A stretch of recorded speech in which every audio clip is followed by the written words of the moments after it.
Hello and welcome to the Generative AI for Leaders full course by Intellipaat.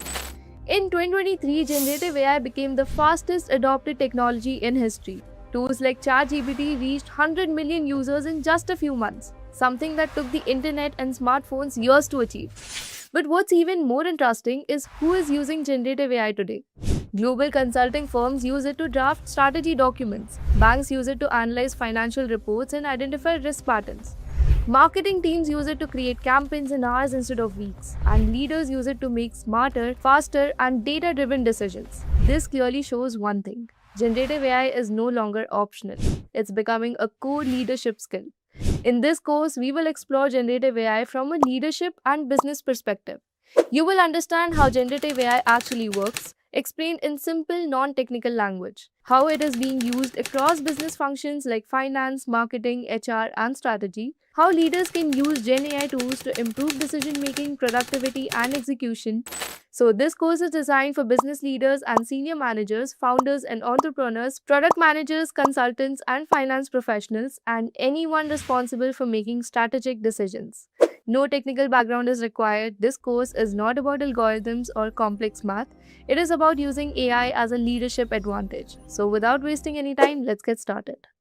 This is your agenda. We are going to discuss the fundamentals of AI, fundamentals of machine learning, fundamentals of deep learning, Gen AI. Gen AI is the main goal for us, but yes, since these are the sub parts of artificial intelligence only, so it's very important for us to understand each and everything. And I'm going to move to the very first slide. Okay.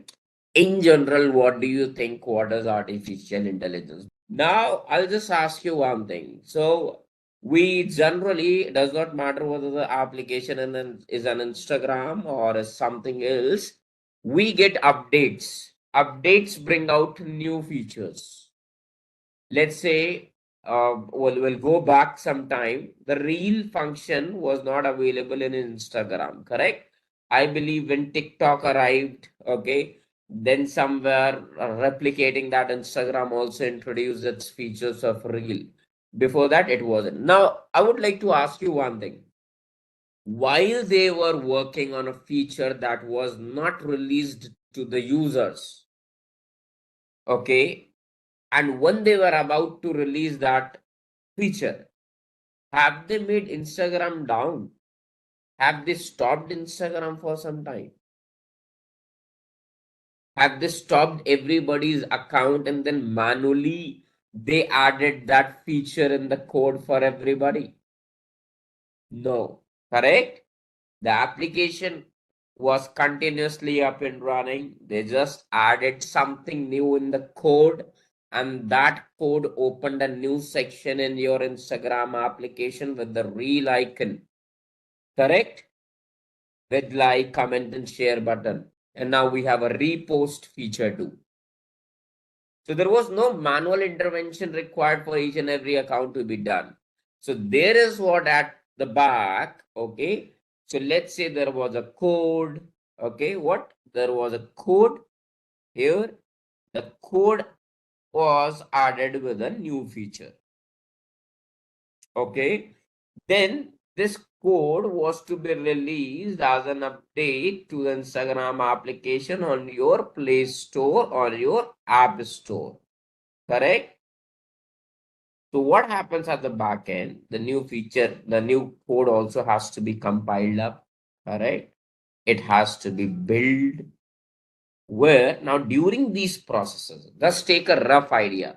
No need to understand what the technicality I'm explaining right now, but yes, take a rough idea. Okay.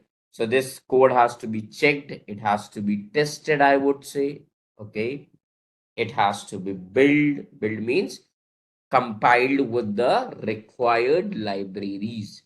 Now, whenever a program syntax is written, okay, let's say you took an application called as VS Code.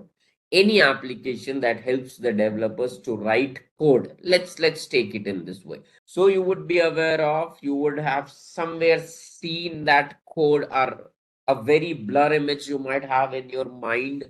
You might have seen somebody's else PC if you have never worked on development, you're coming from construction and finance. But you would have some idea, okay, there is code written, the syntax is written, when these syntax are run, or basically are made run, what happens? Our application gets pop out of it. So there are many tools involved in between. Okay, correct libraries should be present so that the software on which you are coding can understand the syntax that you are writing. Correct. So my whole point of conveying this is that there are many processes in between, okay, where whenever you add a new feature or you're creating an application from the scratch, okay, every time they don't do these steps manually. They all fit these, like, these options within a pipeline.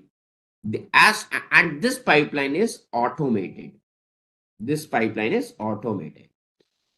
So as soon as they add a new code, they hit the enter button or they do some activity, all these actions automatically are triggered. No manual intervention. Okay. And the new features are shown here in the user's uh, PC, phone, or anything. So to do such kind of automation, there are already tools in the market, tools like Jenkins, GitHub. This was just an example, definitely from a software background. But yes, there are tools for automation. So we cannot say that AI is the thing that only brings automation. Definitely, it brings automation, faster efficiency. If properly used, you would have better results. You would have more accurate results. But it depends upon tool to tool that you are going to use and that we are going to understand. Okay. So see, AI means making computers, not only about the processors. It's about computers or your machines act smart like human. So which means they should be able to understand, decide to. It's not like whatever we have set it to, it would only do that task. Okay, that is automation. No, it should be able to decide on its past result, the future trends, okay, and can improve itself on time. That is what the artificial intelligence is. Okay, so that is what artificial intelligence is. Now, you, me, or any other product managers or any other managers or a simple layman person, okay, they they have to worry about how it is working in the backend or how the algorithm is acting at the backend? What is the technique applied? What is the code applied at the backend? Not at all. Correct? But yes, the results that are being served out of that application is because of a model. Correct? Now, this model could be called in your applications too. In case if I have made those models public for publicly to be used, correct? So that is what I am into the development of the models as well, and then hosting them then too, and then creating the endpoints and providing it to the companies. So this is going to be some short kind of technical expertise that I have in it. So that is what the artificial intelligence is, which means how right now we don't have to worry about that how these machines are being able to decide or understand. But yes, artificial intelligence, when we talk about, in case if I am loading an artificial intelligence to any entity, whether it is a car, whether it is a computer, whether it is an application, whether it is a chat box, in most of the websites you would have seen right now, correct? These entities are capable to go ahead and understand what you are saying, correct? They are able to decide that what has to be responded, correct? And would improve itself, like, time to time. So okay, everybody would have seen a chat box everywhere. It is now Zomato or Swiggy or your Zeptos or your LMS, correct? Everybody would have seen it.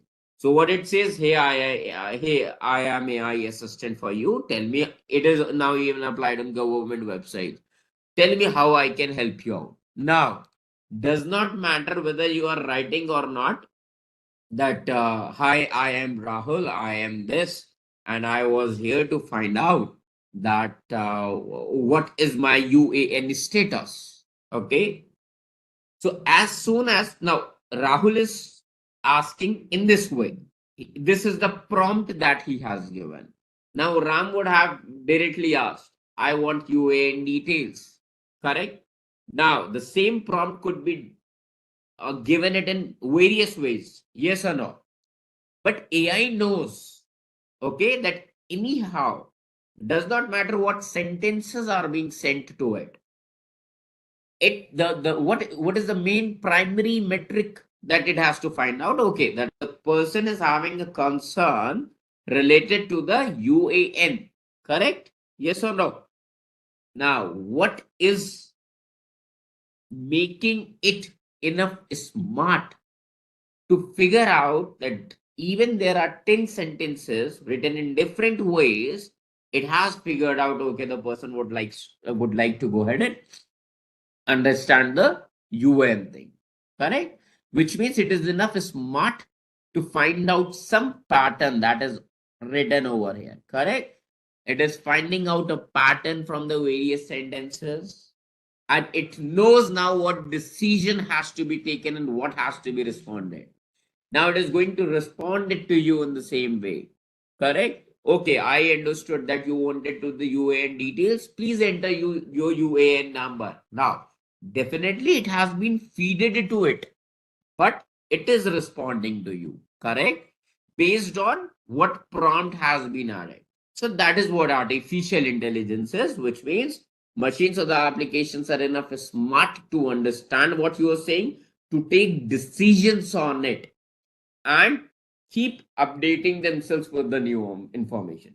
That is what the artificial intelligence is, which means the fully packed, fully equipped with both the things, understanding, taking inputs, and then capable to go ahead and give you the output as well. That is why the artificial intelligence is. Now, how you would be able to go ahead and use it in your applications. Let's talk about, I was having one of the candidates who was coming from a finance background. So let's say you have checking loan applications. There would be different loans application. Now, I'm not sure whether you are aware of not, or let's say you might not be directly from bank. You might be a CA. You might be working for an IT company. So bank have started using a product called as Just AI. Just AI. There's FICO AI. What it does, this automates, this automates what? Credit scoring. Credit score. Okay. Similarly, this also does a similar job. Okay. The credit monitoring. Now, based on your different requirements, you would have different tools to go ahead and help you out. But yes, AI is being used to go ahead and do heavy tasks in less time and with less efforts, I would say. Okay. Now we'll have, apart from that, what you, this is going to help you out. Artificial intelligence tools can help you out to go ahead and do any Google Sheet kind of task, any social networking task, any marketing task, any development task in all the domains. You'll also take one of the examples at the end of the class. But yes, it is being used now for sorting the resumes. That okay, it has that is what you might have heard about ATS. So what is there? Artificial intelligence based applications have been built up, and resumes are just uploaded. Now HRs don't have to see all the resumes in paper one by one, scanning through their eyes. No, the AI knows that okay, what kind of words have to be found, have to be addressed based on a business analyst job or a product management job. Okay, so let's say if it is a business analyst job, it would look for SQL, it would look for analysis word, it would look for Power BI, it would look for data visualization word. So all those resumes who would have clearly mentioned those words in their resume, their resumes are automatically going to be shortlisted from the thousand of resumes, and that is two within 2 minutes or 3 minutes or 5 minutes, correct? Okay, so that is what artificial intelligence is helping us out in many tasks. Okay, now similarly, it could be also implied in the customer service automation. Okay, like there are tools like IBM or Watson Assistant, and you would have heard about Zendesk AI. In case if not, but yes, so these are the two tools that help to routine customer queries, like generating tickets and then automatically responding to these tickets too, in case if the tickets do not require a direct call with the a support executive only. So that is where they were using let's say 100 or 150 people to address even those things. Let's say you are coming up and dropping a ticket to Intellipaat at the rate support.com. I would like to go ahead and know that when is going to be my next class. And now we were having an employee for that to check the database and then to respond to this ticket. But cannot this be made much more easier, that the ticket should come up, it should be responded, and it should be closed at that very moment? It would definitely reduce a lot of flow to Intellipaat coming from various learners. Correct. So at that moment, yes, we need artificial intelligence that should be able to understand what customer is asking for, look for in the database that okay, yes, this was the timings. Let me go ahead and respond to the customer, and then capable to respond it to the customer too. So that is what the tools, the various tools have been created, okay, for different purposes. We are going to discuss it, but that is what the artificial intelligence is. It is going to help you to automate tasks, okay, that normally need human thinking. Apart from that, it is going to help you out with the improving decisions as well, which means in case if you have to tomorrow prepare for, like, you have to predict how much is going to be the sales. There are tools like Salesforce, Einstein, and then HubSpot AI. So these were the basic tools before, but yes, now the AI has been integrated to it, which has given the capability for them to go ahead and do more broader range of tasks. Similarly, in case if you are into the logistic departments, you have Route Me or UPS Orion, in case if you have heard about it. So now they have started using the AI to suggest the most efficient delivery routes. Okay, which is going to save time as well, same like save fuel as well. Similarly, for financial forecasting as well, there is one more and a plan. Okay, what it does, it plans scenarios, what could happen, and then it also gives you the forecasting about your requirement. So there are different tools. Then you have a category of personalizing services as well. Okay, let's say e-commercial recommendations you get. Whatever you watch on Instagram, you get similar ads to that. Let's say Netflix recommends the movie of your genre, correct? Whatever you watch in the previous, based on that understanding, in case if you have been watching thriller movies, so it goes ahead and provides you what? It provides you thriller movie suggestion only. So there, that is all AI. But yes, to make this AI work, to make this AI work, so that let's say to tell a chat box that what has to be responded, or whether the query is just for UAN, in how many types, in how many ways customers can drop the queries. This has to be stuffed into the device. Yes or no? This has to be trained to the computers. This has to be trained to the applications. Let's say today you created a computer. It has no past data. It has no data on which it can take decision. You are building an application, you created a chat box. Now this chat box has nothing as a history, has nothing in the data. And tomorrow a customer is typing, I would like to know my account balance, correct? it knows nothing that what has to be prompted from its end. That please tell me your bank account details, tell me about your IFSC code, tell me about MPIN, then only I would be able to disclose. Now, this training has to be given to the code, correct?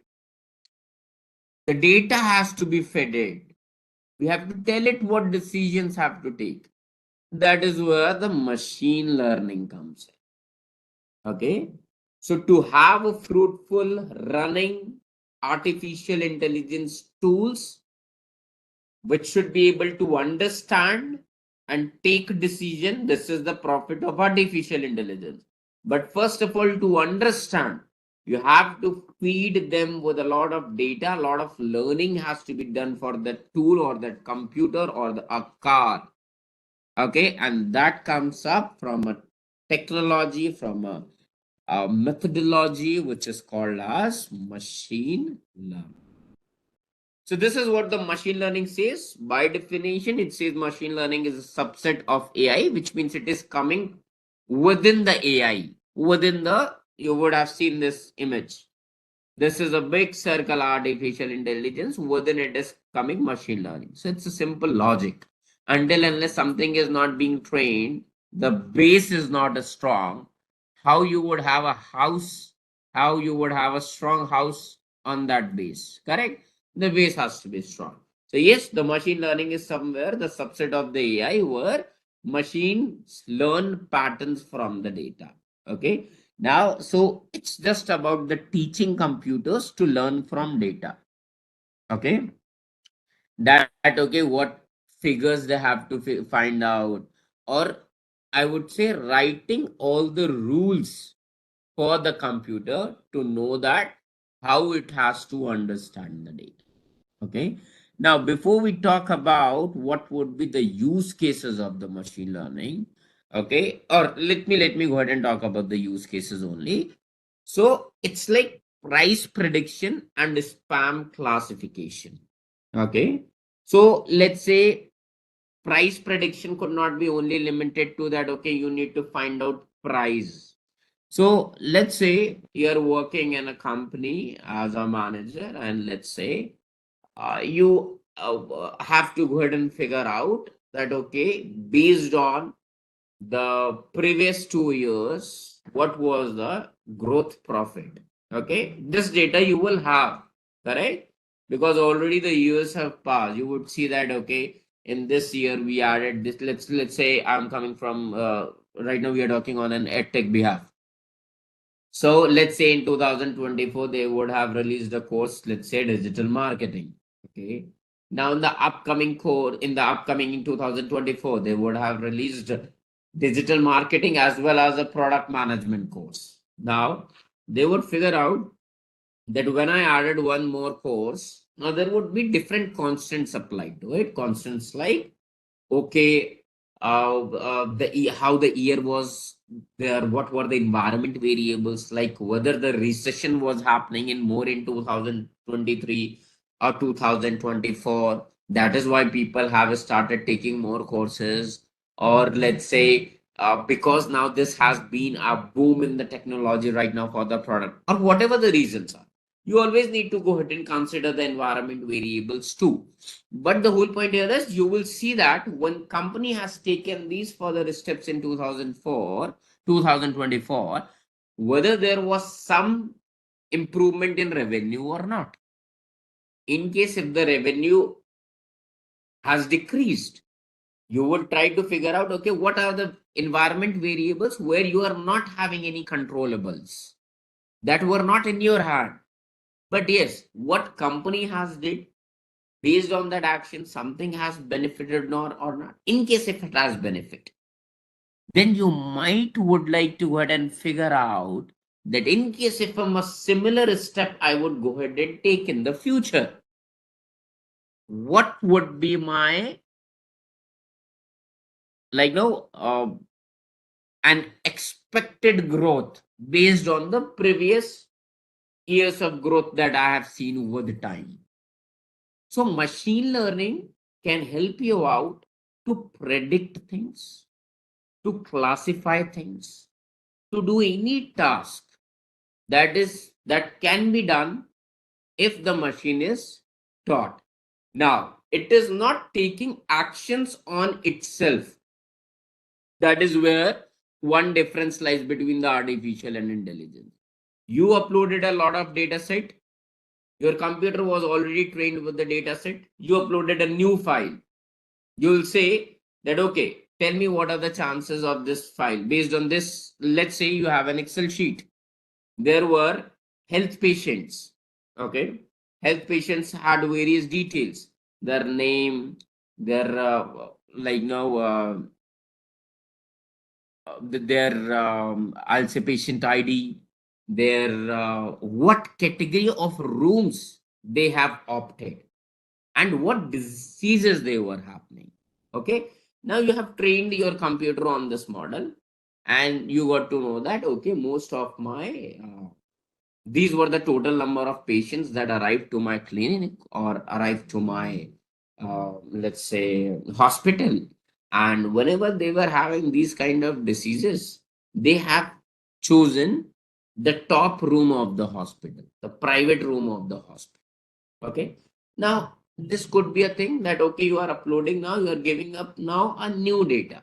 Okay, the new, based on that new data, it can go ahead and predict, or it can give you your results directly, that, okay, yes, based on the previous model, or the based on the previous thing that I have learned, I can go ahead and tell you that in the upcoming year, this is something that output could be. This is something these many people are might go ahead and take the private rooms, or they are these are the number of people who might go ahead and take the general ward things. Or similarly in your work as well, whether it is an Excel sheet, whether it could be anything. So the whole point of machine learning revolves around a computer, an application, or anything is trained on the previous data. And as soon as you ask a new question, the question could be in a form of uploading a new data set and asking for results, eagerly looking for results. Okay, so that is what the machine learning is.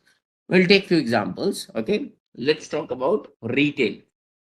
Let's say Walmart and Amazon, okay, need to go ahead and predict their upcoming sales. Okay, they can go ahead and use machine learning models. Okay, similarly, let's say you want to go ahead and find out that how the customer responds to us. Okay, so let's say Spotify, music application you would have heard about, correct? So Spotify uses machine learning to suggest music based on how you have been listening in the past. Okay, so basically it knows somewhere. Okay, so every application for every user trains itself. Okay, you would be listening, let's say, slow songs. Okay, or let's say not hip hop. Somebody would be looking for the pop songs. Okay, somebody would be looking for the Bollywood genre, somebody would be looking for the Hollywood genre, some would be looking at love related songs, so similar things. Okay, now every application models gets trained itself by what you do inputs, what you listen to it. So when it knows that, okay, this is what, once again a new song has been played by Sandeep, so he has played a let's say played a Kumar Sanu's song. Okay. Similarly, once again he has played somewhere Kumar Sanu's. So most oftenly he has been listening to the Kumar Sanu's song. So what the application will do, that based on that data, that every time the input that it is getting, what it is going to do, it is going to show you the Kumar Sanu's song. Okay. Okay. Ramesh is saying profiling is sufficient. See, data profiling is okay to understand the schemas of the data set. Okay, but when you need to go ahead and inbuilt this, okay, and I will tell you, in case if you're talking about the profiling, no, profiling is also coming up somewhere in the machine learning only, Mr. Ramesh. Okay, machine learning is a bigger perspective. Okay, even in machine learning you do data profiling to understand the data better, to understand the hyperparameters of the data, to understand, to tune the data much more better. Okay. So profiling, I would say, is a very small subset that also is being used in the machine learning. Just the machine learning has emerged as a greater technology, methodology, I would say, which has created, which helps you to create models and keep it saved for you. That is what the machine learning does. And then further, it is being used like in the, to go ahead and like no make it more operative, to go ahead and make it in such a way that okay, it can go ahead and respond to it as well. So that is what machine learning is more focused on what data is being inputted and okay, what could be the results out of it.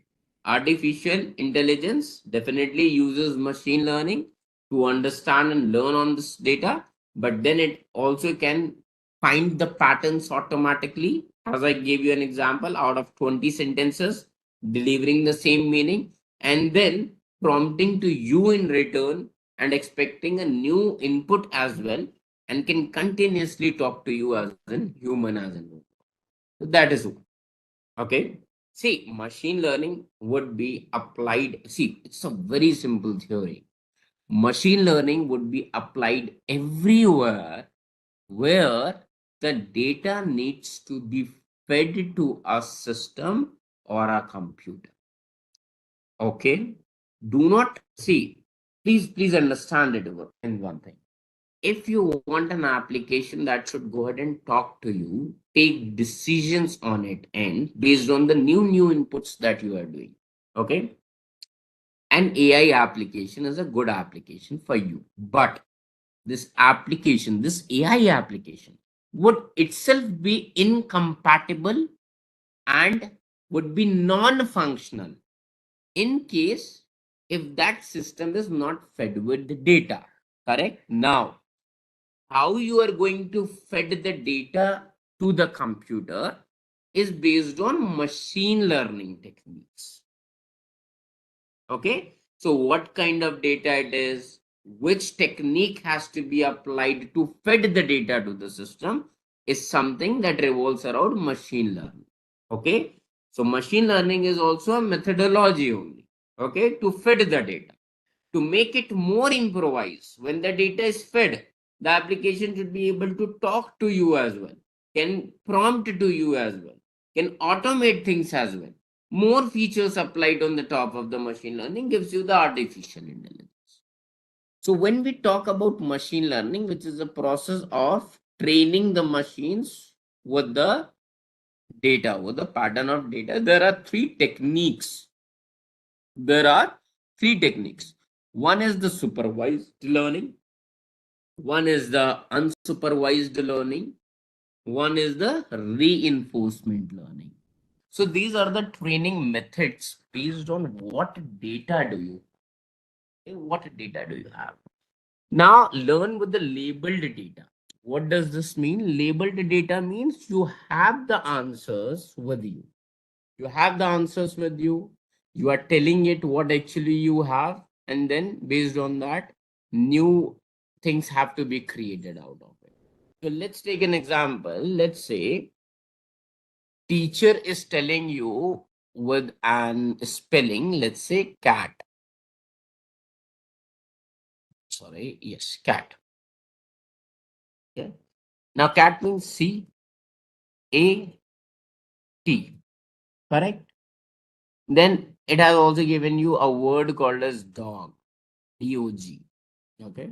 So D-O-G.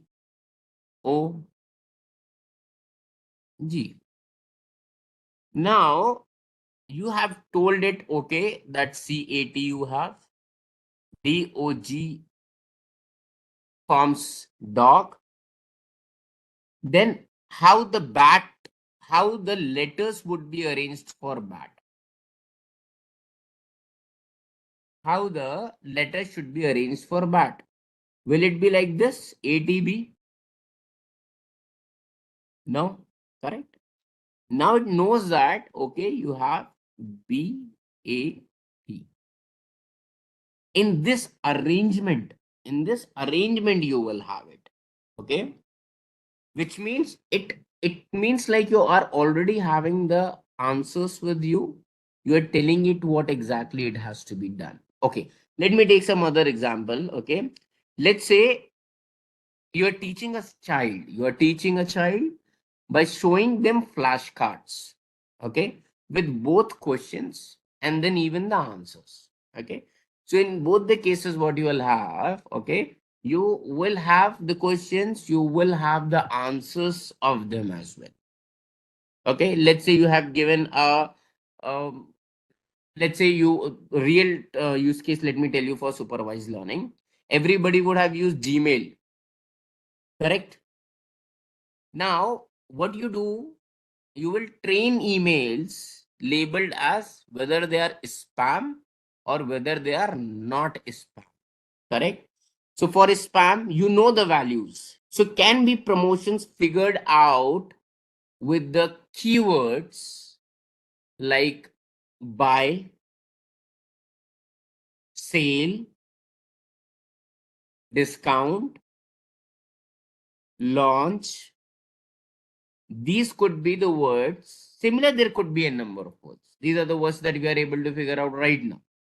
But you have the data with you. You have this data with you that, okay, what actually has to be, mail address is not correct. Correct.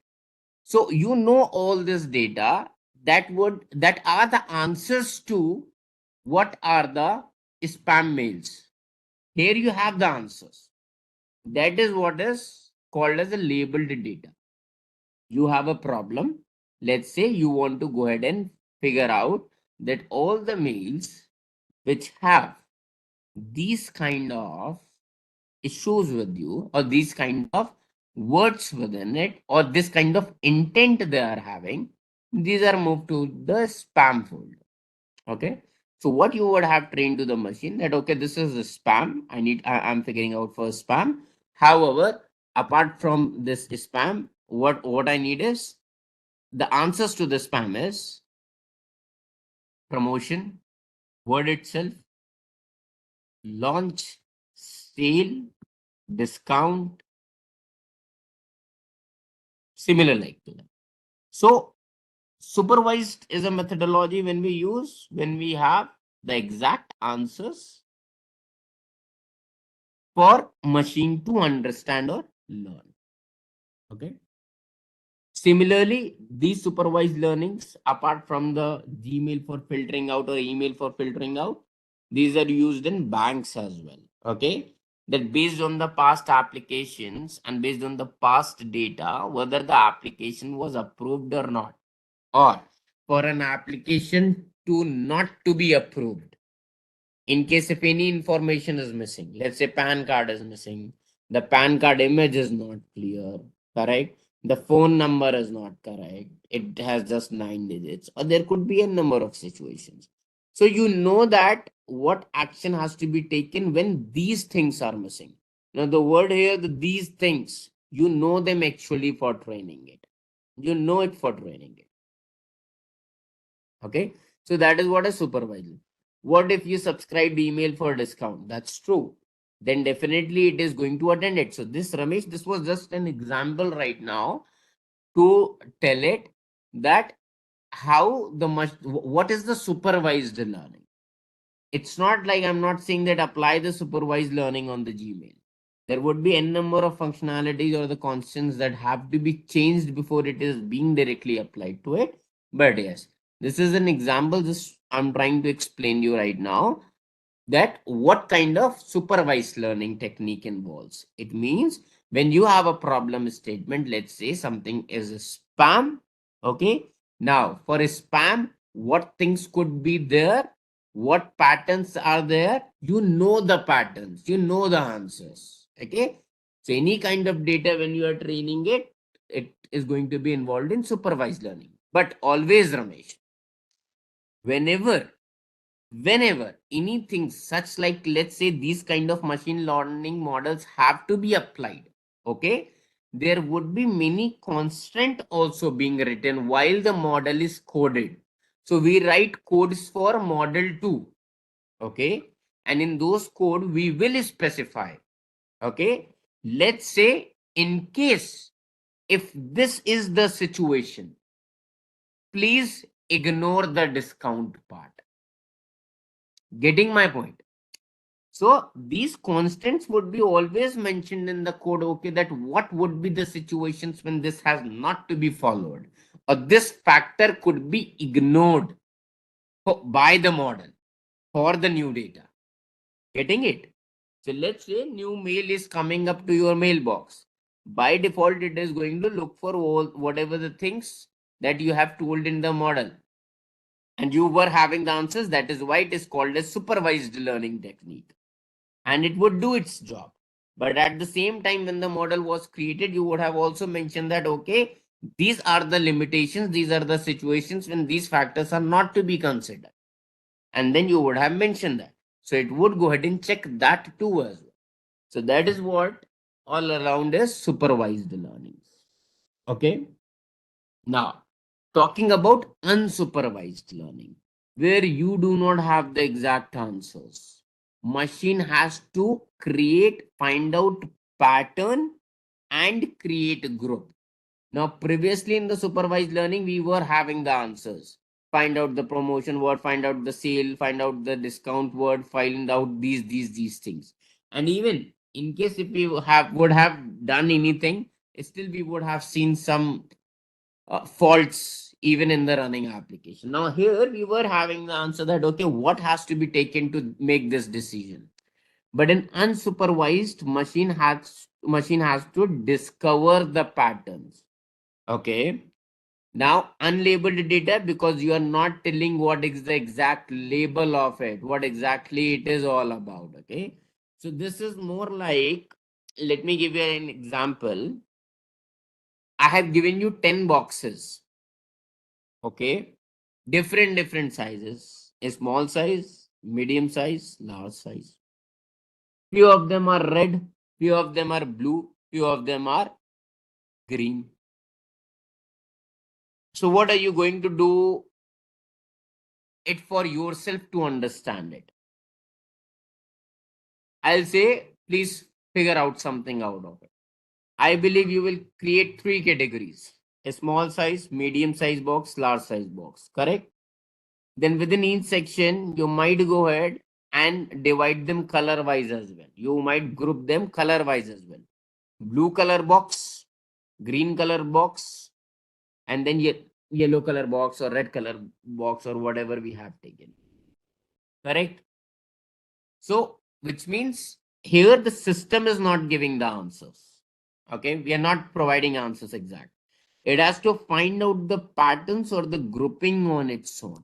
Okay, so similarly, like you have puzzle games, you have puzzles over there. Correct? Puzzles pieces are find out are sorted in an form by color, by shape, without knowing its final picture, that how it is going to look like. Correct? Or let me take some real time example. Okay, let's say customer segmentation. Amazon or Flipkart are always going to group their customers by their shopping behaviors. One of them bargain hunters, some could be premium buyers. Now they are not having any labeled categories. Now let's say tomorrow Amazon has to go ahead and release some offer. Now you would have observed in few of the cases or conditions, few of the offers are only open for few accounts, few category of accounts. This could be a case scenario, correct? Tomorrow in your company, through your application, you might have to, apart from that, okay, what results have to be generated to the user or something like that, where you have the answers as we discussed for the spam mail. But there could be situations where you would like to work on a lot of data. You would like to know that, okay, I would like to know all those people who have like no I'll say who all of them are premium buyers. Okay, who all of them are let's say who come to the cart but don't shop anything. Correct? Now they are not having any pre-labeled category that who are premium buyers exactly. No, your machine has to find out patterns. Okay. that, okay, this customer, the data, the name Ramesh or the name Kunal is being repeated in the database 15 times, which means he could be one of the premium buyers because his name is being repeated again and again.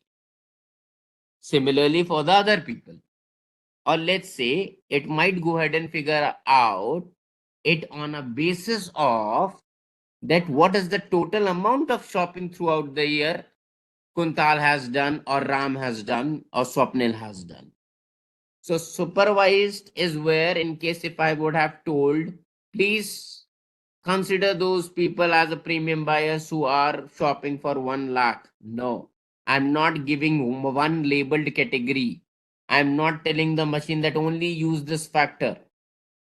The only use this factor happens in the supervised learning. Getting my point? Unsupervised learning, you machine, please find out what are the various factors, what are the various columns in the database that can be checked, that can be seen to find out this.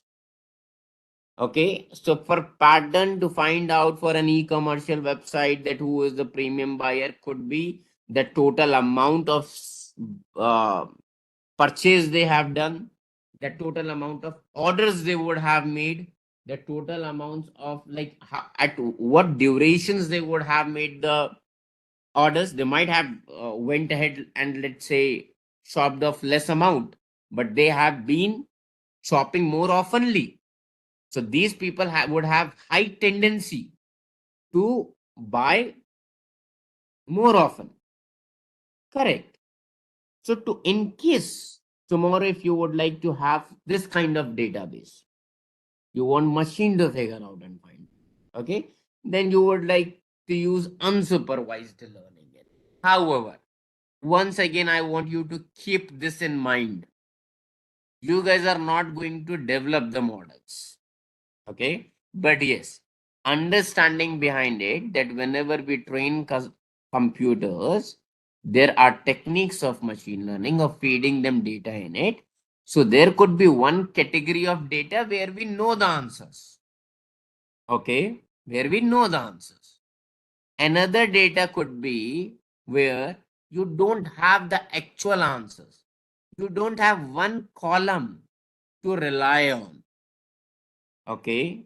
Like we managers would have definitely worked on Excel sheets. Okay. Every time you have a unique key, let's say their email ID is a unique key. Okay. You know that. I would be able to put filters on this. So that is what you have some labeled data. Okay. Unsupervised data. So data where you do not have the exact pattern on something where have to be just. Machine has to get it. How does the unsupervised learning model knows if the output is right or wrong? Now what happens, Swapnil, at the back end? So what it does, you upload one file to it. Okay. And it tries to go ahead and figure out, it creates pattern. Okay. It creates a lot of patterns within it. Okay. And there is a primary metric that the data scientists use to find out. It could be area under curve. It could be ROC. It could be accuracy. So what happens? There are multiple algorithms within this supervised learning. Let's talk about supervised learning. It has logistic regression. Now, logistic regression algorithm would be only applied, okay, for the data where the labeled column, which means the column that we are going to tell that machine has to consider this column, would only have the values in 0, 1, 0, 1, 0, 1, 0, 1. These factors helps the machine out to figure out, okay, whether they are going right or wrong. So this was the case of labeled data. Let's say I'll show you something. I'll have this Titanic data set. Okay. Now this is the Titanic data set. Okay. I might like to go ahead and create a portal. Okay. For the relatives or anybody who was interested to know that, like, who would have more chances to get survived in Titanic incident or not. I had passenger ID, I had P class, I had name, sex, age, ticket fare, and all the unnecessary details, necessary and unnecessary details. Now, what would be your labeled data here? What is your target column? What are you willing to know? Tell me. The target column should be somewhere survived. Yes or no? That whether the person survived or not. Person survived or not. So that's a simple thing. Correct? Basically, this is what, like, okay, people would have ended. This incident ended up. But tomorrow, you are working on a database where the continuously new data would arrive. Okay. And the values are like in true, false, yes, no, yes, no, yes, no, something like that. Or it could be anything as well. It's not only about 0, 1. 0, 1 is one of the examples of applying logistic regression, which is a part of supervised learning. I don't want you to get too much confused in it. There's a whole point here is whenever you have the data where you know what has to be actually found out, okay. So in case if you would have previous data, just like I've shown you Titanic data, let's see if the Titanics were continuously still running up, I might have to go ahead and find out more further things. The new data would be added in my sheet and my model would tell it based on the previous data. Similarly here in your case, okay. So machine learning, supervised learning would be only applied when you know what actually has to be found out. So previously, you will load your data to the computer. It will learn itself that, okay, all the passengers probably from this passenger class, which were at the highest floor of the ship, they are having value 1, which means they were survived. So which means all the people who were having 1 would have survived. So in case now tomorrow new data is added and the answers are expected, okay, person enters, some user is coming up to the portal and dropping a new passenger class, a name, fare ticket. Now based on previous data what it was having, it would notice that, okay, these patterns, okay, this inputs that the user is dropping has more chances to get survived because the past data that was feeded to me where the people were living at this particular floor which would have paid more than 500 bucks, that is why they got that particular floor, okay, were saved in past. Similarly, it would go ahead and respond to you over there. That is what the supervised learning is. Unsupervised learning, where you don't have the actual answer in the data, you wanted to figure out the patterns, okay. Now whether the patterns are wrong or right, so what happens, let me be very clear. And supervised learnings are somewhere required for, are used for getting accuracy, okay. Unsupervised learnings are used in those scenarios where you want to find or discover is structure of the data instead of the exact accuracy. So there could be scenarios where you would like to just go ahead and, like, no, figure out, as I gave an example, e-commercial website. They are not interested to know that, okay, who are my customers. They would just like to figure out a pattern that, okay, what are my premium customers, okay. Then yes, Swapnil, as you asked the question that whether it is possible for us to go ahead and find out whether the output that was generated by the machine was correct or not. Yes, initially, when you are creating the models for the future purpose, where the human intervention is actually required because you are developing something, you would do manual checks too. If the results are matching, then you will trust the model. Not like anything, okay, I have given my database, whatever the machine is saying, it would be good only. No. If it was not able to go ahead and give it, you will apply some other technique within unsupervised learning. Now, what happens? The applications where we train models, what they do, they apply multiple algorithms on the same data set. Logistic regression, linear regression, KNN. Okay, there are many more algorithms. They apply all the category of algorithms that fall for unsupervised data set, and then they go ahead and create patterns. Now, one of the pattern would be the most eligible one. You will pick up that and you will see that, okay, it has created these outputs. You have to verify it manual 2 in the starting while creating the models. Okay, so it's you have, when you are creating the models, you have to go ahead and give your full inputs. However, once these models are ready, you use it in the applications to get your results quickly without training each and everything. Okay, so we'll move to the last one, which is reinforcement learning. Okay, the reinforcement learning is also when you don't have the answers, is more used in kind of robotics, which means learn by trial and learn by error, where which means the system learns by taking actions, receiving rewards or penalties.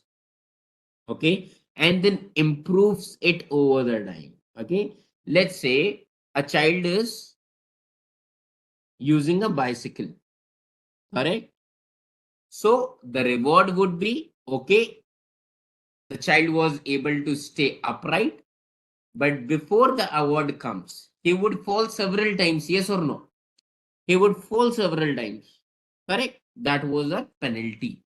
So in reinforcement learning, what happens? We give the data set, okay? It tries to figure out something. In case if it was correct, it is awarded. In case if it is not correct, it is penalized.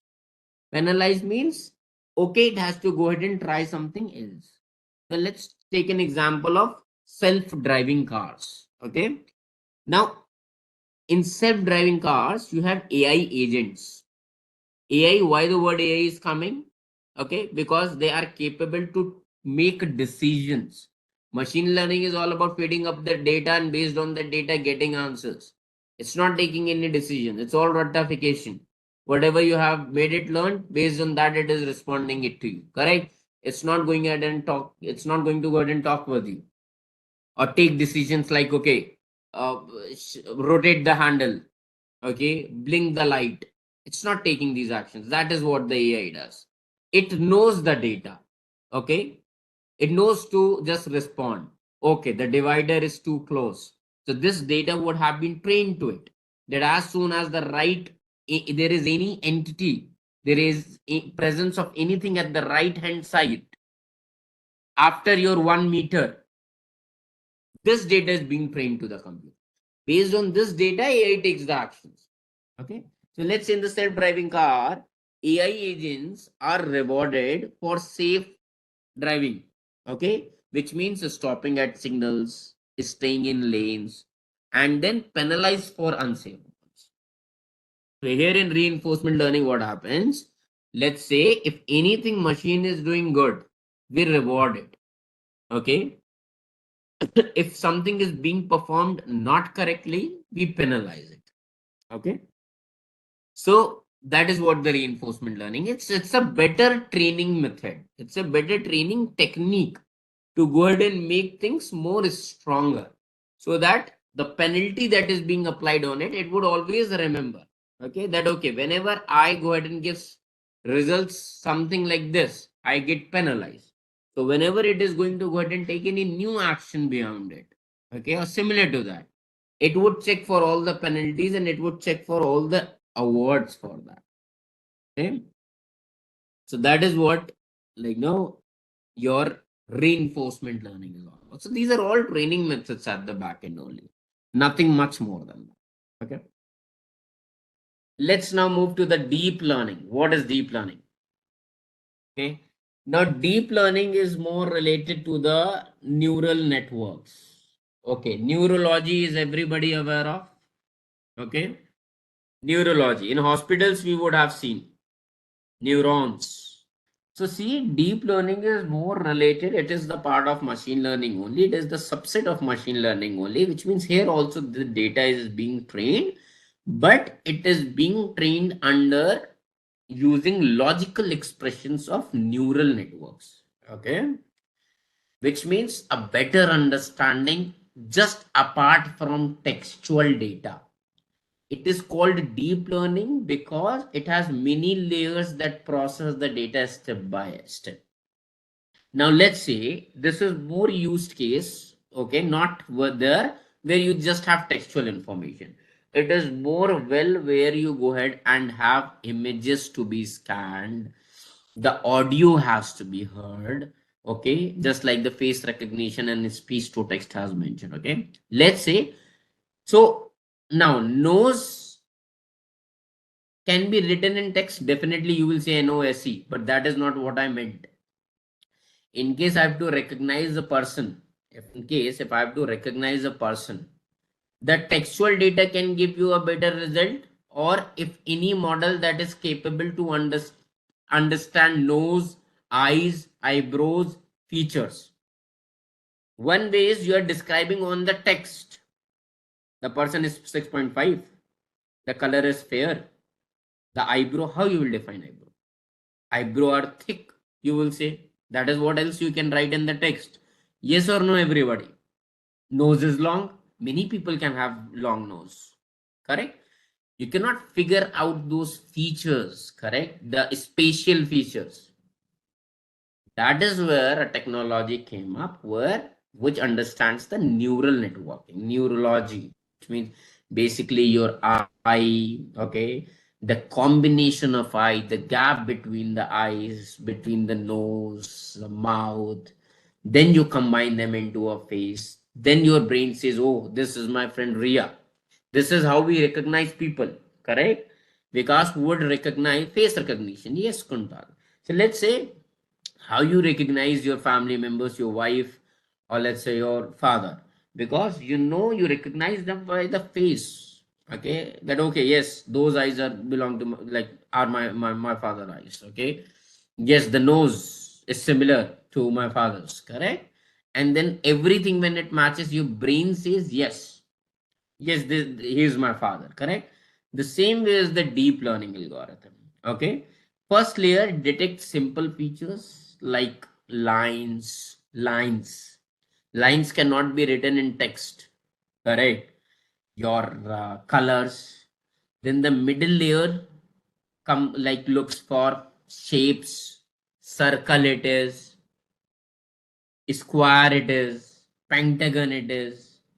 Last layers figure out combining the results of first layer and second layer, whether it is a cat, whether it is a dog.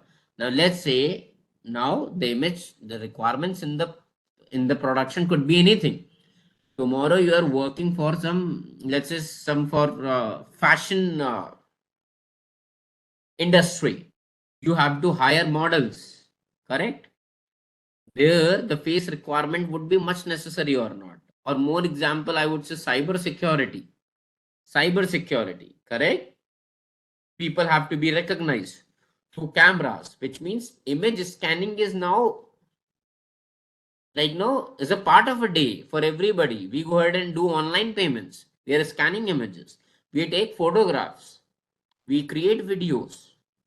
I would say much more than opening the notepad files, the textual files. Correct. Now the images have been playing a more important role. I want to shop a kurta. What I'll do? I like the kurta. I'll do it in Google scanning. Correct. It shows me that image. Everybody. Correct.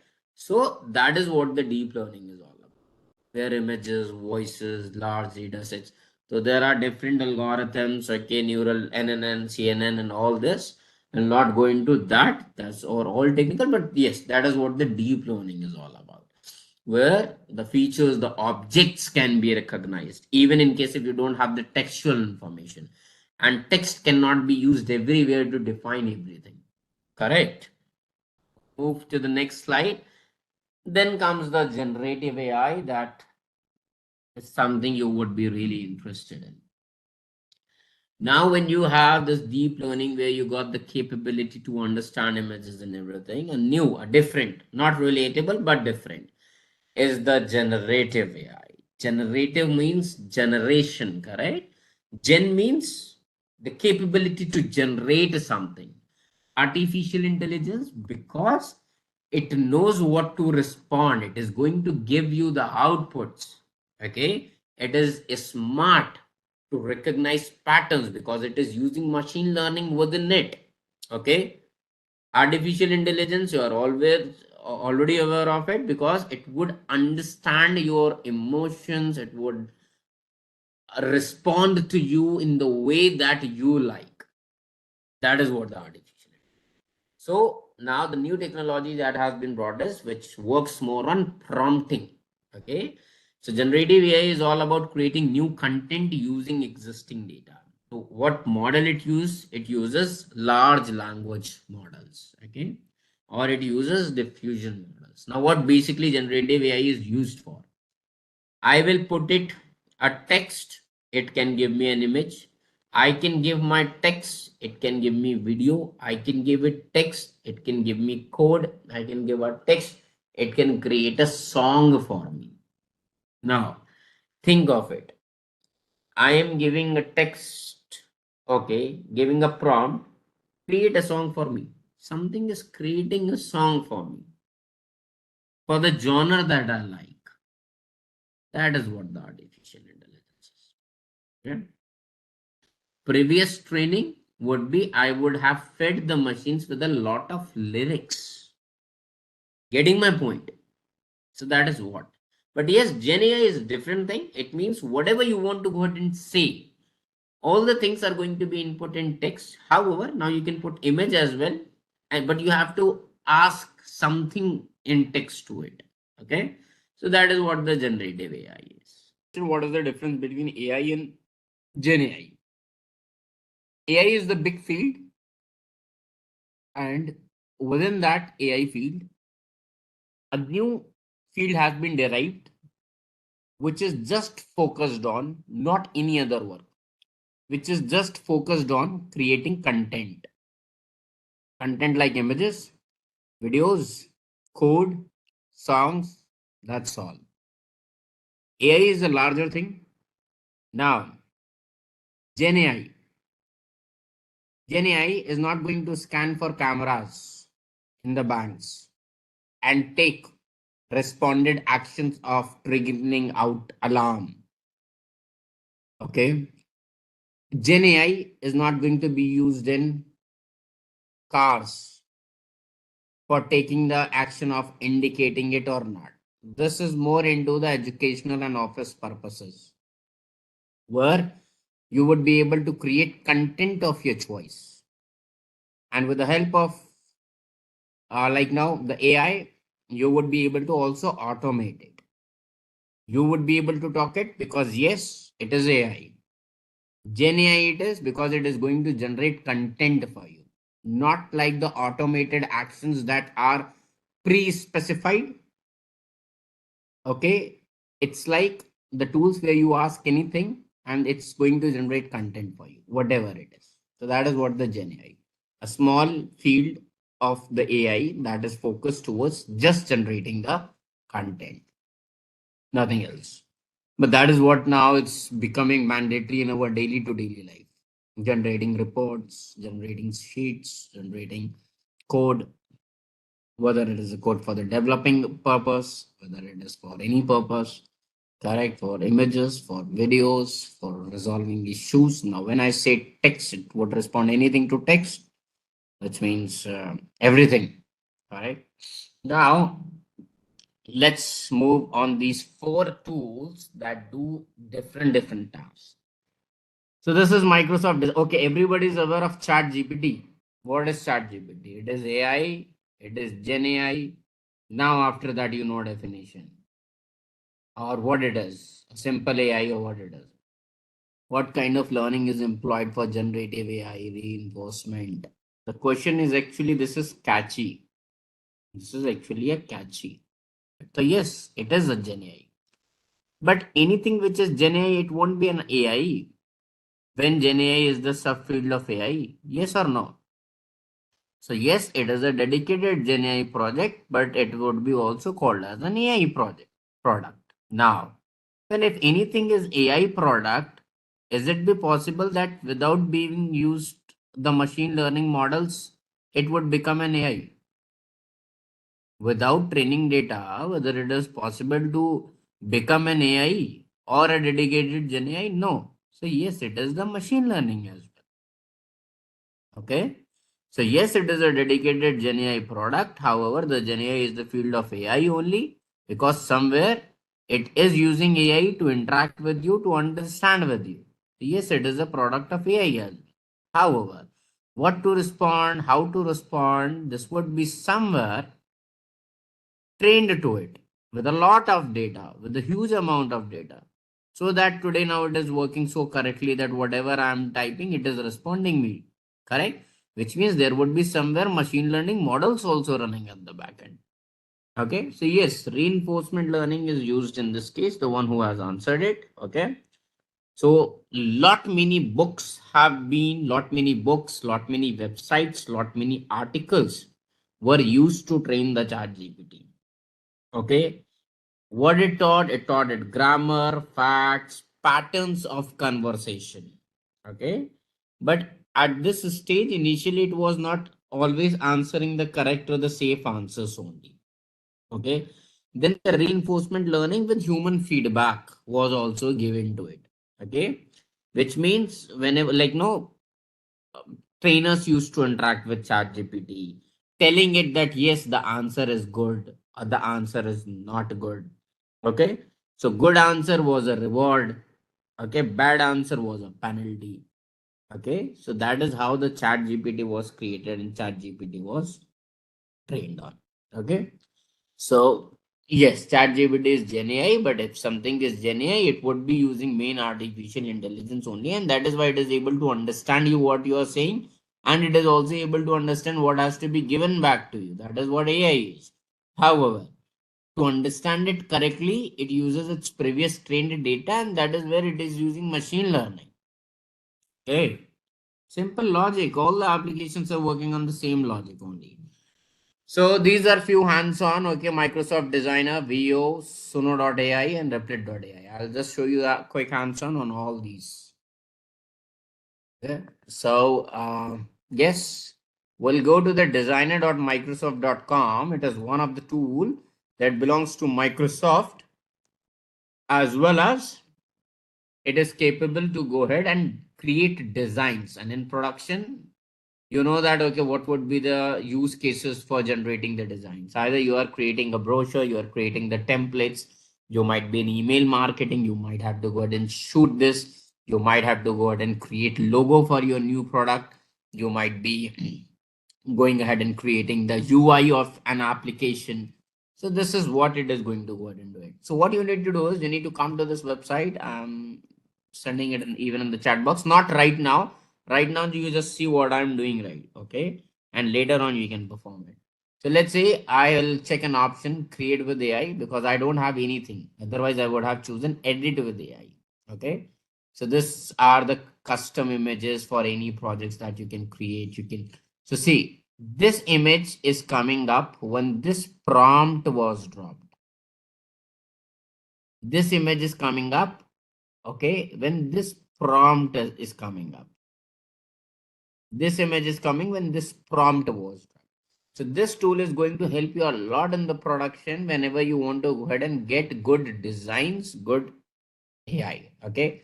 Now let's say I'll come to create with AI option, this option. Now here you will get each and everything. What are you looking for? Are you looking for banners, collages, coloring book pages, greeting cards, frame images, wallpapers, stickers, images, monograms, backgrounds, emojis. So wherever it would be, whether it is a design, whether it is a poster, whether it is invitations, it's all up to you. Image is a larger section. So I'll open images. Ah, here it says describe an image. I'll describe my image. So let's say design a sleek promotional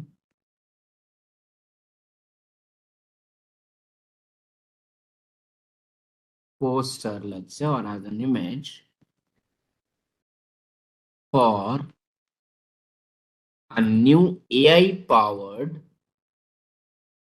business productivity app that helps companies to automate tasks, analyze data, and boost team collaboration. Avoid my spelling mistakes in case if there are. Let me elaborate it. Use a modern professional style with futuristic elements. Use bold, focus on typography, which means what fonts are being used. Okay, in the content. Graphy, yes. And it should be corporate friendly. Colors like blue, white, silver. This is my prompt. Okay. And now this could be anything. Now size, do you want this 1024? You want portrait, you want landscape? That is up to you. Okay. So by default, this is something I'm going to do it. In case if I want to share this prompt, I will get a link. I'll click on create. Okay. So it is right now creating my images. So what it has done, it has created this. Okay. So this is on the base of productivity. Now you can see this. What it is doing, it has used blue, white, and silver color somewhere majorly. You can see the people, okay, who are looking like working. This lady is working on the chart. This is for your thumbs up, which means good, doing good productivity. This, and you have this productivity tool as well. This have been generated. I might would like to go ahead and edit it. Okay. So keep the theme light. Don't add much elements in it. Also should also add life into it. Or also add. So since we have added futuristic elements,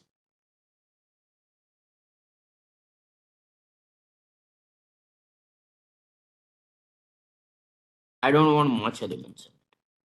Let's see how it responds. You can create. Okay. So see, now it has reduced that those much the color we were having it before. Okay. It has made a little bit slightly light. So the better prompt you drop, the better results you will get. Okay. So here you have my products.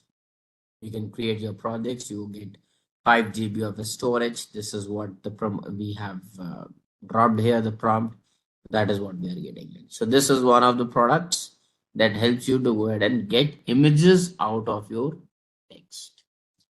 The next comes text to video. Okay, I can create video out of, so let's say ChatGPT is doing everything. These are the designated tools, okay, which has some. So these are more refined, Ramesh. These are going to be more refined for that perspective only, for creating the videos only. Okay. So, however, ChatGPT is a bulk of everything. But yes, in case if you want to use dedicated things, yes, you can come up here as well. Now, in case from a text you need to create a video, you need to come to View Editor. So look for View Platform.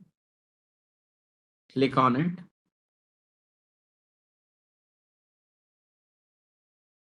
So you come to the bottom.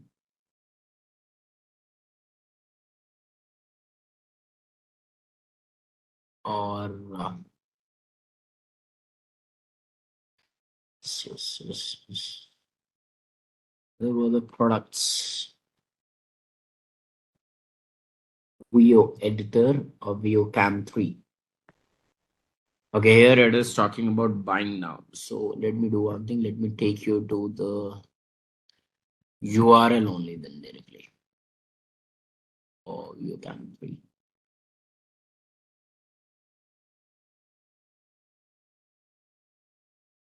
So DeepMind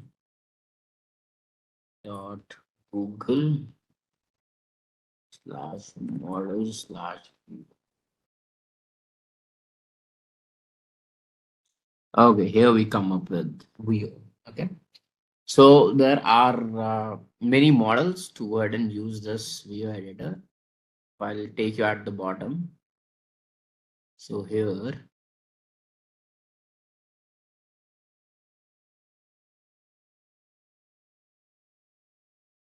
how the input audio looks. Okay, you can just explore this website. How it's here. So these are the try VO. VO means simply putting text into the videos, and I'm sharing this link apart from that here on the screen. So either I can use Gemini app to do that. Either I can use call Gemini API. I can use Flow, that is the main one to use the VO. Otherwise, there are yes different integrations available to it. You can click on it, and then you would be redirected to these URLs.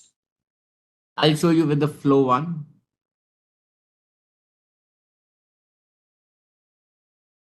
So I'll click on Create with Flow.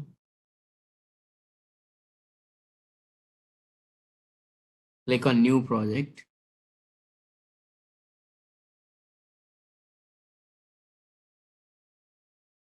Now this is going to be the text to video, frames to video in case if you have frames. Okay. So we'll drop our text. Let's say create a dynamic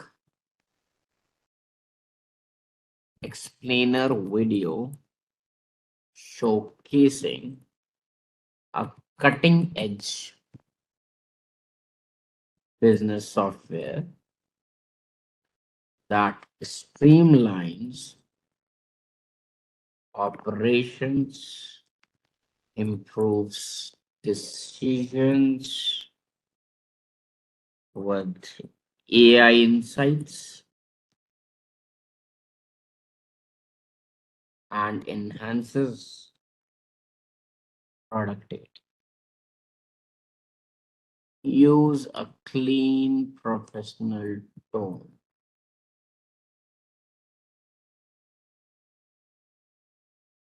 with smooth, since it is a video, smooth transitions and corporate friendly color. Let's see how the video comes up.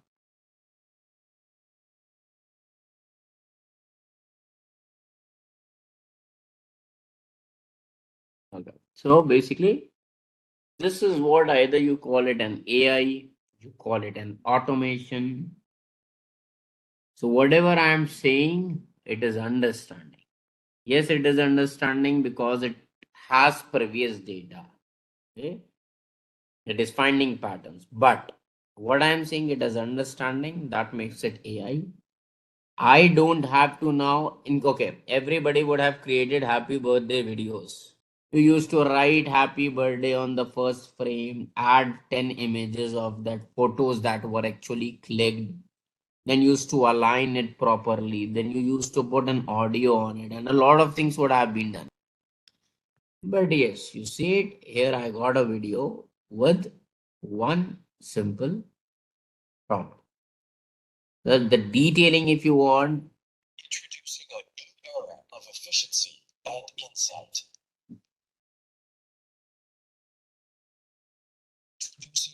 Correct. This was a small prompt, and based on my prompt, I got these videos. Correct. The videos were not shooted by me, were not clicked by me. Even the prompt that I have given, it has added a audio to it as well. It can be downloaded, it could be running in the full screen, okay, and it could be deleted as well. So that is what the view helps you out. That how my text was converted immediately into a video, and as much as good prompt you will do it, can go ahead and do it, and you can download it as well. Definitely you get limited credits and everything, but yes, these are the tools that can help you out to reach out to your things, to your presentations, okay, and the other requirements. Now most of the tech companies are using these kind of tools. They provide the script and then the videos already are created in the self-paced videos, correct? So that is what your view does, okay? View generator. Similarly, let's go ahead and jump to Suno.ai. So this is an AI, the generative. Why it is called a generative AI? Because it is just for producing content. It's not doing anything, any other tasks. Okay. So here, what you can do. So probably these accounts were given to me, like no, from the Intellipaat team only. Probably you would have to go ahead and create your own one. You have to go ahead and sign up one. My entire Chrome profile is shared by Intellipaat only. So whatever I do it, I just Google sign in. Now you might have to go ahead and create your own. And every time what you need to do is you just need to go ahead and click on sign up. I believe everybody would be able to click on sign up, correct? And provide your Google ID, that's all. Now, so here Sono.ai, let's say I'm going to create, I want to create something, okay? Create a song. Now in this, what I'm going to do is, there are two options. One is simple, okay? You can record your audios, you can upload your as well. It will auto tune it will tell it, okay? So that's okay that I'm giving something is making it better. Now you can add the inspiration that will help the model to go ahead and actually give you the results what actually you are looking for. Do you want it in the piano one? Do you want it in the rapping way? Do you want it in the pride? Do you want it in R&B? So definitely these are going to be helpful for those people who are into the singing domain. Or in case tomorrow, in case if you have to create some audios, okay, for your presentations, and that is also uh, it is going to help you out. So beats and everything and all this. Now I don't have any song for me. I don't have any song for me.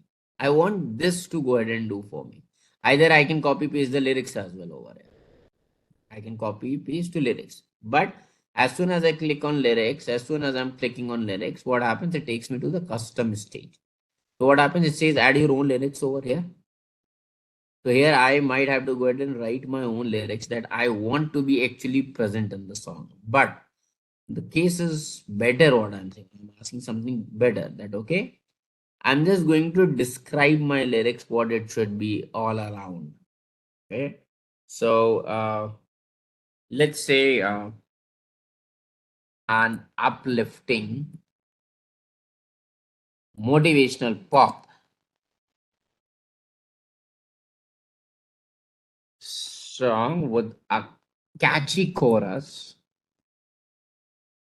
bright synths,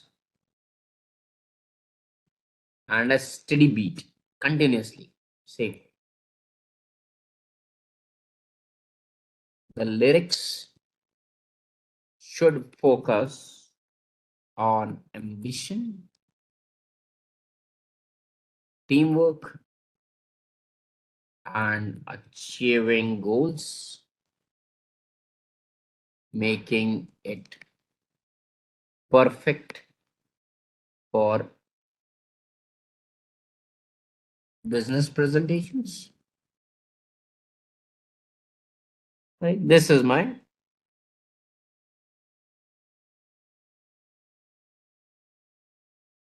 this one. So what I want is a full song has to be. Oh my god! Now it's taking once again. I should have clicked on click. Wait.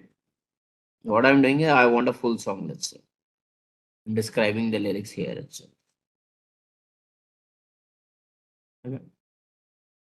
I'll click on. I'll hit enter. So it will write the lyrics for me first. What lyrics it has brought me? The worst one is step by step we climb the hill, through the fog we find our well. Every voice is spark, every hand a light. So definitely I'm not going to look like while singing. I'm not going to look good, but yes, it has somewhere written the lyrics for you. See here. Through the storm, through the flames, we are building bridges, we are breaking grounds. Together we will never back down. Right. So this could be audio could be used everywhere. So this was just a prompt that I have dropped and it has written a song for me. Okay. Looks good. So let's say I select this option. Whatever the lyrics looks good to me. I'll click on create. Can I use a different just drop a different prompt in the same language? Ramesh. If you want it in a different language, you can definitely do that. Just go ahead and write putting it in the same language only. Even ChatGPT responds in Hindi. So you can give the song title together where it is saved. It is going to be saved in Critical Whispers. I believe the song should have come up.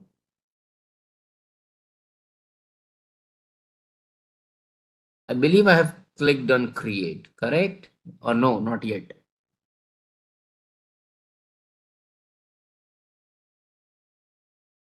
I did. Okay. I got the song ready here, I believe. It's perfect. So there are many libraries. You can search the option. You can search for what you have in the library. You will get the one that you have created. You can have your followers. You can have your following. You can have explore, notification, credits. You get 40 credits in it. So there's are different versions of what you would like to go ahead and like, no, here's samba music or something like that. Right. So there are different one. It depends upon just you should be aware of how to go ahead and use all these things. Okay. Moving to the next one, and which is text to website, which is creating website. Okay, that is Replit.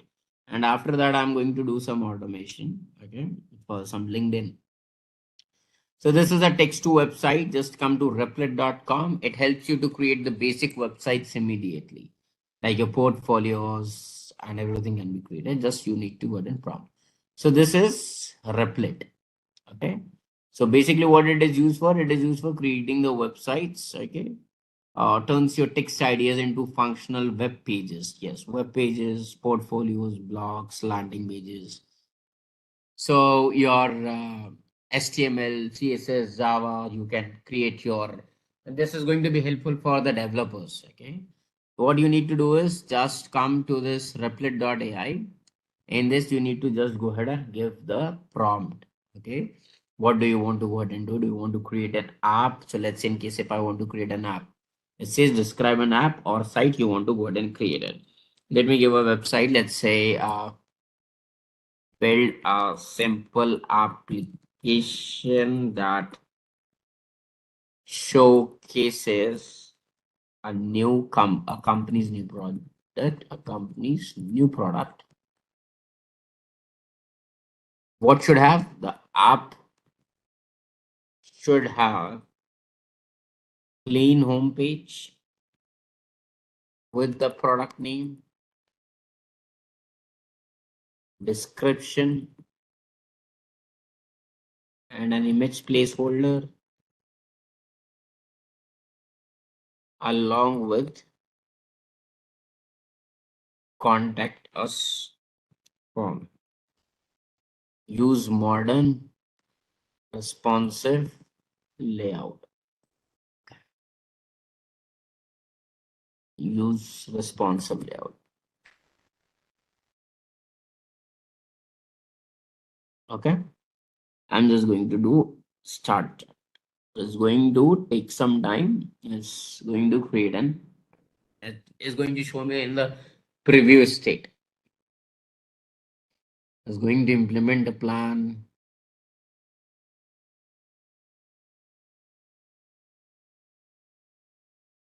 So this is what it is going to work on. It is going to work on a product page.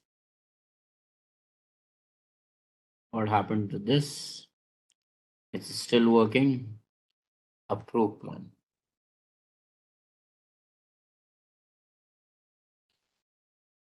So the agent is working right now on it. It has broken the things. Home page with product showcase section, product name, place display, product description section, image placeholder for product visuals, contact us form from validation and submission handling. So let it run. So the agent is currently running. Okay. It will review, it will work on it. Let it run. So there are two major tools for developers and creators and for anybody. One is N8N. It is the automation. What? It is the automation. Now all those who are interested to know that, okay, how I can automate the things. Definitely automation is happening at every step, that it is creating a video for you. Okay. Whether it is creating an audio for you, it is creating a popular song for you without your any intervention. But still, wherever you need integrations to happen between third party applications, you can use these tools. One is N8N and the other one is GitHub Copilot. What they do, definitely they will save time, reduce error, boost productivity. Now N8N is a automation AI tool. Okay. Where you can connect different third party things to do your specific task. Okay. Just observe with me. So you need to click on get started for free, and you need to create your own account. Okay. However, I will have an account, so I'll be just logged in with this. You will use this page to register with an N8N.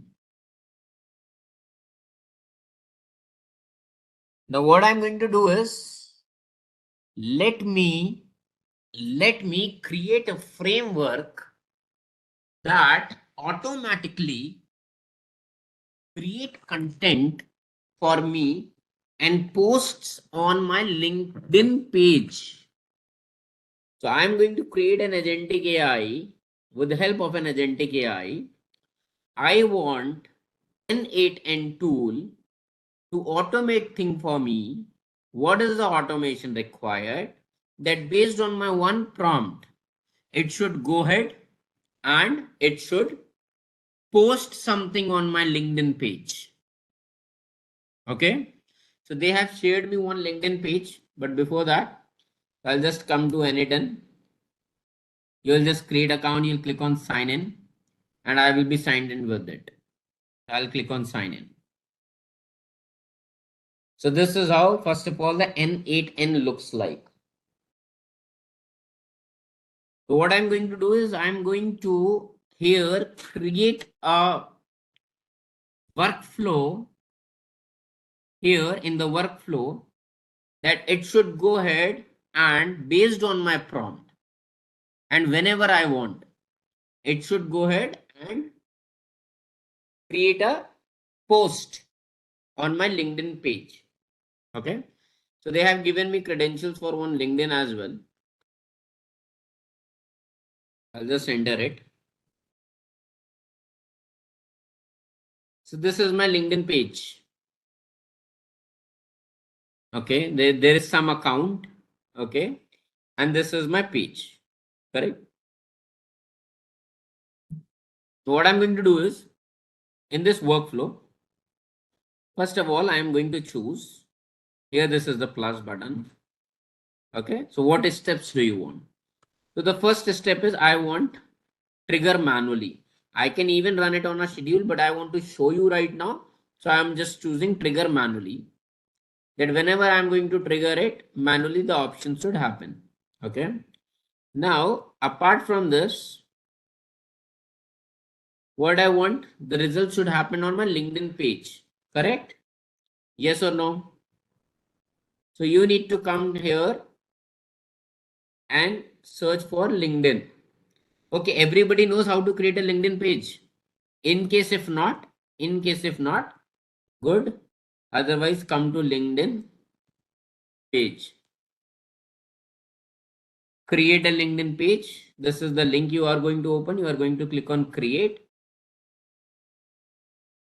and you need to select any of these companies, whether the company, whether the showcase page, whether an educational page. Okay, so everybody needs to have a page. When you will create this page, filling out the details, I've shared the link in the chat box. What you will have, the next page is going to look like in this way. Okay, so what I'm going to do, I'm going to call here LinkedIn as well. It says okay, in LinkedIn I have a feature. So what N8N is doing, it is integrating with LinkedIn. It is a third party tool. It says there is one action present that I can do is I can create a post. This is what as an AI I can do it. I'll just call it. So credentials to connect with LinkedIn account. So I'll just select create new credential. Okay, I'll click on connect my account. Within this connect my account, they have provided me this ID. I'll click on sign in. So it says connection successful. As soon as it happens, next details. Resource, yes, I want to do post. Operation, I want to create. Post as, not as a person, select as an organization, because that has happened with happens at a page. Now I can have multiple pages. So that is what it says, organization URN. So I'll open my page. I'll copy this URN. This is the URN. I'll paste it over here. Okay. As for now, only this much I'm going to do. Okay. I'll click on execute step.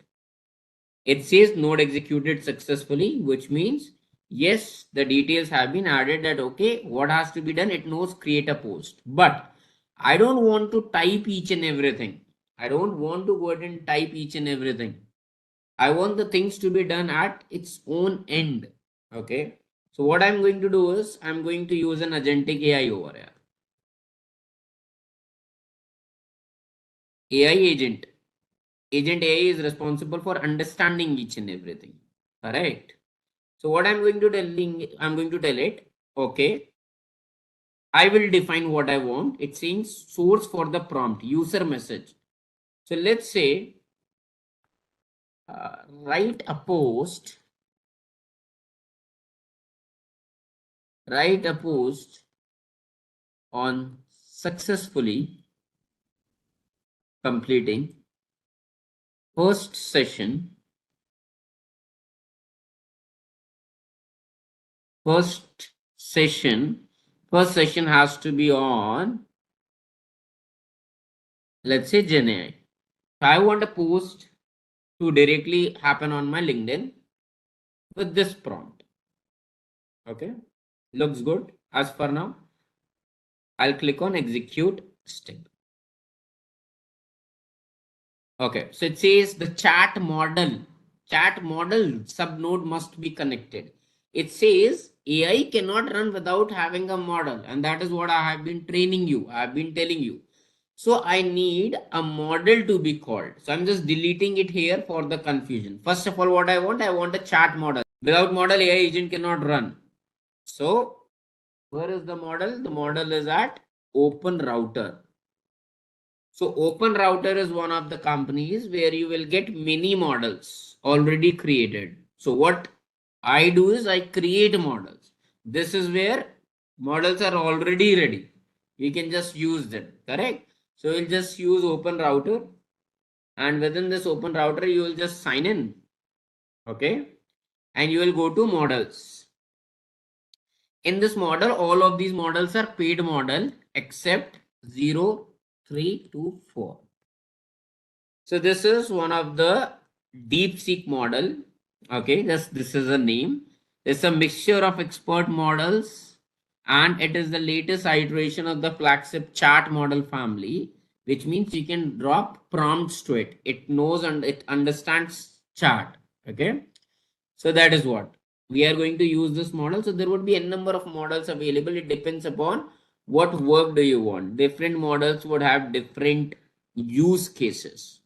Okay, so this is more for coding, reasoning model that excels at agentic coding.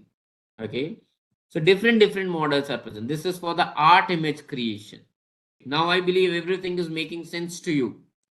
That what is machine learning? That is what has been applied to create these models. Now these models are going to be used in AI to do the things, to respond to the customers, to respond or to wherever it has to be used. So I'll just search for 0324. I'll just open this model. Okay, so this model, first of all, now I need for every model or for your account, DeepSeek, Open Router AI, you need to create an API. API is a key that helps you to authenticate at third-party tools. Now I'm going to work on N8N, which is a different company, and I'm going to call Open Router here. So first of all, I should have Open Router API keys. So I'll just go to API. I'll click on create API key. I already have one. I'll create a new API key for you guys. So delete key.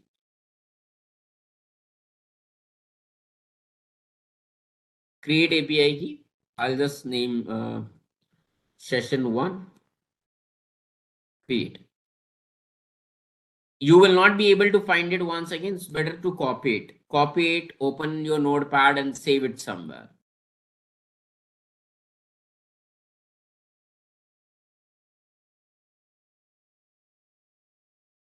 Okay.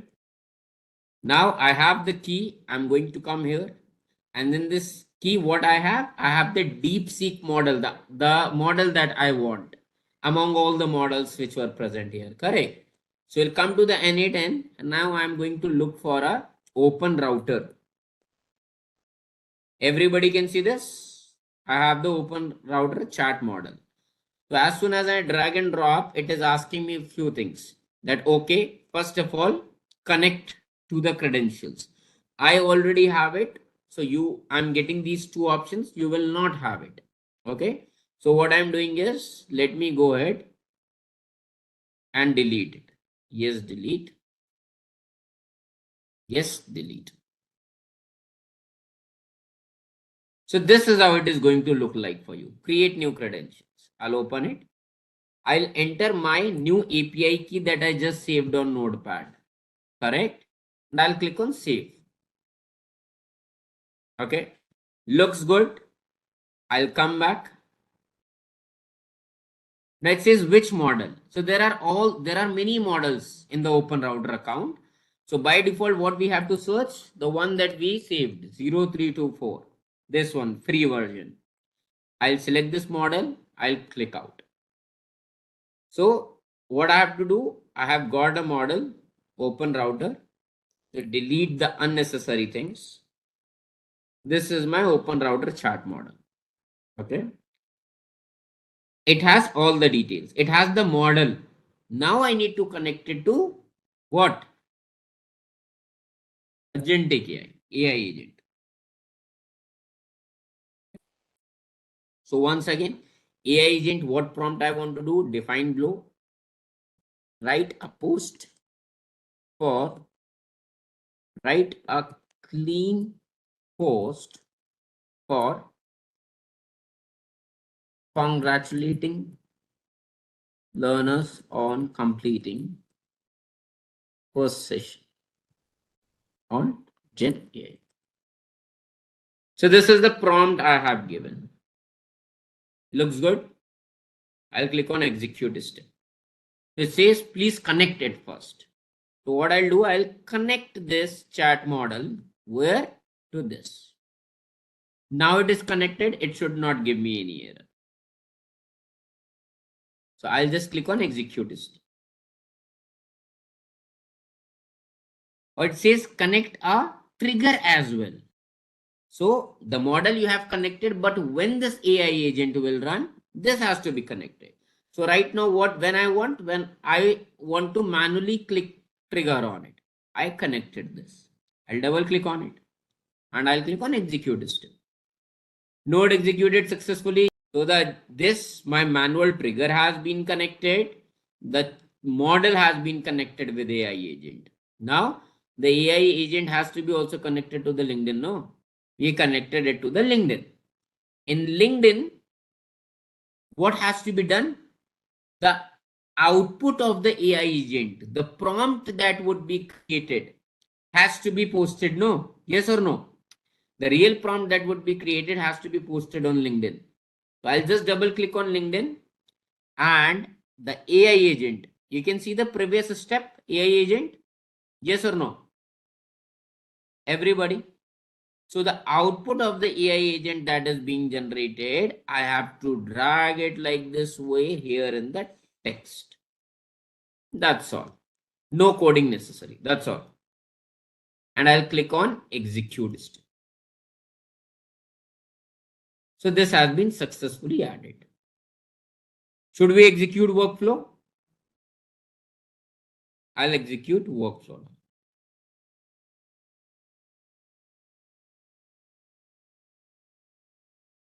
What it says, problem in node AI agent rate limit reached.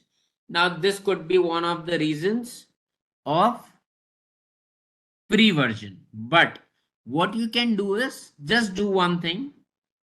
We will try to delete the key that we created no here in the model, the free key in the open router account, this key. So this API key I am deleting. I'll go to open router. I'll delete the key. I'll create a new API key. So this API key in the free version, I believe this is the problem, that it only allows you to create, run, execute one time. So you might have to go ahead and create keys again and again to execute workflow. We'll come here. I'll paste the key. I'll click on save. That's all. This is what you need to go ahead and do it. And I'll try to execute it once again.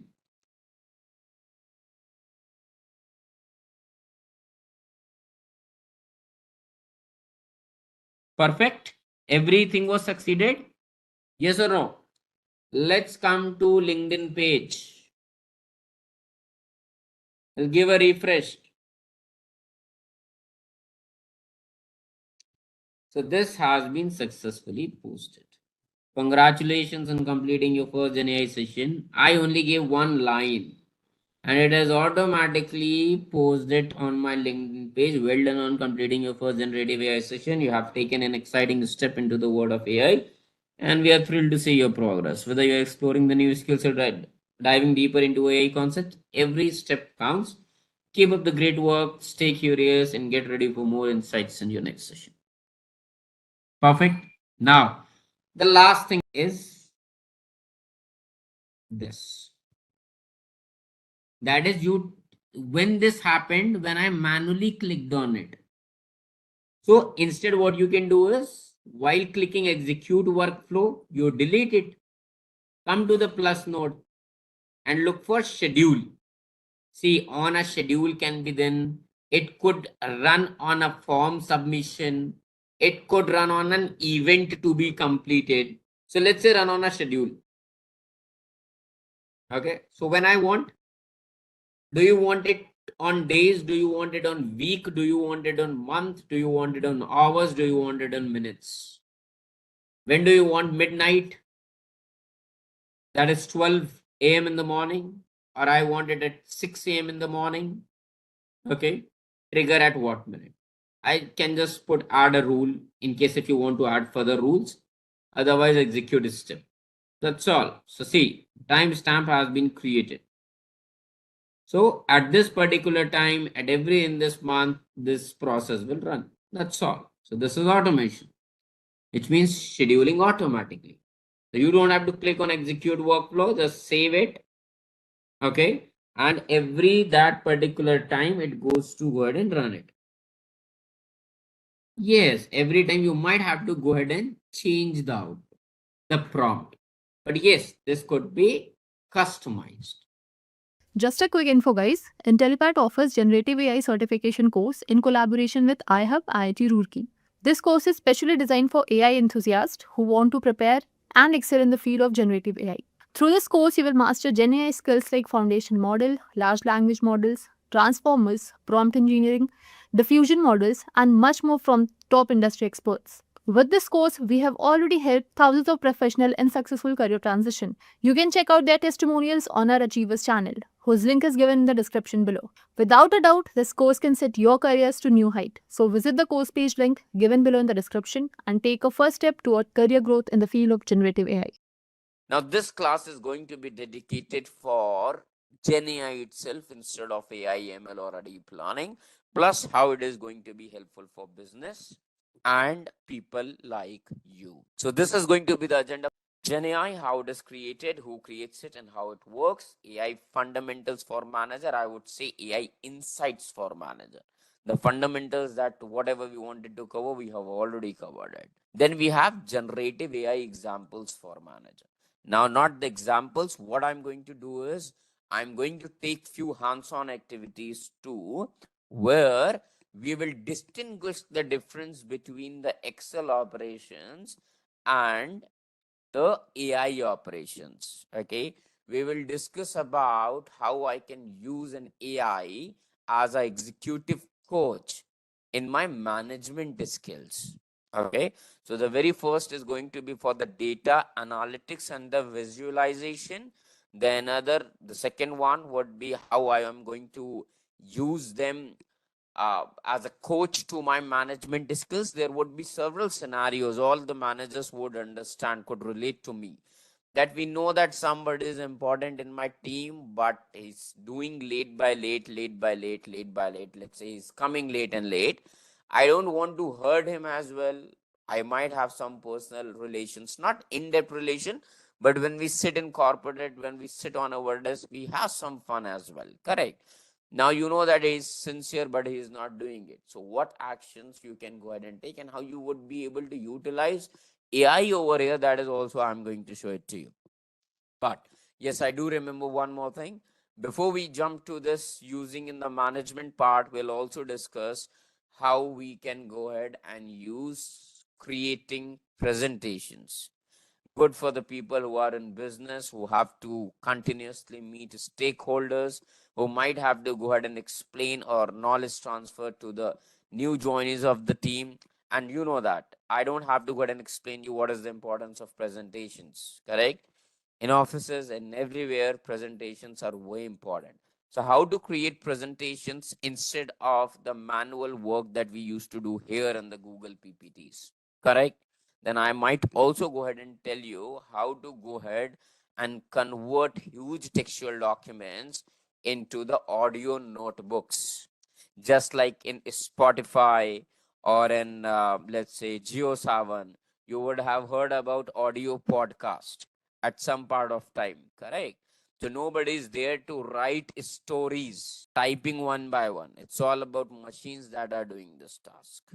Okay, so let's proceed with now. So what is Gen AI? Everything you need to know. So basically, generative AI is all about the class of an artificial intelligence that can generate new content. Content could be text, content could be images, content could be audios, content could be videos, content could be a code, content could be a 3D model, etc., etc. So it rather just analyzes or classifies the existing data, but also understands the pattern in the prompts, and then it figures out what is the most relatable output should be given to the user. Okay, there are various examples like ChatGPT, Cloud, Gemini, LLMA. These and every model that is written either on the PPT or that I'm going to train you in the class would have a specific genre. It would have a specific category. Few of them are text based, few of them are image generation based, few of them would be audio and speech generation based, few of them might be in the video generation based. Okay, so that is what the Gen AI is all about. I don't think so we have to go ahead and discuss any definition about it. So that is what generative AI is all about, which means the class of AI that helps you out to figure out, generate content, understand your prompts, understand the tuning and the tone behind your prompts, and create the content, whether it is an email, whether it is creating charts, whether it is analyzing reports, whether it is creating designs of your let's say, architecture, a society. It could be a computer design. It could be, let's say, you are developing a new device. Let's say something as a water dispenser or something as a cleaning dispenser, so that you put all your dirty plates in that dispenser and it gets washed automatically. It could be anything. So the design, in case if you're planning to go ahead and create a dispenser, there are tools like CAD and everything. Okay. So that is what the generative AI is all about. AI is a very big field. Okay. It's not about limited to cars and robot. Okay. Now it depends upon, okay, I'll just ask you one question that might go ahead and leave everybody confused. Okay. AI is a calculator, AI or not? So AI comes under two categories. Understand it in this way. First of all, calculators are intelligent and are non-living. It makes AI. However, the backend understanding or the backend working of calculator is based on data or is based on logics. Tell me, it's based on logic and rules. It is not based on data. It has been fed it like, okay, 2 plus 2 is 4, because 2 plus 2 is never going to be 8, correct? So that it might go ahead and look in the past, okay, 2 plus 2 has been 8 as well, so what has to be given now as an output? No, it is based on logic. But yes, it is intelligent. It is able to understand your inputs. It is able to give you an output, correct? That is what it is considered in the part of AI. But this is a separate thing. That is why AI is called as a vast field. Okay. Now, the different AI that has been trending now, that is been coming up now, because of that, the term itself, artificial intelligence, have become popular. What it is? AI plus machine learning, where the AI devices are not just running on if and else logic or the given set of rules. No, it has become enough smart to go through the previous feeded huge amount of data and then give you the result. So that is another field.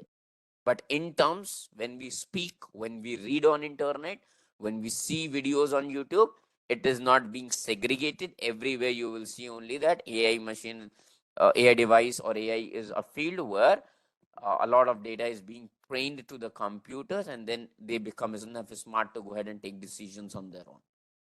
But yes, that is where AI is large field. Within this AI, you have ML, and then you have Gen AI as well. However, Gen AI is dedicated to generate content only. It is not going to go ahead and do jobs for you. Let's say shutting down curtains for you, shutting down automatically ACs for you, and all these things. Okay. So this is what the generative AI is all about. Now let's move forward. So this is how generative AI is created. Now you can see three icons and there are five ways. These are the processes. These are the phases.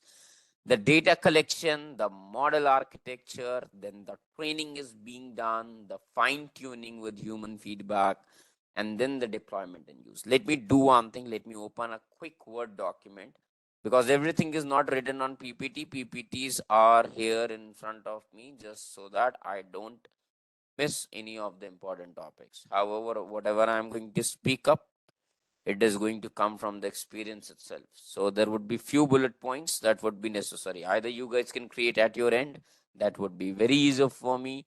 But in case if you can't, I'll also share a document to you. So right now we are discussing about how Gen AI is created. Okay. The very first thing is data collection. What does data collection means? Massive amount of data sets would be required before any such kind of AI is being developed. Okay, which means a lot of millions of text, millions of code, millions of images, millions of audios would be included. What could be the sources where you would be getting this text, or what sources could be used for? It could include your books. Books can be converted into PDFs. Then these PDFs could be uploaded into the model while training. It could be research papers. Okay. research papers which are available over the internet, which would have a copyright. So copyrights have been like now are bought first of all, and then it is being given to the model, the package. Then it could be websites, it could be open source repositories like GitHub, Nexus repositories, JFrog repositories, and a lot more.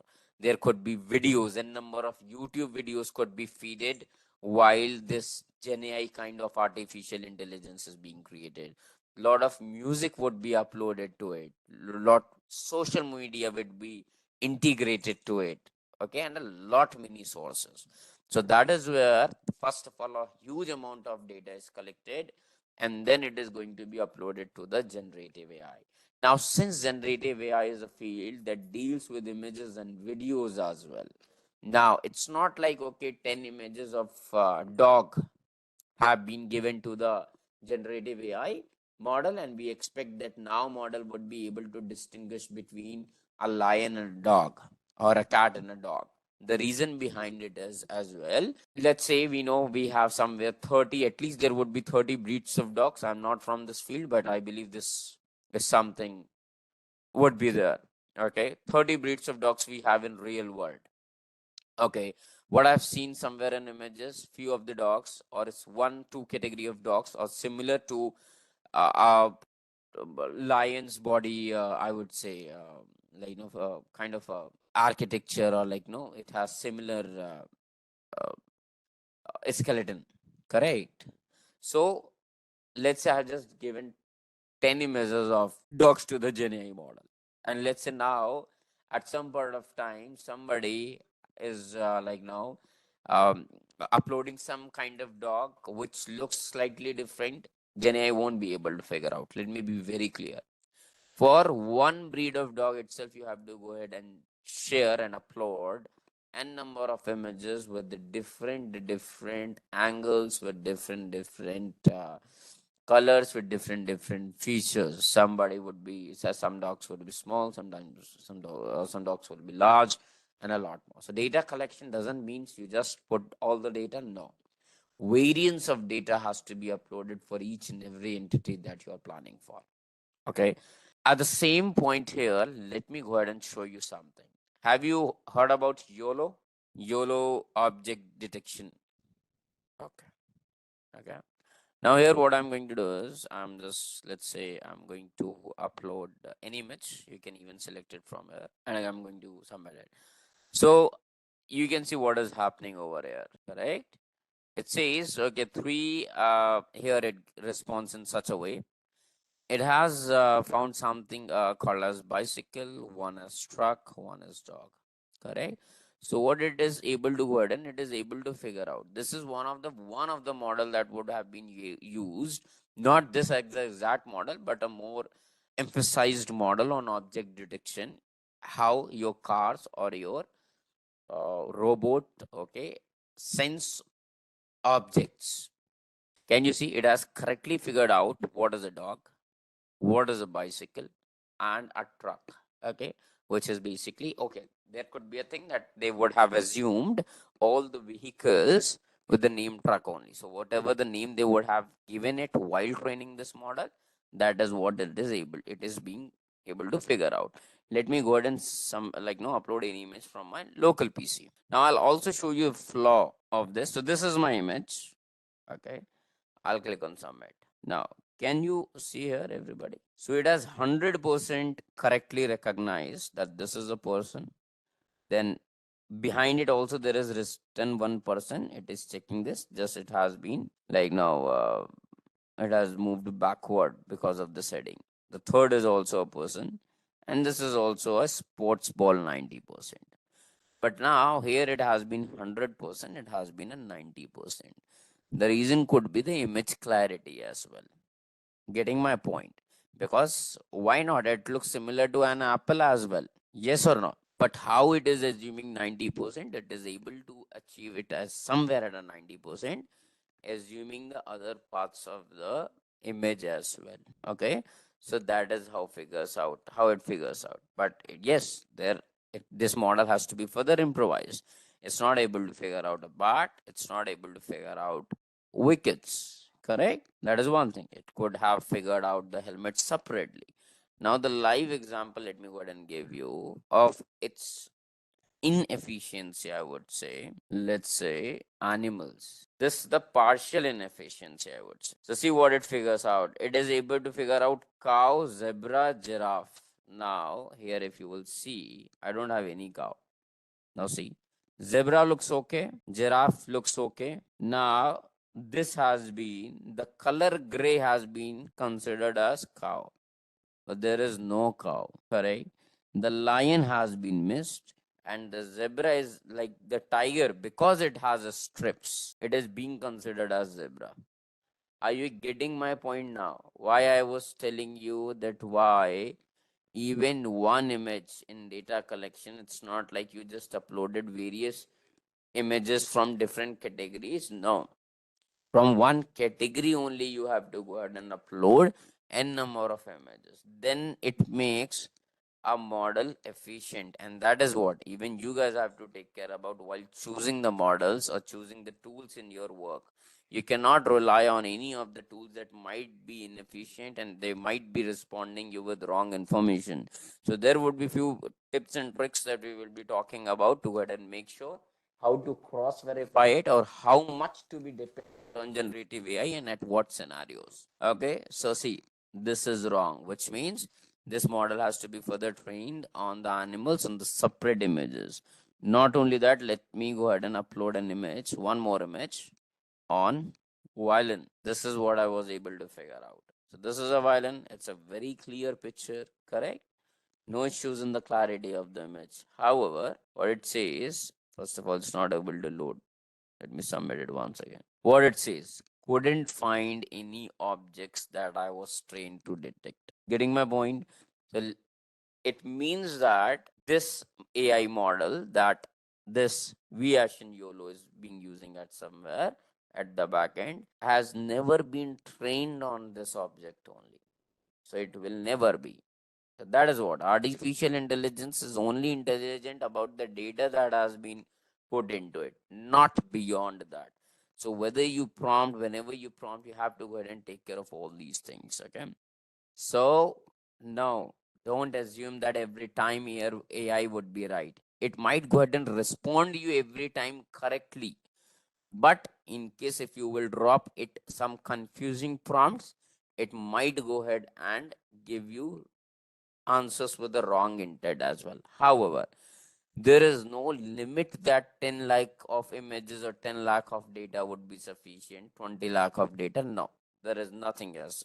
As as we practice and we improve, the more amount of data you will feed into the model, the more better it would go ahead and become. So there is no estimation, there is no threshold accuracy. See, let's take this case. Let's say you have given a prompt that I would like to have a customized image where I want the cricket match to be happening. Apart from that, the cheerleaders have to be playing violin. I want an image out of it. It might go ahead and give you the cricket ground because it knows. It might go ahead and set up the person at cheerleader board. But since it is not aware of what violin is, it will leave them empty. Okay, so everything would be there, but they will not have violence in their hand. So AI will do the job, but will do the job only that much how much it is aware of. So yes, there are all chances. It might. So instead of, I would say, giving you the wrong output, it first of all, in your case, the one thing that you are asking to me right now is it will give you an incomplete answer. Okay. So we were talking about the data collection. Okay. And once the data collection is over, you have what? You have model architecture. What? Model architecture. So once you have all the data with you, models are created. Now, the very first part, note it down somewhere, the very first part of model architecture is transformers. Why we are learning, guys? See, technical knowledge is important. You might be from a technical background or not, but tomorrow, let's say, in case if you have to work on these tools, you have to work on this domain, the technical information at the back end also you should be aware of. It could be at any situation. Like, let's say you might have to go ahead and explain it to your juniors, explain it to your teams. You might have to give a KT for them to also improvise. So technical information is also required before you directly use these tools in your Excel sheet or for your management purposes. That is what I'm saying. Please take care of it. So in the model architecture, the very first part comes here is transformers. Along with it, I want you to note it down. The transformers are not a chip, are not a hardware. It is just like a methodology. It is a design idea in software. So basically, what transformers do, transformer teach AI how to pay attention to the right words or parts of data.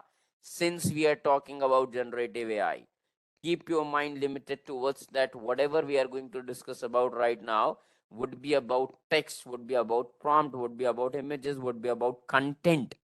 So once you have the lot of data, let's say lot of text you have, now in the case of model to be created, the very first thing is the idea, which is transformer. What it does, it teaches AI how to pay attention to the right words in the prompt or in the text, in the documents, or wherever the text is written. Okay. Without transformers, AI would not know which words connect to each other. Okay. Let's say, let me give you an example. Let's take the example. Let's say there is a sentence, the dog that went to space was brave. Okay. Let me write it down as well. What I'm saying, so the very first part of model architecture is transformer. And there is an example, the dog that went to space was brave. Now, let's say you are dropping this sentence to the AI. Okay. Now, AI knows the word dog to be connected with brave, not directly with a space. You are getting my point. So that is what transformers help to understand what thing, what word should be connected to other word. Okay. Now the dog is going to be brave. The dog cannot be a space, which means something else would be required to cover it with the space. Or let me give you another example. Let's say you want to translate something from English to French.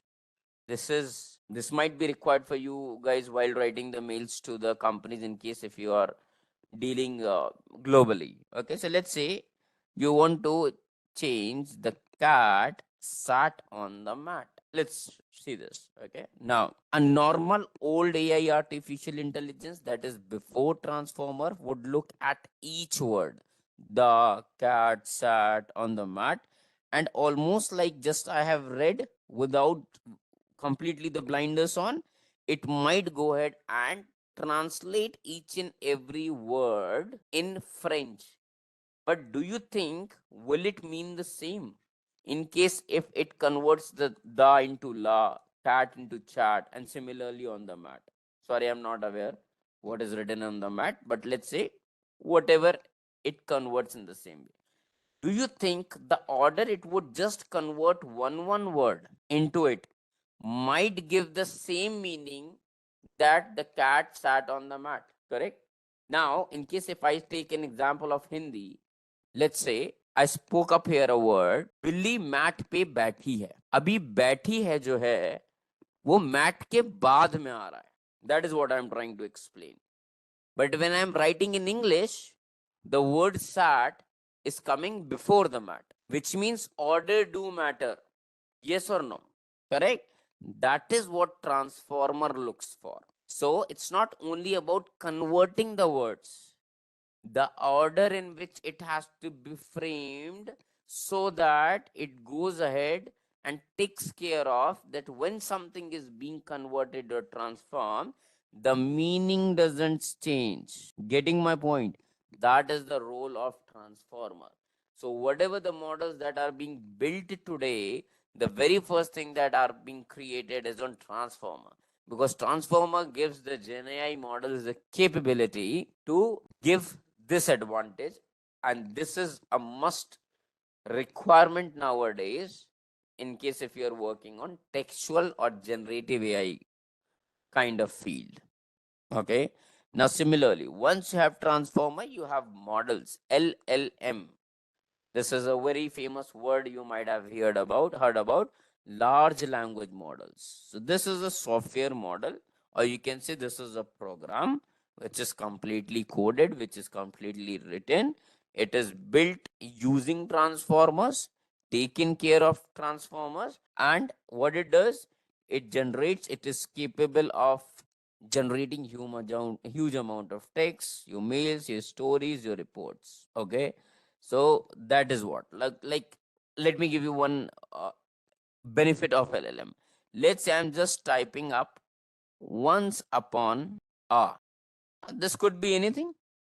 It could be once upon a time, but it might LLM now based on transformer. The LLM model, the program is enough strong, just not to go ahead and just fill here once upon a time. No, it is capable of framing an entire story or a fairy tale for you. Correct? So that is what LLM is all about. Okay, so this is one of the model, this is one of the program that uses the transformer and is enough smart to go ahead and write using the several, because it is using transformer, which gives it the sense of understanding, the sense of words. So using those words, it can create 10 stories for you, putting up in the correct order and delivering some meaning out of those orders. That is what in the model architecture, this is the second point, that is LLM. Okay. Similarly, you would have diffusion models. Okay. What? Note down these terms. You don't have to create it, but you should be aware of. Now, what are diffusion models? Just like LLM is a text based model, your diffusion model is basically your image and videos based program. Images and videos based program. Okay. So it starts with your random kind of a TV static sound or a noise, and then it's step by step removes the noise until a clear picture or video forms based on your description. So how does it work? In short, basically, it takes you would have seen in movies, it have been showing like, no, first of all the image is blurred into blocks into pixels, and then it is getting clarified. So what it does, it slightly tries to go ahead and connect every pixel at the back and one and to another, to go ahead and, like, no, give a proper meaning. Now let's say if you have we have done it in the graphic designer. Let's say if I'm asking to go ahead and create an image of a human. Now it is going to connect the pixels in such a dot that it makes eyes, it makes nose, it gives a human face only, not a rhinoceros. Correct?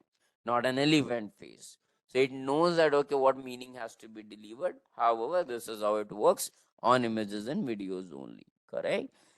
We are talking about how Gen AI model is created, which includes text as well. So that is what your LLM. What gives the power to it? Transformer gives the power to it. Now Gen AI is not only about text, it's about your images as well.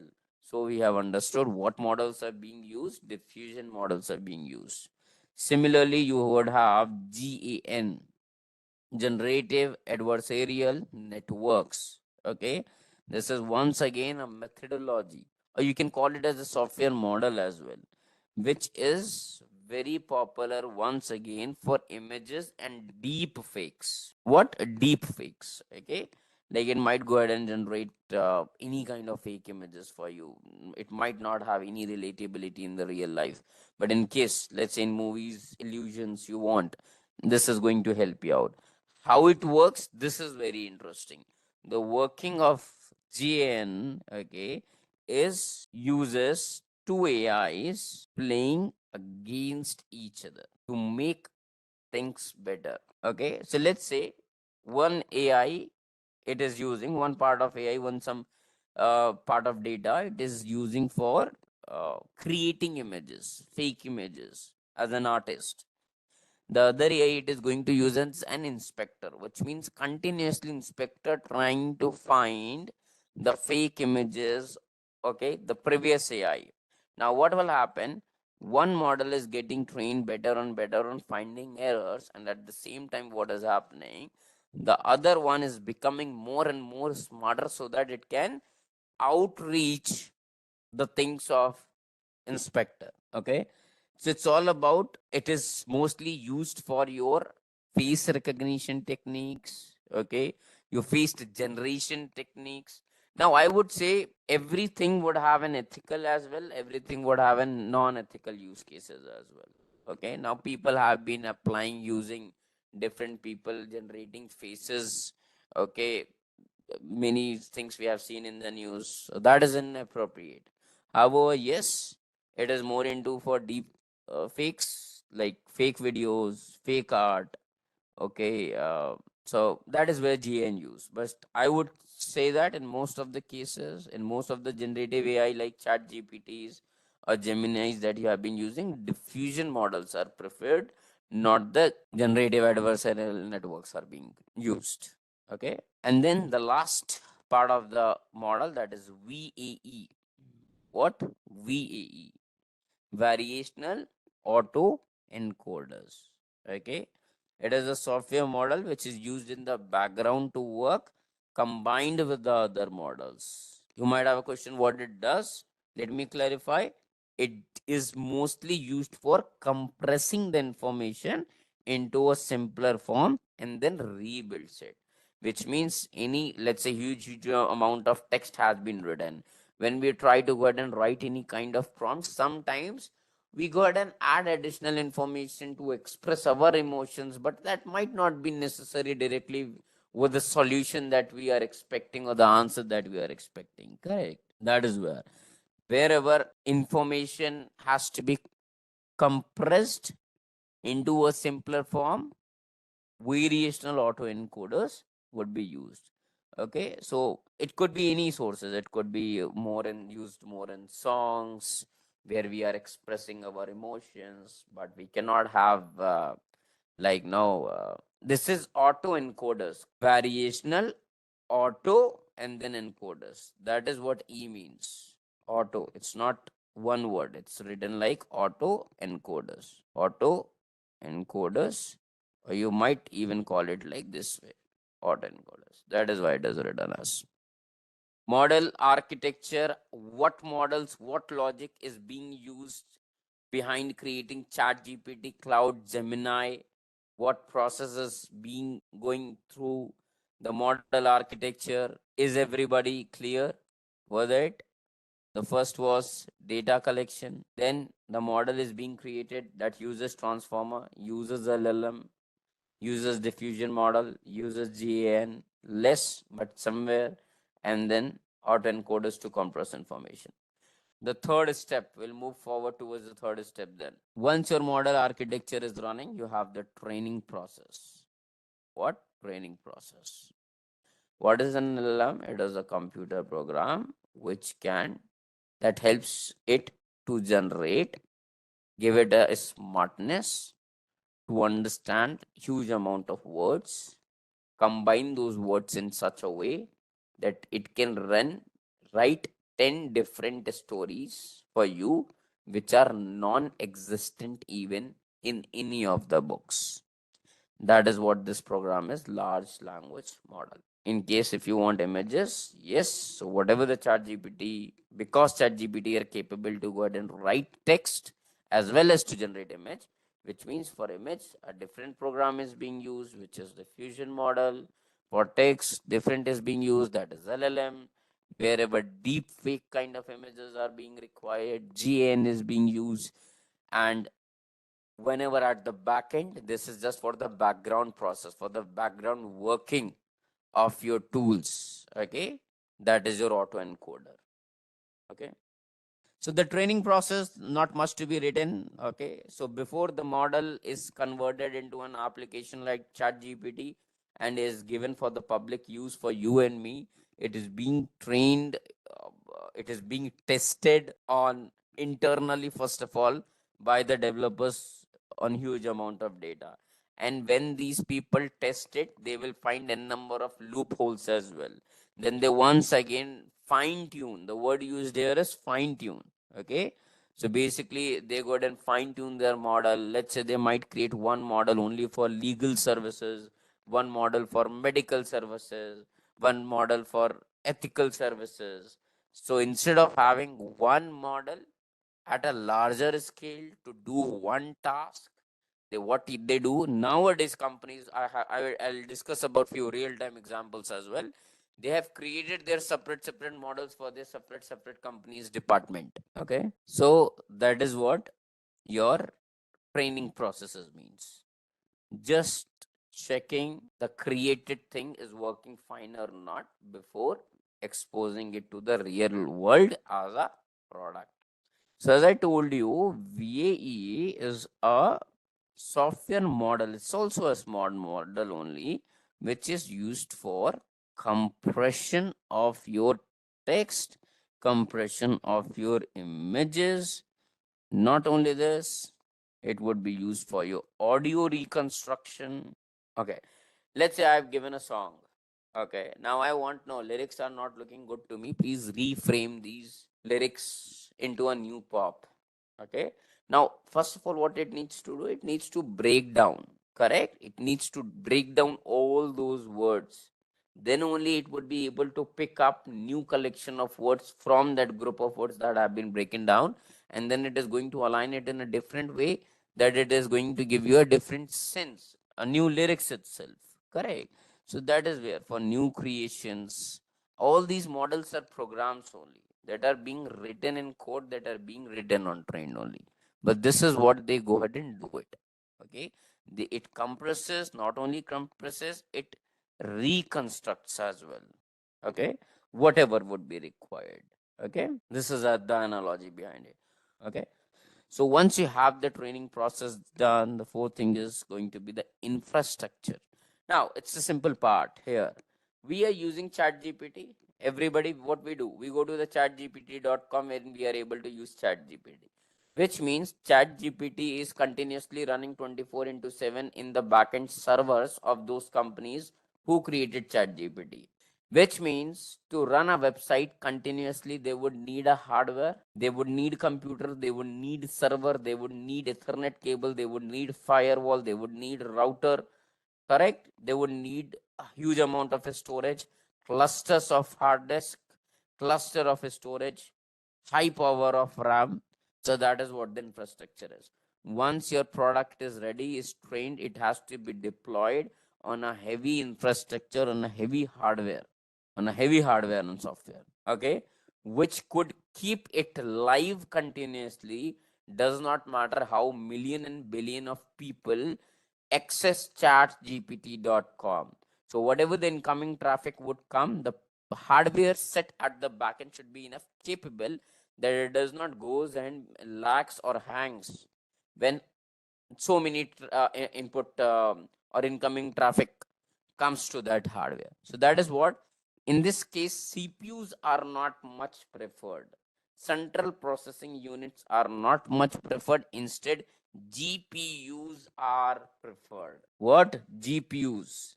NVIDIA A100 GPU, H100 GPU, and there would be much more, but this is what I'm aware of. Okay. Yes, graphic processing unit or graphical processing unit. CPU is a central processing unit. It does all the job.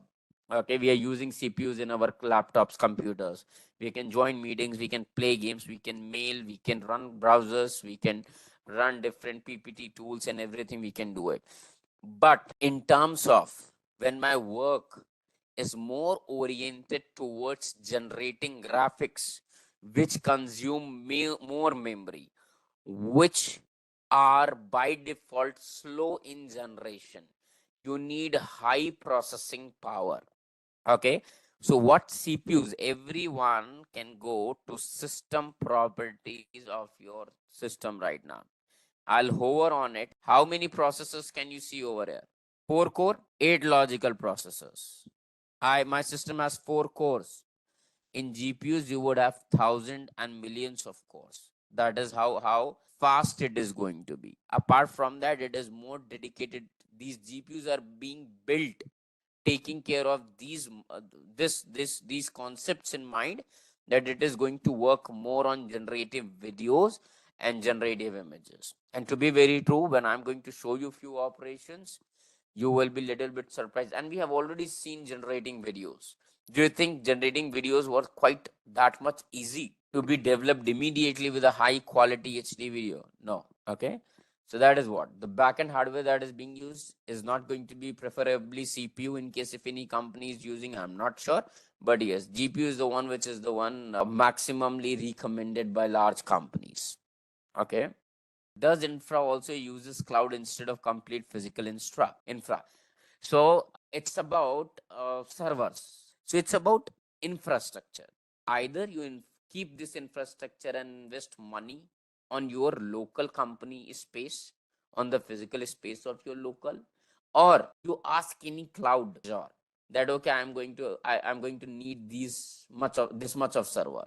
They are going to lend it to you. So that's a complete choice.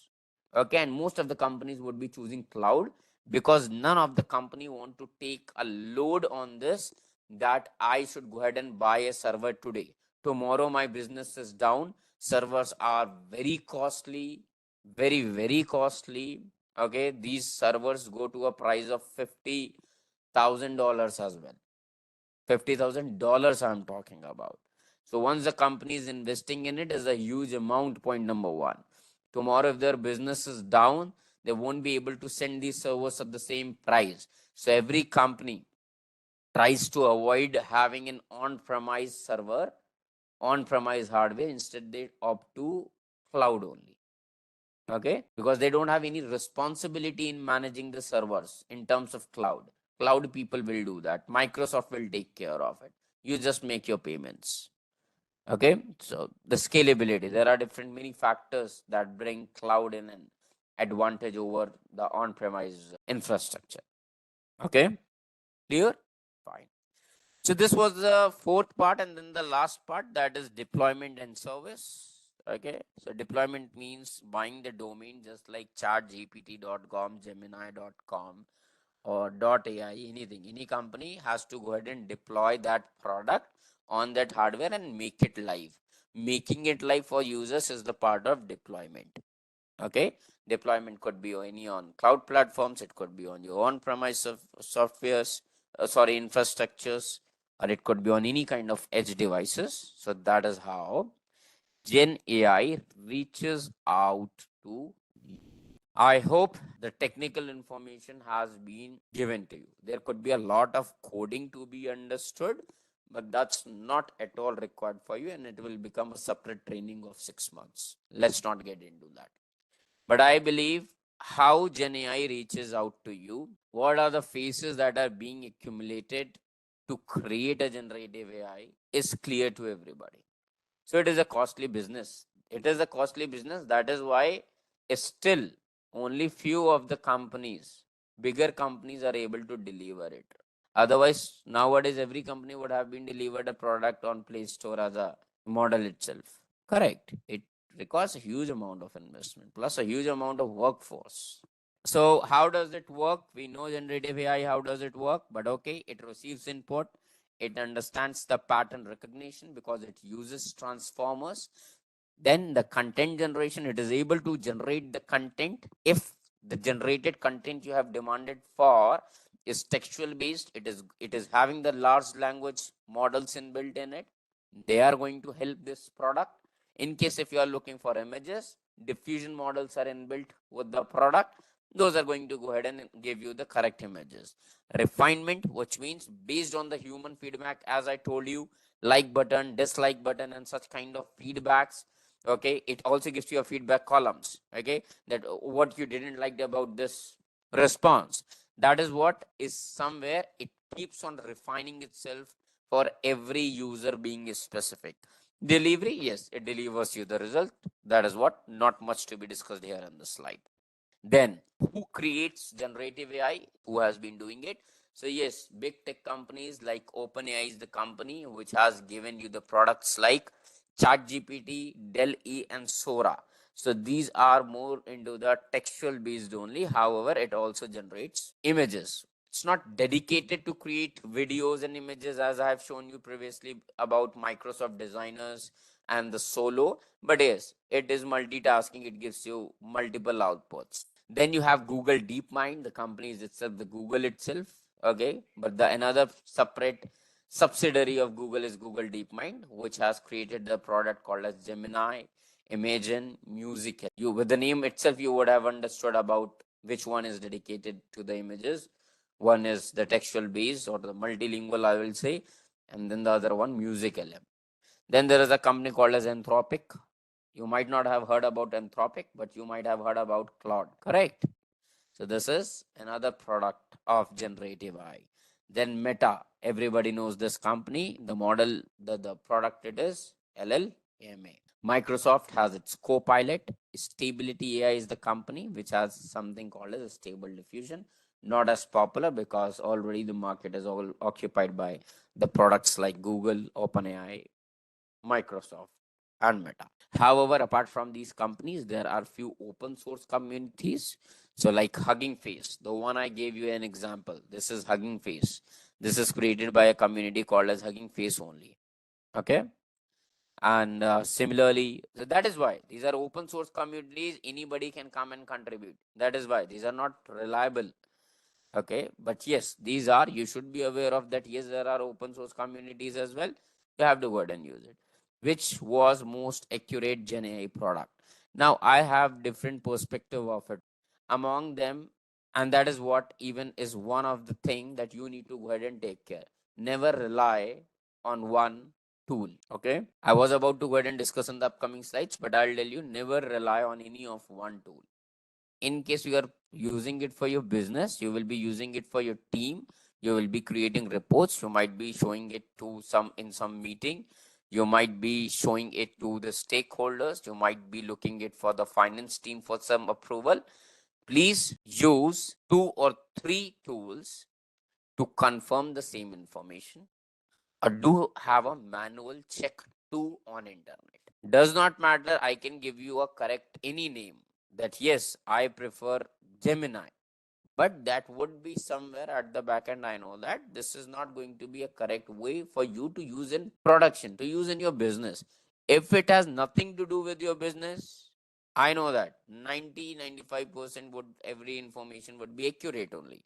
But since you would have something like now something buckled up for you, that has to be taken care of.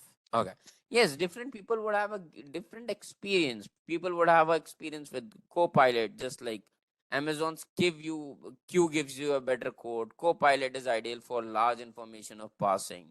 So it's everything is kind of mixed. Okay, Grok helps you with information, correct? They love Gemini over ChatGPT. Yes, I also have been hearing the same thing that yes, people have been.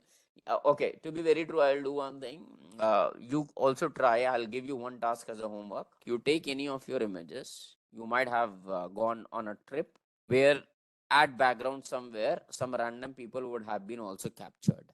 Which of them was able to remove the images without the background images, the unwanted things, whether the chat GPT or Gemini, taking care of, it has removed the complete impression without disturbing the background layout.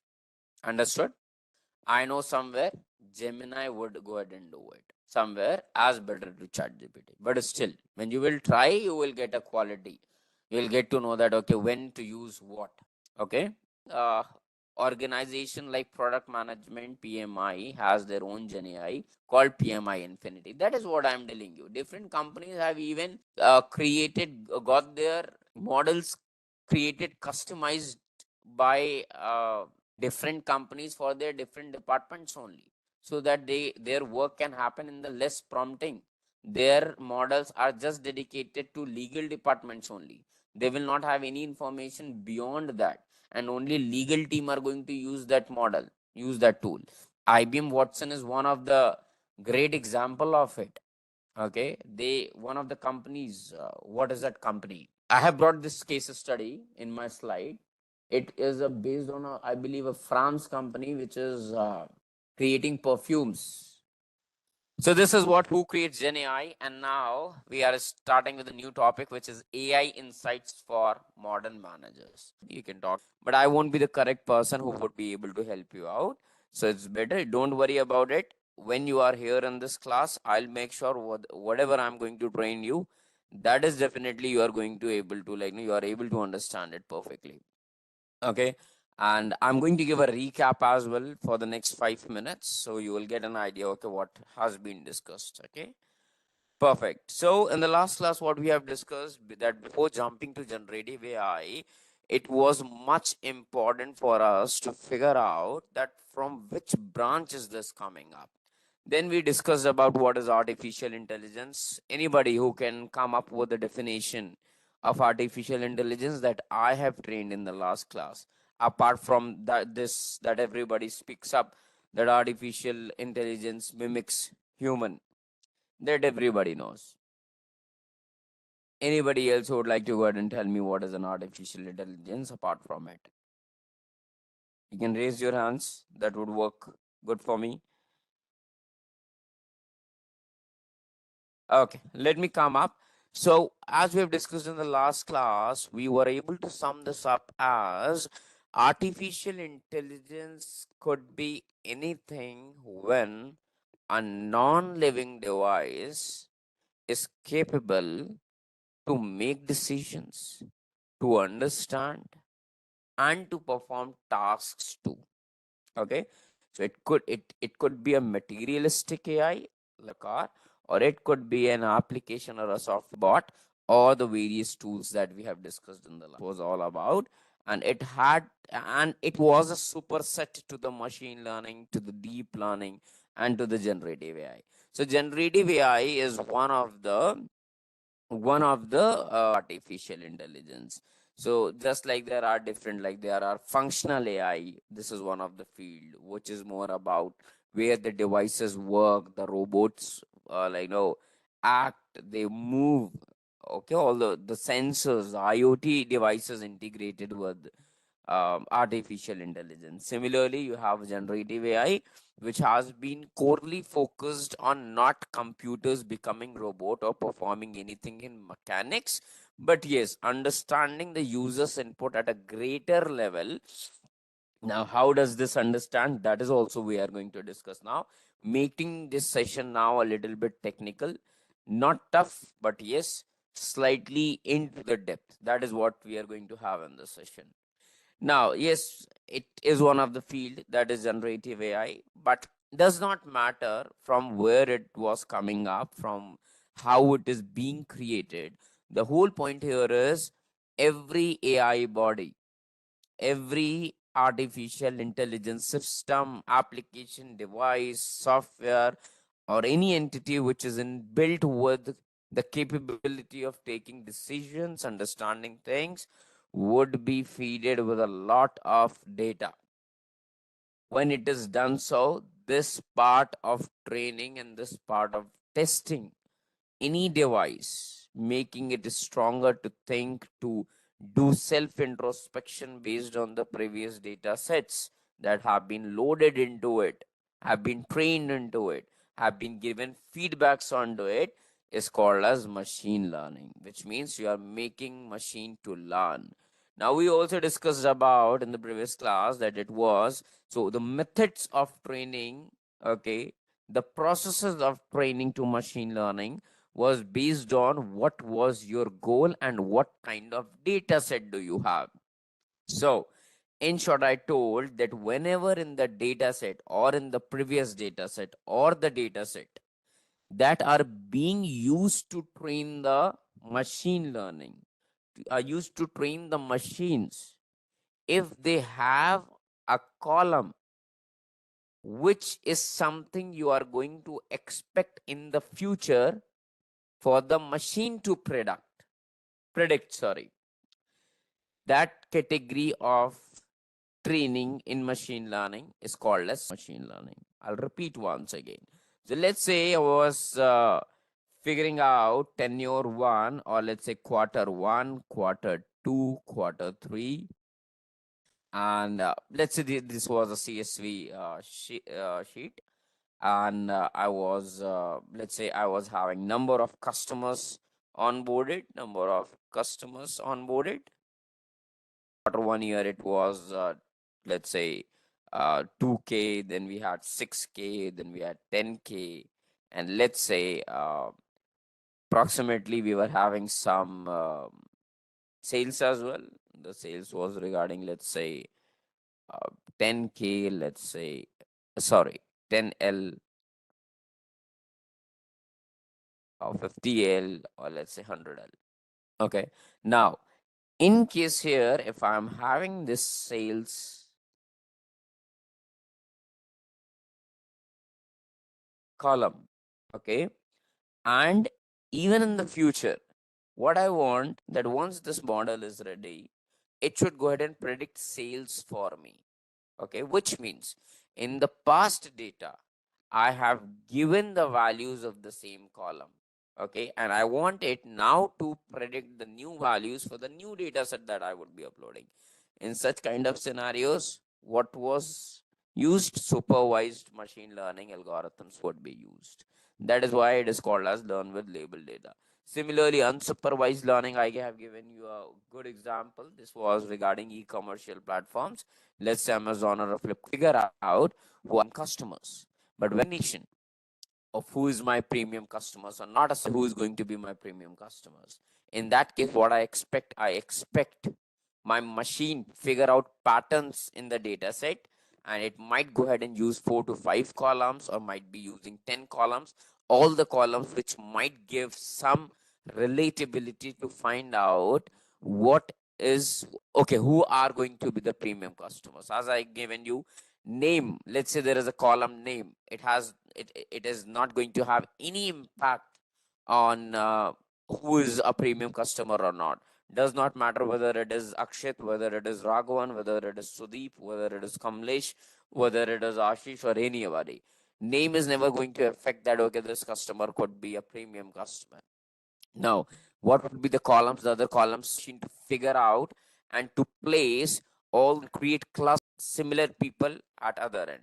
So how the graphs are created? One of the graphs would be created. All the people who have done a sales beyond 1 lakh rupees would be mapped here like this. All the similar columns which would have similar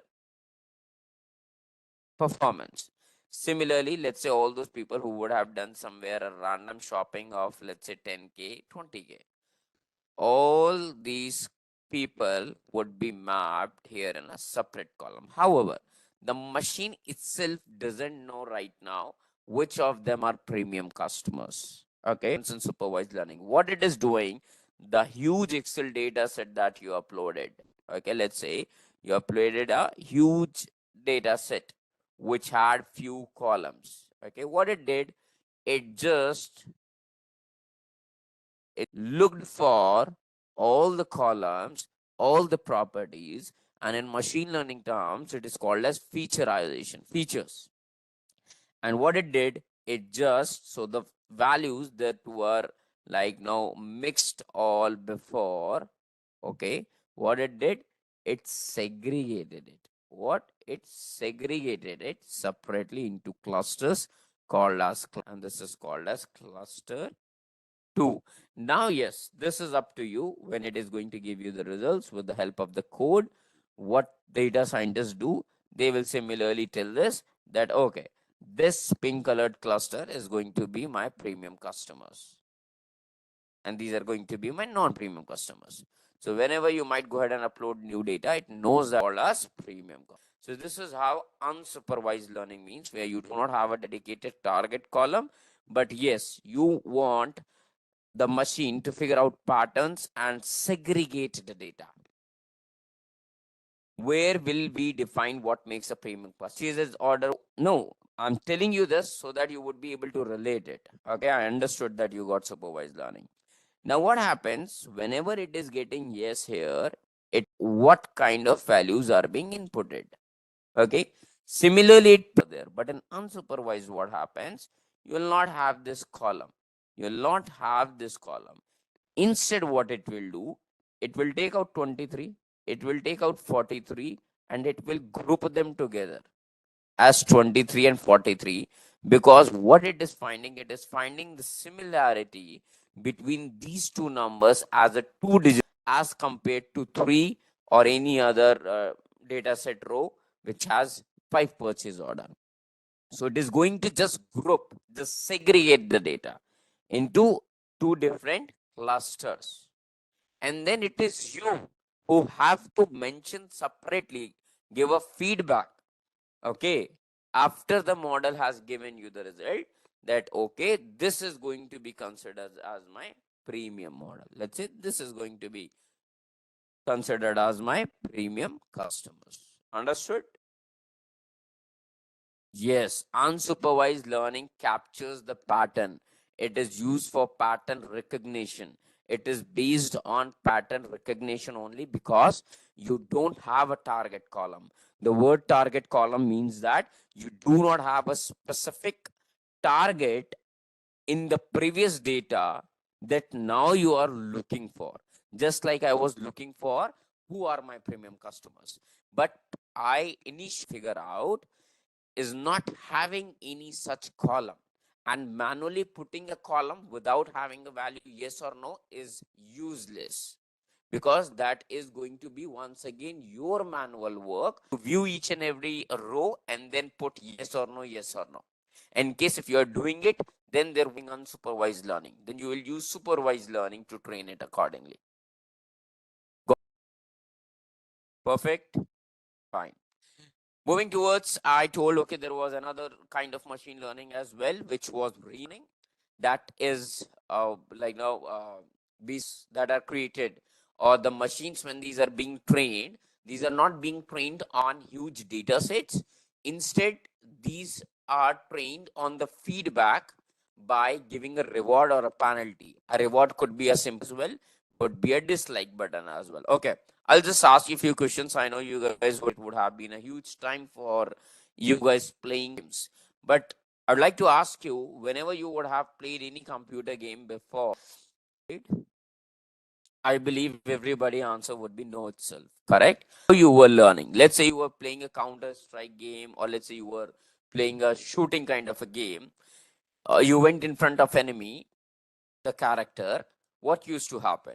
Used to shoot you, and then the game was over. So what was you? This was a penalty to you. You understood that, okay, I don't have to do that. I cannot go in front of the character and stand still. So you gain an understanding. Now the next time you are not going to do it. Now let's say in the next time you shot that correct points, you got rewarded. Correct. So that is what the logic of reinforcement learning is. Okay. Let robot goes to water. Okay. It jumps into the swimming pool. It goes into the rain. Okay. Now we have to go ahead and feedback, put the feedback in it. No, that the water is going to be problematic for the device, problematic for the you. As next time it is going to sense the water, it is not going to go ahead and take the decision. So in case if it is turning from there, what do? You give a reward. You might give a like button in the code. So it is done through the coding itself. It's not like a physical device robot is there and he understood, because you know that machines do not have emotions. And that is what still makes human intelligence different from artificial intelligence. Correct? Okay, let's not put a lot of time on it and let's go beyond that. So we also discussed about generative AI. Generative AI is all about focused on creating content as much as possible. We discussed these tools as an overview as well. I have shown you one activity on this. The VO used to create video of Microsoft Designer to create designs, images, icons, PPTs, or anything out of your text replet to create static web pages at website. Suno was to go ahead and create audios without even giving proper lyrics, just give genre of the songs. Now let me come up here in the new class. Now this class is going to be dedicated for Gen AI itself instead of AI, ML, or a deep learning like you. So this is going to be the agenda. Target to touch the topics for today is going to be Gen AI, how it is created, who creates it, and how it works. AI fundamentals for manager. I would say AI in the fundamentals that whatever we already covered it. Then AI examples for manager. Now, not the examples. What I'm going to do is I'm going to take activities to distinguish the difference between and the AI operations. Okay, we will discuss about how I can use an AI as an executive coach in my management skills. Okay, so the very first is going to be for the data analytics and the visualization. The second one would be how I am going to use them as a coach to my management skills. There would be several scenarios all the managers would understand, could relate to me, that we know that somebody is important in my team, but he's doing late by late. Let's say he's coming late and late. You heard him as well. But when we sit in corporate, when we sit on our desk, we have some fun as well. Now you know that he's not doing it. So what actions you can go ahead and take, and how you would be able to utilize AI over here, that is also I'm going to show it to you. But yes, I do remember one more thing. Before we jump to this using in the management part, we'll also discuss how we can go ahead and use creating presentations. Good people who are in business, who have to continuously meet stakeholders, who might have to go ahead and explain or knowledge transfer to the new joinees of the team. And you know that I don't have to go ahead and explain you what is the importance of presentations, correct? In offices and everywhere, presentations are way important. So how to create presentations instead of the manual work that we used to do here, Google PPTs, correct? And if the time permits today, in today's class itself, also go ahead and tell you how to go ahead and convert huge textual documents into the audio notebooks, just like in Spotify or in let's say Geo7.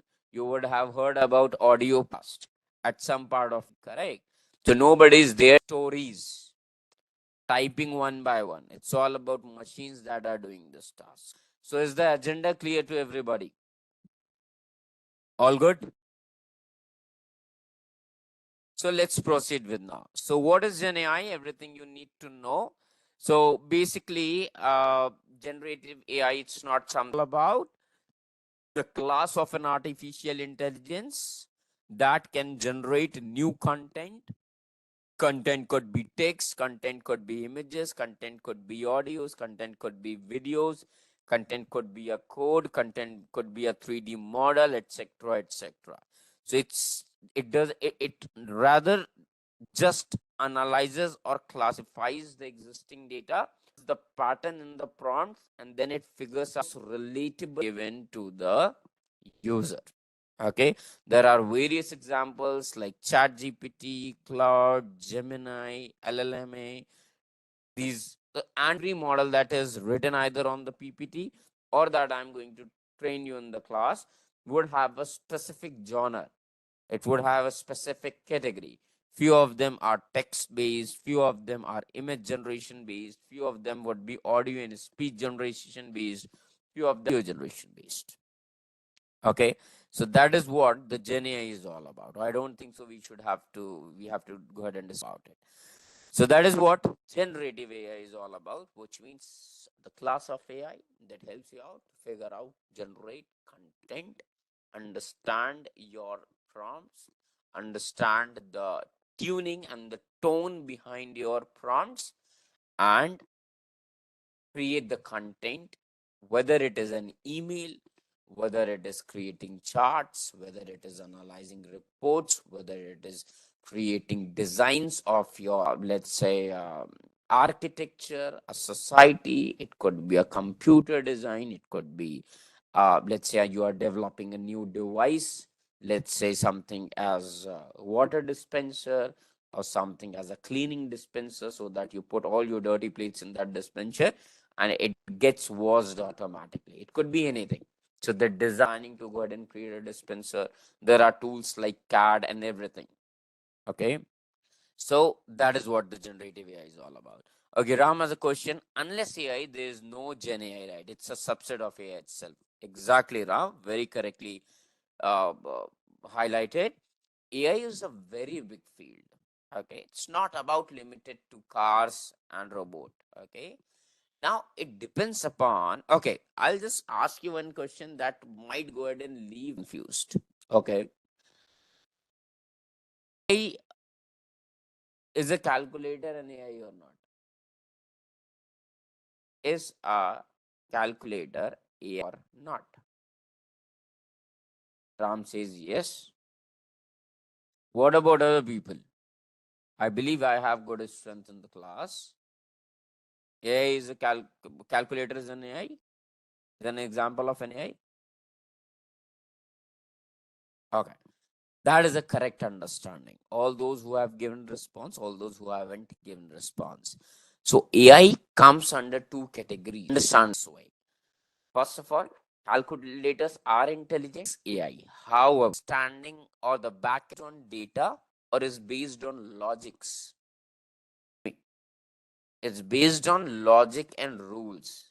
It is not based on data. It has been fed it like, okay, 2 plus 2 is 4. Because 2 plus 2 is never going to be 8, correct? So that it might go ahead and look in the past, okay, 2 plus 2 has been 8 as well. So what has to be as an output? No, it is based on logic. But yes, it is intelligent. It is able to understand your inputs. It is able to give you an output. Correct? That is what it is considered in the part of AI. But this is a separate thing. That is why AI is called as a vast field. Okay.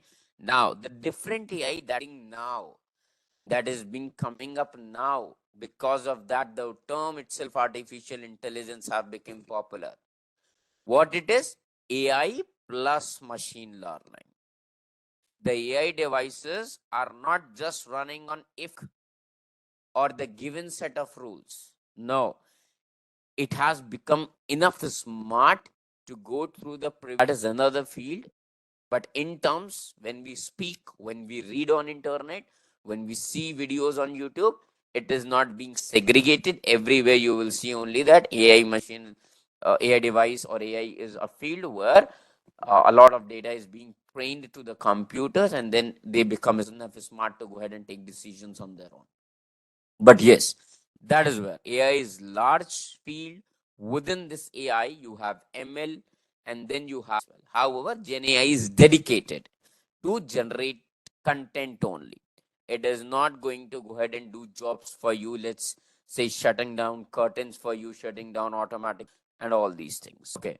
It when I assume the class is being recorded. Yes, well, the session is being recorded. It should be uploaded as well.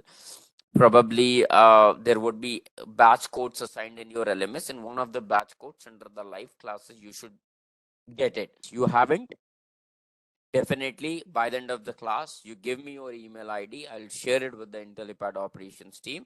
They would go ahead and check it once again. Either you can also. Okay, perfect. So this is what the generative AI is all about. Now let's move forward. So this is how generative AI is created. Now you can see three icons and there are five ways. These are the processes. These are the phases. The data collection, the model architecture, then the training is being done, the fine tuning with human feedback, and then the deployment and use. Let me do one thing. Let me open a quick Word document because everything is not written on PPT. PPT is in front of me just so that I don't miss any of the important topics. However, whatever I am going to speak up, it is going to come from the experience itself. So there would be few bullet points that would be necessary. Either you guys can create at your end, that would be very easy for me. But in case if you can't, I'll also share a document to you. So right now we are discussing about how Gen AI is created. Okay. The very first thing is data collection. What does data collection means? Would be required before any such kind of AI is being done, which means a lot of millions of text, millions of code, millions of images, millions of audios would be included. What could be the sources? Where you would text or what sources could be used for? It could include your books. Books can be converted into PDFs. Then these PDFs could be uploaded into the model while training. It could be research papers. Okay, research papers are available over the internet, which would be have a copy. So copyrights have been like now are bought first of all, and then it is being given to the model, the package. Then it could be websites. Yes, Swapnil, it could be websites. It could be open source repositories like GitHub, Nexus repositories, JFrog repositories. There could be videos, and number of YouTube videos could be while this Gen AI kind of artificial intelligence is being created. Lot of music would be uploaded. Lot social media would be integrated to it. Okay, and a lot many sources. So that is where, first of all, a huge amount of data is collected, and then it is going to be uploaded to the generative AI. Now, since generative AI is a field that deals with images and as well, now it's not like okay, 10 images of dog have been given to the generative AI model, and we expect that now model would be able to distinguish between a lion and a dog or a cat and a dog. The reason behind it is as well, let's say we know we have somewhere 30, at least there would be 30 breeds of dogs. I'm not from this field, but I believe this is something would be there. Okay, 30 breeds of dogs we have in real world. Okay, what I've seen somewhere in images, few of the dogs, or it's one two category of dogs, lions body, say like kind of a architecture, or like no, it has similar skeleton, correct? So 10 images of dogs to the Gen AI. Now, at some point of time, somebody uploading some kind of dog which looks slightly different, Gen AI won't be able to figure out. Let me be very clear. For one breed of dog itself, you have to go ahead and share and upload n number of images, the different angles with different colors with different features. Somebody would be, so some dogs would be small, sometimes not more. So data collection doesn't mean you just put all the data. Millions of data has to be uploaded for each and every entity that you're. Okay. At the same point here, let me go ahead and show you something. Have you heard about YOLO? Have you about YOLO? Yes or no? YOLO object detection. Okay. So everybody open this website.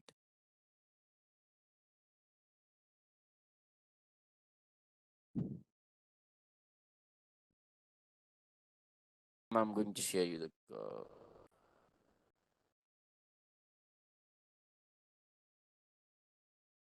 the code won't be required for you. A minute. Give me a minute, please. Let me just fetch my drive quickly.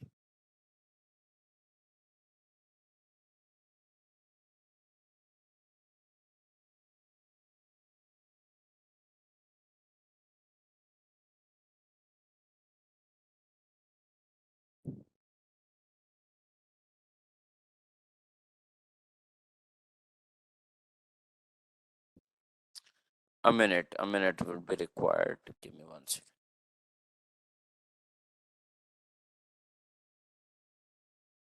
YOLO V8.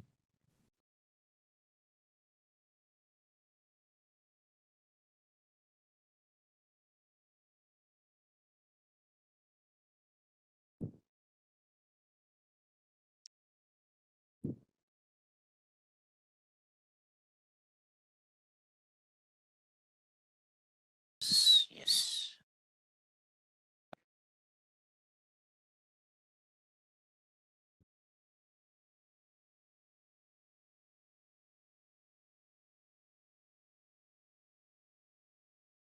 Okay, just access this link, everybody. Okay. Now here what I'm going to do is I'm just, let's say I'm going to upload an image. You can even select it from here, and I'm going to submit it. So you can see what is happening over here, correct? It says okay, three here it responds. It has found something called as bicycle, one is truck, one is dog, correct? So what it is able to go ahead and it is able to figure out. This is one of the model that would have been used, exact model, but a more um, emphasized model on object detection, how your cars or your robot, okay, sense objects. Can you see it has correctly figured out what is a dog, what is a bicycle, and a truck, okay, which is basically okay. There could be a thing that they would have assumed all the vehicles with the name truck only. So whatever the name they would have given it while training this model, that is what it is being able to figure out. Let me go ahead and upload an image from my local PC. Now I'll also show you a flaw of this. So this is my image. Okay. I'll click on submit. Now, can you see here, everybody? So it has 100% correctly recognized that this is a person. Then behind it also there is written 1%. It is checking this. Just it has been like now it has moved backward because of the setting. The third is also a person, and this is also a sports ball. But now here it has been 100%. It has been the reason could be the image clarity as well. Getting my point? Because why not? It looks similar to an apple as well. Yes, but how it is assuming 90%, it is able to somewhere at a 90%, assuming the other parts of the image as well. Okay, so that is how it figures out. But yes, this model has to be further improvised. It's not able to figure out. It's not able to figure out wickets. Correct. That is one thing. It could have figured out the helmet separately. Now the live example of inefficiency, I would say. Let's say animals. This is the partial inefficiency, I would say. So see what it figures out. It is able to figure out cow, zebra. Right? The lion has been missed, and the zebra is like the tiger because it has a strips. It is being considered as zebra. Are you getting my point now? Why I was telling you that why even one image in data collection it's loaded various images categories. No, one category only you have to go ahead and upload n number of images. Then it makes choosing the models or choosing the tool. You cannot rely on any of the tools that and they might be responding you with wrong information. So there would be few tips and tricks that we will be talking about to go ahead and make sure how to cross verify it or how much on generative AI and at what scenarios. Okay, so see, this is wrong, which means this model has to be further trained on the animals and the separate images. Not only that, let me go ahead and upload an image, one more image, violin. This is what I was able to figure out. So this is a violin. It's a very clear picture, correct? No issues in the clarity of the image. However, what it says, first of all, it's not able to load. Let me submit it once again.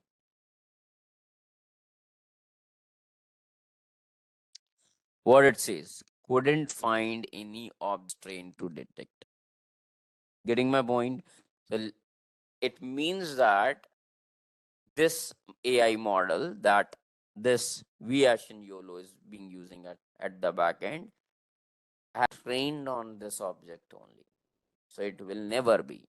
So that is what artificial intelligence is only intelligent about the data that has been put into it, not beyond that.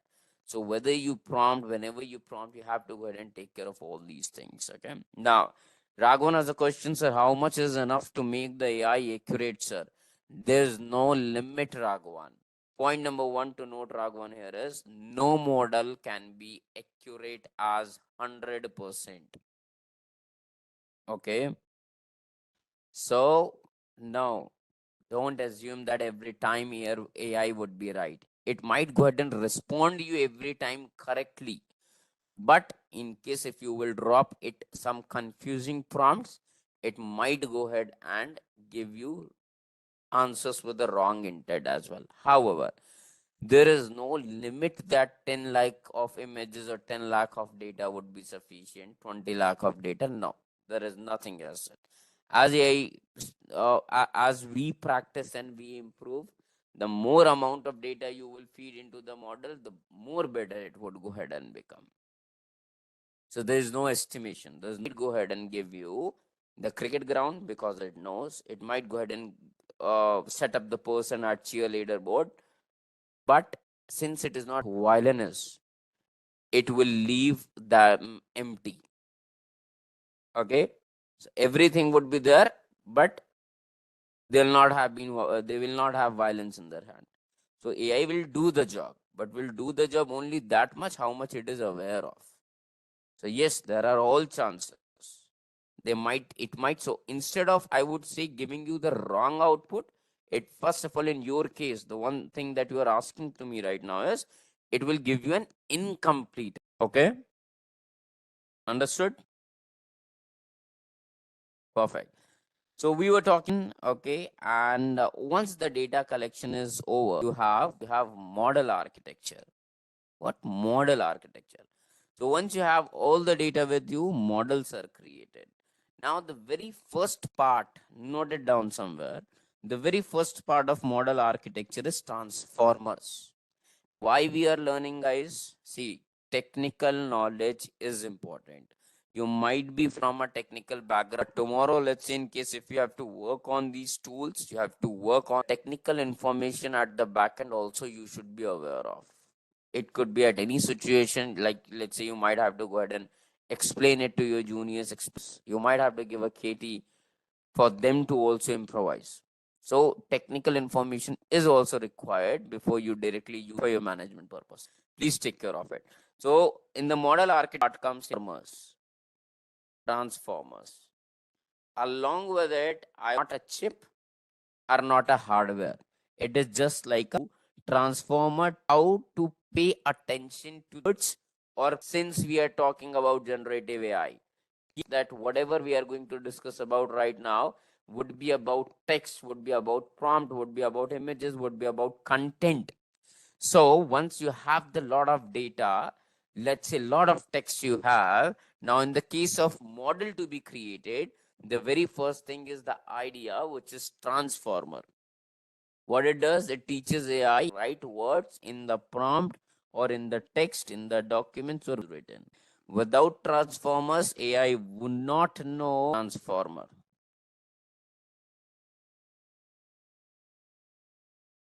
And there is an example. The dog that went to space, brave, to the AI. Okay. Now AI knows dog to be connected with brave, not directly with a space. Do you think the order it would just convert one word into it might give the same meaning that the cat sat on the mat? Correct? Now, in case if I take an example of Hindi, let's say I spoke up here a word, बिल्ली mat पे बैठी है. अभी बैठी है जो है वो मैट के बाद में आ रहा है. That is what I am trying to explain. But when I am writing in English, the word form, the meaning doesn't change. Getting my point? That is the role of transformer. So whatever the models that are being built today, the very first thing that are being created is on transformer. Because transformer gives the Gen AI models the capability to give this advantage, and this is a must requirement nowadays in case if you're working on textual or generative AI kind of field. Okay. Now, similarly, you have models, LLM. This is a very famous word you might have heard about large language model, completely coded, which is completely written. It is built using transformers, taken care of transformers, and it is capable of generating huge amount of text, your mails, your stories, your reports. Okay, so that is what, like let me give benefit of LLM. Once upon upon a. This could be anything. It could be once upon a time, but it might LLM now based on transformer. The LLM model, the program is enough strong, just not to go ahead and just fill here once upon a time. No, it is capable of framing entire story or a fairy tale for you. Correct? So that is what LLM is all about. Okay, so this is one of the model, this is one of the program that uses the enough smart to go ahead and write using the several, because it is using transformer, which gives it the sense of understanding, the sense of words. So using those words, it can create 10 stories for you, putting up in the correct order and delivering some meaning out of those. That point, that is fusion. Okay, what? Note down these terms. Now, what are diffusion models? Just like LLM is a text-based model,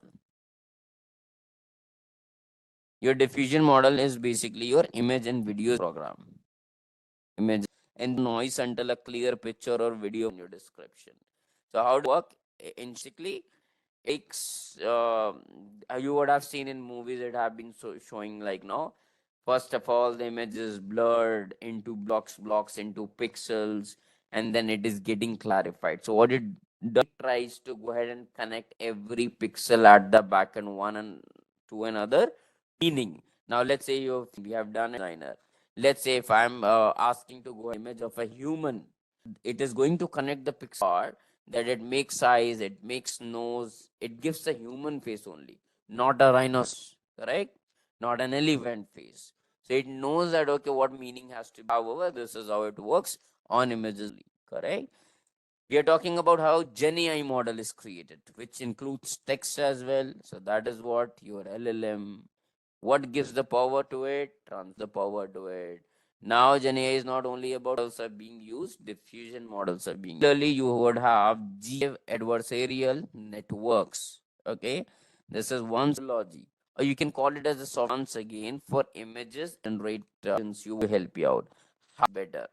Okay, so let's say one AI part of AI, one some part of data, it's fake images as an artist. Continuously trying to find the fake images. Okay, the previous AI happen. One more in better and better on finding errors, and at the same time, what is happening? The other one is more smarter so that it can out of inspector. Okay, so it's all about, it is mostly used for your face different people generating faces. Okay, we have seen in the news, so that is inappropriate. However, yes, videos, fake art. Okay, so that is where GN use. But I would cases in most of the generative AI like chat GPTs or Geminis that you have been using, diffusion models are preferred. Narrative adversarial network used. Last, that is VAE. What? VAE, variation auto encoders. Okay, it is a software model which is bound to work combined with the other models. You might have a question, what did me clarify? It is mostly compressing the information into a simpler form and then rebuilds it, which means any, let's say, you add additional information to express our emotions, but that might not be necessary directly with the solution that we are expecting or the answer that is where information has to be compressed into a simpler form. Variational autoencoders would be used. Okay, so it could be any more and used more in where we are expressing our emotions, but we cannot have like no. This is autoencoders. Variational, one word. It's written like autoencoders. Autoencoders, or you might even call it like this way, autoencoders. That is why it is written as GPT, Cloud, Gemini. What processes being going through the model architecture? Everybody clear with it? The first was data collection. Then the model is being created that uses transformer, uses LLM, uses diffusion model, uses GAN, less but somewhere, and then autoencoders to compress information. Everybody clear or not? The third step, we'll move forward towards the third step then. Once your model architecture is running, you have the training process. What? Training process. Somebody was asking me what is an LLM model. This is a computer which is capable to generate text. So Ayush is asking VAE. I just explained, okay, one by one. What is an LLM? It is a computer program that helps it to generate, to understand huge amount of words such a way that it can write 10 different stories for you which are non-existent even in any of the books. That is what this program is, large language model. Yes, if you want images, yes. So whatever the chat GPT, because chat GPT are capable as well as to generate image, which means for image, a different program is being used, which is the fusion model. For text, different is being used, that is LLM. Wherever deep fake kind of images are being required, GN is being used. And whenever at the back end, this is just for the background process, for the background working of your tools. Okay, that is your autoencoder. Okay. Okay, sorry, Raghavan. Completely your point. It's correct. I was actually saying ChatGPT is using LLM. Okay, perfect then. Sorry, I took it wrong. I thought you might be asking about the explanation. I should go ahead and give it. Exactly. The coming up, definitely either it is GPT-5 or tomorrow it might go ahead and become GPT-6 or 10. Everything are being okay. The more data, the more good insights you will get. So the training process not much to be written, converted into an application on huge amount of data. And when these people will find a number of loopholes as well, then they once again fine tune. Okay. So basically they go ahead and fine tune their model. Let's say they might create one model only for legal services, one model for medical services, one model for ethical services. So instead of having one model at a larger scale to do one task, what did they do nowadays? Companies, I'll discuss about few real time examples as well. They have created their separate models for their separate companies department. Okay, so that is what your training processes means. Just checking the created thing is working fine or not before exposing it to the real world as a product. Ayush sir, can you explain how VAE works? Why not? I can explain it. Definitely, I can explain it. Okay. So as I told you, VAE is a model only for compression of your text, compression of your images. Not only this, it would be used for your audio reconstruction. Okay. Let's say I've given a song. Okay. Now I want no lyrics are not looking good to me. Please reframe these lyrics. Okay. Now, first of all, what it needs to do, it needs to break down. Correct? It needs to break down all those words. Then only it would be able to pick up new collection of words from that group of words that have been break, that it is going to give you a different sense, a new. Correct. So that is where for new creations, all these models are programs only that are being written in code, that are being written on trained only. Didn't do it. Okay. It compresses, not only compresses, reconstructs as well. Constructs as well. Okay. Whatever would be required. Okay. This is the analogy behind it. Who decides, invents these models, how they decide these use cases. So definitely, I'll be coming to all this. Let's do one thing. Let's move slide by slide, Raghavan. I have all the answers to your questions. From that, in case if there won't be anything present, even of. So let's go one by one. I know that it's an exciting topic. It would be making you curious, but let's go ahead one by examples of the companies as well. Okay. That is even going to be in the next slide itself. So once done, the fourth thing is going to be the infrastructure. Now it's a simple part here. We are using ChatGPT. Everybody go to the chatgpt.com and we are able to use ChatGPT, which means of those companies who created ChatGPT. Yes or no? Which means to run a website continuously, they would need a hardware, they would need computer, they would need server, they would need Ethernet cable, they would need firewall, they would need router, correct? They would need a huge amount of storage, clusters of hard disk of storage, high power. So that is what the infrastructure is. Once your product is ready, is trained, it has to be deployed on a heavy infrastructure, on a heavy hardware, on hardware and software. Okay, which could keep it live continuously. Does not matter how million and billion of people access chatgpt.com. So whatever the incoming traffic would come, the hardware set at the backend should be enough capable, goes and lags or hangs when so many input or incoming traffic comes to that. That is what are not much preferred. Central processing units are not much preferred. Instead, GPUs are NVIDIA A100 GPU, 100 GPU, and there would be much more, but this is what I'm aware of. Okay. Yes, graphic processing unit of your system now. I'll hover on it. Okay, let me remove this chat box. How many processors can you see over here? 4 core, 8 logical processors.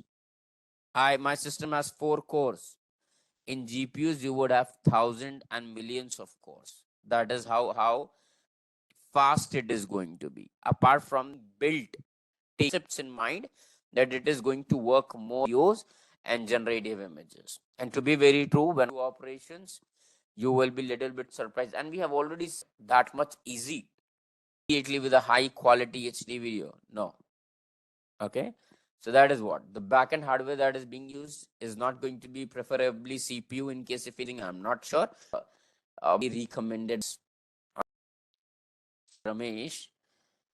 Okay, before that, there is a question from Rahul. Does infra also uses cloud instead of complete physical infra? Why not, Rahul? So please understand one thing. So it's about infrastructure. Either you keep this infrastructure and invest money on your local company space, on the physical space of your, or you ask any cloud, AWS, Azure, that okay, I'm going to need this much of server. They are going to lend it to you. So that's a complete choice. Okay, and most of the companies would be, because none on this that I should go ahead and buy a tomorrow. My servers are very costly, very costly. Okay, these a price of $50,000 as well. $50,000 I'm talking about. So once the company is investing in it, is a huge amount. Tomorrow, if their business is down, they won't be able to send these servers at the same price. So every company tries to avoid having an on-premise set up to cloud owners. Cloud people will do that. Microsoft will take care of your payments. Okay, many factors that bring cloud in an advantage over the on-premise infrastructure. Okay, I can relate LLM diffusion to supervised and unsupervised. No. Ramesh, there is not at all required for you to, if my use cases and generate pattern that is continuously looking for what are we talking now? AI training would be required over here, but as I told you, it is going to use diff model, kind of an LLM models.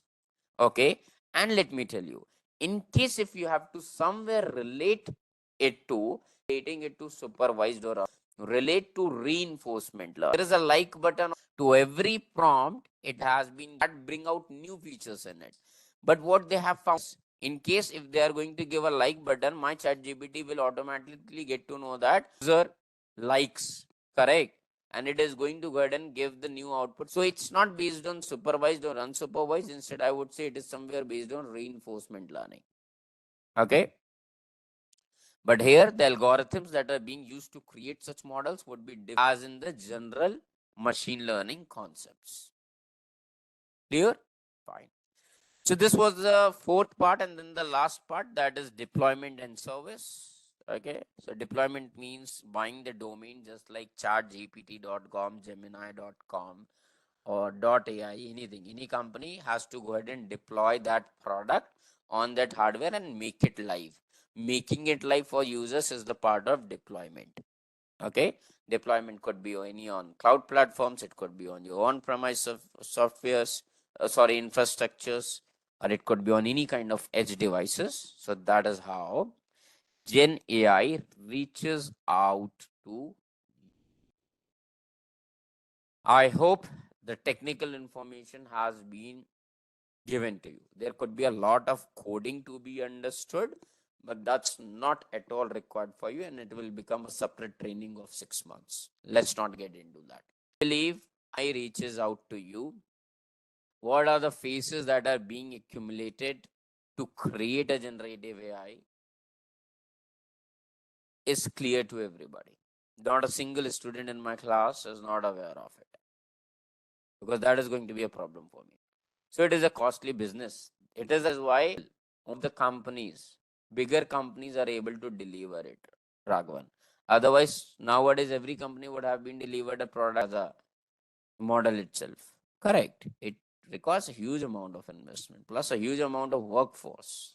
Got it. So how does it work? We know it work, but okay, it was pattern recognition, transformers, then the content generation. It is able to generate the content. If textual based, they are going to help feedback columns. Okay, that what you didn't like about this risk, that is what is somewhere it keeps on refining itself for every user being specific.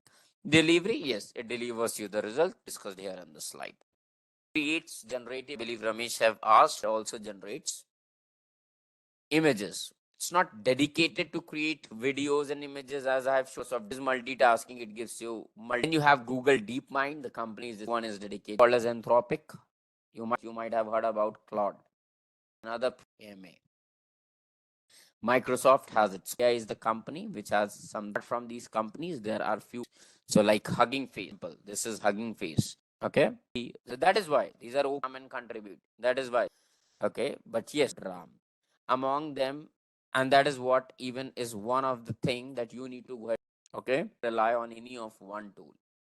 In case you are using it for your bit to the stakeholder, it for the finance team for some approval, please use 2 or 3 tools to connect it. Does not matter. I can give you a correct any name that yes, I prefer Gemini, but that would be somewhere. This is not going to be a correct way for you to use and know that 90 information would be accurate only. But thing like now that has to be okay. Yes, different people would have experience pilot just like yes, I also have been hearing. Okay, to be asked as a homework. We don't have the time to discuss that as well. So, IBM Watson, I don't think so. It would is much publicly used or accessible. I'm not much sure. Not that as free available to as Gemini and ChatGPT. So, what task you take any of your images where add background somewhere, some random people would have been also captured. I didn't do everybody in the next class impression with understood. Do this task. I know somewhere Gemini would go ahead and do it. Somewhere as better to ChatGPT. But still, when you will try, you will get a quality. You will get to know that okay, when to use what. Okay. And something PMI has called PMI Infinity. That is it got there so that their work can happen in the less prompting. Their models are just information beyond use that tool. IBM Watson is one of the great example of it. Okay, they one of the companies. What is that company? I have brought this case study in my slide. It is based on I believe a France company which is creating. We'll discuss about these case studies. Don't worry. So this is what who creates Gen AI, and now we are starting with a new topic, which is AI for modern managers. Now, before I start with this topic, we'll do one thing. We'll have a 15 minutes of break. It will somewhere vote to, as well as it could be a relaxing break to everybody. So I believe 10 to 12 minutes break would be sufficient, correct? So let's say we'll have 12 minutes of break.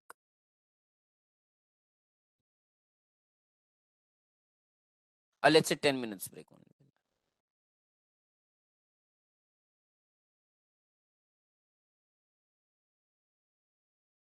Okay.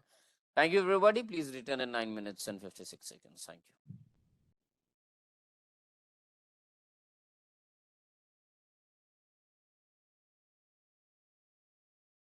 Just a quick info, guys. Intellipaat offers Generative AI certification course in collaboration with iHub IIT Roorkee.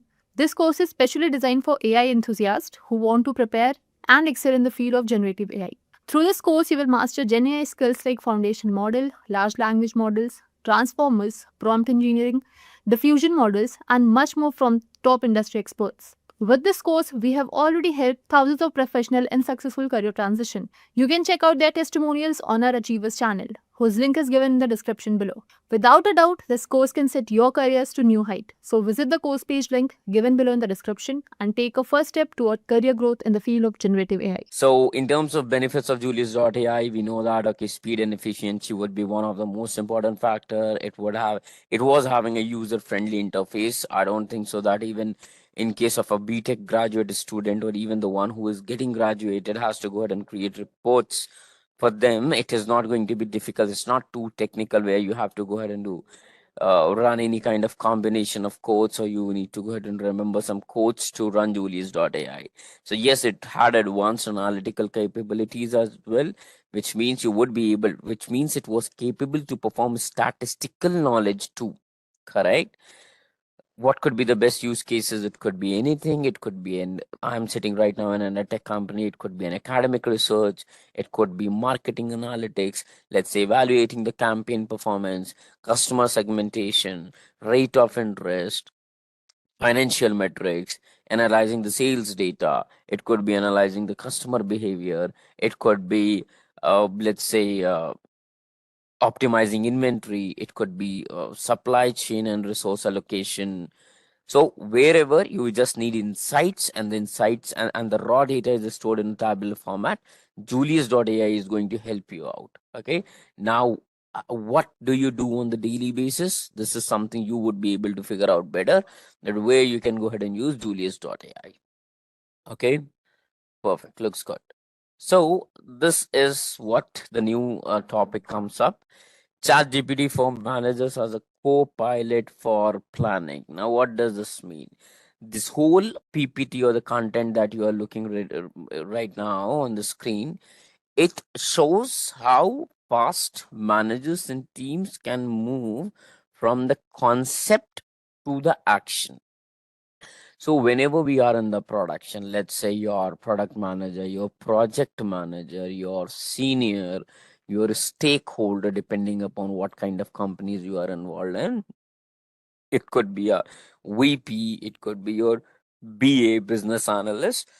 What do they go ahead and do? We just have a meeting initial, we get mails, we be present over there in case if you are in the working in an on-premise mode.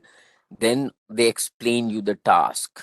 Now, when they go ahead and explain you the task, or when they are talking to you, what are they keeping? They are keeping an idea that this is something we are willing to look in this 2025 end.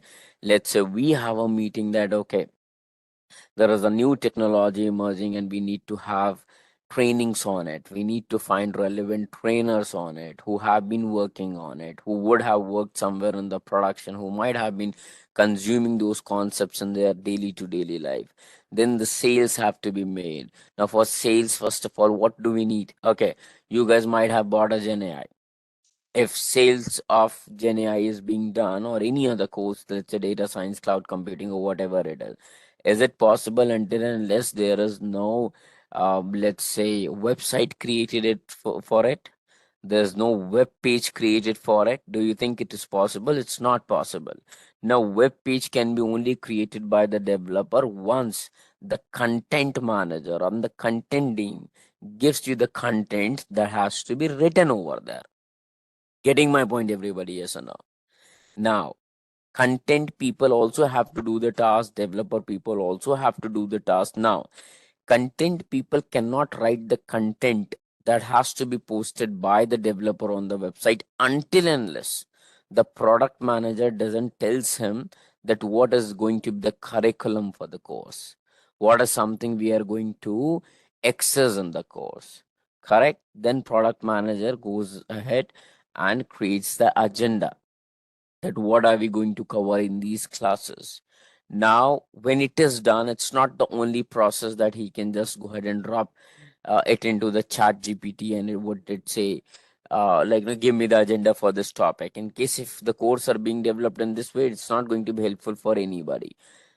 He would be using competitive analysis. He would be looking for 10 different competitors, 10 top universities, 10 top edtech companies who might be running a course related to Gen AI. Now, the whole intent of selling course or making a business better is providing your course with everything that your competitor is not giving it. Correct. So what we have understood, the product manager would have its own requirement, the content manager would have its own requirement, testimonials have to be required, that would be own requirement.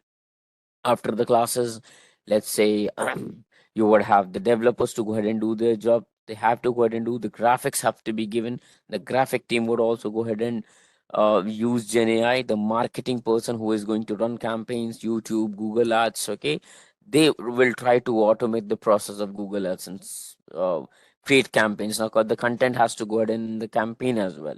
Idea generation, you have to go ahead and touch out the catchy lines that has to be posted on Instagram, your Facebook. Correct, the key pointers. So that is what.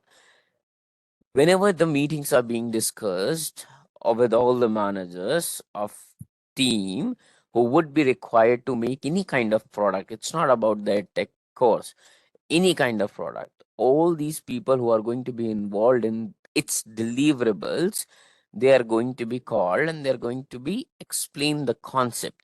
So the starting point always remains what? The starting point remains an idea generation. Okay, which means the team has to explore how generative AI could be useful for, let's say, for finance, for any part, for any section. Correct. So what you can go ahead and do it. So let's do one thing. Let's You might have a prompt. Let's say, okay, let's do one thing. Will take it as a case study.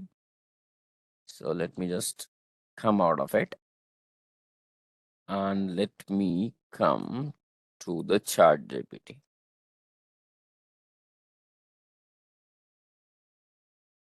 Perfect.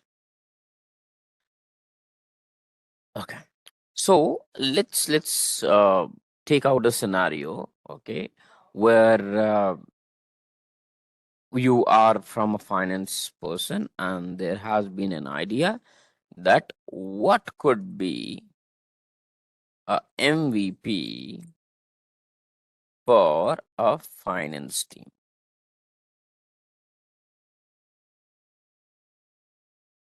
with no Gen AI experience look like. What is MVP? What is MVP? Minimum viable product. Okay. So, okay. One second. Team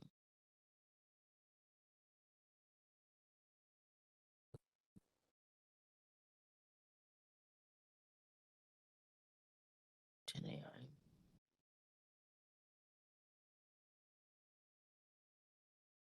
Let's see what it responds. So what we are doing, we are trying to generate ideas using a Gen AI. What I'm using ChatGPT. I'm using a Gen AI tool. just for figure out what's my problem statement and what could be the things. Okay, so what it would go ahead and do, it is going to probably list me a number of ideas. All right, so what it says, MVP use case ideas. Okay, it might list me 5, it might list me 10. Okay, it could be automating routine tasks, it could be summarizing reports, it could be forecasting. Let's see what it says. So my question was, a minimum viable product response for a finance team with no Gen AI experience should focus on simple, high impact use cases that demonstrate value quickly, require minimal technical complexity, and integrate easily into the existing workflow. Okay, so here are a few examples. Let's say it says natural language querying for financial reports, which means somebody doesn't has to go ahead and remember the straightforward uh, like formulas, selecting rows and columns, and then querying the things. Instead, it should be natural language, the language that we go ahead and speak up. Okay, so let's say what it gives a solution. Let's say there is a problem. It is saying the team spends time digging through spreadsheets and dashboards to answer common questions. Now, what could be a solution? It could be a GenAI solution which is dedicated to only this task we are talking about right now, which is querying the financial report. It says, what were our top 5 expenses last month? Compare Q2 quarter 2 revenue with Q1. What could be the MVP tools? Excel plus ChatGPT plugin. In case if you want to visualize, Power BI plus Copilot, it could be ChatGPT using OpenAI API, which means you can go ahead and call take the SDK, the API, and ask your developer to go ahead and integrate in any of the tool in case if you are existing. Okay, now, so let's say automated meeting summaries and action items. Okay, post meeting notes and follow-ups are inconsistent or delayed, that could be also a reason. GenAI solution, upload a Zoom team transcript and get a summary with the key points. Now, Teams, Microsoft Teams, I probably am not sure about the Zooms as for now, but Teams go ahead and provide the transcript, correct? That you do not have to figure out what was spoken in the class, what were the things that were in the class, correct? Email drafting for routine finance communication. It could be anything, okay? Now let's say I got an idea. Today that was my issue. That okay, I found out many problems in the financial team. Now with these solutions, whatever I'm getting it, I would be able to figure out okay that where is my main problem, where I'm well, like no f- like where I'm getting the things laggy. Is it due to the time that is spent on digging through the spreadsheets? Is it because automated meeting summaries or action items you don't have it? Okay. You let's say emails for budgets and reminders are not done, things are not happening. Okay. Categorizing transactions is time consuming. So you could have a solution, upload a CSV solution of transactions. AI suggests category based on the merchant description, etc. And a lot of things. Now, when I have few ideas, now these were the ideas. These were the ideas regarding fixing the problems. Okay. Now, in case I might have to go ahead and explain the same thing to the entire team. Okay. What I might go ahead and do that. What could be my next prompt? Let's say, how could a workshop on this topic be structured? Getting my point? Let's run it. So, a well structured GenAI workshop for finance team should focus on education, hands on experience, and immediate practical value with zero fluff and zero expectations of prior AI knowledge. Now, as a team manager, as a team lead, don't forget what the topic that we are discussing right now. Chat GPT for managers as a co-pilot for planning. That's my main intent right now. What we are figuring out in case if I have to go ahead and plan anything, I'm looking for a problem, I'm looking for a solution that has to be shared with my team, and how Gen AI is helping me out. Okay. Now, since I got to know that okay, there could be many problems. Okay. but how this problem, or I would say how the solution of these problems can be discussed with the team in the proper way is something we are understanding. So the very first step was idea generation. Now what we are looking for, we are looking for now how it could be, that is a workshop design, how I should go ahead and discuss all these points with everybody, what is something I should taught them, and GenAI is helping me out. So what it says, workshop title could be practical GenAI for finance teams, save time, work smarter. Now it gives you the entire workshop agenda. In the starting 10 minutes, you discuss about welcome and why this matters. Now you have 5 problems with you, correct? You have 5 problems with you. Now, in case if you guys are not a team lead, you are not a manager, then definitely the slide that we are discussing, the concept that we are discussing would be not applicable immediately to you, but probably when you would be at a senior position or at a position where interns are being assigned to you, and you might have to go ahead and take meetings, you have to go ahead and take presentations. So it gives me welcome and why this matter. Now this is something which becomes very difficult, or not difficult, but it doesn't hits to everybody. It doesn't hits everybody's mind, okay, that what to be framed, what should go ahead, I go ahead and discuss within a limited period of time, and whatever I'm going to deliver, it should go ahead and make sense, it should go ahead and make sense to everybody, correct? Now, let's say I came up for the class. There could be 2 to 3 things. I might be training for your further classes to, let's say, anything happens, whatever it is, I cannot come unprepared. So, definitely, I might have an experience. I know how a tool is used. I would be able to do all the jobs regarding the related to production. I am a cloud engineer as well. Before Gen AI, it's not like I was not doing anything. I was a cloud engineer. Okay, I know how the integration works. Now to automate all these things, I worked on it. Since I'm in NetTech, I have to explore content. I have to explore video generations. I have to check in Intellipaat podcast too sometimes. Okay, based on my requirement, I have to go ahead and look for trainer expertise as well. However, there are dedicated teams for this. But yes, so I need to know that whatever I'm going to deliver is not like I am aware of, so I can deliver now. Delivering is something else. What should be delivered first? What should be delivered later on? How to go ahead and structure something? How is it going to make sense to the participants? They won't feel bored. They won't feel like we are not getting to learn something. It looks like I was also able. So everything has to be framed properly. Now, this is missing in most of the cases, even when I was working for the product related thing, okay, as a site reliability engineer. So, the things become very difficult when you try to go ahead and talk to people, when you have to go ahead and explain the people. So, that is where it is helping you out, set context and goal. Then, in 10 to 30 minutes, that is 20 minutes, you talk about the Gen AI, what exactly the Gen AI is for the non techies, talk about the basics, talk about the myths, what is wrong, what is right, what it is capable of, what it is not capable of. Correct? Because like setting up right expectations is much more important. Then you can have a live demo of financial use cases, like, okay, what are the problems? Okay, what they can go ahead and use it. Then we can have a practice on it. We can have team challenges. We can go ahead and give them a project. Okay, this is a huge problem with us. Come on, get into groups, try to go ahead and like not resolve this, then have a Q&A. So this is what, in case if you are managing, in case you are planning something, in case if you are preparing something, these are the prompts one by one, you have to go ahead and do it. Okay, now the point here is, let's say you created this workshop for you. Now see, what would be the next step?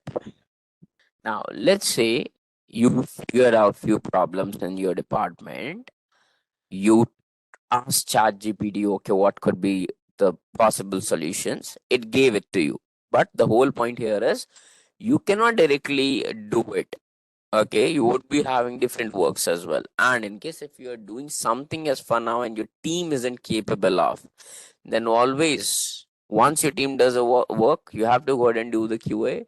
You might have to go ahead and sit on the top of them, and then once again putting your efforts on it and to go ahead and make it better. So the end goal is to go ahead and make your team, to make the departments under you enough smart, enough transformative, that they should be able to go ahead and do the things better way itself, from the very scratch. So let's say you figure out solutions. Now these solutions have to be uh, explained to your team. You created a workflow agenda, you created a workflow, okay, you created a workshop structure, that this is what I'm going to explain, I'm going to discuss about these solutions, I'm going to ask them what are the main problems, and then I'll keep exploring and I'll keep digging it. Now once you have an agenda for, then what you're going to do. So in two prospects we have seen how Gen AI is helping you out. Point number one, figure out solutions to find out pain points and solution with the prompt that I have given. Then we have seen, okay, it also helps me in creation of a workflow, in creation of a workshop architecture. Now, what's the next thing? Okay, are you not going to send the agenda? Are you not going to send the invite to the people to call them in the meet? Correct. So let me go ahead and use my third thing using ChatGPT. Please provide an agenda and an invitation email for, let's say, I want to go ahead and run it for a 2 hours of a workshop. Okay, 2 hours of the above workshop. Now, this is what you have to go ahead and take care of while prompting anything. In case if I'm running on a continuous chart. Now there are two things. In case if you're switching out the chats, whenever you are trying to go ahead and let's say starting from a new chart, and you want something to be done, either whenever it is related to agenda, whenever it is related to the content, please use these things, use the exact details that is going to make your chat gpt history, make your chat gpt prompts way better. Okay, and solutions alternatively, or I would say obviously, would go ahead and get improved, because the more detailed, clear your prompt is, the more detailed answer it would be. Now I'm saying please provide an agenda and an invitation mail for 2 hour of a workshop for my young team. It says workshop agenda smarter. This could be the subject duration is of 2 hours. Audience is finance team, non-technical or early career friendly. Goal is learn how to Gen AI tools and Copilot to save time, reduce repetitive tasks, and boost your productivity. This is going to be the workshop agenda. Okay. Now, this is the invitation mail, internal. You are invited for this. Hey team, I'm excited to invite this. You don't need any AI or technical background. Just bring your curiosity. There's a good thing, good line added by it. Workshop, what is going to be the location, date, time, meeting hall, conference? What are you going to learn? Now, see, what is Gen AI, how to use Chat GPT for this. Now, I didn't like this email in detail. Okay, it has given me an agenda. Okay, but what I want to do is I'll prompt it, I'll re-prompt it. I want agenda to be included in the invitation mail, and it shouldn't miss any of the important aspects that I am going to discuss it.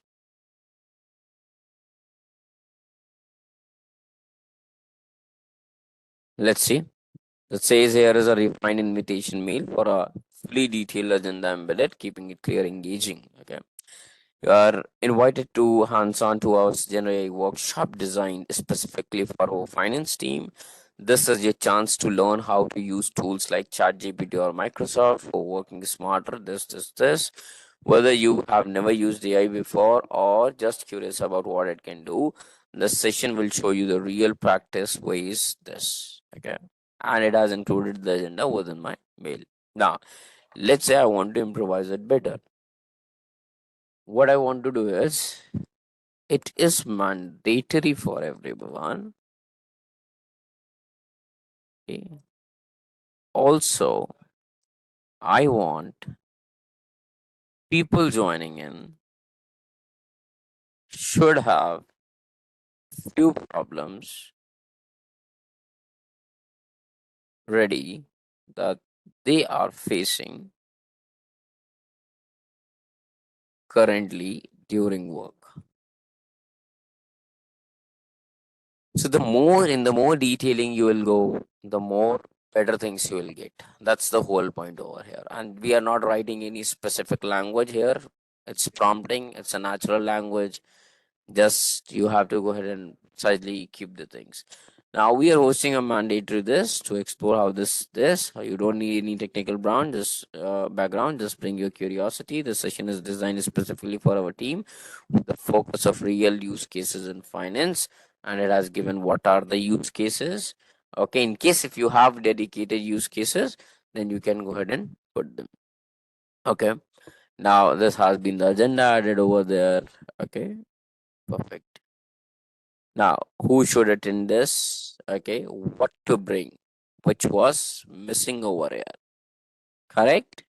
Now, this wasn't present over there. So, you'll have the agenda, you'll have the invite, okay, and then you might go ahead and, like, no, take the meeting on the same day, okay. Now, yes, you would go ahead and proceed with what are the things, what can be done better, and everything. So that's what, in case if you have something to be planned, yes, you would be able to use Gen AI somewhere for doing things. Okay. Okay, now turning any document, this is another case study. So we are going to use an new let's say application, which is going to be the another tool after Julius AI, and this is turning any document into a professional presentation using an artificial intelligence. And the tool that we are going to touch here is Gamma.app. So AI powered presentation tool it is, okay, and it is going to benefit you on a lot of things, which means you would have design layouts, you would have views, you can choose visuals, you can structure content automatically. So to be very true, it's very magical. Okay. Okay. As for now, has everybody used slides somewhere at few I would say years back? Okay. In case if you have people under you who go ahead and create PPT. Okay, Raghavan says I do it every day. Perfect. Good. So this is going to be a really real help to you. So let me take you to Gamma.app. Okay, have you accessed ever Gamma.app?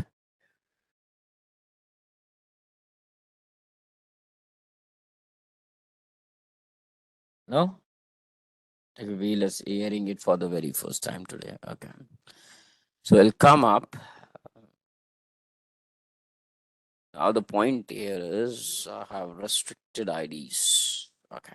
Sudeep has heard about it. Very good. Okay. So see, there are a few things here. First of all, let's explore this. You have templates. Now templates are important for you to figure out what based on the theme that you have. Okay. So let's say in case if it's related to marketing strategy, okay, is it a startup pitch desk? Okay, let's say you are going to give uh, I would say a speech in an auditorium and a speech for something. Okay, then you would have six hats brainstorming in case if you're coming up a little bit technical or an ideative way. We are going to there to discuss ideations. Okay, so in case if you want to welcome the new teammate, in case if you have to talk about the go to market strategy, how you will how you will take your product to the market, hiring plan, team outlook. Okay, quarterly investor reports. This was more dedicated to sales and marketing, proposals for anything, launching brief. deal review. I believe these are the ones that would be your repetitive tasks, correct? Your personal portfolios, okay, especially this is for the freshers, but yes. So, in case if any events are being organized, then you have to go and explain, talk about the technicalities of your product, or it could be a technicalities of any technology. It could be anything. So that's your point of view, that what you are looking for. Okay. Now you would have, let's see what is in the inspiration. This is something you would be able to see some ready PPTs. Okay, this is created by different people. Okay, let's just open it up. Let's have a look. So somebody would have created. Okay, it's official only from Gamma.app. Okay, how to monetize a freemium business. Very nice. So by Melissa Tan, head of the product growth at Webflow, formerly growth at this. Okay, they have used proper, see, the roadmap.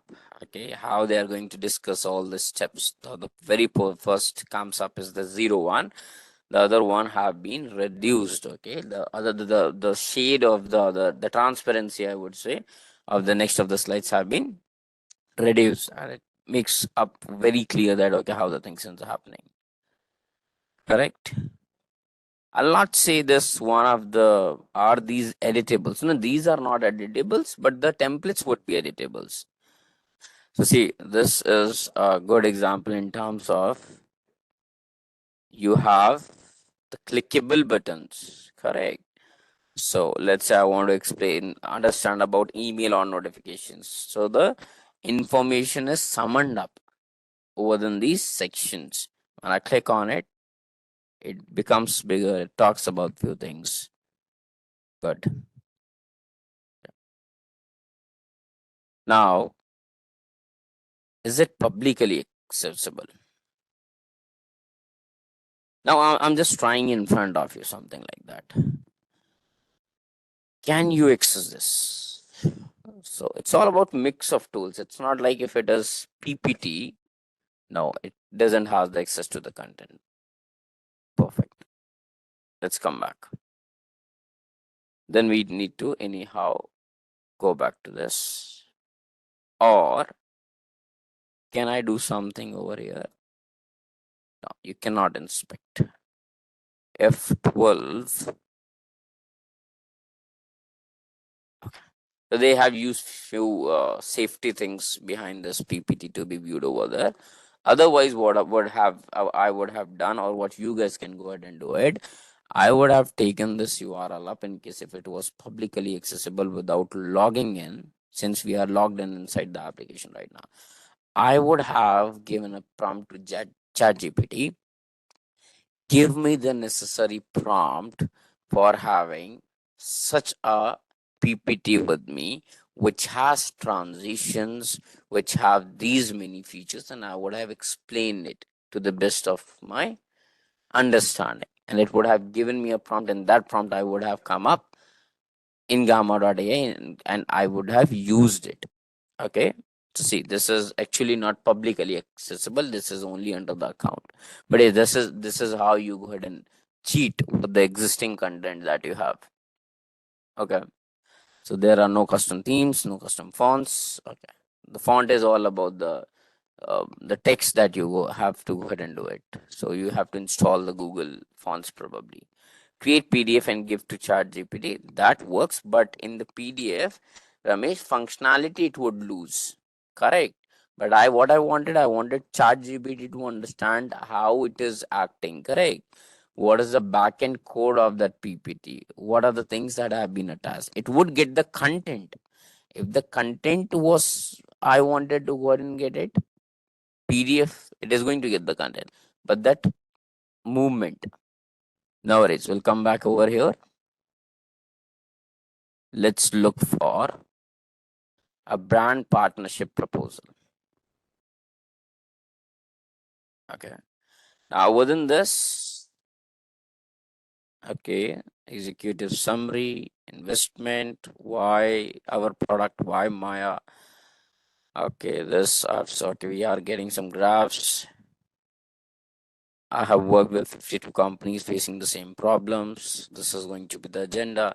Now, see, I don't have to think of it, what content I have to go ahead and keep it in our PPT. The current state assessment, key challenges, root causes. Okay, looks good. Looks okay.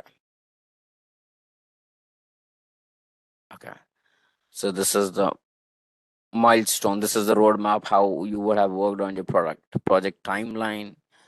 So, how would you rate this PPT in case if we use this PPT with our content? I believe it is going to save a lot of time for you in case it just take 1 minute to go ahead and put our content over there. It has all the necessary things, I would say. Does it has testimonials as well? If it is not the very first launch. Okay, looks good. So let's see. I have few back teams as well. How it is going to look in the different themes. This is much appealing to the eyes, I would say. Correct? Instead of having the darkest tone, there's something it looks better to me, but you need to go ahead and take care of this, that the images that are going to be used or the logos that are going to be used, that should not go ahead and like no, uh, because what happens whenever you change the themes, the images that you are using, okay, the graphic designers that, because you are going to have your own real graphs over here, not any random graphs over here. So the one who is going to the graphic designer team might be going ahead and sharing you some charts, whatever the image requirement would be there, just make sure that it is matching with the theme. Lighter, but there's nothing related to the mountains. Okay, I'll keep a night sky as for now. Okay, I'll click on use this template. Brand partnership proposal.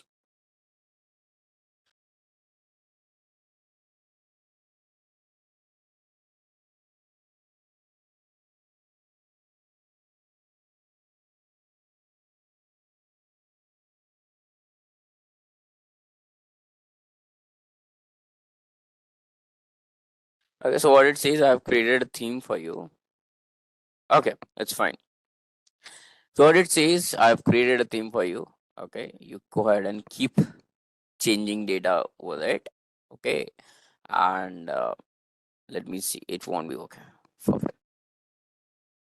So here what I'm going to do is, now this PPT is something it looks too much lengthy for me.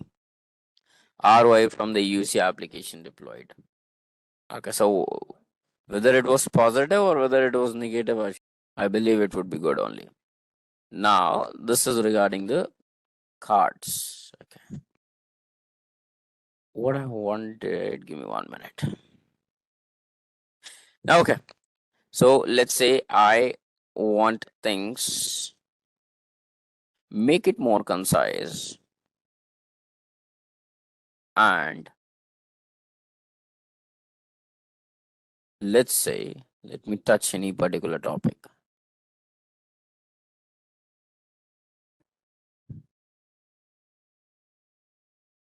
Key challenges looks good.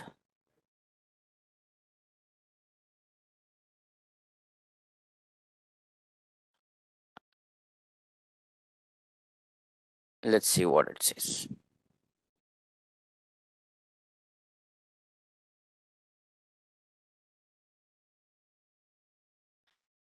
So what it has given me,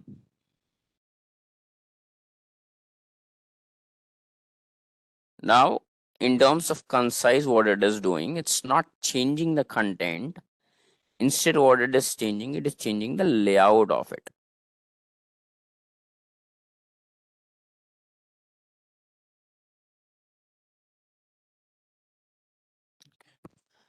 Or fine. So this is a content proposal for this. Today, what are we going to discuss? I have seen this. Then the introduction is coming up. Okay, the introduction is coming up twice.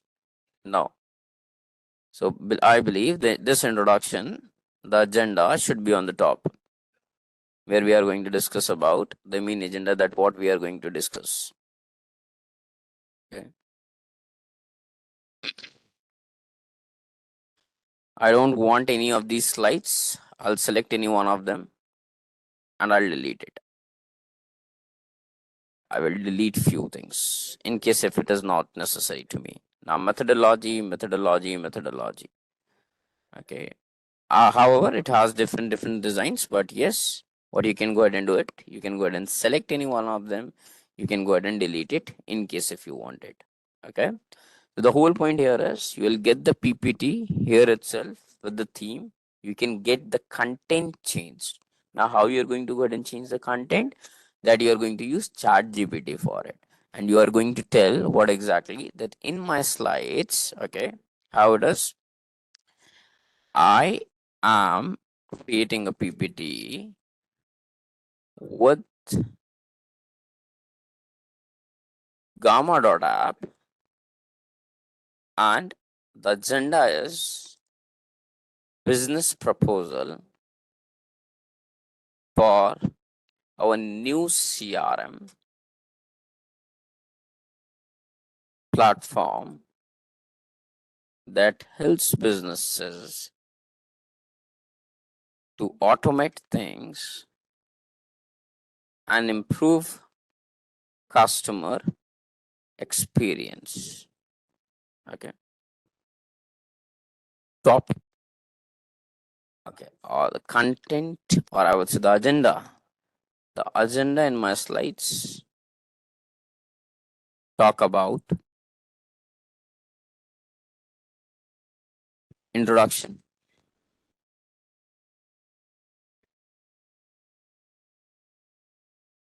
topic of discussion for today,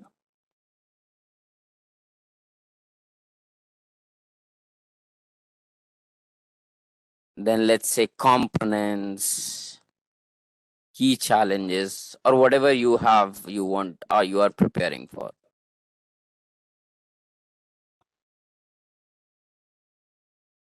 How does my product overcomes it? Sorry, I missed type earlier. Like I just pressed enter button. I was type 2. Like okay. So what we can go ahead and do it. We can go ahead and like now give several prompts to it. Okay, and what it is going to do, it is going to suggest you about what things are, but it is not going ahead and it's not going to help you out with the exact information, because you haven't told it to the chat GPT that what your product is capable of. Correct. So this thing is something that you might have to go ahead and edit it manually, one by one. However, there's one more thing that I would like to go ahead and tell you. So these are few things, like you can add images, you can go ahead and add bar charts, you can go ahead and add videos and medias, you can go ahead and add forms and buttons, you can add embedded apps. Okay, so this is one thing, that the themes that you already have, you are editing it. That's one thing, with the help of using any third party tool. Now let me go ahead and show you the main thing that I wanted to introduce with this tool. So what I want to do is, I want to create new, I want to generate a new PPT. Okay, I want it for 6 cards. Let's say 6 cards as for now. Okay. Is it going to be a presentation? It is going to be a web page. It is going to be a document. It is going to be some social media. This is a new topic. Okay. That is one the manual work I have already told you. Correct. Manual work, everybody understood. Take a theme.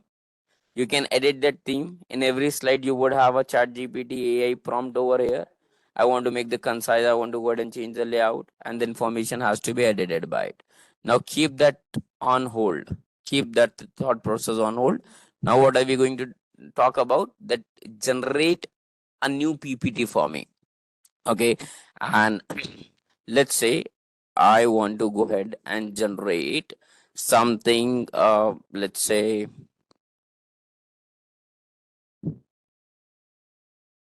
PPT that talks about Gen AI importance for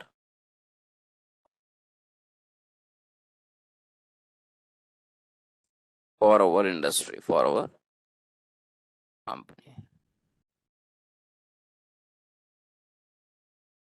I wanted English language. In case if you want to go ahead and have it in a different language, that is up to you. I'll click on generate the outline. So first of all, the outline will be generated to you. Okay, so what it says, why generative AI matters for our company. The Gen AI revolution, unlocking efficiency and productivity across the teams, real world applications, strategic consideration, and responsible use. Okay, do you want to add a card? Do you want to keep it concise? Do you want to keep it minimal? Do you want it detailed? Do you want it an extensive details? Now you can select the theme that you want. Okay, the image source, do you want the AI to be generating the images whenever it would be required in the slide, or howsoever it is? Okay, you have one advanced mode as well. Let me go ahead and show you this as well. Okay, so this is how just it goes ahead and change. You will get here card by card. Okay, that you can go ahead and like now look for this data, keep editing it one by one. Now what I say is like let me go ahead and talk about. So for whom you are writing it, you are writing it for business. Now the intent has to be very clear to the AI, because whenever it is going to frame the sentences, whenever it is going to create a PPT, it in case if you're choosing students, then it would go ahead and put some emojis, some cartoon. You don't want it over there. So it's very important for you to select whom for you are writing for. Now right tone is going to be professional. Okay, so it has already taken a correct prompt for it. Okay, now let me go ahead and generate the content for it in case if I'm looking it. Otherwise what I'm going to do, I'll go back and I'll just say here, okay, come here. So let's say I have this option, conduct marketing analysis and providing strategic recommendations for business goals.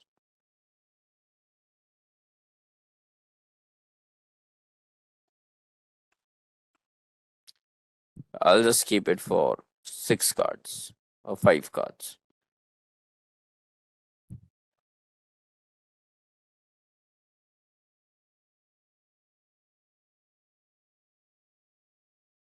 So it would have now concise the overall things, all place, correct, instead of 10. I'll just click on generate. So what I have done as for now, apart from the manual thing that we have done, we just came to a new blank PPT. We just have given up a prompt and it has started creating my PPT. So Gamma AI helps you both for manual, which means select the automated themes. Apart from that, you can have your own PPT with a prompt. It is all by default. It's in 2 minutes. Not even 2 minutes, I would say. My content is getting created. Says back to the prompt or like what you created. Okay, first of all, let me see what has been created. Correct. Says conducting market analysis and strategic recommendation for business growth. Okay, why market analysis is your business compass. Okay, then core components of marketing analysis, demand, supply, and all this. Correct. 0, 1, 2, 3, 4, and everything. In case if you want to go ahead and edit any one of them, that is also what you can go ahead and do it. You can go ahead and replace the images by your own. You can go ahead and edit these images as well. Okay, you can go ahead and run AI for this section as well. Okay, I'm not liking this particular image. Okay, remove the background in case if you want to get this scalable, that's also possible. I don't want to see the image. The image would be removed from this section. I want to upload my image. You can upload any image URL over there. Okay, let's say AI images. Okay, so keep it HD and sound real.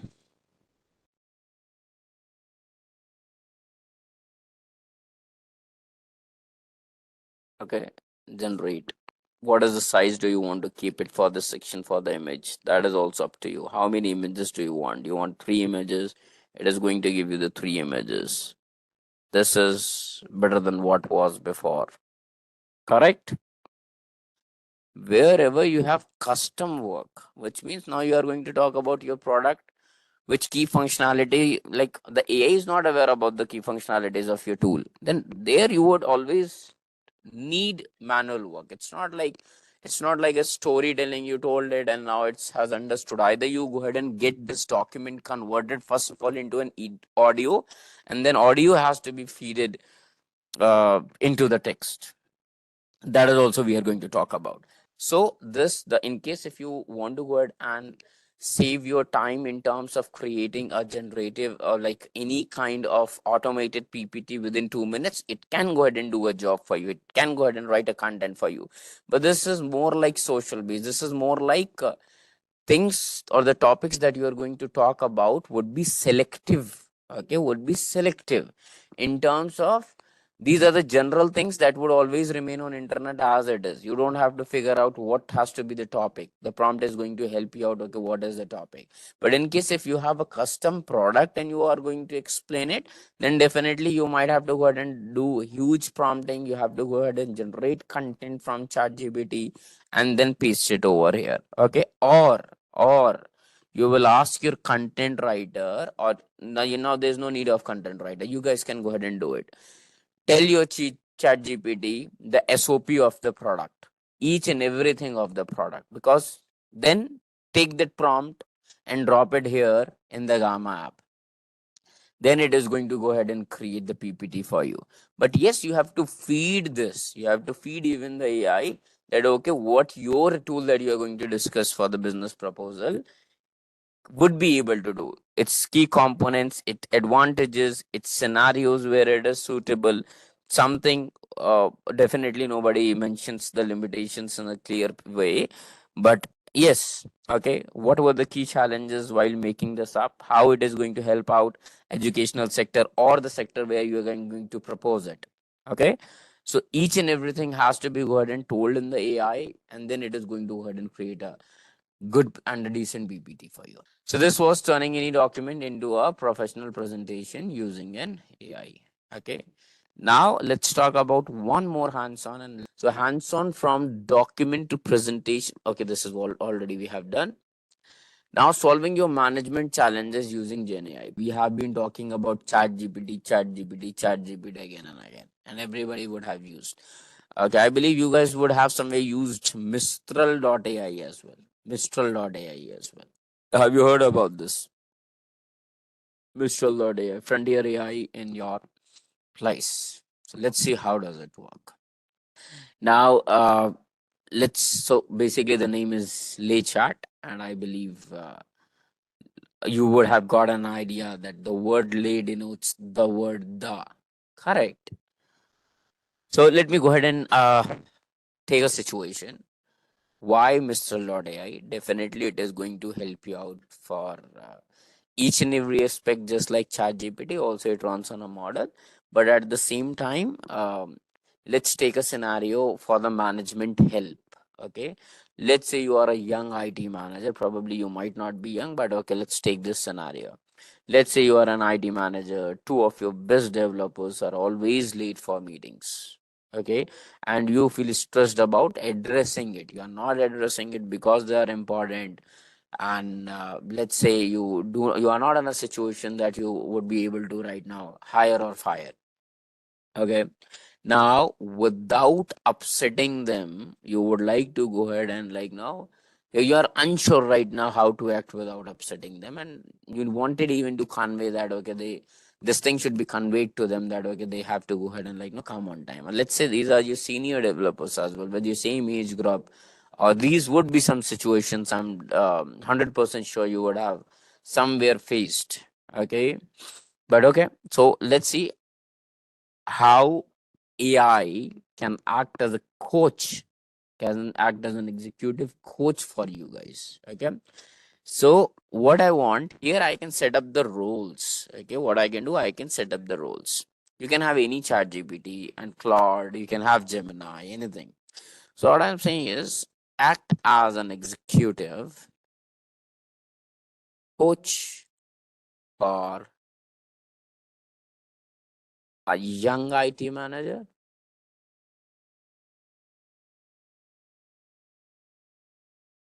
Yeah. It takes me to the chat. Okay.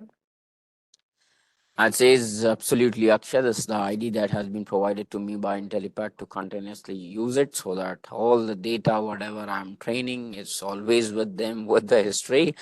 But okay, fine, that makes sense. So, as an executive coach, my goal is to help you develop your leadership skills, navigate, maximize your impact as the IT manager.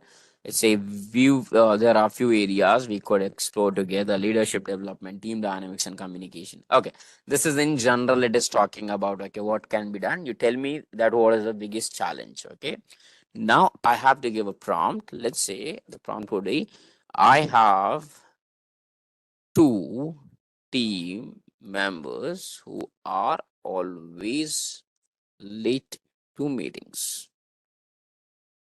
They are the best developers, and I am worried about how they will react if I address this. Now, what should I do? So the part here for us to understand is Gen AI is not only about to create or explore the reports or creating presentations. It's also about the understanding of your work regarding your management and interactive AI. That is what. Okay. So probably it is going to give me 5 to 7 coaching tips. Let's see what it says. It says addressing punctuality with this, leave it. Prepare for the conversation. Gather facts, document instances of lateness, time, meetings, impact. This keeps the conversation objective. Reflect on possible reasons. Are they overloaded? Do they have personal constraints? Is it a cultural norm for them? Plan your message, focus on the behavior, not the person. Use the SBI model, which is situation, behavior, impact. Situation, well, I have noticed it. Behavior, you have arrived this much. Okay, impact, what has impacted when they haven't arrived on the time. Okay, have a private one-on-one conversation. This is what it is recommending instead of talking there directly uh, in front of everywhere. Set the clear expectation. Our team agreed to start meetings and to respect everyone's schedule.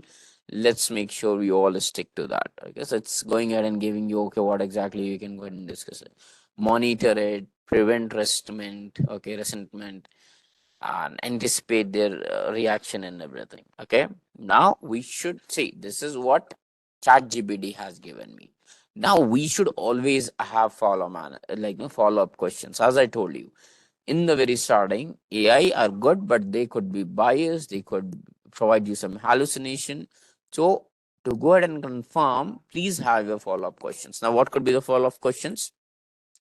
Let's say, what if the behavior continues despite my conversation? You got an idea what has to be conversated and how it has to be? Have questions for it. If the lateness continues even after one-on-one conversation, it is important to escalate issue firmly but fairly. Okay, what you can do: schedule a follow-up, clarify expectation against, ask for their commitment, end the conversation with a clear agreement. Can I count on you to be on time moving forward? That's a very good thing. This is something very suggestive. Very good. Okay. That yes, get some answers in the real time, hear it, tell them directly to address it, so that when somebody speaks, somebody says something, you know that the other person at the next time would be too much hesitated, too much embarrassed when he knows that okay, somebody was counting on me and now still I have done the same thing. So before you go ahead and reach out to him, in case if he is an ethical guy with some like now uprights, then definitely he's going to go ahead and come up to you before you go ahead and reach out to him. Then it could be, how can I encourage punctuality without discouraging creativity? Should I involve, okay, this could be another, let's say, should I involve HR at any point?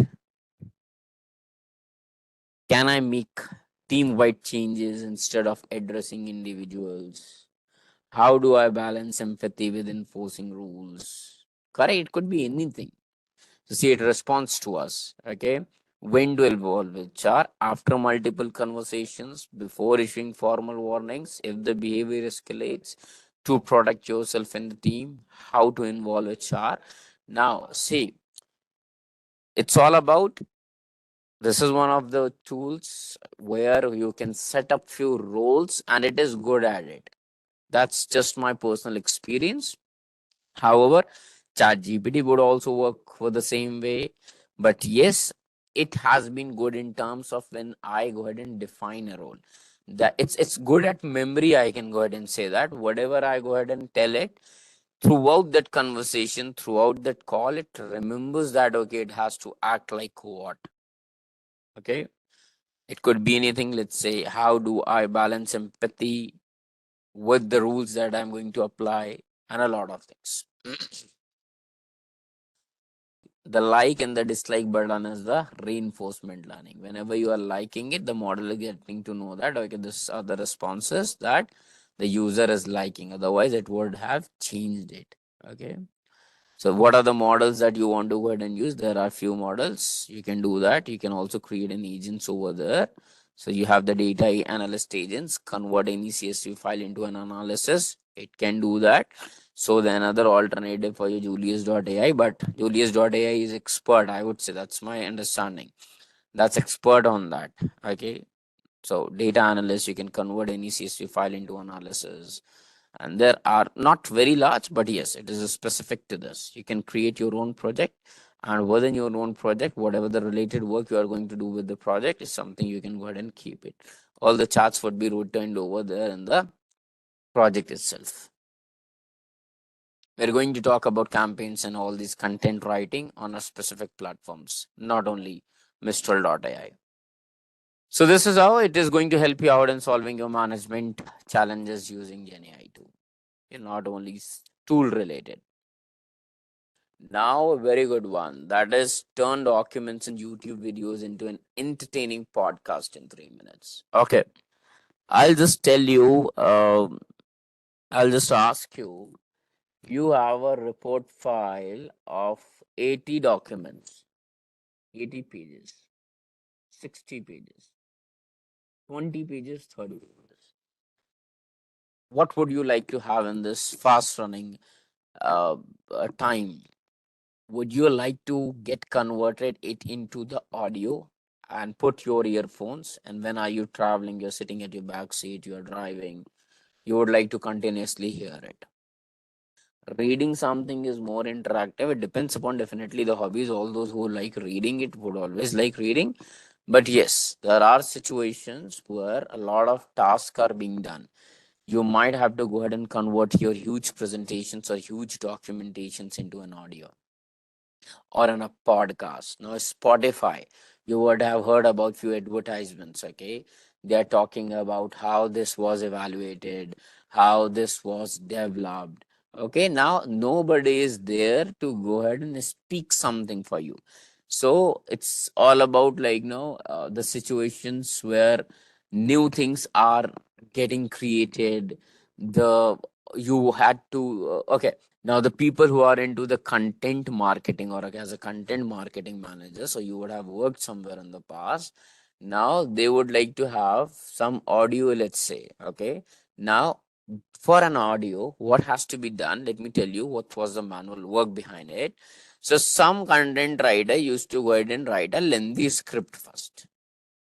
Then we used to hire a person whose vocals are very good, whose sound is very good.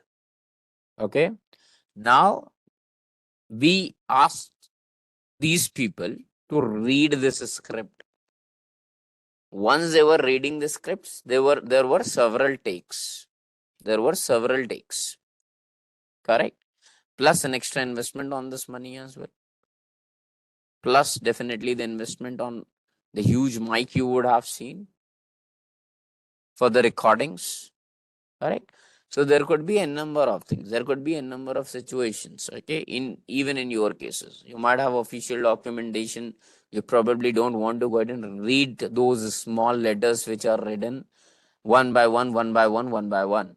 Now, in case if I tell you a solution, you would be able to convert those documents into an immediate audio. It's not going to be effective. It's going to be ineffective. It's going to be save a lot of time. Okay. Not only this, it doesn't works only on the uploaded documentation. You want to go ahead and have some audio researching the internet, researching the links which are present globally over the internet. You have YouTubes, and you just want to say that these are my sources, use all of these sources and get an audio ready for me and a specific tone. That is where we use Notebook LM, and I believe you would have definitely heard about it. So this is the new agenda where basically it would be not only for the digital marketing, but it is for marketing, and probably that would be even mentioned in the curriculum. So why it is digital marketing? Because you know that everything nowadays present has we have is digitized, correct? So transforming business leadership through Intellipaat partnership, okay, whatever it is. So this is going to be the agenda fact of AI on business decisions. Using AI for data-driven decision making, yes. Analyze customer behavior data with AI tools. Deep dive into AI for hyper-personalized campaigns and SEO. Project Spotlight on automating workflows. We'll see the rise of autonomous AI. We'll be using Zapier over here. Not only N8N, we'll be using some other tools as well. Whether present in your curriculum or not, I'll try to go ahead and touch maximum tools that are available. Okay. So let's jump back over here. It says the new co-pilot in the bedroom. So nothing much tough. Okay, the new co-pilot in the bedroom, nothing much. It's just telling you that okay, AI has the capability to change the way decisions are made. Instead of relying on your intuition, leaders can now use data-driven insights. Okay. So basically, you know that it doesn't replaces human judgment at all, but yes, it supports it. It helps leaders make faster, better, and smarter decisions. That is what it has been written in the slide. Okay, moving forward. So before AI, what were the situations, and what is after the AI? So if I will talk about before AI, which means looking somewhere like now. Backwards. Okay, decisions were dependent on what? Decisions were dependent on reports, old reports, limited human capacity, and slow manual analysis. With AI, definitely you would have the forward looking, it predicts trends, it scans millions of data points in the real time and delivers insight, I would say almost instantly. Correct. Now let's say, think about how companies used to plan sales. Earlier, managers used to look at last year reports to guess the demand. It was slow, it was manual, it was outdated as well, correct? Now with AI, what you can go ahead and do it, the system can scan million of purchase records. You can upload mini files, social media trends, weather patterns, can instantly predict what customer will want tomorrow, what the customers are doing on your website, what why they are leaving, in how many seconds do they leave, and everything. Which means that decisions are not just faster, they are somewhere smarter as well. They are somewhere future ready as well. So that is what your point of evolution of decision making is. Then you have strategic planning. Okay, now strategic planning could be anything. It could be a seasonal stock planning. AI can go ahead and help you out. Okay, so let's pick out a problem. Let's say your retailers oftenly rely on last year's sales data and intuition to decide what to stock for the holidays and what not to stock for the holidays. Correct. Sometimes what it could it could lead to overstocking some items, running out of popular products, and let's say there could be a situation where they might go ahead and lost revenue as well. Correct. Now, what AI can help them out? AI can help them out to predict the past sales. It can go ahead and predict, help them out to look for social media trends, that what kind of products are trending right now, where there is more scope that which product would be bought more. It could help you out with pricing, competitor pricing. Definitely, you can go ahead and do it manual as well. But yes, it would be easier for you to put to the chat GPT and find out who would be a competitor for this particular product. What are the main trends of this product? Correct. So what it would do, it would simulate your multiple demand scenarios and predict which products will sell the most. Correct. So this would allow the retailers, let's say we are talking about retailers, then this would allow them to stock the right items. It would definitely reduce the waste. It would increase the sales as well in case if you are using the AI. Not only that, it could be, let's say, an airline. Okay, airline, everybody would have traveled. Does not matter whether you have been into a retailer business or not. Everybody would have traveled somewhere at some part of time in an airline. Now you would have observed sometimes the airlines do have this issue. Okay, that they struggle to price tickets. Okay, if the prices are too high, seat will remain empty. If it is too low and revenues lost, then also there is a problem. Manual adjustments cannot keep up with the rapidly changing demand and competitor pricing. You guys are already aware of this. What AI inbuilt in the airline applications can look for, they can monitor bookings, they can look for the competitor fears, they would be able to immediately like now market the demand in the real time, in can predict peak demand periods and suggest price adjustments dynamically. Airline can fill more seats at optimal prices, increasing revenue and competitiveness.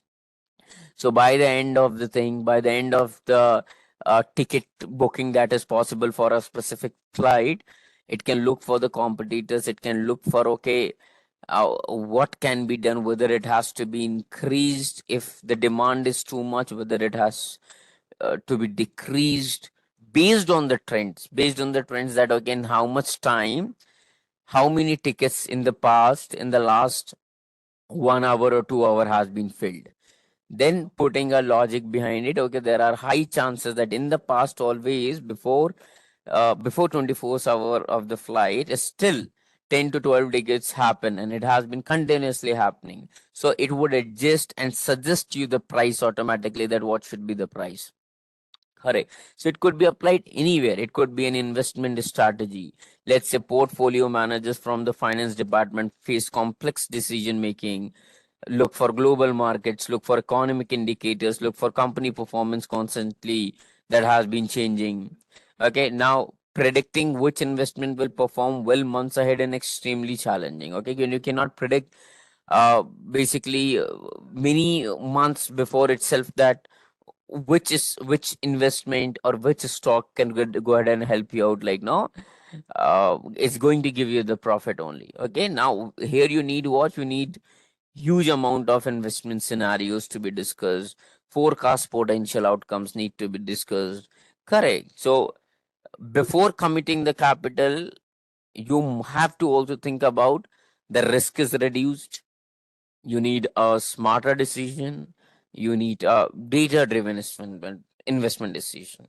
So everywhere AI is going to help you out, from the strategic planning to the financial forecasting as well. Now financial forecasting, traditionally what used to happen, traditionally revenue forecasts were built on what, on spreadsheets and past sales. Okay, the problem was basically they often miss sudden market changes, that suddenly what has happened that could not be registered in the sheet at that very moment. Correct. You cannot look for huge historical patterns. Okay, you cannot look for everything all at once, looking at current market conditions, looking for outside factors like inflation or your customer sentiments. Correct, this is not everything was impossible over there.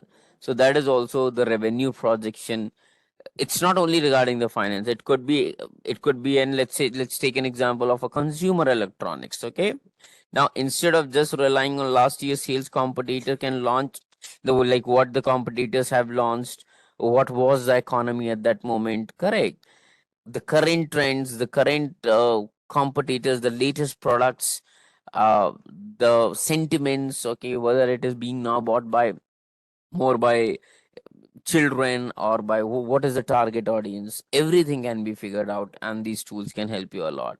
Not only in the revenue projections, it could help you in the cost optimization as well. Correct, it can go ahead and like now help you for risk assessment as well.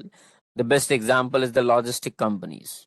Inventory reduction with bots and AI voice bots. Yes, we used to have people onboarded for just having the chat team. Okay, they used to continuously chat with the learner so that we do not miss any of the learners ruining their experiences. Now there are AI bots. Okay, they help a lot. Correct. It could be a logistic firm. Okay, where AI can be used to study fuel usage and delivery routes.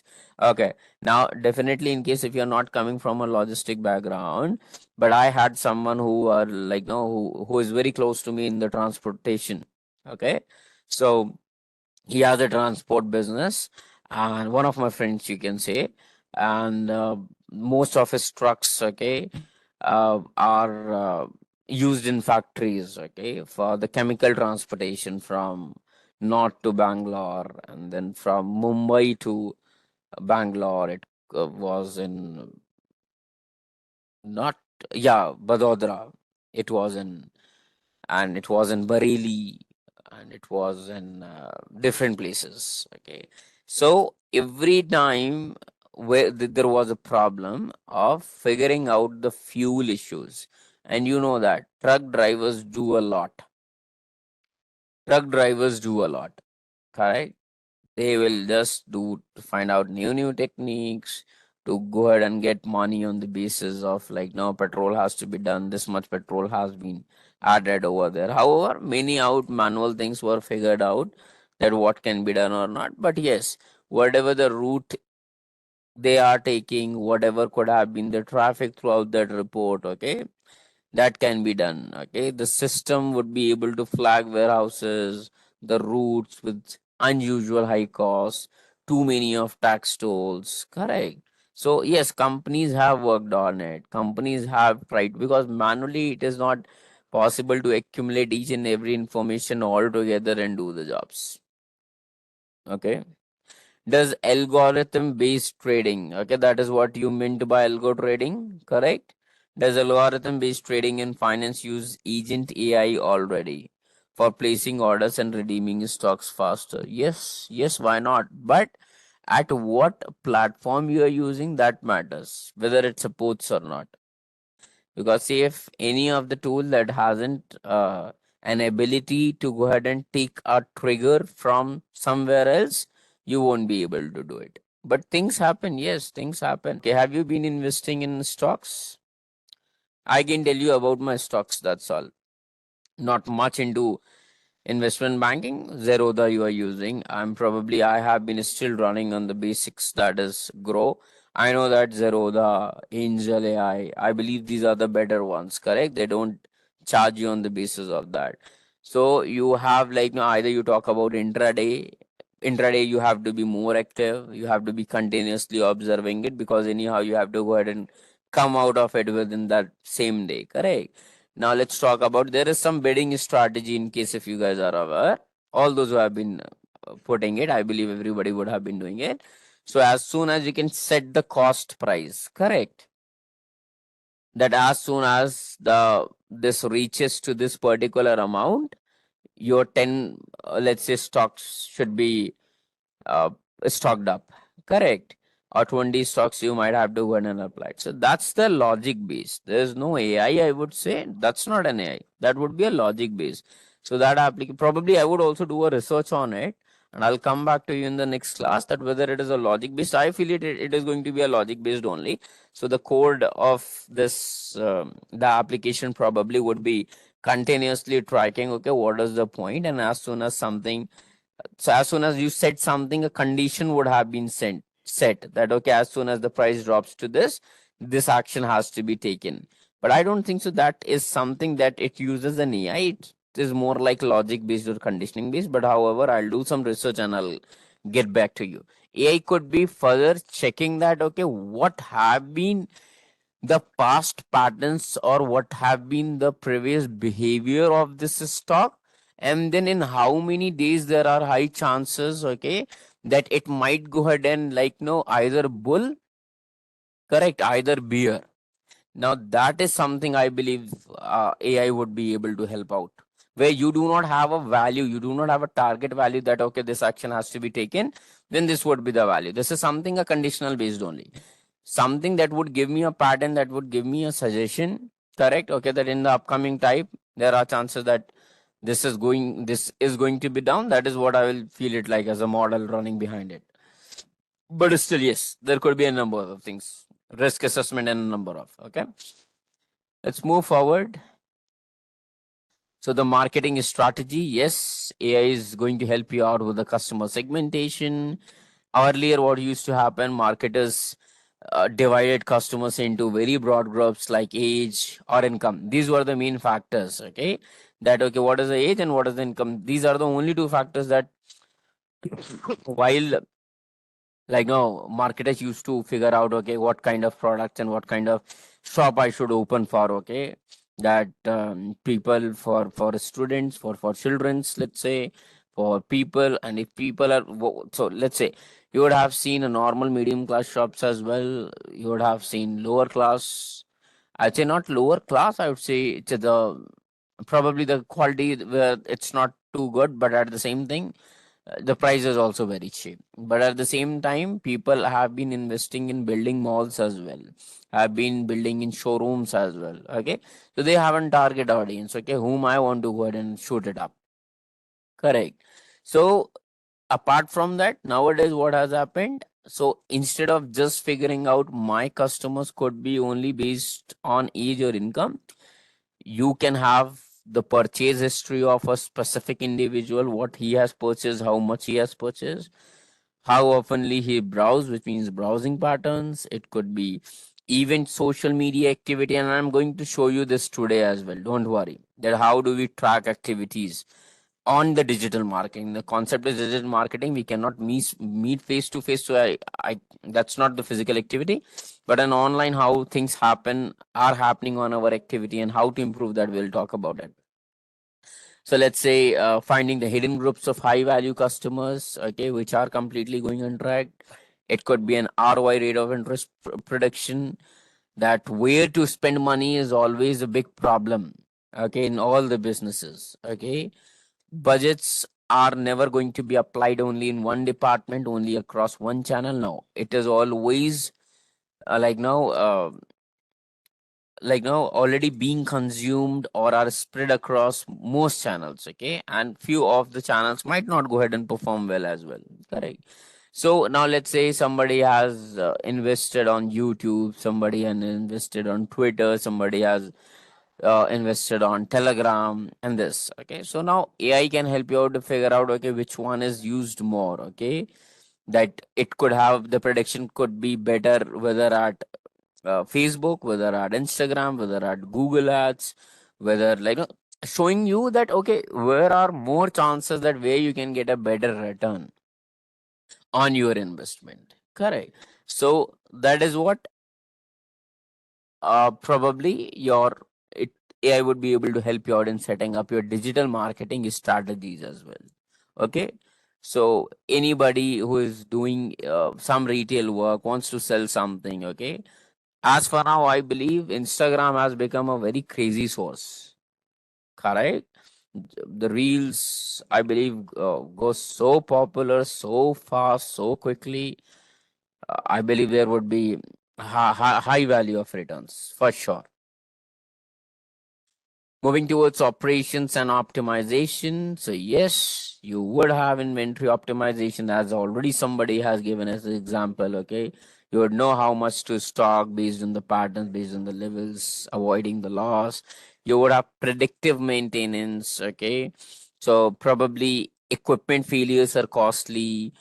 Uh, if any of the equipment fails, it will cost what? It will cost downtime, it will cost expensive repairs, it would be a loss of productivity at that moment of time if that equipment is the one which is being used, correct? So normally what happens, companies used to wait until something breaks, or they used to follow the fixed maintenance schedules, okay? That doesn't always match real needs. Now probably you guys might have seen the recent, I'm not saying that okay, AI is would be able to help it out completely, or but yes, it could be monitored. Now recently being we have been seeing airplane crashes, correct? Let's continue move towards supply chain resilience. Okay, so supply chain, everybody knows that how from the retail, from the company, from the manufacturers reaches to the customers. So there are huge pain points there as well. Okay, port delay, raw material not getting, weather reports are creating issues, correct? Lot good things. So yes, AI would be able to help you out there itself. Strategic planning, financial forecasting, marketing strategy, operation executives. And yes, so what would be your role when you are planning? We have seen how we can go use ChatGPT for planning, forecasting, in case if you have data, how you can go ahead and convert it into insights. Marketing strategy, we are going to discuss about campaigns still yet that's pending. Okay, operational excellence, in case if you have stocks, would be able to review it. So what you need to do is you need to always look for framing strategic questions. Now, questions could be what? The very first step for the managers is not to directly use AI or to run AI. The first step is to ask the right question. Okay. Instead of asking, let's say, should we expand something? Should we expand our resources? What it could be framed better? What kind of customers exist in that city? So instead of directly jumping to the problem, try to figure out what could go ahead and help you out to find the root of it. Okay, so instead of you figuring out, okay, the sales happened very good in Bangalore, Pune. Okay, now instead of us directly expanding, now let me go ahead and expand it in Madurai as well. Let me go ahead and expand it in Mysore as well. Let me go ahead and expand it in, let's say, in some let's say in Punjab as well. Okay, the cultures are different where. Do you think, is it going to give you the benefit without any plotting, because you got profit in some areas, you are expanding it to the other regions without thinking of that what kind of customers are existing in that location, in that area, correct? How much demand can we expect from there? Okay, which kind of product categories will work best over there? Okay, now probably there would be a huge difference. People from, I would say, from Hyderabad, Bangalore, I would say Delhi. Let's talk about male beauty.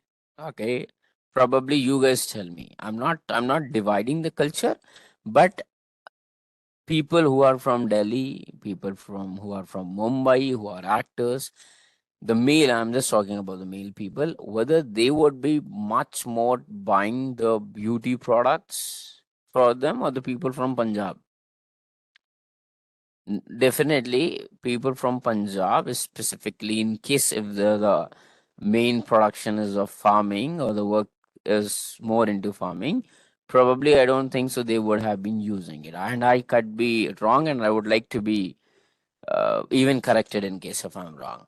So your like before you go ahead and talk about your future plannings, you need, as a manager, you need to figure out, always keep take care of this thing, that whether something is suitable at that part of time or not, at that place or not. Okay, so AI can just run predictions for you, but as a leader, you need to go ahead and check the assumptions. Okay, maybe the model is using the data from the last year when the economy was booming, or maybe like it was assuming supply chains will run smoothly because previously it was running smoothly. Correct.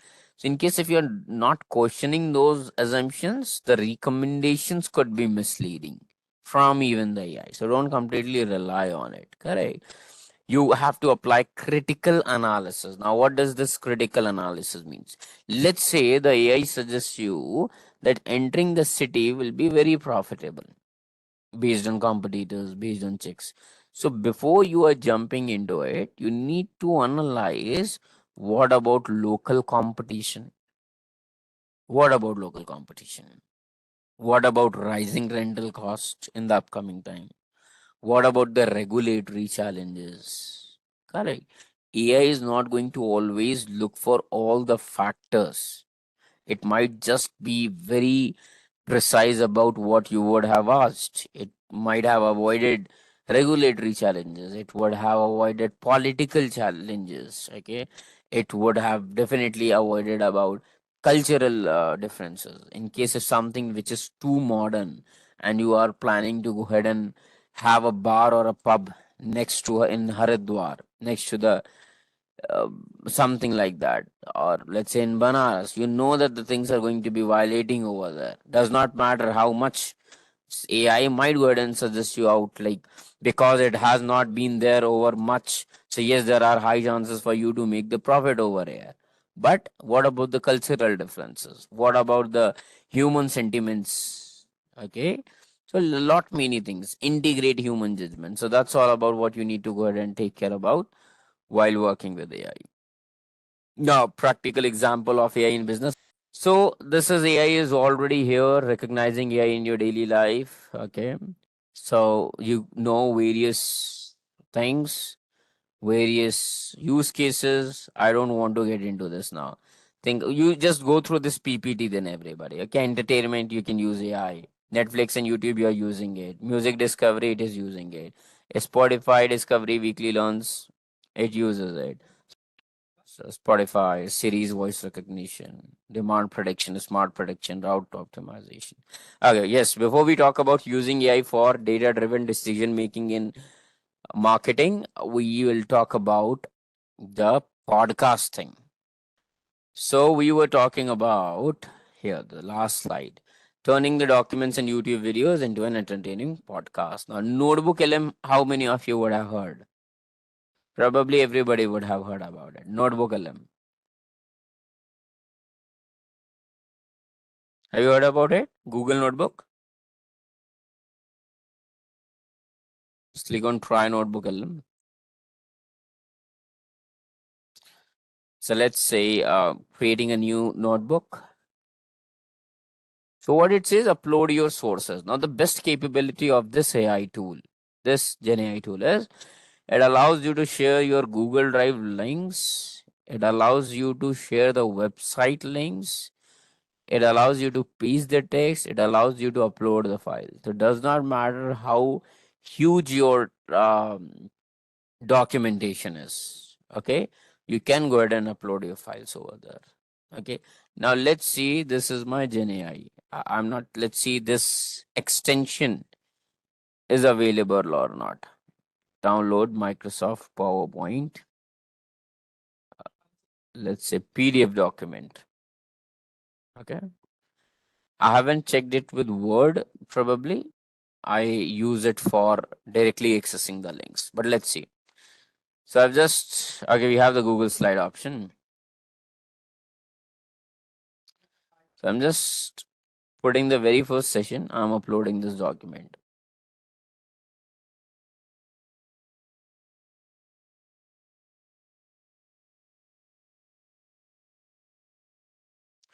So first of all, what happens?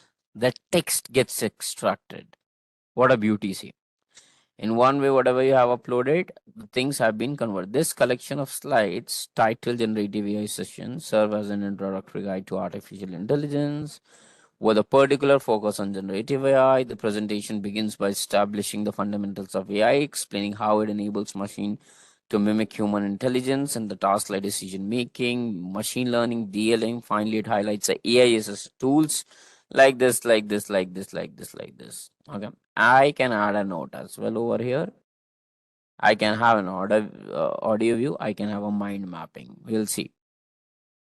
So probably, let's say what I want to do is I want to go ahead and convert it into note. Okay. I think you have missed few details from agenda. Can you quickly verify?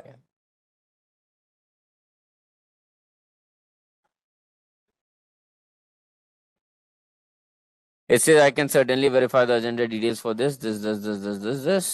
Perfect. These are all the items listed on agenda number 1 slide. Good.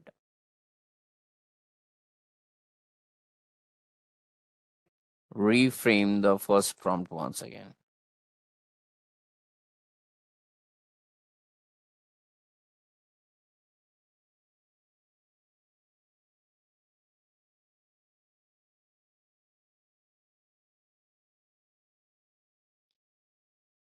Okay.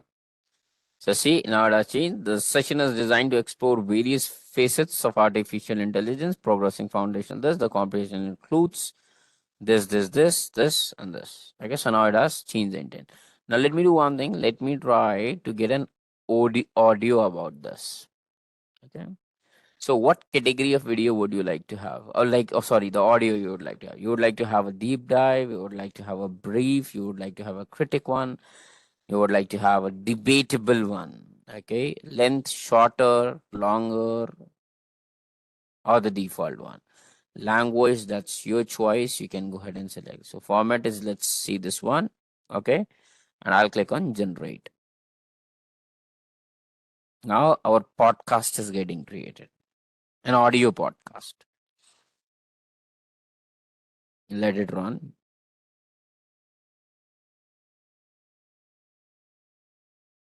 Okay, meanwhile the audio is getting generated. Instead of me waiting for it, let's look for another feature which is mind map.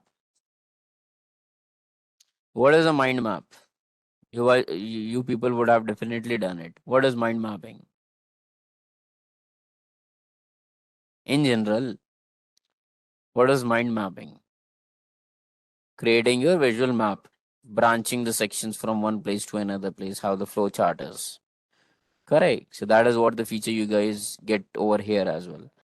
Let me create a duplicate out of it.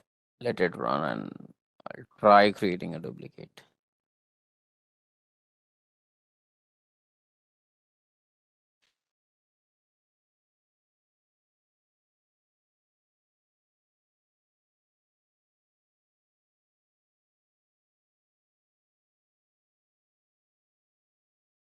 Okay, it has not been broken up. Great. Just let it run. Mind map has been created. And this is the mind map.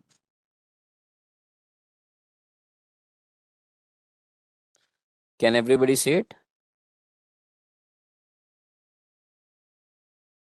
Kind of a flow chart. That what are we going to cover? What has been discussed overall in this particular audio? It can be downloaded. It's your choice. And probably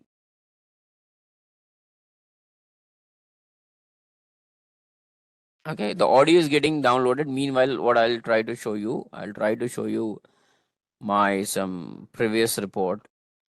Okay, so this was demystifying artificial intelligence. Okay, this process has to be shown to you know. That would be a little bit confusing until unless. So just let this process run and then I'll show you that okay, this was uploading your documentation, getting an audio.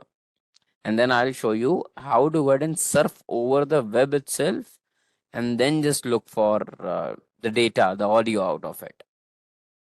This tool is by Google.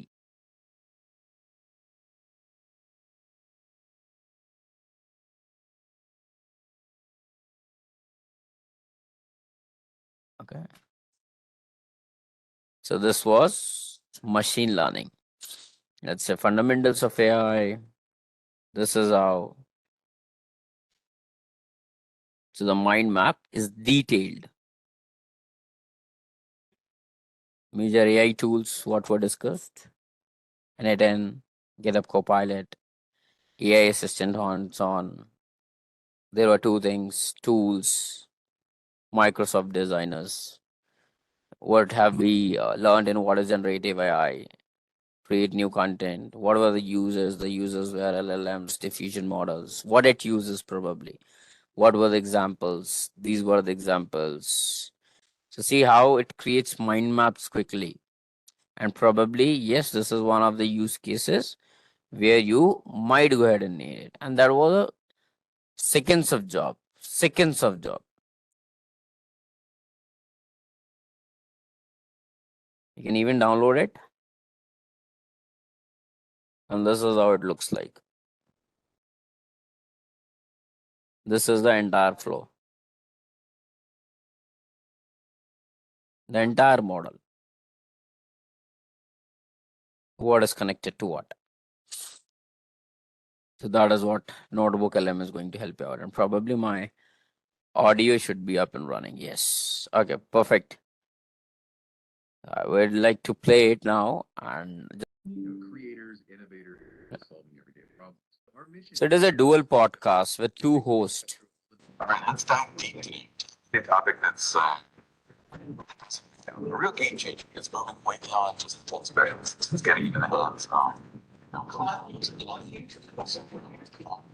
So you have seen that my documentation can be easily converted into what? Could be converted into an interactive podcast. Correct? Think of that, all those who really need podcasts. It is so much easy for them. No hiring, no several takes, so much manual. Not only this, now please look at my window. I can join it at any time. It will open my mic. Okay. Listen up. Probably in case if you can.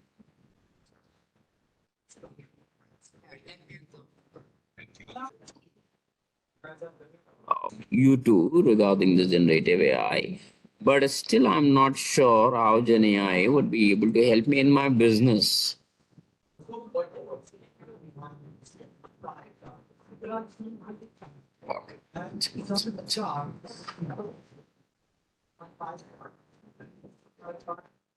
Okay, I have definitely understood what you are going to train me on the session of the Gen AI. But still, my question remains the same to both of you, that I'm still not sure how the Gen AI would help me out on.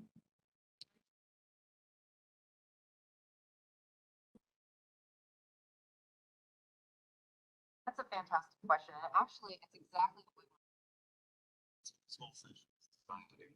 We're going to move beyond. Can you hear everybody what it has responded to? What I did, let me tell you. So, what I did, everybody has to go ahead and try it. They were talking about what they're going to have this, that amazing session. Now, see, these are the not the words that I and you have put in this AI. They were having a general and an interactive discussion about, okay, we are going to have this podcast, we are going to discuss all these things, not being limited, bringing out new things also into play. Now, what I did, I clicked on a join button, and what it did, it opened up the mic option for me.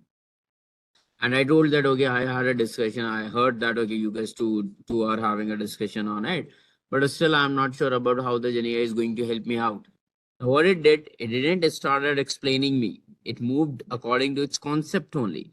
But what it told, that's a great question. It replied to me, that's a great question. But at the same moment, we would like to tell you that this session is not only definition based, but we are going to discuss about multiple applications where Gen AI is going to be helpful for that. Correct. It could be shared. I can like this share, but you have to go ahead and try it from your end as well. Okay. Not only this, you guys can have a video on it as well. Come back to audio. Have a video over here. Okay. So generate. Let's have a video. Talking about robots, do you want a briefing document out of it? Do you want the study guide out of it? Do you want FAQs kind of thing? Do you want a timeline document of this? So let's say I click on, I want FAQs. Let's see what notes are being generated. They're one of the good tools. Like I really like good for prompting as well, good for converting document as well, good for having audio, good for having videos, good for having a briefing documentation. I can upload my document and I can get the brief of it. Okay. So see, this is the FAQs that have opened up. Navigating the landscape for artificial intelligence tool. What is artificial intelligence? What are the components? How does the machine learning work? And what are different types? What is deep learning? What is generative AI? How generative AI is 6? What is an NA10? How does the Copilot might go ahead and help you out? Correct. In case if I want to delete it, I can delete it. If I want to convert it into the source, I can convert it into the source back. All right. So let the video generate and I'll explain you the next process. That is, in case if you do not have a documentation, how then we can go ahead and get the insights from the various links, including the websites, including the YouTube link, and get a new content out of it. Correct. So let me go back to my notebook. Let the video run. I'm coming here, create new notebook. Okay, N8, N is on premise. N8 is on premise. Okay, I'll take some general which is understandable to everybody. Impact on tariffs on Indian economy. Very good. So what I'm doing is I cannot go ahead and read all these documentations. Okay, I'll just pick up these links.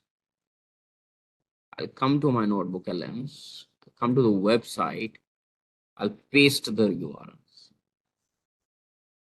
I'll paste the URLs. I'll go back. I'll get a concise documentation and understanding of each and everything.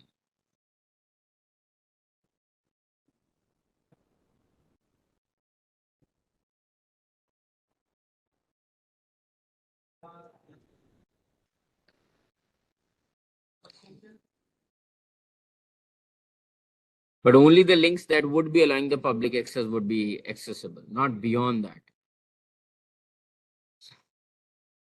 So let's say Times of India.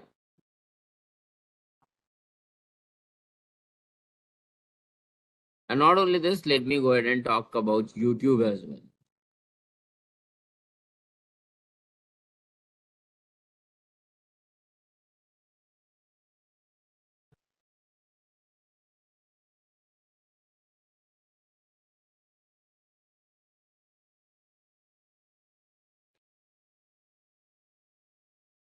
Let's say I picked up this video. I click on the shareable link.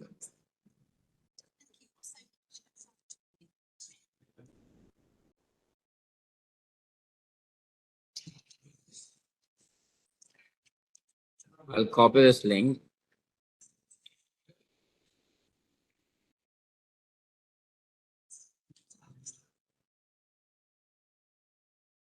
I'll come back over here and I'll paste the YouTube link. I'll just run my node. So first of all, it will try to go ahead and figure out how many sources are accessible. So this is the very first one. Okay, so this is what the source says. This is what the main history, main documentation is coming out of it. Then this is another one, the YouTube one. It was accessible.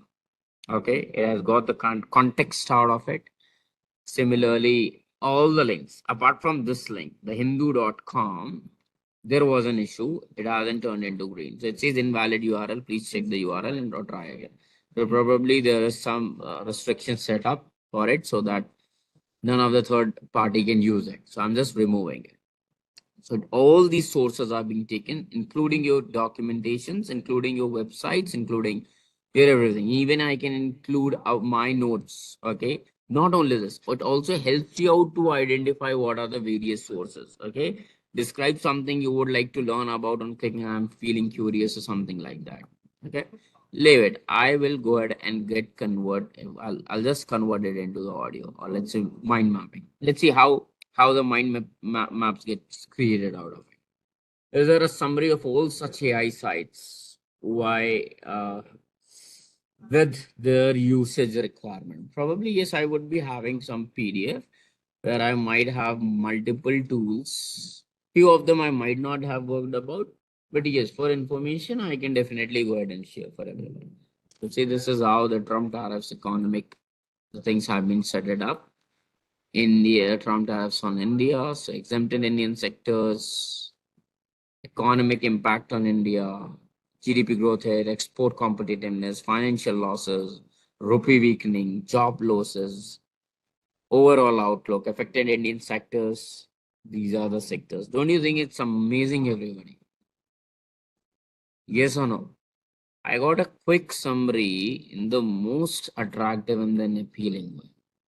Within seconds, without reading 10 lines, without reading 10 URLs. Correct. Everything is over there. In case you are going to click on audio, the audio would be generated for you. So I'll come back to this studio. I'll just click on audio. It will convert everything in a very good audio. Okay. And before it does that, it's lagging a little bit.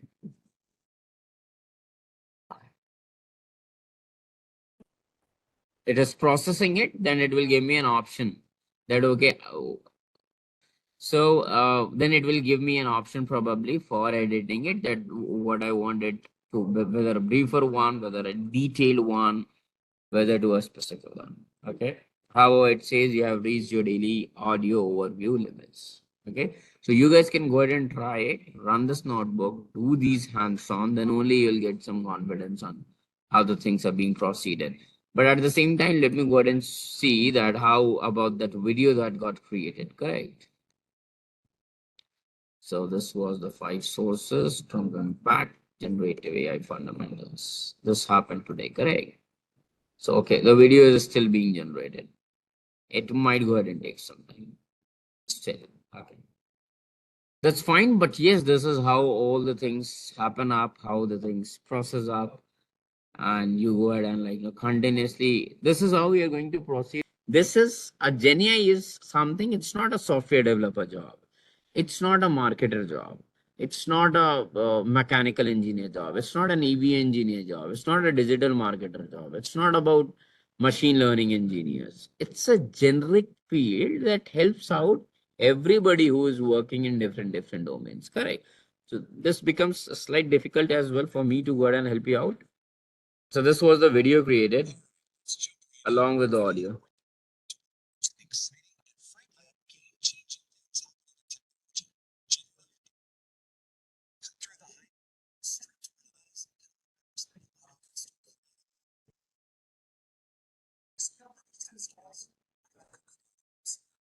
Can you see how automatically it is creating PPTs and the audio? It's changing slides. I'm not changing it. It's about this video only.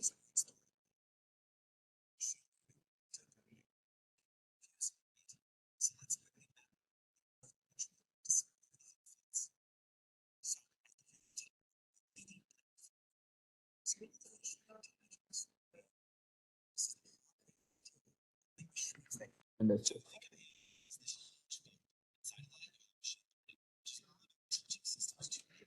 Let's try taking some tourist images. Let's try it. Tourist image. India.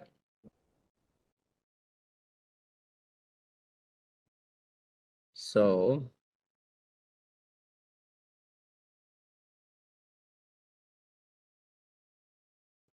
let's say we have this image. I'll download this image. I'm also trying it with you only. I've tried Gemini. Gemini. I'm not sure how this chat GPT is going to respond, but let's see. This is going to upload this, add photos.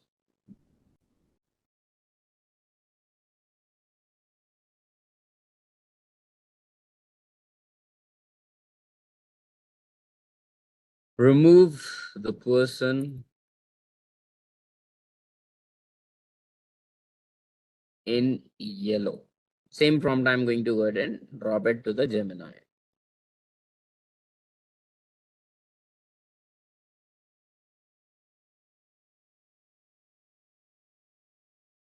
Okay, quite simple.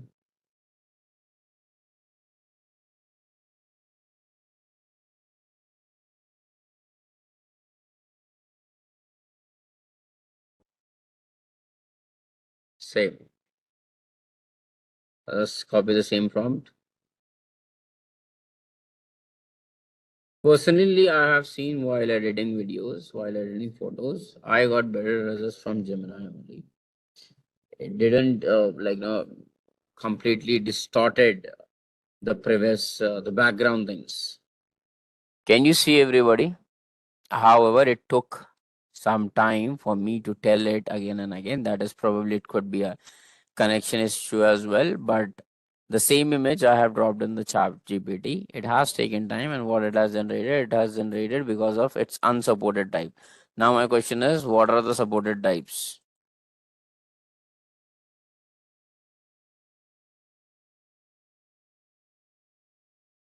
Say the same answer. So don't remove any person in yellow. Instead, make the dress white. What it has done? Okay, can you see over here, everybody? The river which was available, which was at the background of these two people. Okay, is it distorted over here? Is it distorted at all? Not at all. Correct. It is completely maintained. Even the things which are not visible, there is nothing like this brown color is going into the river or something like that, getting mixed, merged, or becoming cluttered or distorted anywhere. Correct. So that is what I just feel it like. It has been always good in terms of image. Gemini has been okay. Revert back to previous changes and make the color, or let's say simple, change the shirt color to white. So different things you guys would be able to go ahead and check it. Okay. However, both of these ladies were having yellow, different shades of yellow, and since our prompt was not too much accurate, it has removed both the ladies itself. Okay. However, that's all. You can go ahead and try and test it from your use cases and perspective as well. Just a quick info, guys. Intellipaat offers Generative AI certification course in collaboration with iHub IIT Roorkee. This course is specially designed for AI enthusiasts who want to prepare and excel in the field of generative AI. Through this course, you will master Gen AI skills like foundation model, large language models, transformers, prompt engineering, diffusion models, and much more from top industry experts. With this course, we have already helped thousands of professionals in successful career transition. You can check out their testimonials on our Achievers channel, whose link is given in the description below. Without a doubt, this course can set your careers to new height. So visit the course page link given below in the description and take a first step toward career growth in the field of generative AI. So from data overload to decisive actions. Now that is what all about you would be even interested in. So before I go ahead and discuss all these points, let's change the topic. Let's take an example, and let's take an example that you are a marketing expert. The example is you are a marketing expert who uses Gen AI to a product launch. What? To a product launch. Now tell me, what would be your very first question? So, from where you are going to start in the product launch? Let's talk about, let's say you imagine you are a marketing leader, okay, and you are preparing to, let's say, launching a new product. What would be the correct question? Will the correct question would be, how do we sell more? Or somewhere, which customer segments are most likely to adopt this product and what messages will resonate them? What do you think? So this thing is very clear to everybody, I believe, that nobody is directly, let's say you got a product created. I know that even before creating a product, you will have some research of analysis that for whom you are going to create this product for, whom they are going to use it for. Okay. So let's say this is the product launch. That is what we are discussing it. You are planning to go ahead and uh, create a new product in the market. Definitely you are not going to emphasize on how do we sell more. This would be one of the important factors, but not right now. Okay, what would be the thing? The thing would be you would be having much important questions like who is going to use it, who is going to be the target audience, who is going to be your target audience. Correct, which means what customer segments are most likely to adopt this product. Correct. So the more sharper questions you would ask, the more appropriate questions, understanding the market condition, that what is the current environment, what is the current market, whether these kind of products are being accepted by the customers or the consumers or not. So that is also one of the correct solutions. Now these could be n number of questions. Correct.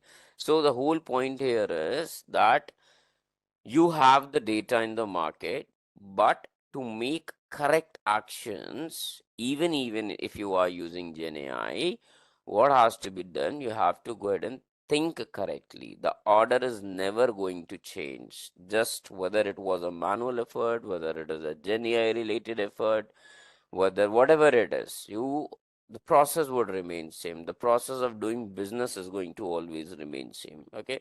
So that what it says, yes, that Gen AI would be able to assist you out with framing strategic questions.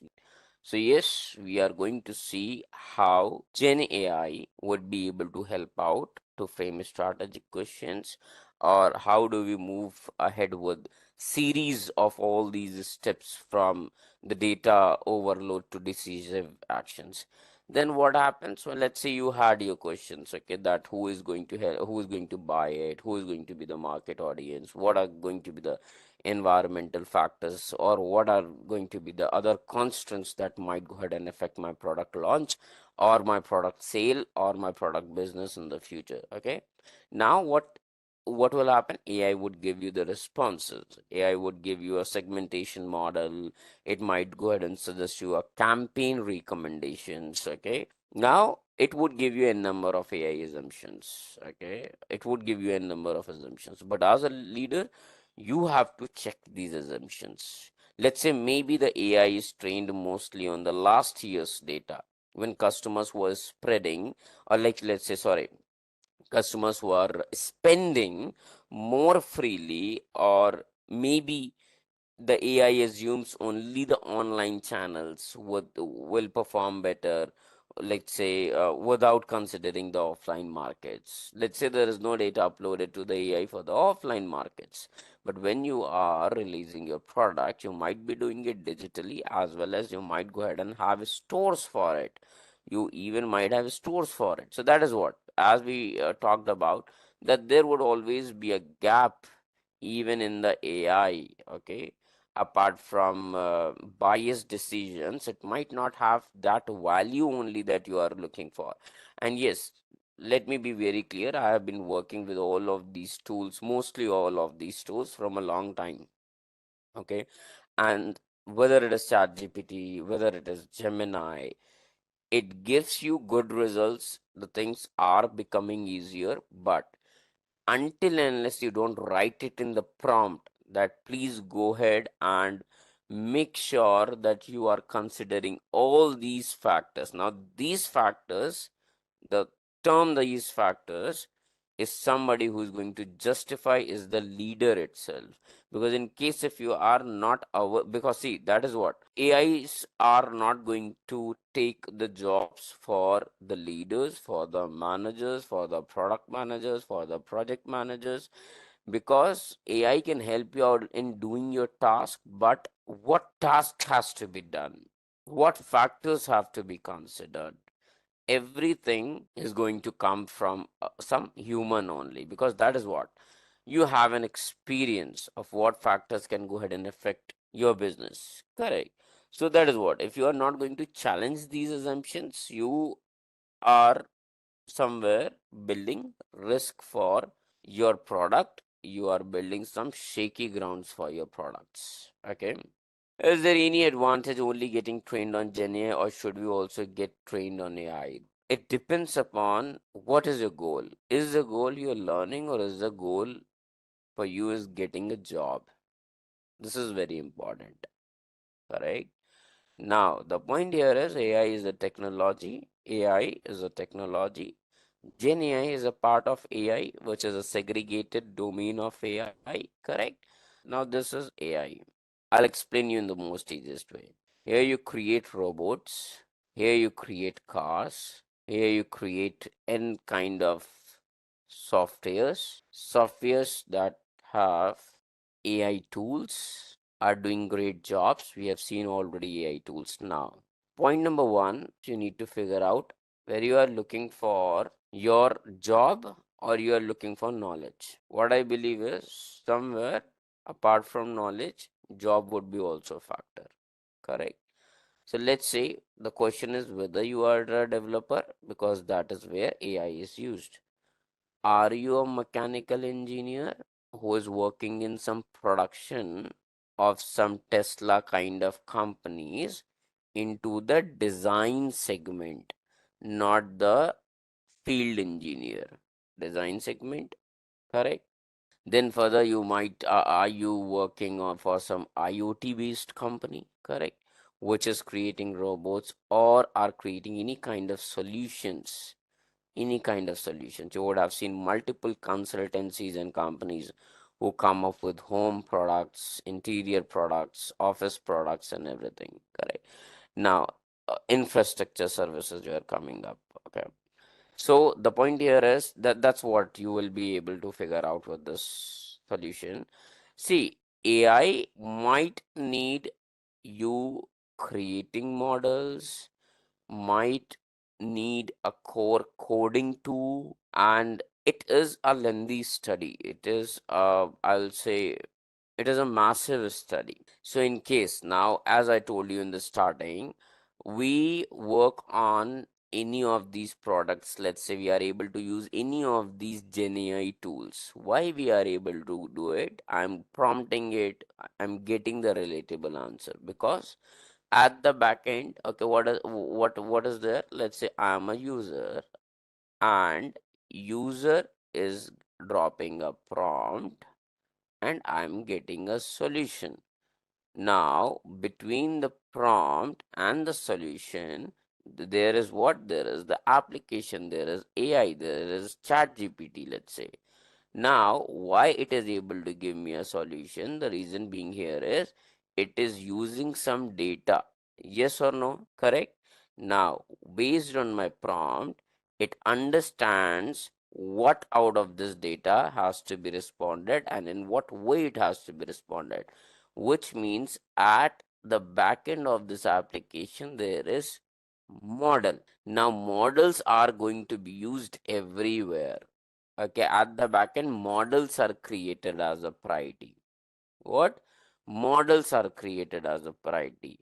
That's the basic need for you to be able to go ahead and use AI in your systems. Now, this model needs AI knowledge, NLP knowledge, machine learning knowledge, data visualization knowledge. You would need deep learning knowledge. You would be needing similar things. Now, the point is, this is going to be a larger thing to touch. You would be able to create models. Is your company working at a segment where it requires you to create models? Point number one. Okay. Now, other factors you would be able to think of it at how much experience you are having, how much scope you are having. Okay. Now, let me tell you, those who create models are known as data scientists or data analysts or ML engineers. Okay, and every company hire these kind of people nowadays, ML engineer. But along with this ML engineer domain or AI engineer domain, they look for few set of things. Now, what are these set of things? If it is a development country, if it is a SRE role, if it is a SDK role, software development role, so they are going to ask you some programming languages as well to you to know, data structures you to know. Now, that is what you need to figure out. Will you be able to study each and everything? Plus, the experience in which you are there, are they going to consider you correct for the role? Does not matter how much good knowledge do you have. So this is what the AI part is. This is what the AI part is. In case if you want to go ahead and learn AI, you would have to include all these things based on the sector you are looking to shoot. Correct? But in case if you don't want to learn into this, if you want to make your current processes faster, then you just touch the Gen AI, which means you are nothing looking into how the AI is giving you good results, but you know various tools that can help you out to do your task with much more efficiency, train your teams on this AI. That is what the learning just the Gen AI is all about. Now your choice is completely yours. Okay.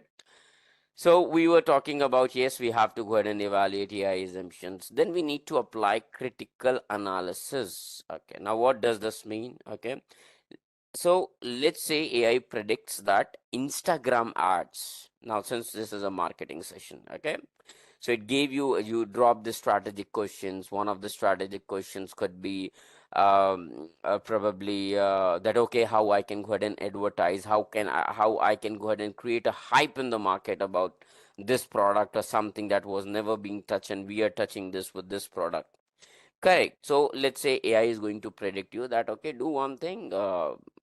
Create Instagram ads. Okay, because that is going to deliver you the highest rate of interest. Okay, now the point here is Instagram ads. I do not know everybody is on Instagram or not, but yes, in case if you are on Instagram, there are several ads that come up that pop up in the between based on whatever your liking is. In case if you are looking, if you are a person from gym, like kind of a gym freak, then you would continuously get different protein or supplement kind of recommendations. So there would be advertisements regarding the clothing, regarding the various domains. Correct. So now before you jump in that, like no, I should go ahead and immediately start running Instagram ad because chat GPT or any of the Gen AI mentioned, you need to also figure out what about the fact that your target customers also respond well to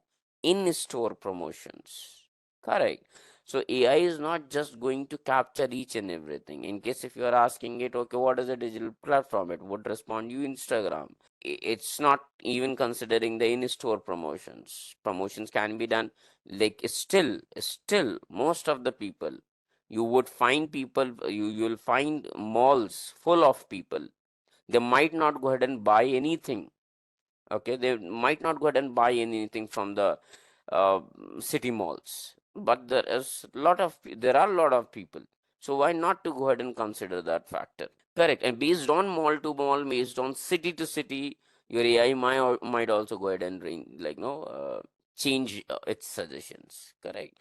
Then definitely you have to go ahead and integrate your human judgment too. Okay.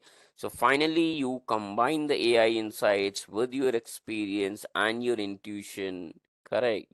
So AI might suggest you going heavy on discounts to drive quick adoption, but you have to decide differently to protect the product's premium image. You have given huge discount. Now as soon as you are giving a huge discount, there is a chance that yes, it will give you some more sales, it would give you more sales, but the profit that you were planning to make out of this product, that is somewhere you are compromising. Plus there is a difference between Android and iPhone. Okay, now the iPhone in the Indian market, I would say this has become affordable to everyone. That's a great thing. But apart from that, it was coming from a premium segment. It was coming from a premium segment that it always kept a hype of like, people wanted to take it. It wasn't like let me take it. It was wanted to take it. Correct. So that is also, you need to figure out in what kind of segment you want your product to be in. AI would suggest you, okay, sell it by giving these many discounts. What about your profit? What about your segmentation? What about what category of product you want to go ahead and keep it into? So whether the discounter strategy given by Gen AI works for you or not, this is something only the human judgment makes the difference. No other one. I'll just move to another slide. Okay. Now this is moving up the intelligence ladder. So ladder, I would say. So you have three things, okay? Everybody has to go ahead and take care of. Without these three things, it's not going to be possible for anyone to achieve the right decisions. That is, one is the predictive analysis, which is definitely what will happen next. You need to continuously think of it. Now let's take an insight, okay?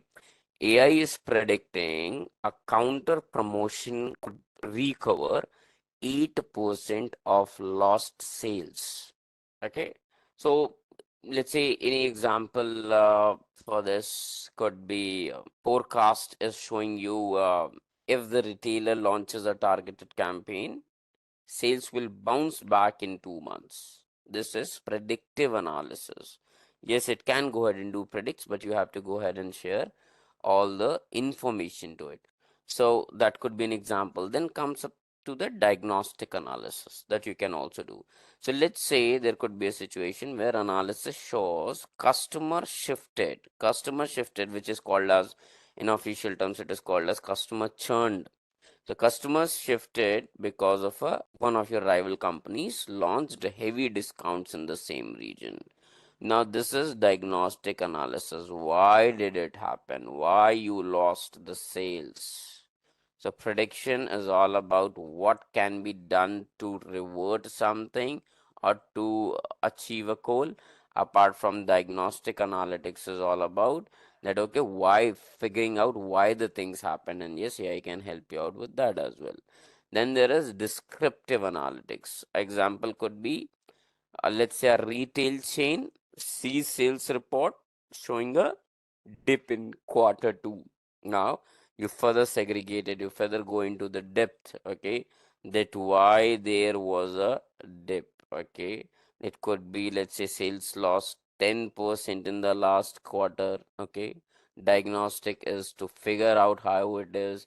Predictive is what else can be done which you haven't done till now. So that is what the predictive analytics, diagnostic analytics, and descriptive analytics is. Okay. Now let's take a case study to discuss about it, which is real-time decisions. Okay. Everybody would have heard about Uber example, correct? Now let's say it is a Friday night. The case is, it's a Friday night, it's raining, and let's say a concert is happening in the city. What will happen? Let's say it has just ended up, the concert has just ended up. Now people have to rush back to their home. Okay. Now demand of the rights in such situations go up, correct? It shoots up. Now instead of relying on guesswork, what Uber's AI does, Uber's AI looks at the live traffic first of all. It looks for how many drivers are free.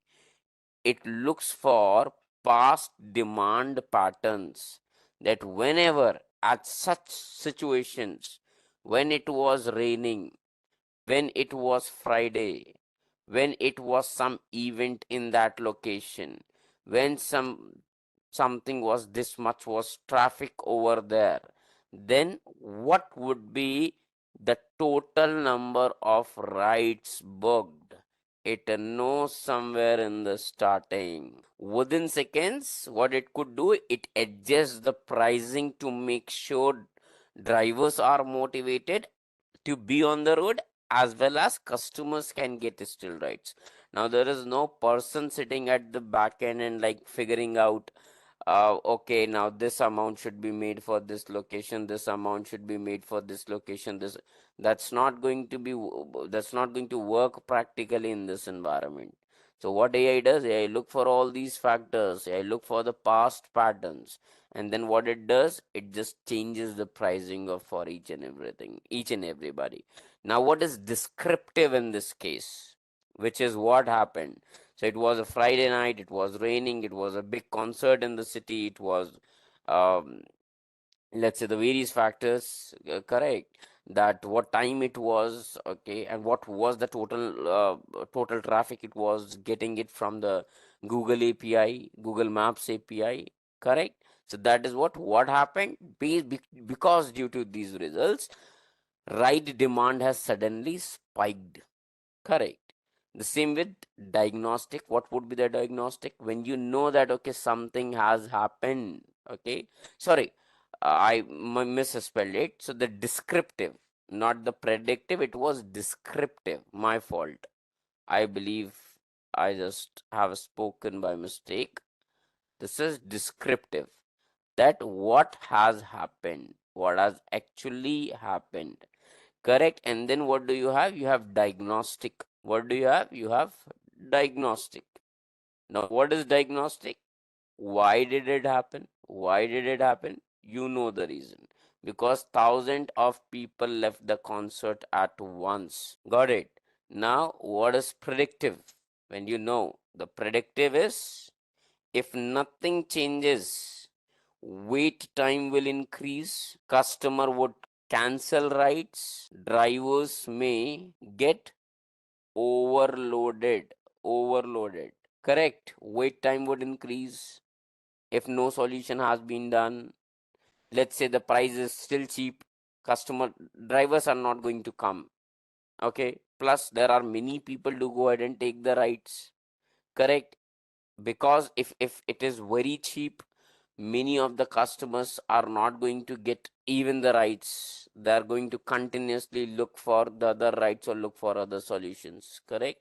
So that is what, like, no prediction that what will happen next. One more which is not mentioned in the documentation would be prescriptive. Now it is just like your prescription, which means what AI gives you the solution. What is the solution on the prediction, on the descriptive, plus your diagnostic, plus your prediction? Including all these things, you get a prescriptive solution. I already gave in the starting that what is the solution in the case of Uber, that it checks for all these factors and it continuously changes the prices, which prices are good to the drivers as well as good to the affordable to the customers. However, we as a customers will never like it, because when the surge charges are applied, okay, we don't like it. That's the whole point. But yes, so as I told you, descriptive is somewhere in detail. Okay, that what is the problem statement, that what happened. Just remember it with these two terms. What has happened? The happened is huge spike in demand.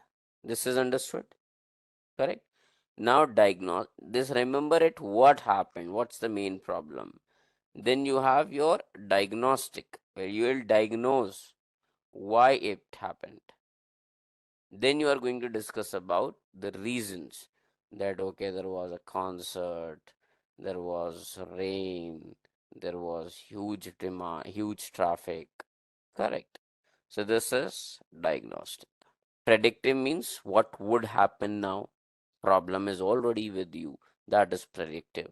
What is the solution? That is prescriptive, including all the above three ones. Got it? So it does not matter whatever you're going to go ahead and do it. You can go ahead and make AI solutions to all of them.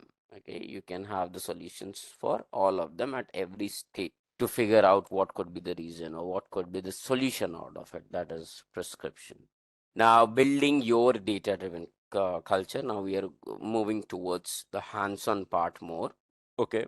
Now, what has to be done with the data first? So these are the various points that have to be done.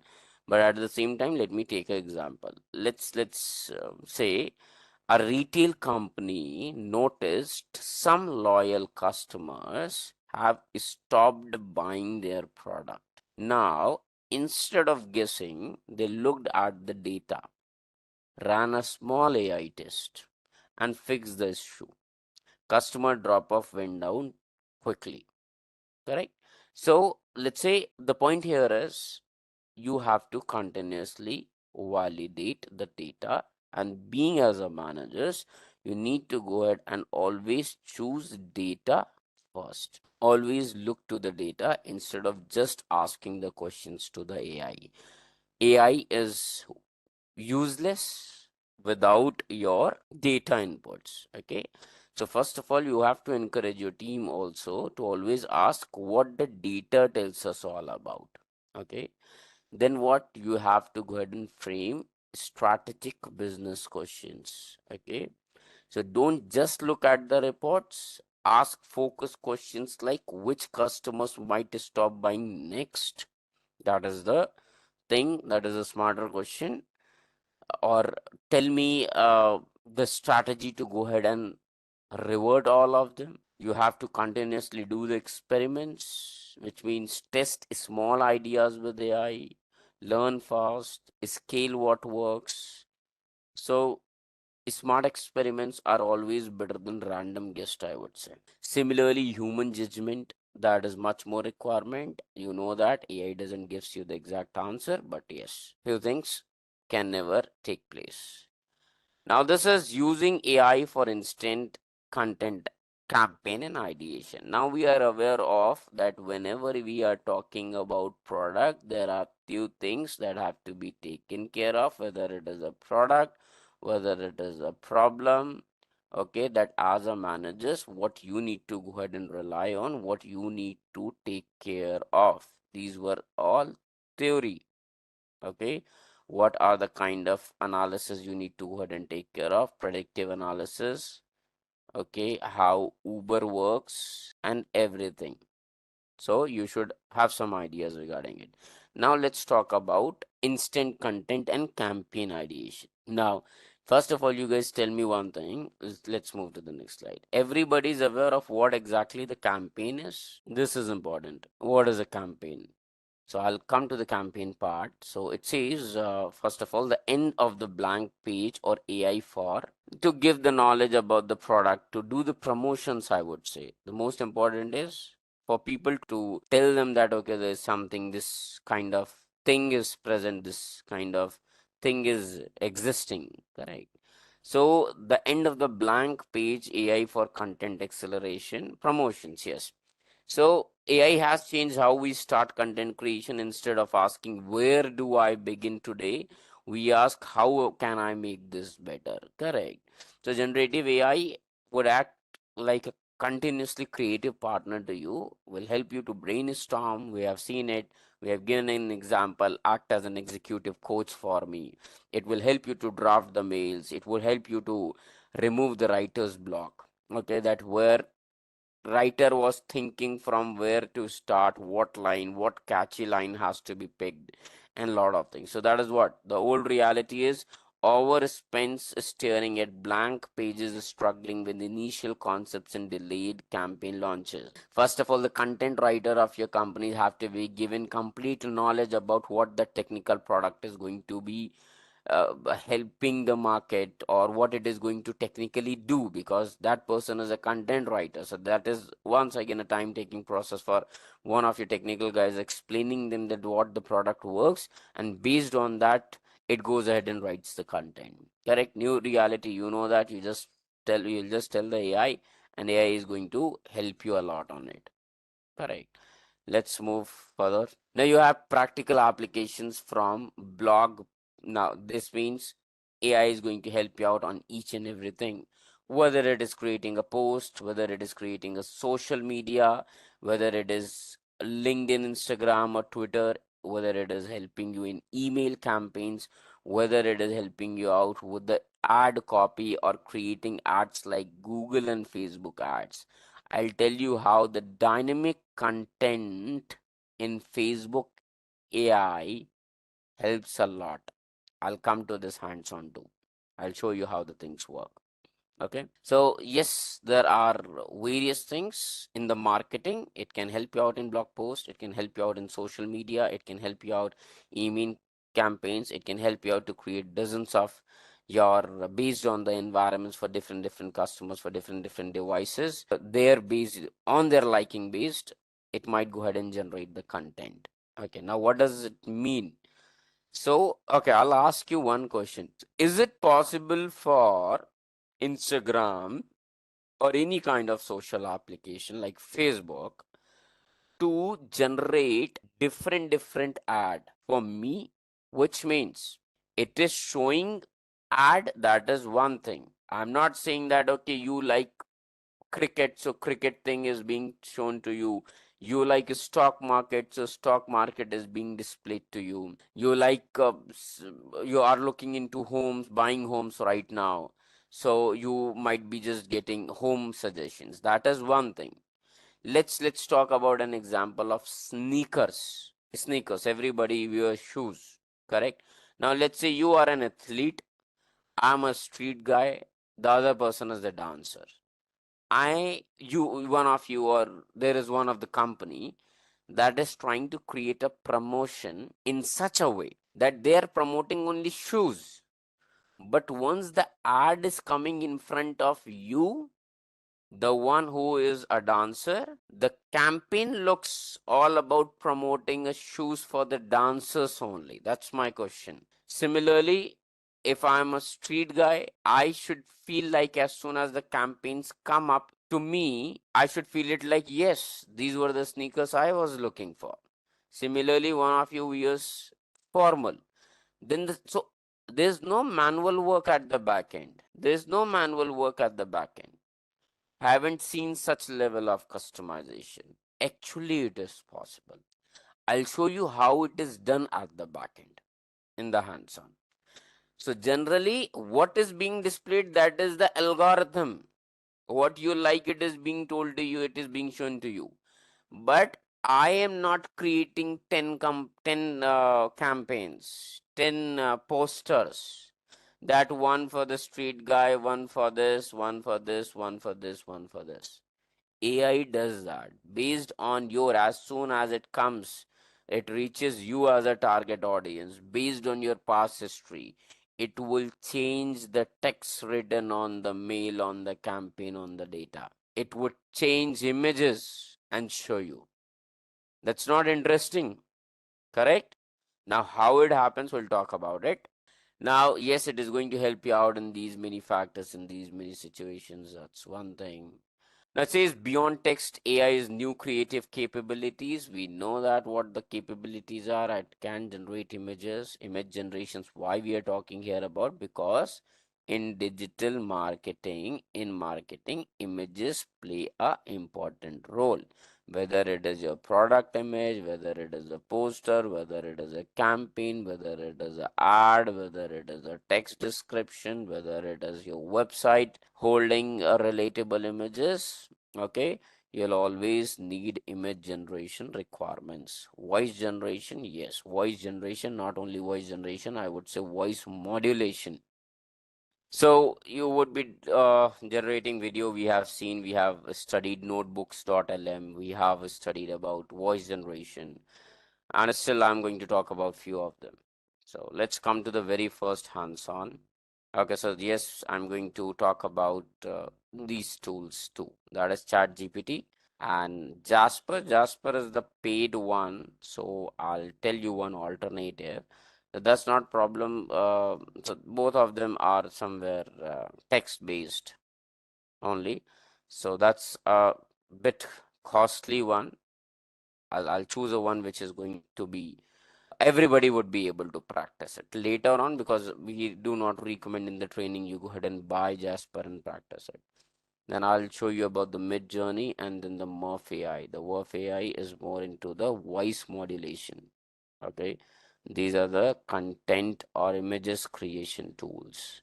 And this you already know that this is the text based. Okay, let's look for it. So let's see what is the very first hands-on what it says. So case study is hands-on using AI for instant content and campaign ideation. Okay. Objective is demonstrate how AI tools can accelerate content creation and campaign ideation. Content creation and campaign ideation. If you are thinking that, okay, you want to run a campaign, you should have a Google ad account, you should have different things with you. You need those normal tools, not the AI tools. But here it's all about content creation, how we can go ahead and do, how we can create and have all the data for the campaign using AI to faster the process. Rest the digital marketing people know their job, that okay, how to go ahead and publish campaigns, reducing manual efforts and all. Okay. So the point number one, why do we do campaigns? For awareness, for engagements, for persuasion, for sales and growth, for mobilization, for reputation building as well. Awareness means what? Probably to let people know about what a product, service, or your idea or your issue is, which means a marketing campaign to introduce a phone, a marketing campaign to promote a health watch. Okay. Engagement means to engage the people, to interact with it, to participate with it. Let's say a social media campaign would help you to get a people talking about climate change. Okay. Persuasion means to change opinions. Okay, that is what all these campaigns are done for. Okay. So sales and growth, definitely that's the motive behind doing all the campaigns. Correct. Mobilization, if I'll talk about, what does this mean? Basically to get people to take action, like voting, donating, volunteering. Correct. Probably this is more into the political campaigns. That is what the mobilization. Similarly, the other factors. So how does a campaign look like? That's more important thing. Okay, it would have a clear goal, sell more shoes, get people to vote, raise donations, any kind of campaigns. If there, it is an NGO, they are going to have a campaign on donations, correct? It would have a main message. Our shoes are eco-friendly, something like that. You would have creative materials, which means you might have in your campaign, you might have a poster, you might have a video, you might have emails, you might have slogans, you might have hashtags, you might have some tracking measurement, like if if the campaigns works or not. Okay, where do you run campaigns? You run campaigns on social media, Instagram, TikTok, Facebook, LinkedIn, YouTube, X, anything. It could be in the form of online ads using Google ads, meta ads, banner ads. It could be an email, it could be a SMS as well. That's also a part of campaign. It could be at a TV, it could be at a radio, it could be at a newspaper, it could be a magazine, it could be at a billboard, it could be flyers, it could be events, it could be product launches. That is everywhere you will go ahead and find your campaigns. Now the point here is, for these kind of campaigns, how to create the content using this Gen AI. Okay, now there would be different categories of campaigns. Apart from business, there are political campaigns, there are social and awareness campaigns, non-profit events, public service announcements. So that is something I'm not going to get into it, but let me show you one campaign, how does it looks like. So recently Claude had done it, Claude campaign. It was by Axios. Yes, Anthropic launches first brand campaign for Claude, something like that. So it might have a poster, it might be just having an image, it might have some text. Okay, and what it is delivering. Correct, the AI for the problem solvers. Keep thinking, Claude, getting everybody. So it could be a text, it could be an email, it could be a poster, instead it could be a running up video as well. It could be anything. So that is how the campaigns looks like. All those, for all those who are not aware of how it looks like. Now let's touch the very first task. Okay, and as we discussed, we are going to do some ideation first, correct, and then for the content creation. So the very first tool I'm going to use is chat GPT only. Okay, Now let's say I'm giving it generate 5 creative marketing campaigns. Once again, marketing campaign ideas for a new fitness smartwatch for young professionals. What can be included? Can include themes, taglines I might require, and let's say short concepts. I don't want anything in too much lengthy or too much of data. So let me see what it gives as a result. So this part is ideation and the generating the campaign concept. Okay, that's all. We are just ideating right now. As we discussed, in any kind of business, moving towards any kind of solution, first of all, you need to figure out what can be done instead of us guessing out. No, I'll just create this image only because I have seen it somewhere. It's better that we use AI to get some ideas. Now it says campaign, one of the campaign where it is telling the title to time to flex. Okay, whereas the theme is fitness meets productivity. Sounds good. Tagline is work smarter, train harder. Concept is, what is the concept? See, position the smartwatch as the ultimate balance tool. Tracking not only works out but also works life balance. Ads feature young professionals seamlessly switching from desk work to gym mode with the watch adapting the both words. Perfect. So what it has done, it has given us relation with productivity plus desk to gym mode. So one campaign it has taken this one, then there is another campaign, your personal best on schedule. I'm not liking it because I'm not finding out this as catchy. No. Tagline, because your time is your muscle. Okay. Probably I'm not still liking it. What does this muscle mean? Then concept highlight micro workouts, reminders, smart health. Definitely we are talking about fitness watch, but what I can see here is I cannot see anything which is relevant to me as a professional only. It's not touching my pain point. Okay, here it has given one thing, that is smart health insights that fits into the busy schedule, but the tagline that it is more important, time efficient fitness. No, previous one is much better because it understands my pain points. Okay, but also for work life balance, work smarter. It's telling me that okay, I cannot leave work, work smarter, then also train smarter. That's another thing. Then the future is in motion, stay ahead, stay in motion. It is telling that okay, what kind of image you might have. Okay, so no, not happy with it. Then no excuses, just results. Motivation for your ambitious. Okay, your drive, your data, your results. Bold and high energy ads targeting ambitious young workers who push limits in career and fitness. This is what it is telling, what kind of image or poster or video or an audio you should have. I'm still not happy with it. Campaign, sync your life. Holistic. Okay, this is something I might like at some priority. P2. So theme, holistic health and lifestyle integration. One watch every move. Okay. Focus on seamless sync between health, productivity, and lifestyle. This could be also my tagline or theme, sorry. Highlight features like stress tracking, yes, sleep insights, meeting reminders. Now, this is something okay to me. That yes, it is talking about my current work as well. Okay, and it is talking about my fitness as well, talking about checking about the stress, checking about sleep insights, and this. Got it? So that is what you like, what you don't like, what would be suitable to you, what will not be suitable to you. That is another point. Okay. Now, the same prompt could be also given as generate 5 unique marketing campaigns ideas for a fitness smartwatch designed for young professionals.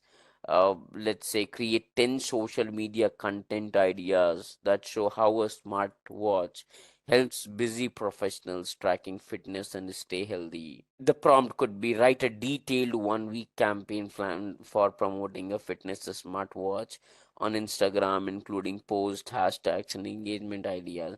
in case if you're sure about one platform. It could be let's say list five storytelling angles that show the smartwatch transforming a professional's work day into an active lifestyle, correct?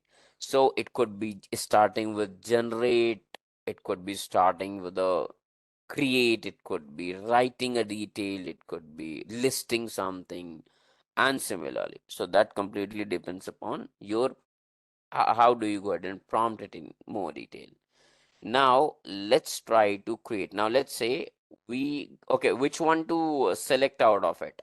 Which one to select out of it? So let me choose this one. We'll give this, I'll have campaign sync your life, and with this sync for life, what I'll do is I'll take two things. This is sync for life. Time to flex is not going to help me out, but the content, the tagline that I'm loving it is this: work smarter, train harder. And once again, the concept that I'm liking is from this: focus on seamless. So it's not mandatory for me to touch or take something directly from there itself. So focus on the seamless sync between health, productivity, and lifestyle, and all those things. Now what I'm going to do is I'm going to take you out to another tool. Okay, this tool is specifically focused on text-based content, but on social media campaigns, captions, ad copy,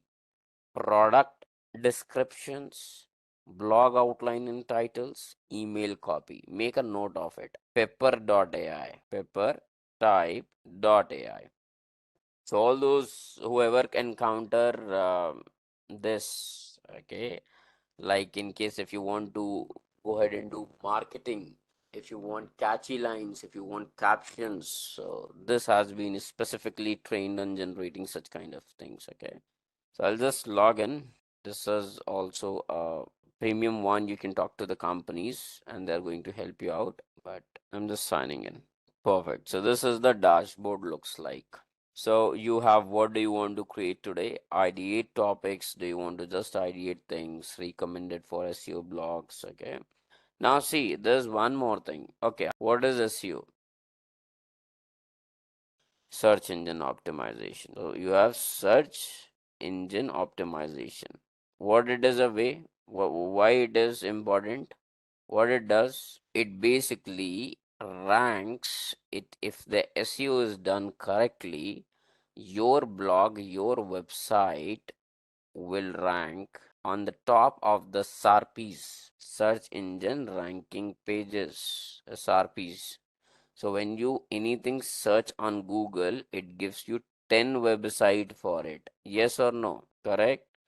Now, if your SEO would be good, it would rank on the top. The more top on it would be, the more people, users will click on it. And there are high chances these people coming on your website might leave their email ID, and then your sales team can reach out to these people for making sales, and this is what is called as organic lead generation. This is a process of organic lead generation. SEO has various factors to rank your website on the top. SEO has very many factors. So the very first come is keywords, the correct keywords. Let me give you an example for this. So let's say I'm looking for generative AI. Correct. Now you were looking for generative AI courses. Now you would have searched best generative courses. What? Best generative courses. Or this thing. Now let me, okay, this belongs to definitely the marketing, but let me go ahead and show it to you. So, have you heard about SEMrush? SEMrush. I'm just logging within SEMrush. Okay. I hope everybody can see this tool. Before I create any content, any campaign, any ad, I should be aware of what people are searching for. Yes or no? I should be aware of what people are searching for. Now, for that, this is the SEMrush tool where I'll come to keyword search, keyword gap, keyword magic tool.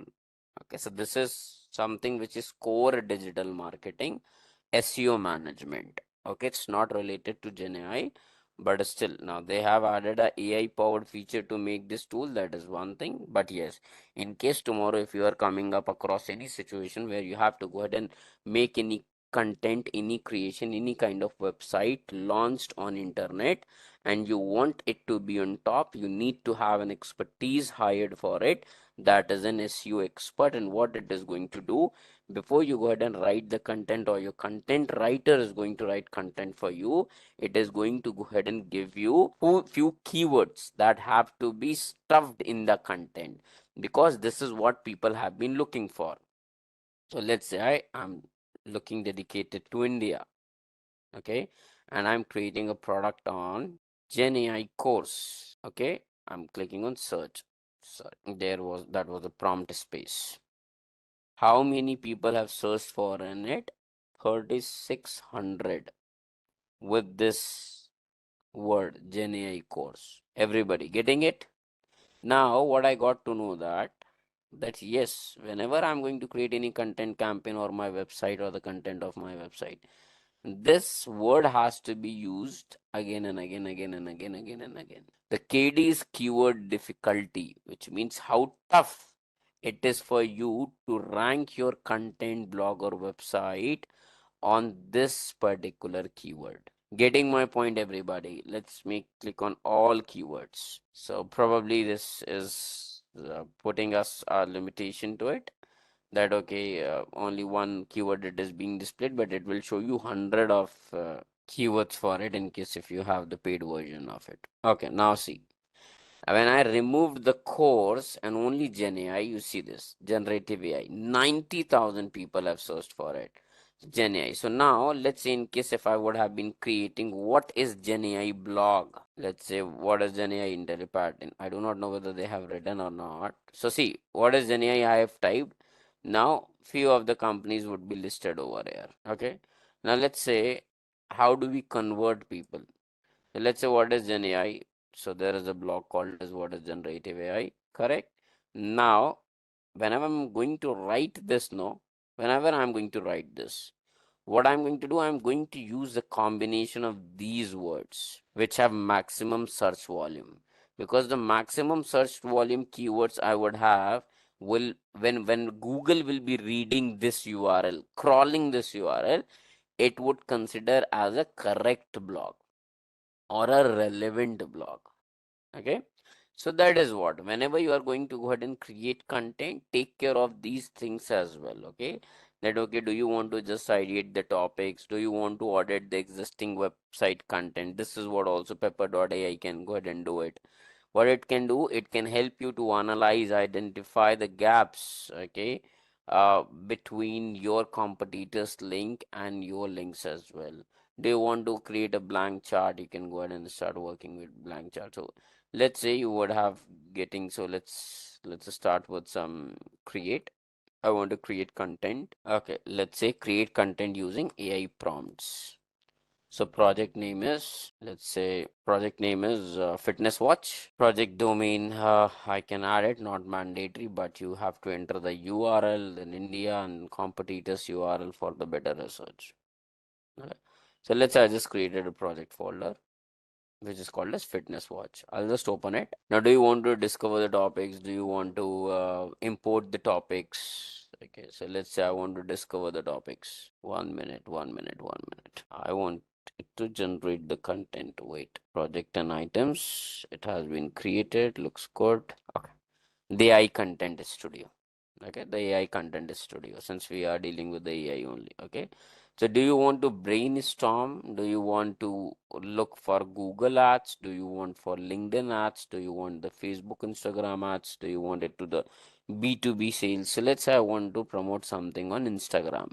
So I'll select this thing, Facebook and Instagram ads. I'll say use app.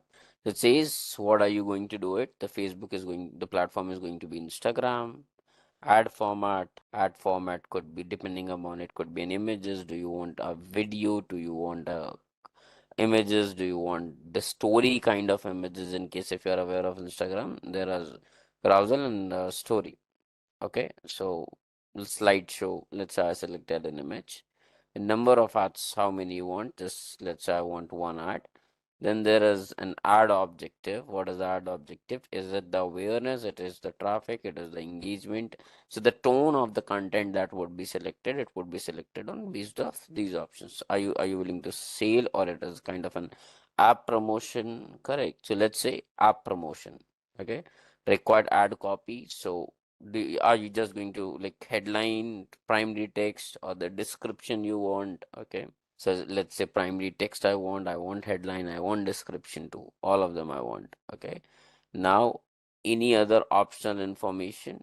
Okay. Yes. So your instruction. Yes, I have my instructions. So, let's say write Instagram captions promoting a fitness smartwatch for young professionals, highlighting convenience and productivity. I'll just copy it because I'll show you it from one more place. I'll click on generate. Let's see how it works. It is a content generation tool. That what could be written along with it, like in the campaigns and like this caption for my Instagram campaigns. Instagram campaign. Just wait for it to run. Just see. It says it is giving us an ad strategy. Fitness smartwatch Instagram study. Core concept is the professional edge. This strategy positions the fitness smartwatch as an essential tool that gives young professionals the edge they need in the today's competitive environment by seamlessly blending health and this. What is the visual approach? A clean, high contrast image. So see, it is generating content for you. Now, this is what you are going to give it to your video team. Got it? This is the idea it is generating for you. What is the visual approach? A clean, high contrast image featuring a young professional in business attire, blazer with casual underneath. I'll just save it. I'll just save it. Okay. So you are aware of image generation tools? Yes or no? We have already seen Microsoft designers and the previous ones. Now this is going to be act as my prompt. This is going to act as a prompt to me. Now I hope you are getting the points that how you would include multiple things, multiple tools together. Now, this would have been quite difficult for me to figure out and write the visual approach. That is what it has given me. That okay, it can act as a prompt to me. Okay, see, a calendar, the watch screen should be visible and showing a split display of this. And this creates a powerful visual story about integration between professional. Then what is the messaging strategy? The caption should create a direct link between the physical wellness and professional. So the caption, here is the caption. So once your meeting and matrices live in perfect harmony, track your day, optimize your performance. So this is what it says. You can keep it as a caption. This approach works because it shows the product in its actual cost. It demonstrates the dual benefit. It creates an aspirational but achievable moment. Execution considerations. Keep the color palette sophisticated. Okay, with the touches of the brand accent colors. Ensure the watch. Now this is given to as a prompt only. That what has to be taken care. Now here you have it. So add content, fitness smartwatch, image ad, the professional edge. That is what the name this is suggesting. The professional edge. Okay, so a polished, this image can be generated, not a image generating tool.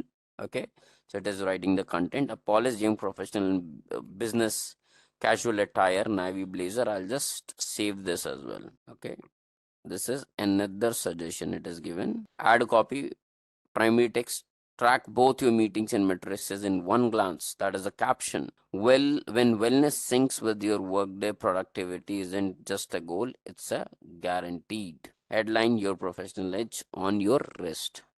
Sounds good to me. Sounds good to me. Yes or no? Your professional edge on your wrist. It is way better than what do we got in the chat GPT. So from chat GPT, we got idea. When I'm putting that idea in one of the tools which is dedicated to caption generation, to the advertisements on this, I got something called as this. Your professional edge on your wrist. Not only this, it is also telling me what kind of poster, what kind of image I should have it in my content. Correct.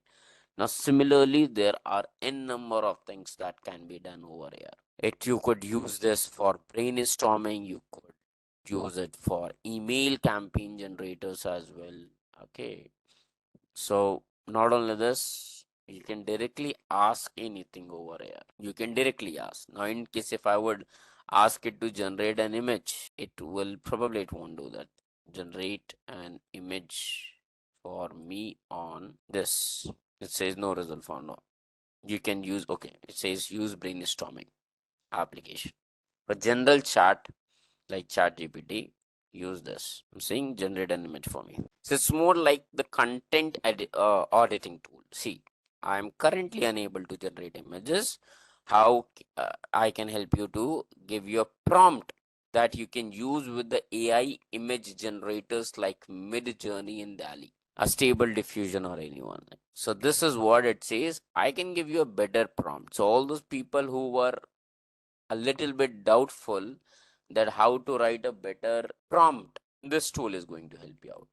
What this tool is all about, what it could give you better, how it is different from ChatGPT. Similar, all the Gen AI tools are similar, but dedication, like, or let's say the genre of it more working, it's towards the content creation, the content checking of your website.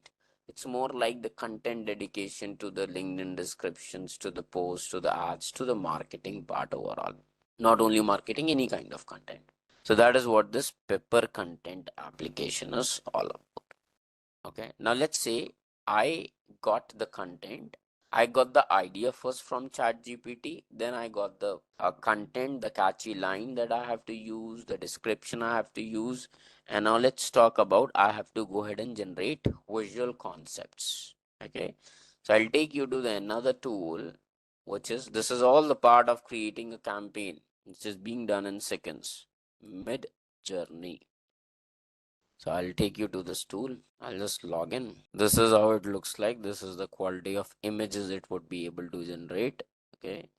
You have these options: explore, create here, and then you have personalize. You can personalize things. It is asking to join community, subscribe to start creating. Understood. Probably this won't go ahead and allow you. So you might have to go ahead and subscribe it. Take the subscription first. Okay. Now let me take you to another tool, which is DALI. It is from OpenAI only, the company of ChatGPT, and this is same, which is OpenAI. Okay, so this is will mention ask ChatGPT, but yes, this is what it is going to help out. Okay, so I'll just write here the prompt. Let me copy this. Generate an image on. Okay, this is the DALI. So I'll just copy this, I'll paste it over here, and I'll say create image. Sorry, create. So this is whatever the textual prompt do you give, it will convert it into your images. Let me just log in. Let's generate it. So see, this is faster somewhere, I would say. Okay, so it says a polished young professional wearing business casual attire, a navy blazer over a minimal white shirt, seated at a sleek modern workspace. They are glancing at the wrist where a smartwatch is clearly visible. The smartwatch's screen displays calendar notifications on one side and heart rate on the step matrices. So if you will zoom this, if you will download it, you would be able to get it. In case if you want to edit the prompt, you can go ahead and do that. But yes, so for your generating your images, for generating good images, good quality images, you could be able to use this DALI. Okay. So similarly, you might have different one, and then no, you can use image, you can use create content, you can have videos that we have seen in the last classes from the notebook, LM, and everywhere. You can have your campaigns ready for it. Okay. Now, another part of the campaigns could be audios as well. Okay. I use this to create image with the text on it. Text didn't show up properly. Image was good. Yes. Actually, this is more, it understands image only. But however, in case if you will tell it that, okay, it should have a caption being displayed on the image, probably it will do that as well. Okay. Now coming back over here, another part, another section of the same campaign generation could be a professional voiceover in minutes. And we are going to learn about Murph.ai here. What? Murph.ai. See, that is what the campaign is all about. Having a poster, having an audio, having an image, having a content, have a caption, and then wherever you want to post it, you can go ahead and post it. Okay. The another one is you would have seen some sleek campaigns, okay, running on audio kind of applications, okay. So I was talking about the voice modulation part, voice modulation section, correct? That just not just recording in one automated tone like we receive it on a phone call, but something else could have been done for it. So what it says, there is a new case study here, demonstrates how Murph AI can be leveraged to create high quality professional voiceovers quickly, saving time and cost for marketing campaigns, e-learning, podcast, or any kind of video content. So what is a Murph.ai tool? Murph.ai is going to save your lot of money in hiring voice actors. You don't have to hire voice actors. You don't have to schedule recording sessions taking out time. You don't have to go ahead and do the editing and mastering the audio. Understood. So that is what the Murph.ai does it. It converts your text into high quality and natural sounding voiceovers. Come to Murph.ai. It is one of the good tools. One of the good tools. Amazing tools. I know that probably everybody would have just heard about Gemini, ChatGPT, Claude, Copilot, because they have a strong control in the corporates. So as soon as they update any feature over there, people get to know about it. So see, we'll just create a project. Okay, I'll just name it project. Let's say fitness. Now let's say I want to run ads on a Spotify. Okay, I have to provide my voiceovers to them.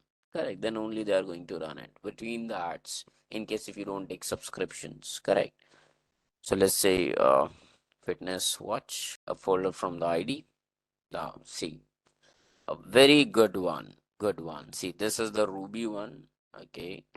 How the Ruby sounds like. And not only this, you will have many more. I do not know whether you guys would be able to hear it or not. So I can give some caption here. Let's hear out voice. Okay. Coming back to the chat GPT or Pepper Blue for having good prompts. Okay.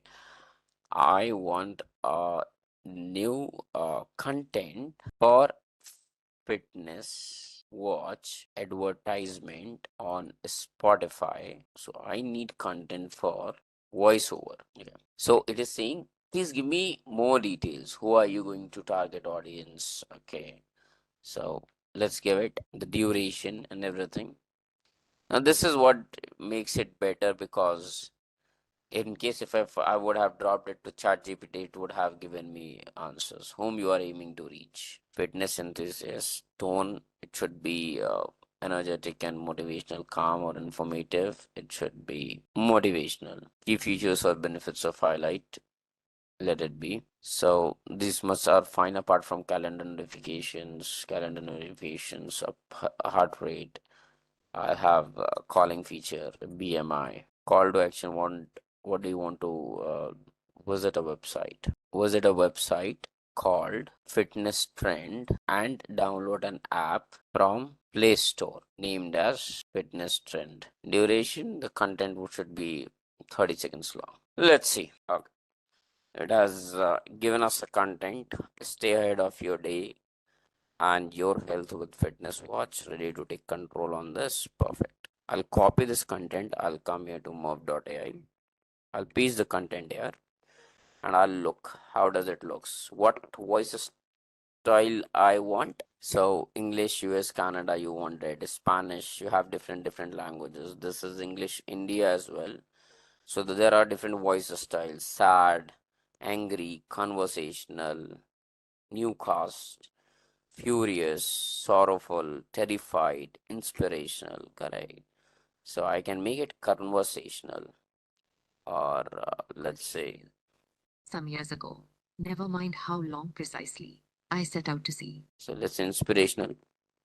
Welcome to technology and innovations. AI to smartphones. We keep you up to date with all things tech. So you have different one. You have Ken. Okay. Health with Fitness Watch, the ultimate companion for fitness enthusiasts, busy professionals, and beginners alike. So this is the conversational one. Now it has this feature has promotional as well. So different here. Of your day and your health with Fitness Watch, the ultimate companion for fitness enthusiasts. So let's say English India. So they have different genres. They have different voice styles. Welcome to our lean manufacturing techniques course. In this session, we will cover the core principles of. Don't worry about what it is saying right now. As soon as I'll click on use voice, it will use this text. Okay. So it would have similar different genres. Okay. It could be calm as well, it could be furious as well, it could be angry as well. So depending on what type do you want to go ahead and use it, you just need to select it and you need to click on use voice. Got it. Now do you want to, so you have few filters as well. You just want male, then only the males would be shown to you. All age groups. If you want to generate it for kids, there is a kid voice which is a lever, in case if it's something like gaming or something like that. Okay, so I'll do a project on something more reliable and more relevant apart from creating the content and storing it somewhere. I'll show you a post sales job. Okay, so on that would be a real work, because this is more kind of AI helping you out more with the content, but not putting all these things to control all these cases. These tools should allow to, correct. So AI, it is giving me too many things, but yes, everything if we want, probably these tools should have also partnered up with those workflow tools as I told you, N8. And today I'm going to discuss about a Zapier tool. So I hope you guys would be able to understand it, yes or no. So in case if it is e-learning presentations, that is one thing. In case if you are planning for advertisements, you have dedicated, okay, you don't have dedicated voice for it, not required. I believe we can go ahead and use it for all use cases.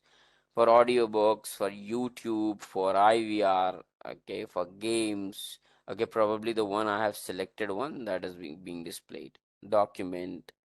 So whatever you want, you can go ahead and have it. Just click on use voice, run it. Okay. I can run the text over here in case if I want Ruby. Okay. So this is the content I have given. One second, I'm just deleting it. Split scripts by paragraph. Don't split, paste a script. Okay. The pitch I can manage, the speed I can manage, everything. Wherever I want to add a pause, I can add a pause here after extra week. So these are custom voiceovers in case if you want to give that. Okay, variability and lot of things. Let me run it. Stay ahead of your day and your health with Fitness Watch, the ultimate companion for fitness enthusiasts and beginners alike. Track your heart rate, steps, and BMI effortlessly. Get calendar notifications. I've increased the pitch. Stay ahead of your day and your health with Fitness Voices changed, correct? I want to make it little broader. We also do have a mic option over here. You can, whatever you want to say, you can directly, instead of writing, you can say as well. Stay ahead of your day and your health with Fitness Watch, the ultimate companion. Got it, everybody? I hope you guys would be able to go ahead and do all this now, correct? So add media in case if you want to get the add media, in case if you want to upload a project from the documentation, that is also possible. That's not a big deal. You just need to upload the documentation.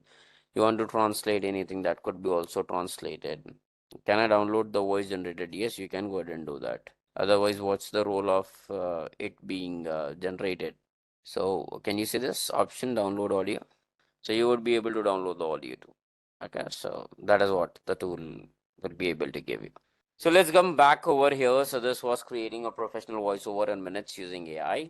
That is Merv.ai. Okay, we'll do one thing. And this is already I have compared, I have covered it using the DALI. So this was creating custom campaign visuals from DALI. Okay, so now let's move to the next one.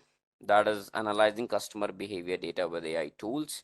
So this is AI for digital marketing beyond clicks and views, understanding customers' behavior. Now you see this. whatever the websites that you have, whatever the products that you have, or whatever the business you are in, it's way important for you to continuously track your business platform. Yes or no? How many users are coming? What happened with the users? Are they currently live? Why they haven't it? How many rage clicks they have made? Similarly, same. So that is what traditional analytics, it is written, tell you what happened, 1,000 visitors, 5% conversion rate. AI powered analytics helps you understand why it happened. Okay, so frustrations, rate, here and there clicks, not able to find out, a lot of confusion on the website, and due to which they might have left that. Okay, so such kind of things can be tracked with one of the tools. I'm going to talk about Microsoft Clarity itself. And so yes, this is what the part of your website is. All those who are into the development purpose, or all those who are in the marketing, who have been given the right to control their website. Let's say if it is Intellipaat.com, where you have all the course pages, it would have the heat maps. Okay, basically the visual maps for where the user clicks, move their mouses, scroll. So this, what this will do, this instantly reveals which parts of your page get attention and which are ignored. You would have session recordings, which means watch anonymized recordings for real user sessions on your site. See what exactly what they were hesitating to click on, or when they left, everything. So this also has a great impact on controlling the user's behavior on your website, or figuring out what is wrong at platform level. Okay, and you could go ahead and improve it. Automated friction detection. Okay, which means user clicking repeatedly in frustration, it's not working something. Let's suppose I'm clicking tap tap tap tap tap 10 times, things are not happening, which means you need to go ahead and check out with your developer, okay, that these things have to be corrected. Okay, because we have found few of the rage clicks for it. Correct. So that is what you need to continuously track your website as well. So this hands-on, or this tool that I'm going to discuss now, is dedicated towards tracking your website, your platform, controlling what users are doing, getting to know what users are doing, what they are making, what is happening, how to control it, how to solve it. Is there any issue with it, or what are the things? Got it? So, what is Microsoft Clarity? It is one of the free user-friendly behavioral analytical tool that helps you to understand how users interact with your app. Okay, it has features like it can provide you session recordings, it can provide you heat maps, it can help you with rage click detection, it could help you out with JavaScript error tracking, it could help you with e-commercial insights. Okay, it could help you with watch list. These are few of the features of this tool. So let me take you without delaying to Microsoft Clarity. So just sign in. Okay. So this is how it does looks like. See here.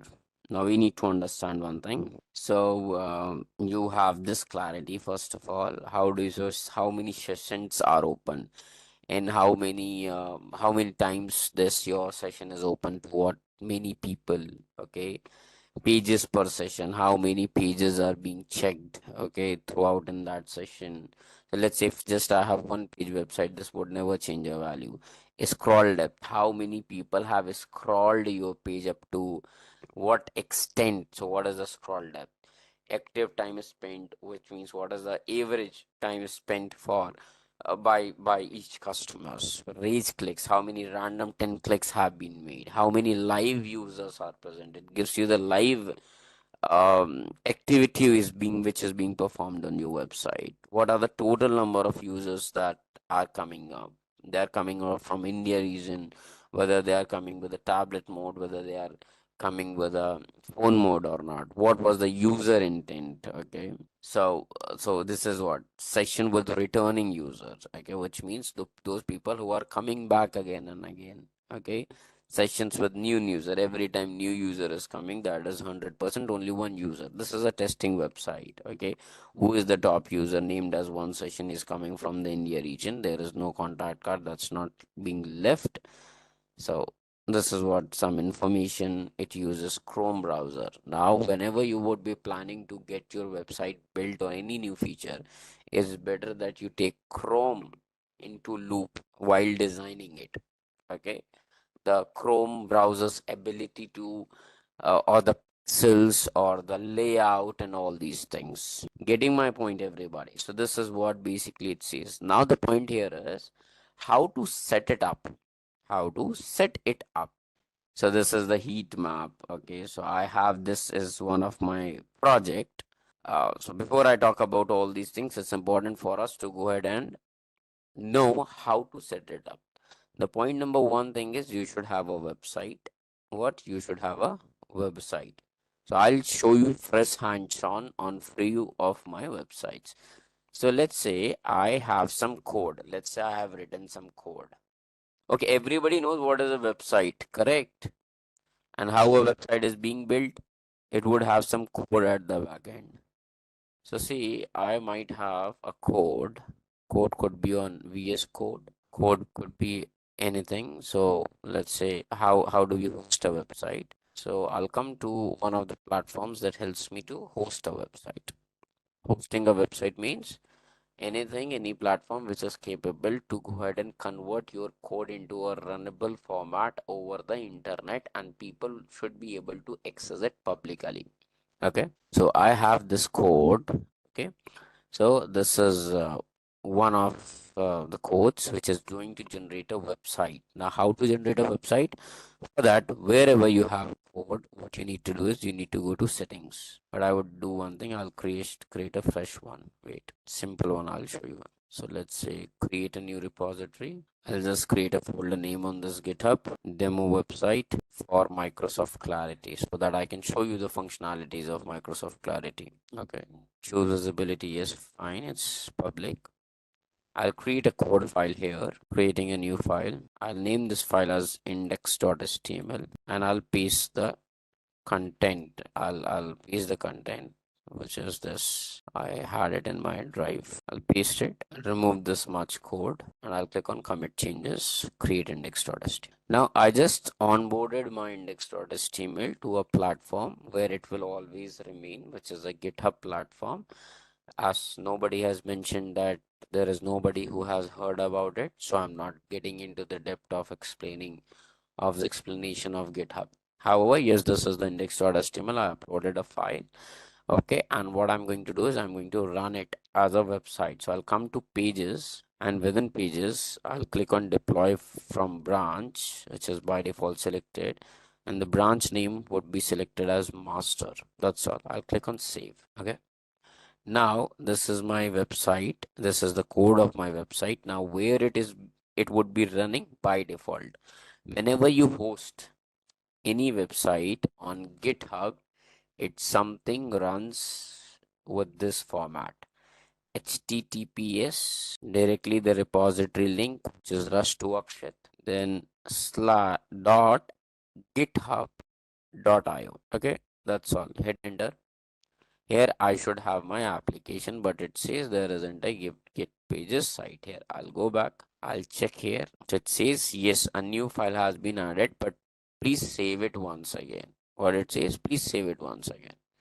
Okay, I'll come and save it. I'll click on comments. I'll come back here.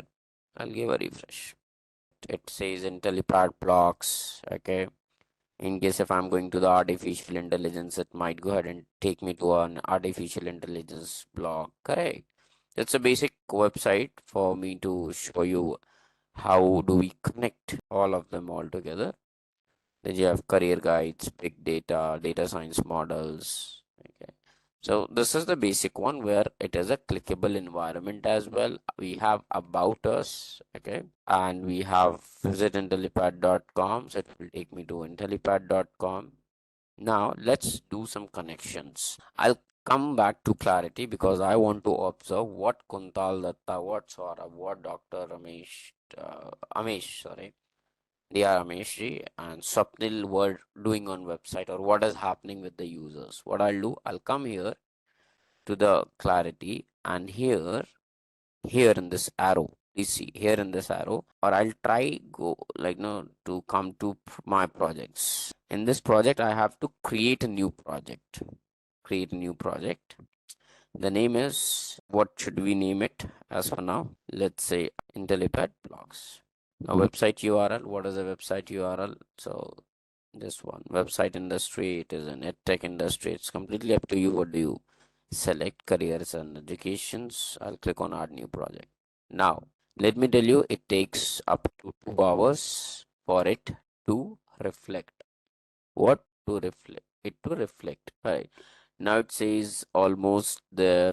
Okay. Choose an installation method. How do you want to go ahead and apply this Microsoft Clarity over your website? So what you can do is click on install manually. You will get a uh, code. Copy this code and come back over here, okay, to the code file of this, and within the HTML section, I'll just click on edit this file. I'll come back to index.html. Here we'll click on edit, and I'll try pasting within the HTML itself, the script part. I'll save it, commit changes. So these are the steps I'm showing you. So these are the new changes. So now my account, my website, my index.html, and my this Intellipaat blocks, okay, this would be connected. So that script has to be added there in your website. Okay, so this is Intellipaat blocks. You can see the project has been created. Okay, so it would take some time, okay, probably to run, to happen, okay, for it to be displayed. That takes some time. Okay, so what I'll do is I'll show you the one which is present over here. Okay, now let's come back to any of the platforms, a similar one. See here, let's say there was one of my websites. Okay, so this is another project which is local copy. Just like here also I have a website. See here, the github.io. So there is one of the another websites. Let's see if it is still up and running, and then we'll see whether we are seeing any changes or not. This is my another page, not interactive as the one I showed you right now, but yes, this is how it looks. Okay, this is how it looks, or I'll give you something better one. Okay, come back here and see the current status. I'll show you the dashboard of local copy. So, what are the total number of users live? Can everybody see it? Because I have opened this website already here. How many live users are there? One user. Now it has increased to 7 live users. Okay. Let me see. So, see, I'll not be getting any rage clicks views. The reason being here is it is not a clickable website. Okay, and it would keep changing the time as per requirement. Let's say I just want to see for today. Let's see, 7 live users, and it will slowly keep changing the data, but yes, it tells me what is happening over there. Okay, so there is one India Chrome mobile is accessing from mobile, another one is mobile Safari, correct? These are different users ID. Is somebody okay, yes, and then one is PC using Edge. Okay, so this is what I can get the live recordings of what you are doing at my website. Now, this is what the Microsoft Clarity provides. So, it will take some time. Definitely, it would take some time that what has been done. See, this is what I hope somebody is doing it. It doesn't captures the name, but yes, where the person was trying to click. You can see the orange bars here. Everybody, yes or no? So see, that becomes so much easier, and that is even what the AI is. That what you are doing on your website, I can watch it. I don't see Firefox. Okay, probably Safari Edge, Chrome. Chrome is something. Firefox haven't. I haven't also received it.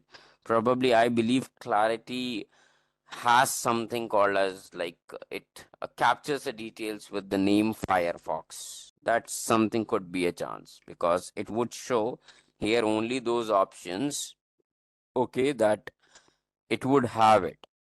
Okay, Otherwise, it would show any general name for it. All right. So that is all. Me on Chrome, we can check the activity. Okay, there's someone you need mobile Safari, mobile Safari, mobile Safari. Okay, let's come back. It's okay. So I can check the highlights too for this recording. I'll come back to dashboards. I'll give a refresh. Okay.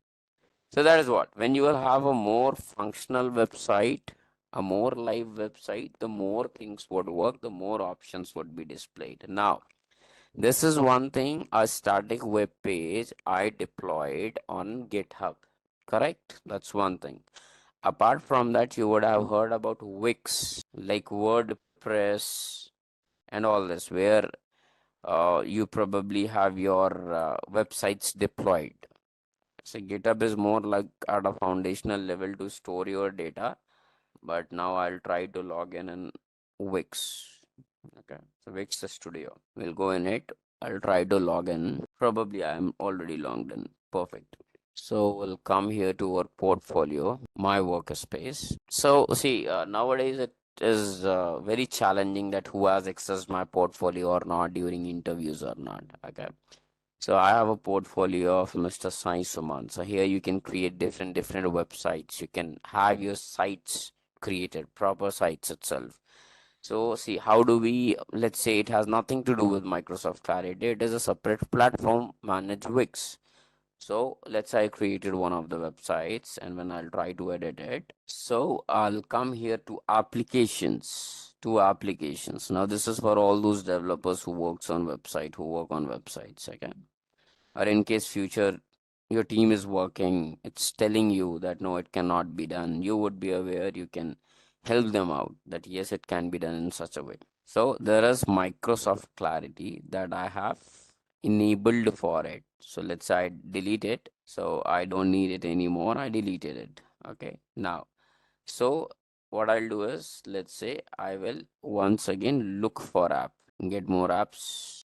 I'll search for Clarity. I'm just re-enabling it for you to show you the process how we re-enable it. So we click on Microsoft Clarity. I'll click on add to site, agree and add. So what it will do, it will take me to Clarity after some time, after a few things. So see, Clarity has been opened up. Says create a Clarity project. I'll create a new project. Continue. Example Contoso homepage.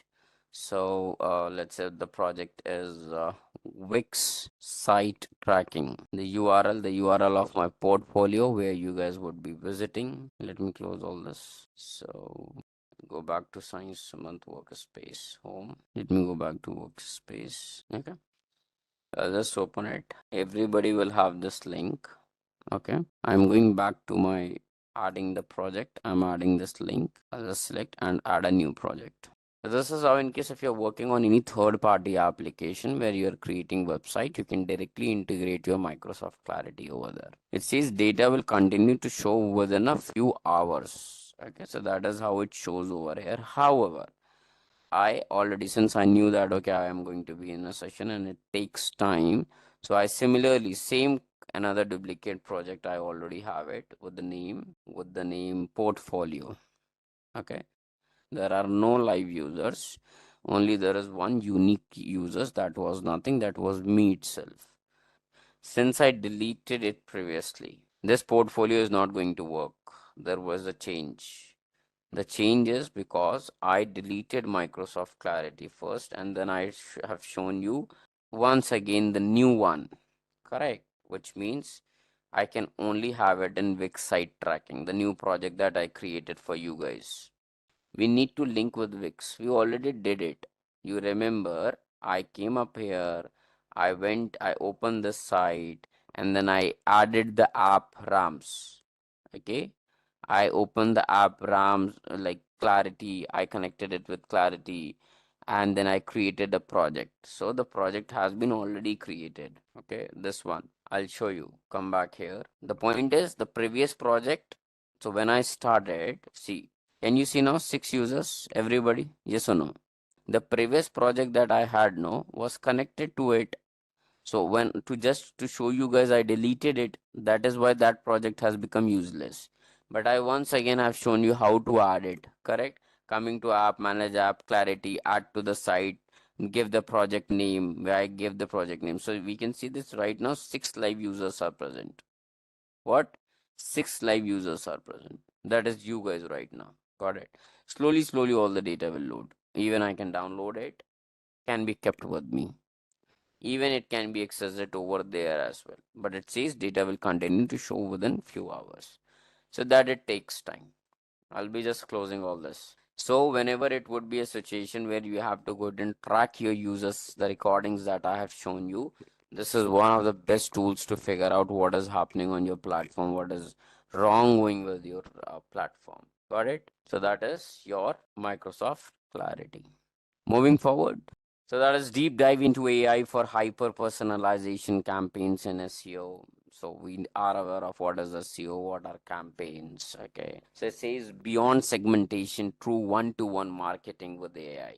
Okay, that is what I was talking to you in the starting, that whether this Instagram would be capable of, whether this AI would be capable of, that the sneaker example I gave you, correct? That the same thing would be displayed to you for a different purpose. And for me, if let's say if I'm a dancer, the same shoes or the similar shoes is going to go ahead and show me that that campaign, that advertisement is just for me only, correct? So that is what one-to-one marketing through the AI it's called. So traditional segmentation, how the things used to happen, let's say we are suppose launching a new line of sneakers. I created one ad and I push it out, the same photo of the sneaker, the same caption, let's say upgrade your style with latest collection, the same call to action, that is shop now. That was a traditional segmentation, that every time the same photo, the same image, the same ad with the same title, with the same photo, with the same click to action button would be displayed to you always. Correct. Now what AI is able to do, as I told you, AI doesn't just shows the same post to everyone. It can dynamically change the content depending on who is seeing it. So let's say if you are a fitness enthusiast, okay, the line might go ahead and change in advertisement, the caption might go ahead and change in the assignment. Your perfect running partner, lightweight sneakers built for morning workouts. Let's say you are a fashion lover, you are scrolling late evening, the same sneaker ad might read, elevate your street style, limited edition sneakers just dropped. Let's say you are a business conscious person, then it might go ahead and suggest the same post might go ahead and change with a different image, with a different promoting a product like a special offer, flat 20% for only for you today. Okay, so yes, AI can change the image or video thumbnail to match that person's interest. One person might see it as sporty, one might see it fashion forward, one might go ahead and see it professional. So that is what the AI helps you in the marketing to getting everybody. Now, same brand, same campaign, but now every single person feels like the brand is speaking directly to them. And that is what AI driven hyper personalization is all about. If a same product is marketed differently, would it not cause confusion in the target audience? No. The same product, it's not like same product. What I'm saying, different images of product could be also altered with different captions, correct? Now definitely a formal shoes are not going to be displayed to a person who is going to have let's say a choice of wearing party canvas shoes. Getting my point? Okay, so that is what it depends upon what kind of images you go ahead and upload it. You might go ahead and upload it an image something like this which has four. That is what the smartness you need to figure out. Let's say I have four images over here in my ad. One is the formal shoes as well, one are the canvas shoes as well, when the other one I might have sneakers as well, the other one would be having boots as well. I have four images, and then similarly I have combination of these four images with different products from each of these categories. Then just the captions are changing again and again. You're getting my point?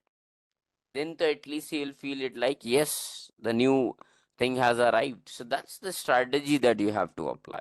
That okay, how you can go ahead and do it. But yes, let's say if you have given a collage, one pic is a collage of 4 different images, which means one image has 4 images, and similarly, I have 10 images.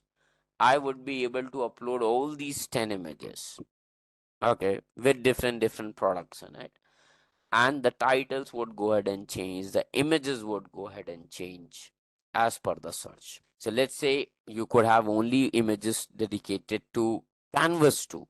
So based on people who have done search, some past search on your canvas, the images of canvas would be displayed to him. AI is great in understanding images and showing it to you. Got it? So that is what, same brand, same campaign, okay, but it looks like brand is directly talking to them only. You would have seen this happens even in Instagram. If you are looking for a straight fit lowers or loose lowers, it would display you the same kind of images only, on which, let's say, not in the past, as soon as you would have seen some image, you liked it, you clicked on it. Now all the images which are similar to that product, that would be started displaying to you. This happens with you or not, correct? That is what the hyper personalization is. The dynamic content, which means AI can alter website, text, images, offer based on individual visitors' behalf, predictive recommendations, similar to the recommendations. AI anticipates tailored messaging, crafting email, crafting ad copy, similar things. So that is what how AI does it. Okay. Now, since we are talking about real-time environment, and I am telling you things again and again, and it is correlated to marketing. Do I need to upload images on Instagram while making post and it will auto do it, or I need to add a plugin? Don't you think so? This question is important for you. You would have posted your photos on Facebook, Instagram. It might give multiple options over there. So is there anything? What is there present that gives us to go ahead and do hyper personalization? How AI get my information? AI is not getting your information. It is tracking the way you act, the way you click on. Now, how AI? Because the tools that you are using, no, they are continuously storing the data, your activities, the activity log. If you will press your laptop right now, it shows you all the processes, control all delete, correct? It continuously tracks what are the computer perform, like no processes are running within the computer. Similarly, when you run in the Instagram or the Facebook, Instagram and Facebook continuously shows for each users that how much activity it shows you, it shows you in the settings how much time you have invested in it, what posts you have liked in the past, what stories you have archived, yes or no, which means it is storing the data. Now they have inbuilt AI directly over there. Now AI is smarter. Whatever you do, it stores it, and whenever it wants to go ahead and any suggestions has to be displayed, any actions have to be done, it uses that previous information. Got it? Now let me show you how actually it happens. Okay, so Instagram is something we are not allowed to have an account on, but yes, I'll show to you this on Facebook. I'll just log into Facebook ads, or it would be business.facebook.com. It is Meta Business Suite where all the advertisements run. Where, and in this advertisements, when you are going to upload images, then you are going to use Pepper AI, the DALI to generate good images, good slogans, good captions. Okay. So what happens in the Meta suite when you will come, okay, within the ads manager, okay, you need to create an ad account. There's nothing paid. Simple. This is how the Meta suite looks like. This is how it looks like. Business.facebook.com. It will take you directly here. Good afternoon, Akshat. This.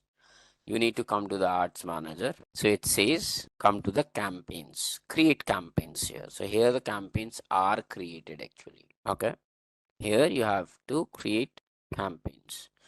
Now, when I'll create a campaign, the ad that is going to run as a campaign for me, okay, it says first of all buying type, okay. So what you are planning to do, is it an auction, it is in reservation. Campaign objective is up promotion, let's say. I'll click on continue, okay. So let now it takes you to the name, the campaign name. You give the campaign name, okay.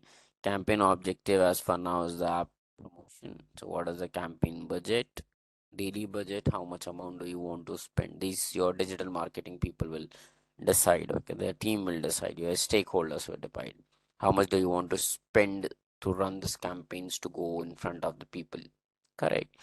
Then you will come here, will that budget be used based on consumptions, not consumptions. You have set it up for 800. There is no guarantee by Facebook or Google or Instagram, even in the Google Analytics, that how many people it is going to convert it for you. It just gives you an estimate that in front of 10 lakh people, I would be able to display your campaigns. This is how the business runs. Got it? So it's not like like it's a general that, okay, you have set up this, you have given it. Let me delete this campaign. It was lagging a little bit. Okay, see. So let's say ad set name, any name, performance goal. Let's say maximize reach of your ads or anything. Okay. You will come back. The start date, from when do you want to start your campaign? Okay. So let's say I'm putting it to 22nd. Okay. Do you want to end this campaign? Yes, you can set it up. Okay. Looks good. To run in India, you need to declare if your ads are related to securities and investments. That you also need to go ahead and check it and check this option. Okay. So it says verified beneficiary and payer information is required to deliver ads and all this. Okay. So you need to verify. Your team would have, your Google account would have this verification that could be done for it. Okay. Now, I wanted to show you one thing. Wait, let's say I go with the traffic. 1 minute. We'll just delete this. Okay, so I don't have any campaigns. We'll click on create once again. Let's say traffic I want. Okay, so I'll say manual traffic campaign. This is the name it has taken. So campaign objective looks good. Budget looks good. Campaign bidding strategy, highest volume. So this is for social issues, electronics, politics. That is what it is going to revolve. So you need to confirm the ID and everything. So we have something called as ad level, ad name, ad setup. Okay, yes, here we have it. Give me 1 second. Okay, this option. So this is the campaign details where we were putting the name and the details in the budget. Okay, then this is the ad setting rules. Within the ad setting rules, when you come up here, there is an option called as dynamic creative. It says we will automatically create combinations of your media and text that your audience is likely to respond to. When you check this option, so see, as for now, here you will see in the ad thing, the ad setup, it just allows you single image or video. That is the traditional style. Only one image and one text would be shown. But see, I'll come here in the new traffic ad set and I'll enable this dynamic creative. What it says, you can now provide creative elements such as images and headlines that be used to automatically generate variations for your audience. Certain variations such as automatically cropping an image or applying a carousel template depending on the creative elements and the placement selected. Getting everybody. So this is what it does. This is what it does. So when I'll come to my next step, what will happen? You will have here to upload more images, select images, select videos, create images. Okay, you would be upload multiple images from your system. Got it? So this is how you can write the primary text, that is all about any headlines, descriptions. Where do you want, when people are clicking on it, to which website they should be redirected over there? Do you want it to be displayed on Instagram direct as well? Do you want to go ahead and direct it in the WhatsApp as well? Everything would be from here, and you'll just click on publish. For that you need a page, Facebook page. But yes, that is where, when this is how, when it is going to be posted, based on the user's history, it will keep shuffling the images, it will keep shuffling the data and try to go ahead and make it more straightforward, reliable to that person. Just a quick info, guys. Intellipaat offers Generative AI certification course in collaboration with iHub IIT Roorkee. This course is specially designed for AI enthusiasts who want to prepare and excel in the field of generative AI. Through this course, you will master Gen AI skills like foundation model, large language models, transformers, prompt engineering, diffusion models, and much more from top industry experts. With this course, we have already helped thousands of professionals in successful career transition. You can check out their testimonials on our Achievers channel, whose link is given in the description below. Without a doubt, this course can set your careers to new height. So visit the course page link given below in the description and take a first step toward career growth in the field of generative AI. Okay. So we are now going to discuss about AI of finance and coming here to the AI disruption in finance. Okay. So we have seen that we have discussed, okay, what financially, or I would say what traditionally finance used to mean for us, how the processes were happening in the finance. Traditionally, we used to wait for monthly reports. When the reports were generated, we used to work on that data. There was no forecasting available, and even in case if there was something, it wasn't neither that authentic, or I would say like no much reliable to go ahead and do it, because it was not possibly or I would say practically possible for manual hands to go ahead and like no or to go ahead and forecast the values based on previous data. And even in case there was, it used to go ahead and take huge human effort. Okay. And that is where in most of the cases things were being missed, things were being not able like not delivered at the same time. Mistakes used to happen, we used to find out the mistakes, but that too at the end when it had a no meaning. Okay. We required something that could continuously monitor the data, that can help us to stop any loss if it is happening. Whether it is a loss, whether it is fraud, it should be immediately flagged. It should be immediately flagged. That is where the AI is helping you out in the finance. Not only about the fraud detection, but yes, definitely even in doing the reporting part, doing the complex calculations as well. Not only this, doing the competitive analysis, doing the trend related things, even can help you out with the stock market to figure out the current status of a company or a value of a company. Correct. So that is what it says that AI changes this by turning vast amounts of financial data and market data into clear and actionable insights. So we will have a great case study on this, okay, which will clear this point. Leaders no longer need to guess or wait for weekly reports. That's true. As I already told you, continuously monitoring can be done. It helps you to forecast future market trends, credit defaults, investment opportunities. Most of the companies, okay, even you're talking about your growth, they have inbuilt the AI as a feature that continuously suggests, okay, that what would be the best plan for you, and this best plan is decided based on few questions that are being asked in the starting to you guys. Like let's say your PAN card number, okay, what is your average salary or your monthly salary, what are your any loans are running or not, so what are your EMIs, okay, and similar things. And then it would go ahead and suggest you, okay, what is the best like no plan for you. Either you are interested in having SIPs or you are interested in mutual funds, doesn't matter. Okay.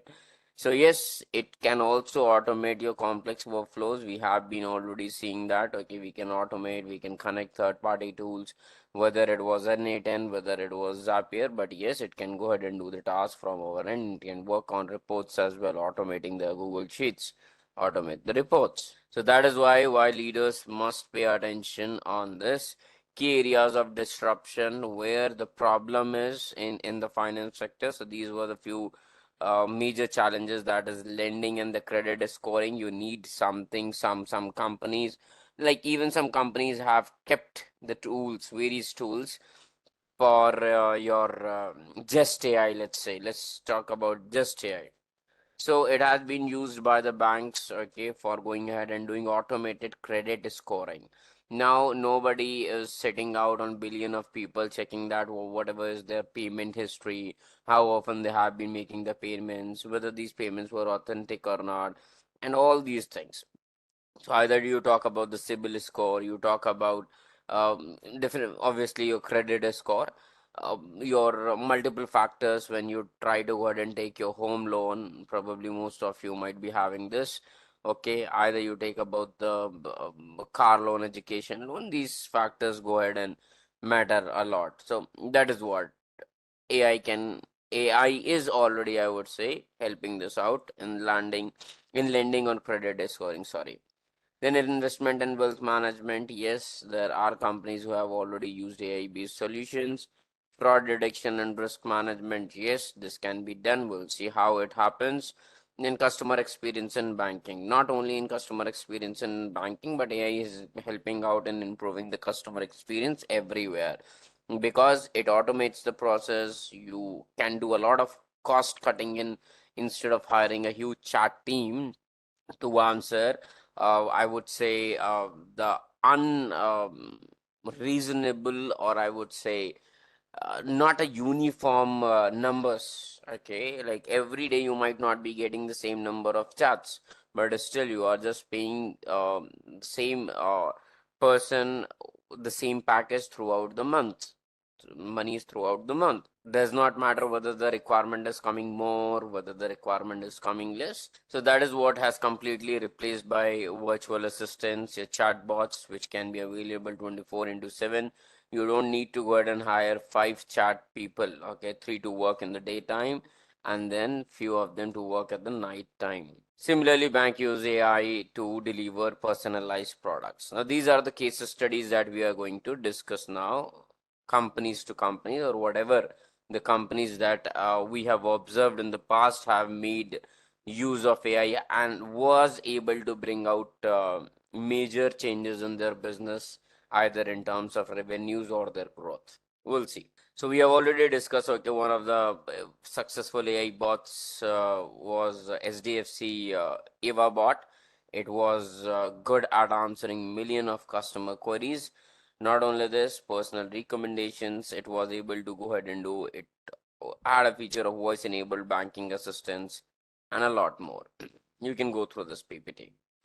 Now let's come to the new topic that is from here, that is case highlights. Okay. So PayPal was one of the companies, okay, which has introduced its proactive fraud prevention, just like your Windows firewall. What it does transaction monitoring. It is not written over here, so it's better that you guys listen to me. The very first task of this proactive fraud prevention is capable of doing ahead and transaction monitoring, which means every transaction which is done through PayPal is being analyzed in milliseconds. How much? Milliseconds. Every transaction that is being done. The next step comes up. What this tool does, pattern recognitions, pattern analysis, I would say. So most of the time, AI looks at the spending patterns, login devices, locations, timings, okay? Which means most of the payments are done in the daytime. In case if the payments are being done, it is by an iPhone 13, whether it was from Android, whether it was from a PC, whether it was from a tablet. What is the range of very often payments? Range is somewhere less than 50K, and as soon as it will observe that, okay, let's say some payment has been done at night time, which is not often payment that this user does. The device that is being used is new, it has never been into the records. The payment that has been made is more than 50K, which is not a usual number that this user used to make. So this is going to be raised as a flag. Okay, so that is what the third thing, apart from finding out pattern recognition where it figures out the pattern. This tool, what it does, this does anomaly detection. What? Anomaly detection. What is anomaly? In general English, it simply means that any changes which appear to be fishy. Okay, so that is one thing. So the analogy behind is like it's like kind of a security guard that watches every transaction in real time, immediately stops suspicious activities, asking like a OTP and similar things. Okay. Not only that, instant action could involve fraudulent transactions can be blocked, can be held for review. It helps both the users as well as the platform. So that is what the PayPal came up with, the AI powered proactive fraud prevention. Similarly, you would have heard about Robinhood. Okay, this is more into the portfolio analysis. Then talking about Robinhood, which is a personalized investing at a scale, or I would say what it uses AI for the portfolio analysis. It uses not only for portfolio analysis, it uses for market trend comparison. Then you talk about the tailored recommendations. Now, what does tailored recommendation means? Whether it is a stock, whether it is ETFs, whether it is any investment based on user risks profile as well as the goal. So it not only just sees what the user is capable to pay, but risk as well. Okay, so how much the risk the user would be able to go ahead and take it up.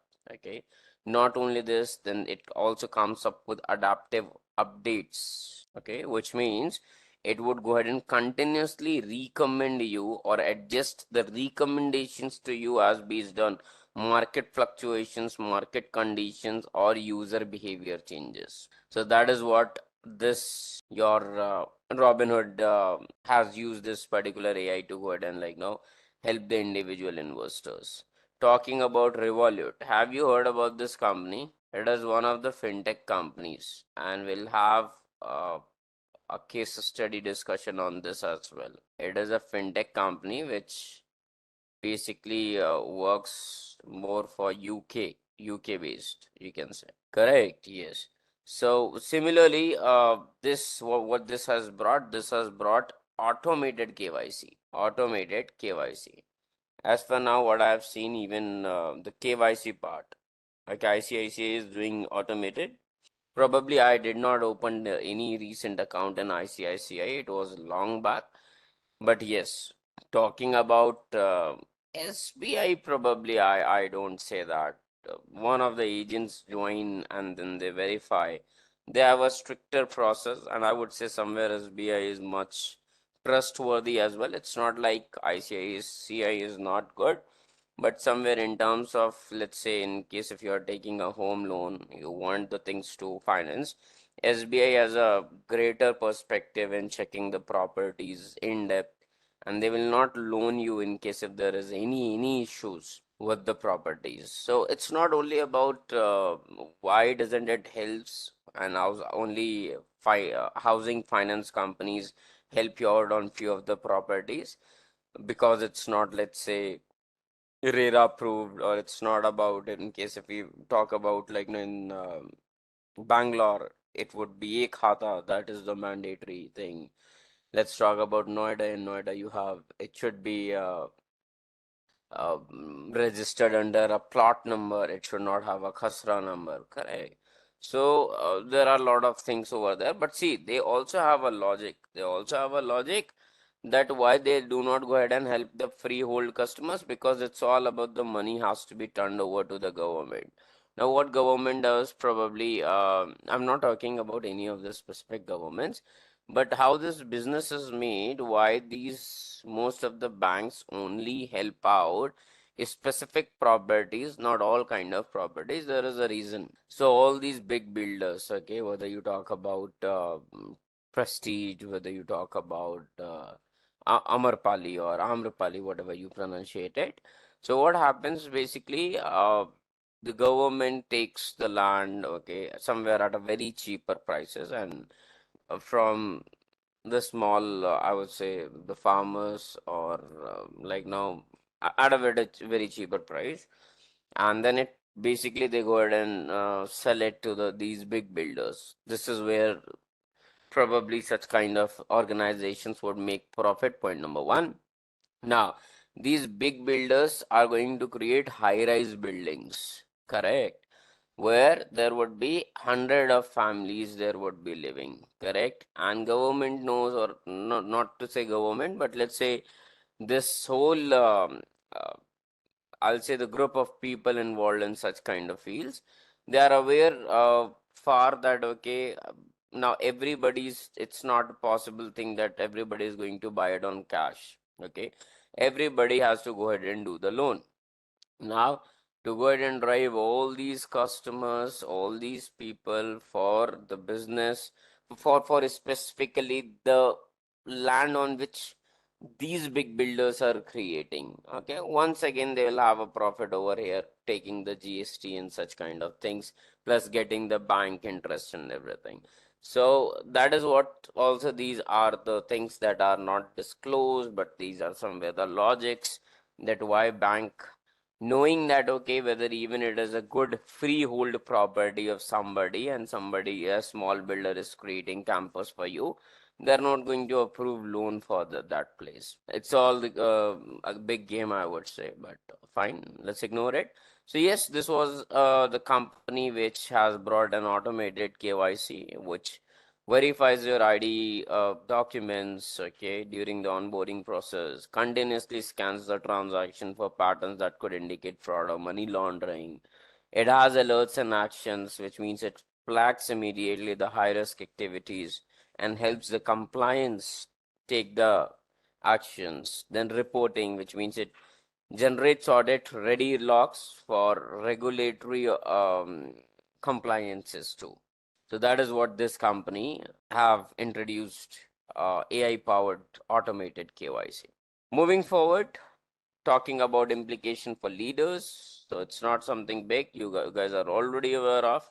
So the point here is we'll just have a discussion in each and every point. So point number one is strategic imperative. What does it mean? So see, AI now has become a strategic necessity, I would say. Okay, it's all about putting the strategy regarding what.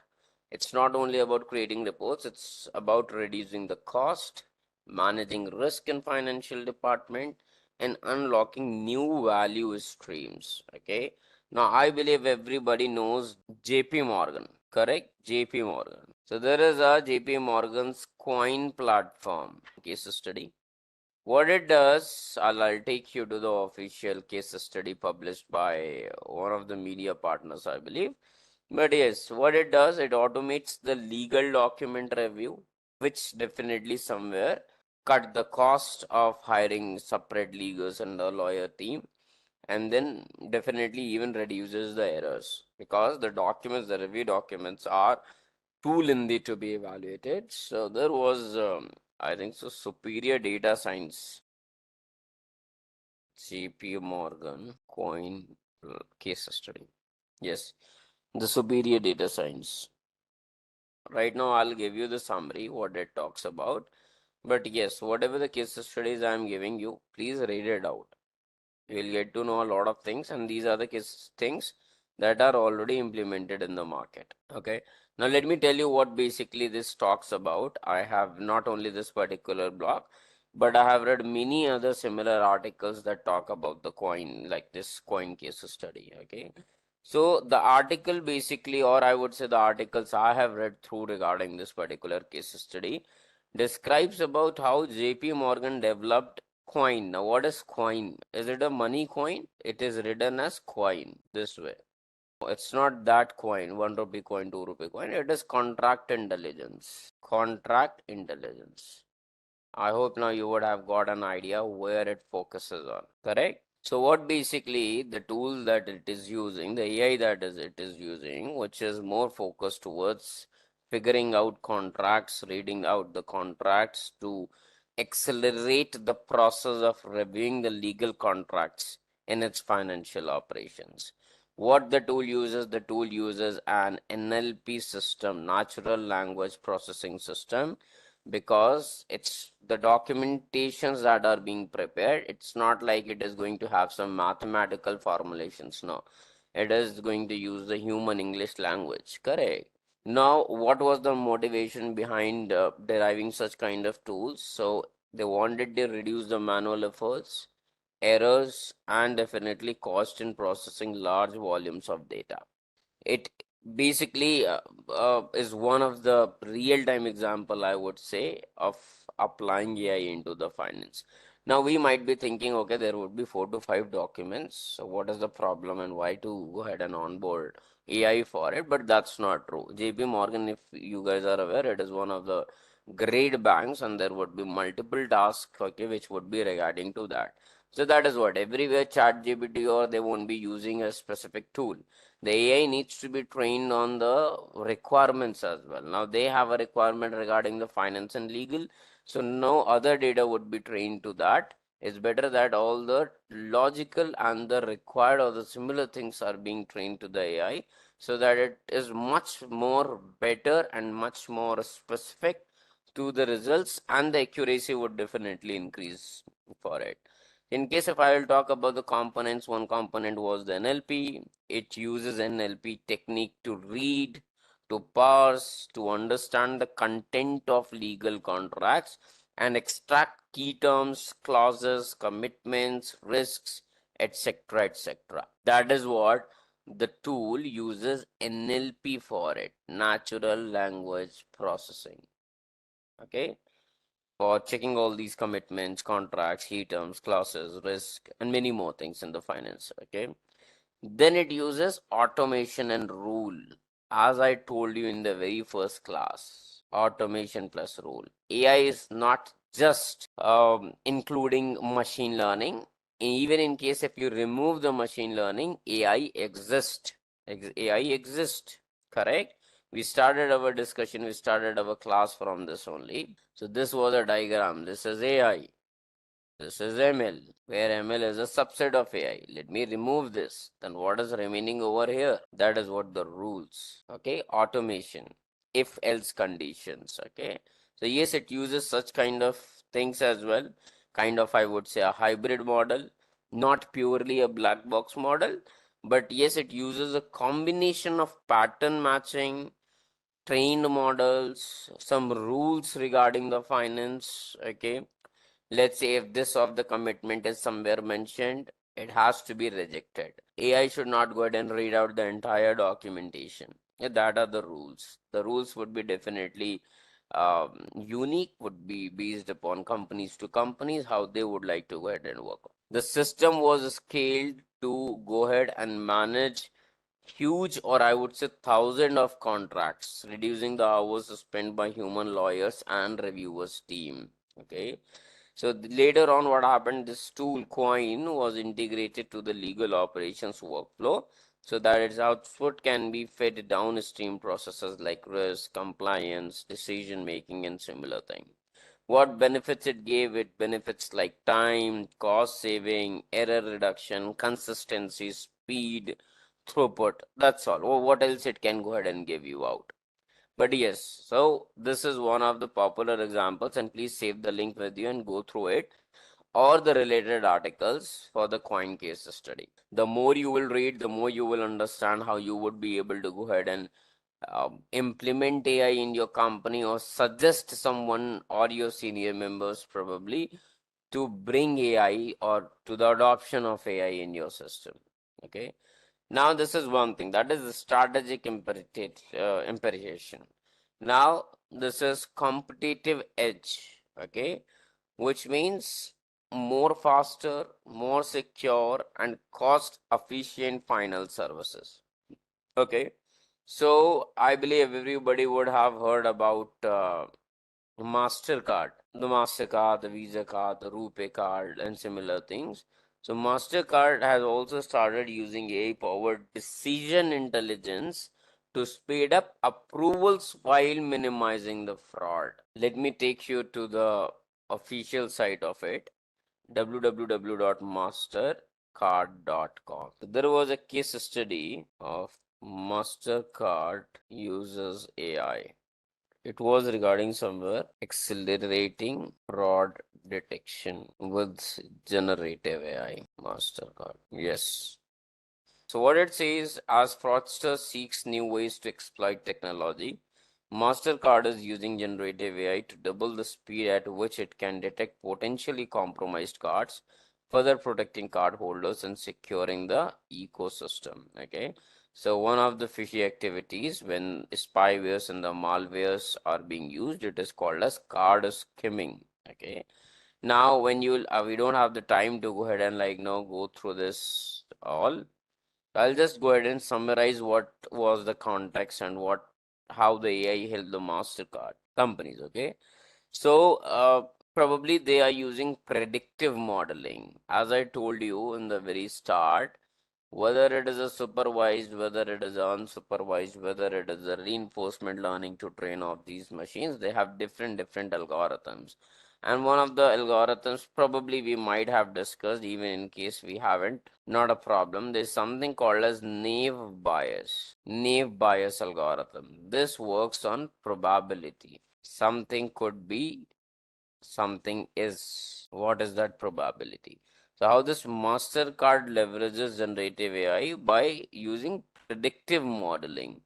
So what is the reason behind it? Basically to improve the detection of the compromised cards based on their network, enabling faster response, faster blocking of cards, and a lot. So somewhere what MasterCard in the case study told that mentioned that they were able to double the detection of the cards, okay, as compared before when they were manually doing it. It reduces more the false positive cases, which means what is false positive cases? Where means when they have mistakenly flagged legitimate transactions before manually. Now this process by mistake when they have flagged such kind of genuine even transactions that were made, because see, for every customer manual, one individual cannot go ahead and look for the entire payments that have been made. Even in case if we will talk about ourselves, in last month how many payments you would have made? You would have made many payments when you will open your Google Pay, UPI or anything, correct? So it's not possible for anyone to go ahead and figure out your last 5 years of track record and then check that, okay, yes, every 1 month you go ahead and make a big payment as well. So as soon as a human intervention, they just look for this, they just scroll up your past payments, okay, this looked a little bit bigger. They are not figuring out, okay, from which device it is being made, or even in case if it is being made, so what was the time, what was the location, and all this. It's not practically possible to go ahead and manage the data entirely at such when you are helping out billion of customers, correct? So what they did, what they mentioned, that 200% they were able to reduce the false positive issues, the false positive transactions. Okay, this is a very big number. What does this simply indicates? That manually when they were working and they were flagging the issues, okay, so there were issues which were being flagged incorrectly, which means transactions were legitimate, but still these were flagged. That was reduced up to 200% by using artificial intelligence. Not only this, the speed of identifying risk or the compromised merchants was improved by 300%. This is what MasterCard gives you the numbers. Okay. So what is the mechanics? What is the workflow at the behind? So how does it work? So the tool or the system scans transactions data across billions of cards and millions of merchants, looking for the anomalies. That is what it looks for. Okay, where are the issues? What kind of issues are being generated? It uses, as I told you, the predictive techniques. Okay, that is continuously figuring out the patterns between the data, the time, the duration, the amount, the device, the location, the IP address, and a lot more. So yes, this was a game changer for MasterCard. It enhanced existing security suite. So it uses MasterCard used to use a suite which was called as Cyber Secure. It was launched in 2020. Okay. It was having cyber signals for the bank, but yes, after using this particular AI, the things have been now much more improved with the numbers that we have discussed. Faster responses were there, immediate blocking of cards can be done nowadays, greater accuracy, better fraud prevention at merchant level, strengthening test and trust and security with the customers, similar things. So this was an example of how the MasterCard was able to help out in this competitive edge technologies. Talking about building trust. So AI strengthens customers' trust through applications like real-time fraud detection. Okay. As we already have discussed an example, the PayPal, correct? So PayPal, let me also take you to this case study. So yes, data analytics and fraud management. So they have written an article how data analytics would be able to help you out in the fraud management. Okay. And I'll just summarize what it says.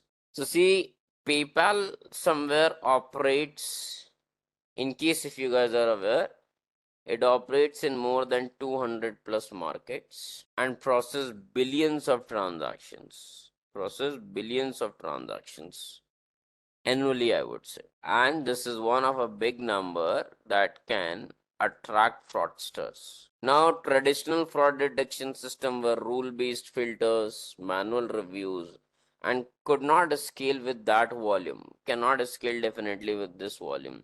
So PayPal built a multi-layered AI-driven fraud management ecosystem that combines data analytics, machine learning, and human expertise. Now, here, the human expertise is not something done by machine. Whatever is possible done by machine, but that is one thing. But still, the flagged things, the flagged cases that were done by the tool, these were manually checked only by the human intelligence. That cannot be good and changed at all. Okay, it used machine learning models. It gave they uploaded massive data sets of historical transactions labeled as fraudulent or legitimate, which means, okay, you guys will tell me.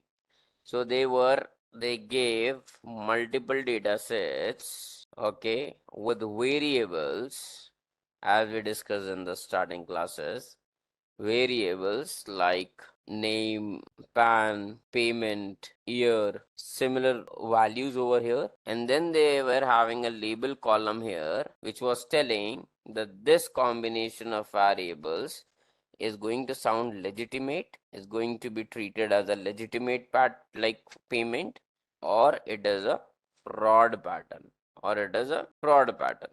So what kind of learning would have been used? When you have the labeled column with you that tells what exact data it is, what the variables are trying to denote, supervised machine learning is something was being used even here in the case of PayPal. Now, what it used to continuously check, it used to continuously check your transaction value, location, device, IP address, user behavior, which means the speed, sequence, time of the day, network relationships, which means shared cards, devices, addresses. So algorithms continuously used to retain using the fresh data from ongoing activities as well. So not only the previous data was just being used, but yes, somewhere whatever the current payments that are being made, whatever the current payments are being made, that were also being continuously used to improve the models. Okay, so every transaction was continuously checked in milliseconds. Okay, low risk auto approved, high risk blocked or flagged for manual review, even for the users, even for the users itself. Okay, so somewhere what it did, it minimized, I would say, false declines, preserving customer experiences. Now, you know that nowadays 1 lakh, as soon as this is a rule based, but somewhere as soon as you go ahead and try to go ahead and make payments than more than 1 lakh, immediately an OTP or a call is being arranged to you whether this payment has been made or not. Correct? So such kind of things would be always flagged at the bank's end as well, so that they can go ahead and review for you. And that is somewhere going to help you reducing the fraud losses, and in return somewhere improving the customer experiences as well. Correct. So it did a lot. It did a lot. This PayPal tool, it used to go ahead and generate the network graph analysis between the users, merchants, devices, and a lot. But yes, overall, it was able to identify trend anomalies, predict fraud probability, investigate edge cases, empower safe behavior. Okay, so that is what this PayPal tool helped out. Okay, similarly, we had critical governance, which means you need something as a leadership focus on transparency, fairness, and regulatory compliance.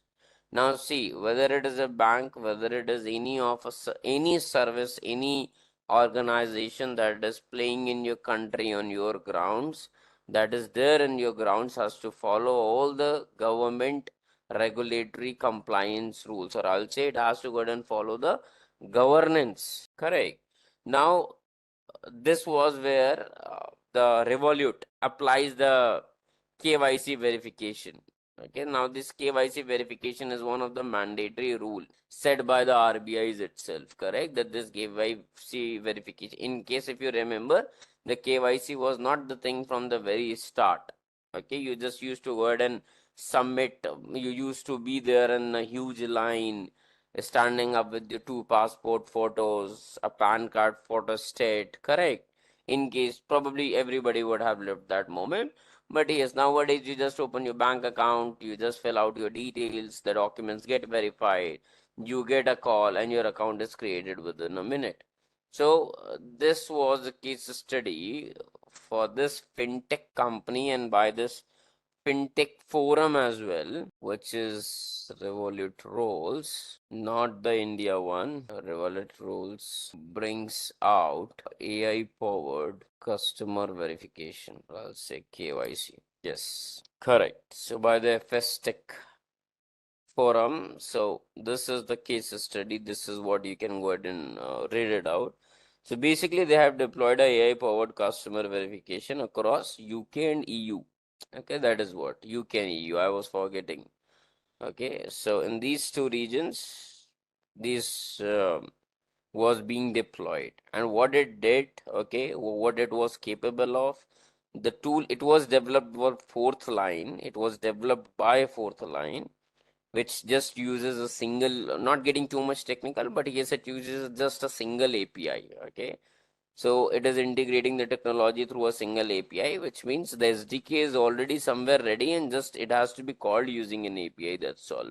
Okay. What it was capable to go ahead and do it was capable to go ahead and do biometric analysis, active livelessness detection, that whether to confirm it is a real user or it is just a spoof. Talking about, apart from that, yes, document verification for there. What it did, it somewhere increased this numbers 38% year by year. This is what the rapid expansion happened with the support of AI. Not only this, it ensured all the compliance were being met, maintaining fast and seamless onboarding, builds a stronger risk and compliance culture. It had somewhere a profit of, okay, we have this, what it says here, record growth at the company which secured its long awaited UK banking licensing last year, helped to drive 149% of hike in profits to 14 billion during the 12 months period marketing in the fourth consecutive year of net profitability, correct? So which means overall from 149% of profit jump was there to 1.4 billion in 2024. This was in 2024, which is not mentioned over here. So that is what different companies, different things have already adopted AI and they are doing their task with much more ease, I would say. Okay. Talking about this was critical governance, following all the AI is ensuring the transparency, fairness, and is making sure all the processes are being done in the correct order. And then the last one, which is the workforce evolution. I believe everybody would have heard about Morgan Stanley, correct? Morgan Stanley, correct? Yes. Stanley, OpenAI. They partnered with OpenAI. See. So, and you will go through this case study and you will read it out. Says this technology makes you as smart as the smartest person in the organization. Each client is different and AI help us cater to each clients in their unique needs. It was said by the head of the firm-wide AI at Morgan Stanley by Jeff McMillan. Okay.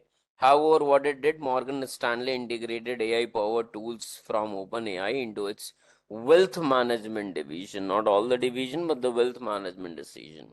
What were the key tools? So, AI Morgan, basically kind of an assistant what created for it, which was somewhere GPT-4 based internal chatbot. Okay.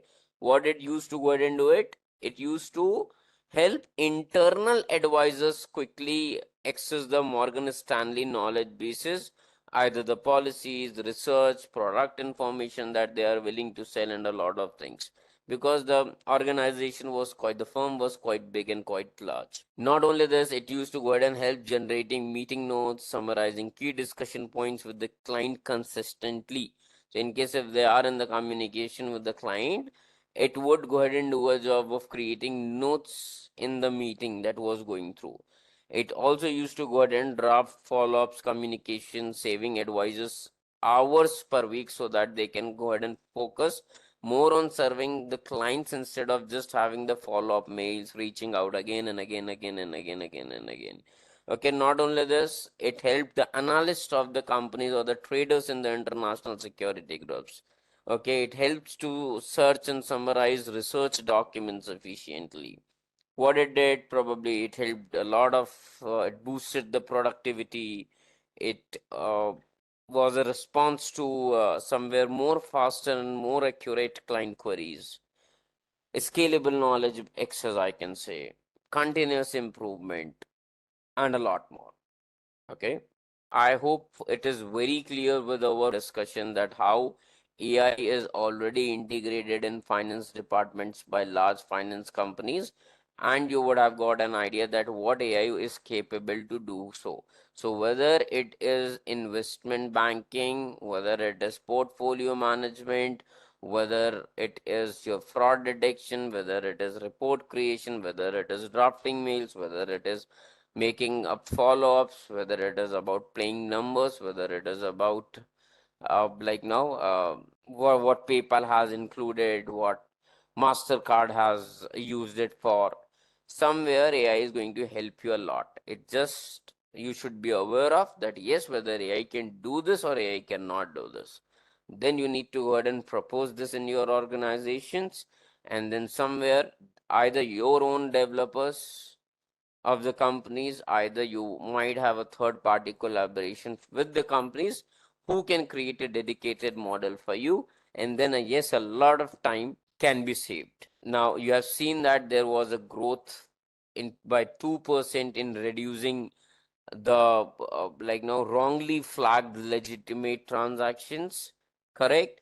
There was a growth of from 149% of a 149% for Morgan Stanley that we discussed. Okay, the previous one, sorry. So yes, it helped basically many of the companies, correct? So that is what even you would be also able to go ahead and utilize in your companies in case you are coming up from the finance departments. Moving forward, so this is now data-driven decision making in finance. Let's go through all of them. The shift towards evidence-based decisions. So either you talk about from reports to real-time insights. This is what AI has helped you out. So we know that finance once relied heavily on historical reporting and human judgment, but now AI can process vast financial and marketing data sets into clear and actionable insights. And that is what this point speaks you. Okay. This is what it can go ahead and do it. Faster leadership decision means no more waiting for manual reports. AI can enable real-time data-driven decision making, predictive power, predictive capabilities. By identifying your patterns, AI can forecast market trends, your credit defaults, your investment opportunities with higher accuracy. Then you have workflow automation and all this. You guys can go ahead and read it. Nothing much important written for me to go ahead and discuss. Now, yes, how AI supports better financial decisions. So the point number one, which is market analysis, much more, I would say, important part or an important domain within this finance segment. So AI can help you out to process the global financial data, stock movements, currency fluctuations, commodity trends. It will enable you to timely invest and take risk related decisions. So there was one of the Aladdin platform, BlackRock's Aladdin platform. It evaluates millions of market data points daily to guide investment strategies. Note it down. The example here for this is Aladdin platform. In case if you are planning for investments, it will help you out for with good strategies. Talking about company performance insights, okay. So yes, definitely it can summarize your income balance sheet, your cash flow sheets within seconds. It could allow you to go ahead and compare it with various companies, sectors, or your competitors. Okay, then you have risk and compliance. Yes, AI can help you out to detect usual patterns, like no, that may indicate compliance breaches like insider trading, money laundering. So HSBC, the bank that you might not be interested in taking the credit card off, correct? But yes, this is one of the also companies that was being highlighted somewhere in slightly 1 or 2 years back for spotting suspicious transactions more accurately as compared to any of the other financing banks using AI ML monitoring system only. Talking about customer and business behavior, AI is continuously tracking how a customer is spending. So yes, that is one thing. Coming to the next, which is AI in financial forecasting. Yes, that's true now. The projections, or I would say the forecasting projections have become more accurate. More accurate. Whether it is predicting the revenue, whether it is predicting the expenses, whether it is depending, figuring out market risk, you would be able to go ahead and do it much better than your traditional spreadsheets. You have already seen JP Morgan uses this. Then you have hidden correlations. What does this mean? AI detects hidden correlations in financial data. Basically, subtle links, or you can say subtle links, such as your how fuel prices affect insurance claims and related one for ensuring whether it is motor insurance, whether it is a health insurance or similar things. Okay. Real-time forecasting, yes, it is available. So now we are going to use in this class, after this much of theory, we're going to discuss Perplexity AI for this entire finance class. Okay. So it gives instant business insights. It is way better than ChatGPT in case if we are talking about the factual data or the mathematical calculations. Perplexity manages concise summaries of market trends and company. Okay. So yes, Perplexity AI uses, it synthesizes real-time web data to provide instant cited answers to complex business questions. Similarly, JP Morgan, we have already discussed, no need to discuss it once again. Okay. Now, before I go ahead and get into the demo, so the last slide before we start with our practical with Perplexity AI. So what is the implication for leaders? So managers don't need to be the data scientists. We are aware of that, but yes, they need to know how to frame correct questions. Okay. The value of AI insights will always depends on the clarity of the questions asked. Point number one. We started with a discussion in this class like, okay, what is prompting? No, the prompting is all about how clearly you keep your queries. And that's my personal advice to all of you. Don't be lethargic. don't be negligent, and don't consider AI smart enough that you should go ahead and write 12 lines in the prompt, but you are just writing 3 lines in prompt. No, if your task is huge, your prompt would be huge. So that is what now we are going to see in our demo. So the demo is going to be somewhere analyzing a public company, and let's see how the things go ahead and work when we bring out our thoughts in terms of prompts with Perplexity AI. Okay. Now, let's do this. Let's perform it. Sure, our company is built on legacy SAP systems. Okay, you are using SAP, correct? So, and proprietary tools where all financial transactions are recorded. How to build an AI tool strategy on Adobe? That's not a problem over here. You don't have to go ahead and build a tool. First of all, you need a model to be created on it well. So the model would depend upon what kind of data are you expecting from the models, or I'll say a before question to it. I explained one process, okay? Whether today we are using ChatGPTs, whether we are using any kind of tools. So the process wasn't quite simple, okay?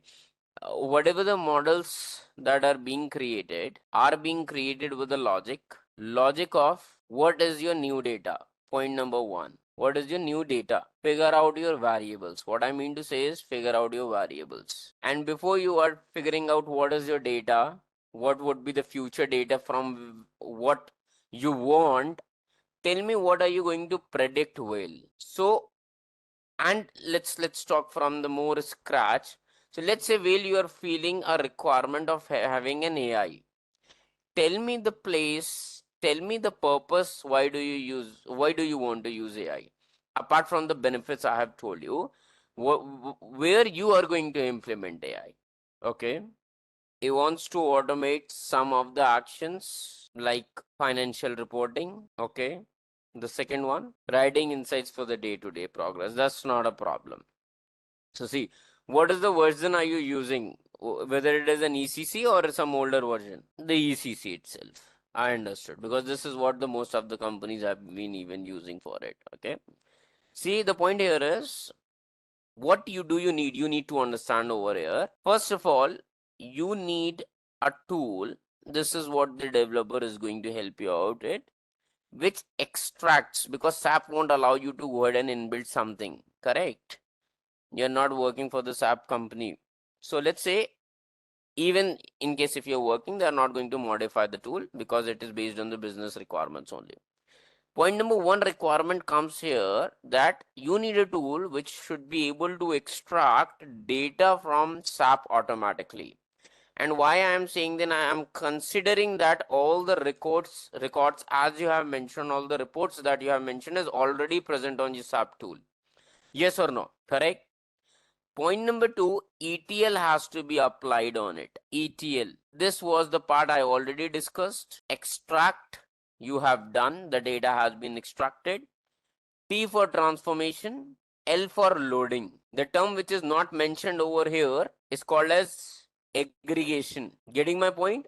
For this, there are tools like Spark, Hive, Hadoop, data engineering, Informatica. These are some popular tools which would be able to extract the data from your SAP, transform it, which means cleans it, validates it, looking out for the null values or any kind of outliers that should not be there, and then it is going to aggregate the financial data. Then what should do, as you told that, okay, we already have few of the reports being generated, so it should be able to generate P&L, let's say your balance sheets, your currently how the data is being recorded. It is being recorded or it is being evaluated well. It is being just recorded or it is being evaluated, or somebody is manually updating it. Now this is something you have to go ahead and help me out. But yes, let's say the requirement is even creating balance sheets, your variance analysis, okay, all the factors that would be required from a financial background, whether it is a cash flow evaluated by manual plus some automation modules on the top. Understood somewhere. Plus the tool should be able to detect anomalies, errors, incorrect posting, missing entries, then should be able to create insights for you, correct? And see, your data daily to daily task is something, see, would always depends upon your companies, whether based on how your procedure is. So it is not a big deal at all to go ahead and have it, and whether it is followed or not, that's more like a scrum kind of thing. So I'm just excluding all of this, correct? Now what can be done? What you can do, you can use point number one, which is called as RPA, robotic process automation, or check with your developers, the SAP developers, there would be few SAP APIs. Definitely there would be SAP APIs to fetch the transactional master data. What tools could be used? I can tell you to do this. For extraction, Path, Blue Prism, and probably Power Automate. I'm not sure about the Power Automate. Okay, but still you can get it checked. These are the tools that would be able to help you out for fetching the transactional or any kind of your main data. Okay, now for data cleaning and your structuring, like misclassified entries, the outliers has to be reduced. What you need to do is you need to use NLP parsing. NLP parsing. I come up from a cloud background. I'll tell you to go ahead and use data engineering. That is 205. So there is a tool called as Data Factory in Azure. Data Factory. Plus, you have to go ahead and use machine learning modules as well. Now, what does this mean? Using this module is not button. This is core code. This is core syntax. It would require for you to create functions, libraries. Once this is done, you will need AI agents because you want everything to be automatically done, correct? A workflow has to be maintained every time. As soon as some new data is uploaded, it should be checked, it should be extracted, it should be cleaned, it should be validated, then some report should be created out of it. You will require AI agents. Now doesn't that's not a problem. You can even use your N8N tool or Zapier tool. I would suggest N8N. It has much more compatibility with the SDKs. Now, what do you need to connect? You need to connect Python or the language you would have been used for extracting and transformation. Plus, you are going to use SAP SDK because this is a third party tool. Okay. And this would be able to go ahead and convert the reports. So Python, you are going to use programming, core programming over here, and then with the help of the SAP SDK, okay, you would be able to go ahead and convert the reports in the desired way like you want. Okay, apart from that, one more point would be added over here, that you can also use through this AI agent some LLM models, which means textual based models, so that whatever is written in the report can be predicted, can be analyzed much more better way to generate new reports. Just like we used Open Router. From Open Router application, we used a model called as DeepSeek. This is a textual based model only. It is one of the LLM models only. So for forecasting, in case you want the further things to be done, that you might have to use the REMA model, then you have to use profit model and similar kind of things. So the point here is, it's not like one tool or one program can help you one thing. The process is you have to use multiple tools for different purposes, and you have to use an agentic AI which would be consuming some model in it. Since your data is textual based, mathematics based, so you would be using the correct model in your AI agent, and AI agent will do the connectivity between all these three tools. Now, in case at any point of time you need to go ahead and do cleaning. Now, AI agent will not come up with any button that you click on clean and it cleans the data. No. For that, here you have to write a Python based script as well. Getting point? So, before we go ahead and start actually taking an example and discussing it, see, we need to understand one more thing, that why to choose Perplexity. It's better that you have Perplexity Pro so that you do not have any limitations. But yes, in case whatever the things that require research and fact checking, perplexity functions are way more smart in terms of, I would say, ChatGPT.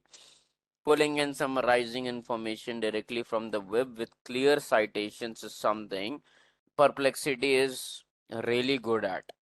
In case if any of the task requires accurate citation backed information for academic research, Perplexity is good. For direct information, dense answers that prioritize factual reporting over conversational style, Perplexity is a better choice. Okay. ChatGPT is good for content creation, it's good for conversational style. Perplexity won't be able to go ahead and talk to you with that convenience, not convenience, I would say, with that softness, replicating or mimicking more like human. Perplexity is more like no solution focused. Solution focused. You want this, it will figure out where it is present on the web and it will give you the results.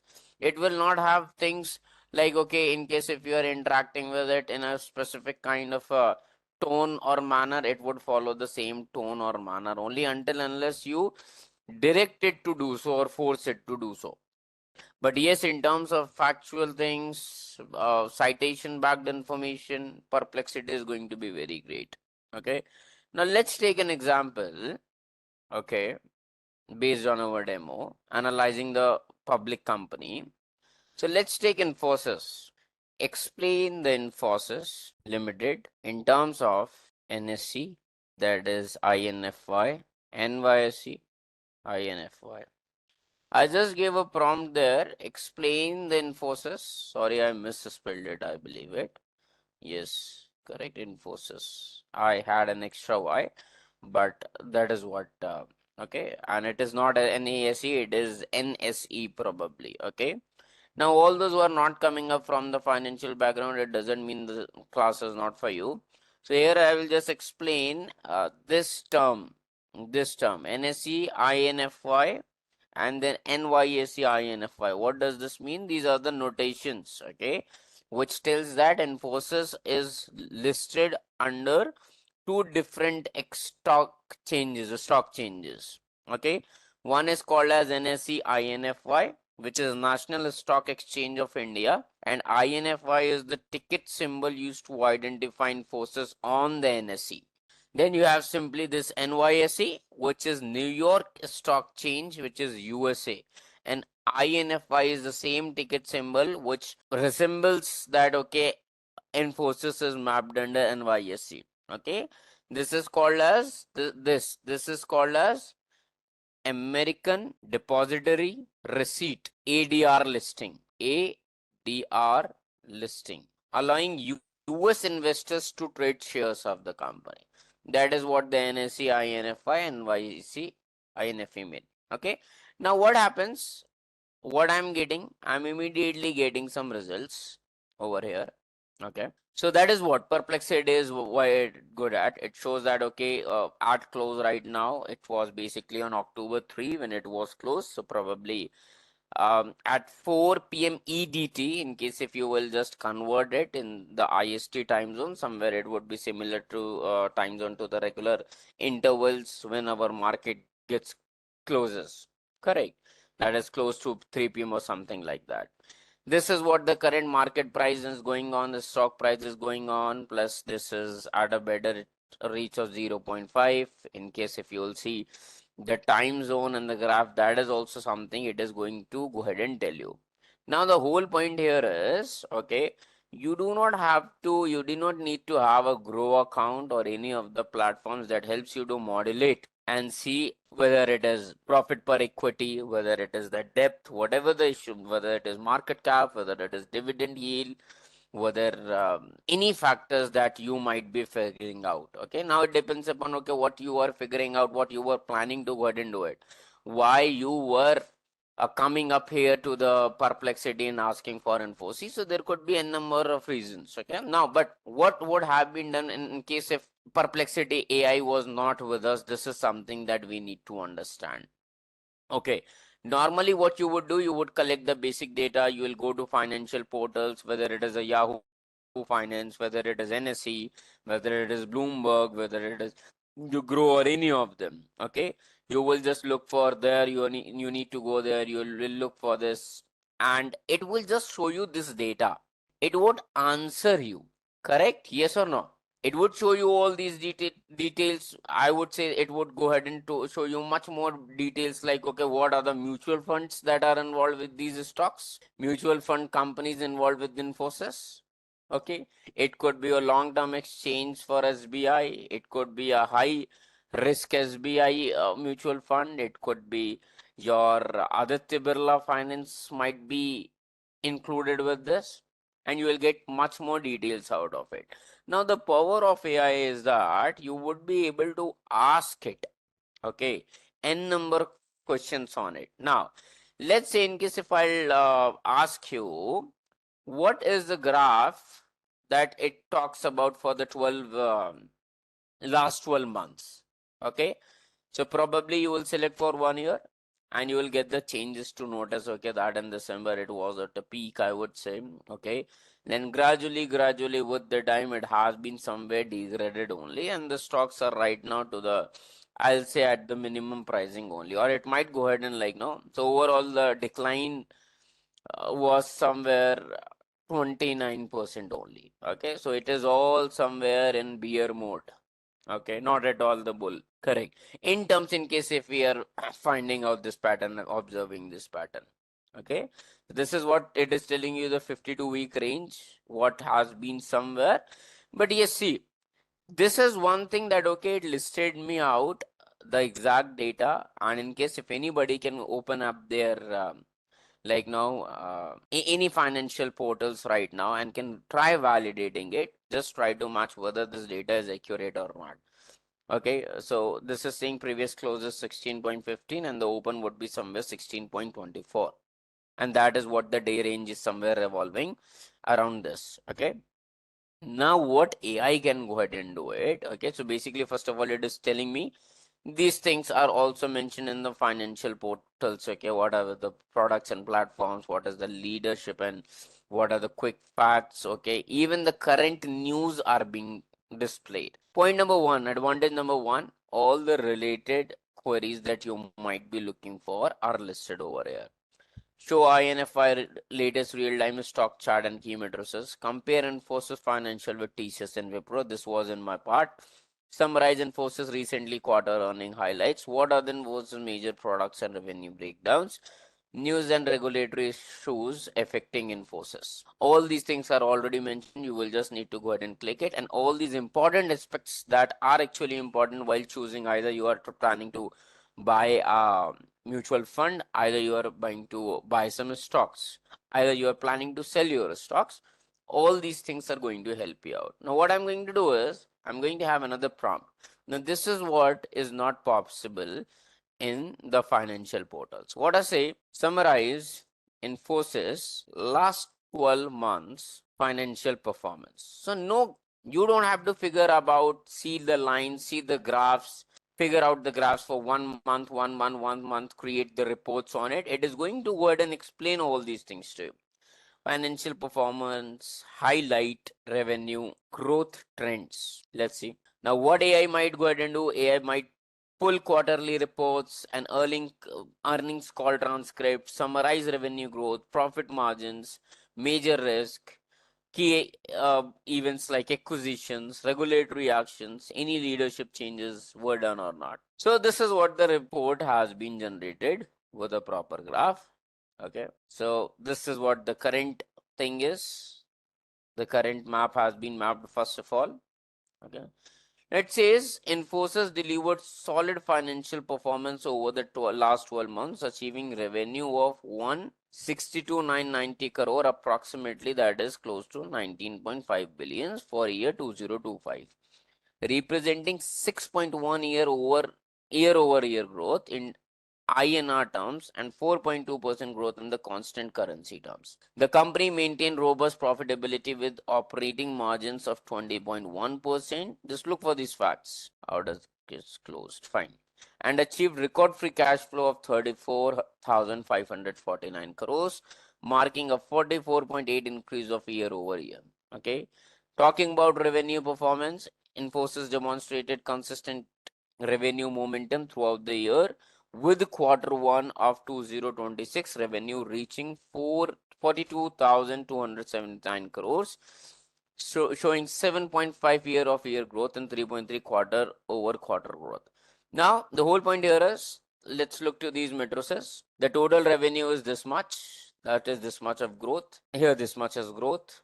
This is quarter to quarter. Constant currency growth is 4.2 annually.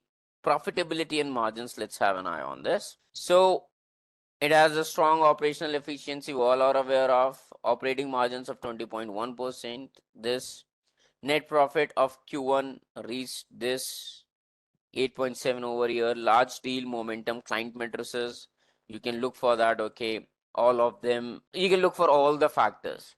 Now the point here is, this is what becomes too much easy for me to figure out all these percentages, because even figuring out all these percentages become quite difficult for a person who is not coming from a finance background. Most of the investors I have seen, they are just looking for these graph lines. What? There are two things what they look for. Okay, here was the downfall. In the past years, there how like no, for how much duration the things have been into the depth, they look for it. As soon as they seek any kind of bull, they try to look for the previous bull, and they try to think that okay, whether it is going to be consistent, or it would go down, or either it would go up. Correct? But that is what it is called, as market is completely unpredictable.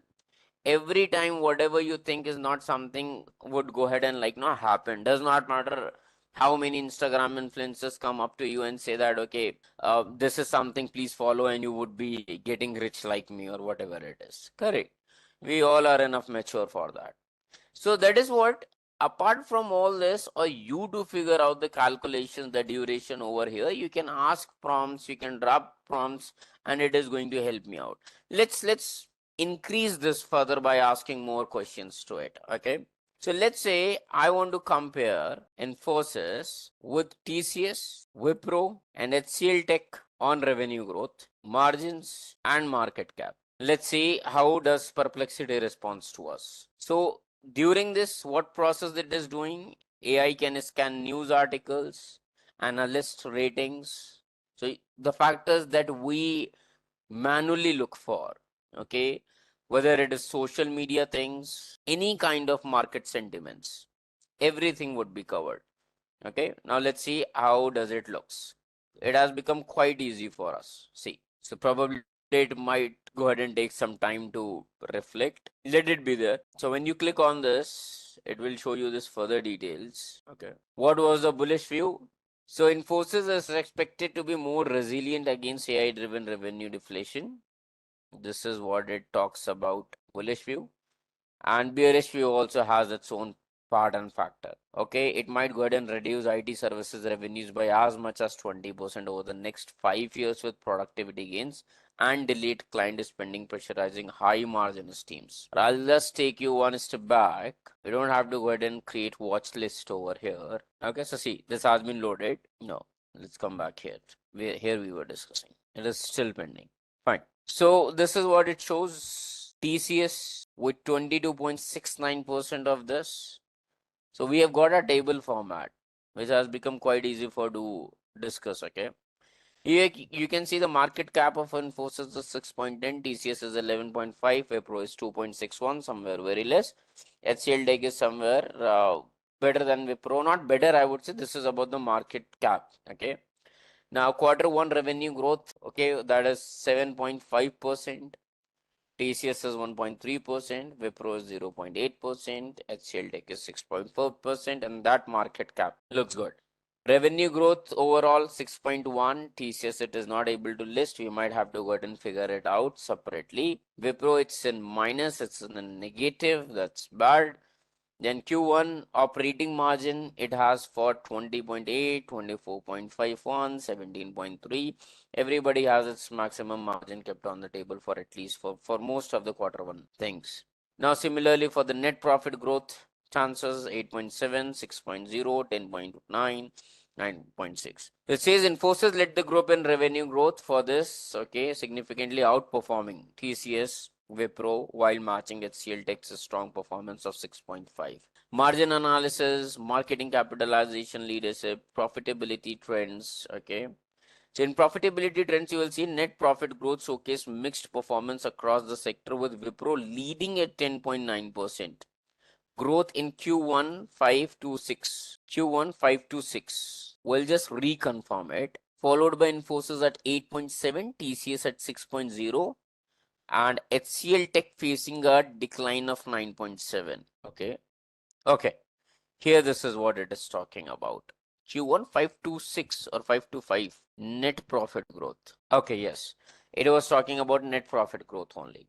Because sometimes what happens, there are chances that it might go ahead and use some other company names here by mistake. So it's important that you go ahead and keep checking for the same.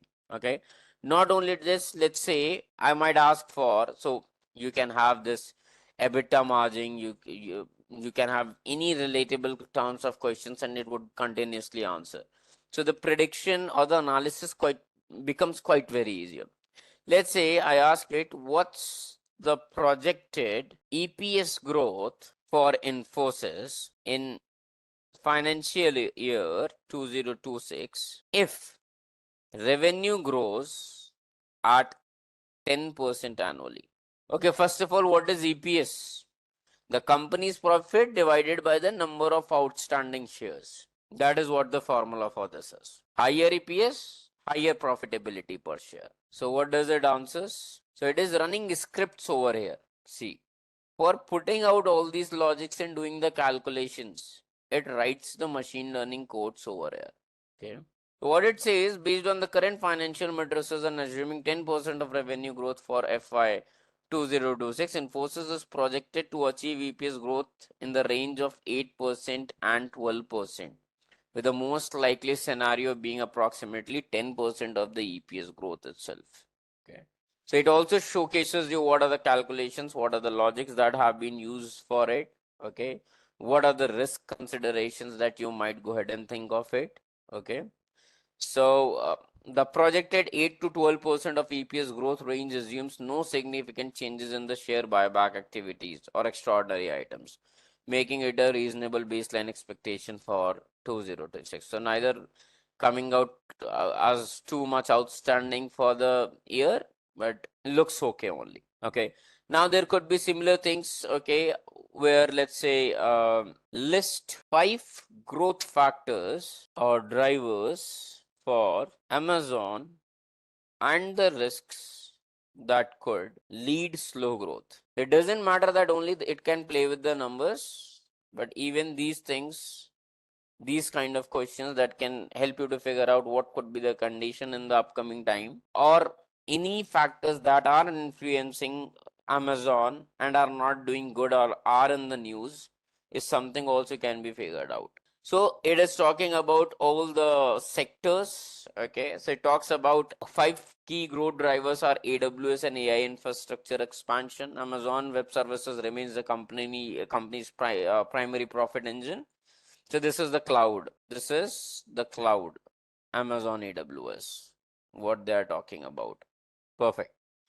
This is one thing, 8 billion in 2005, 17 billion in 2026 as workload shifts from training to the inference pipeline. Okay, that's better only, correct? This is what it says for it. Then multi-streaming revenue diversification, okay? So based on different AWS is a cloud platform similar to Citrix. Citrix, not much aware of, but AWS is a public cloud platform. I'm not sure if Citrix is also a public cloud platform. Let me just quickly check. Give me a minute, please. No. See, it is a cloud providing services, but it's not a public platform, which means you created your ID and you started deploying your things over Citrix. That's the difference. You have to go ahead and reach out to the company with your requirement. Only that requirement would be stored for you. It's more like a private cloud. Okay. So this is the advertising business momentum. The advertising segment has emerged as a high margin powerhouse, leveraging Amazon vast customer data and shopping intent to deliver superior conversion rates for the brands.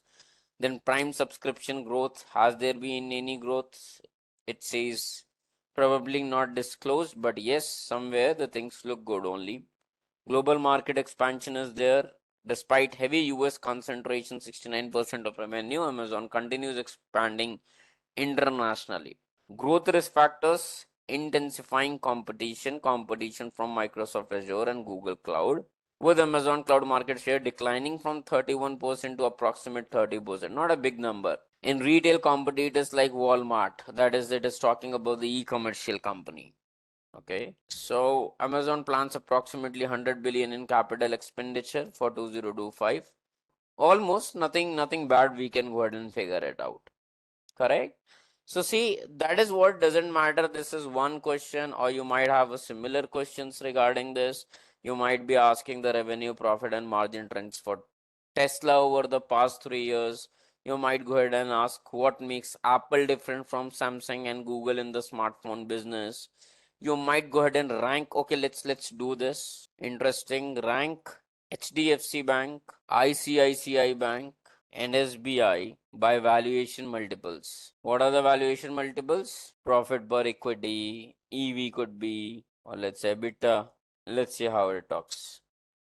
Okay, so this is the trend currently going with.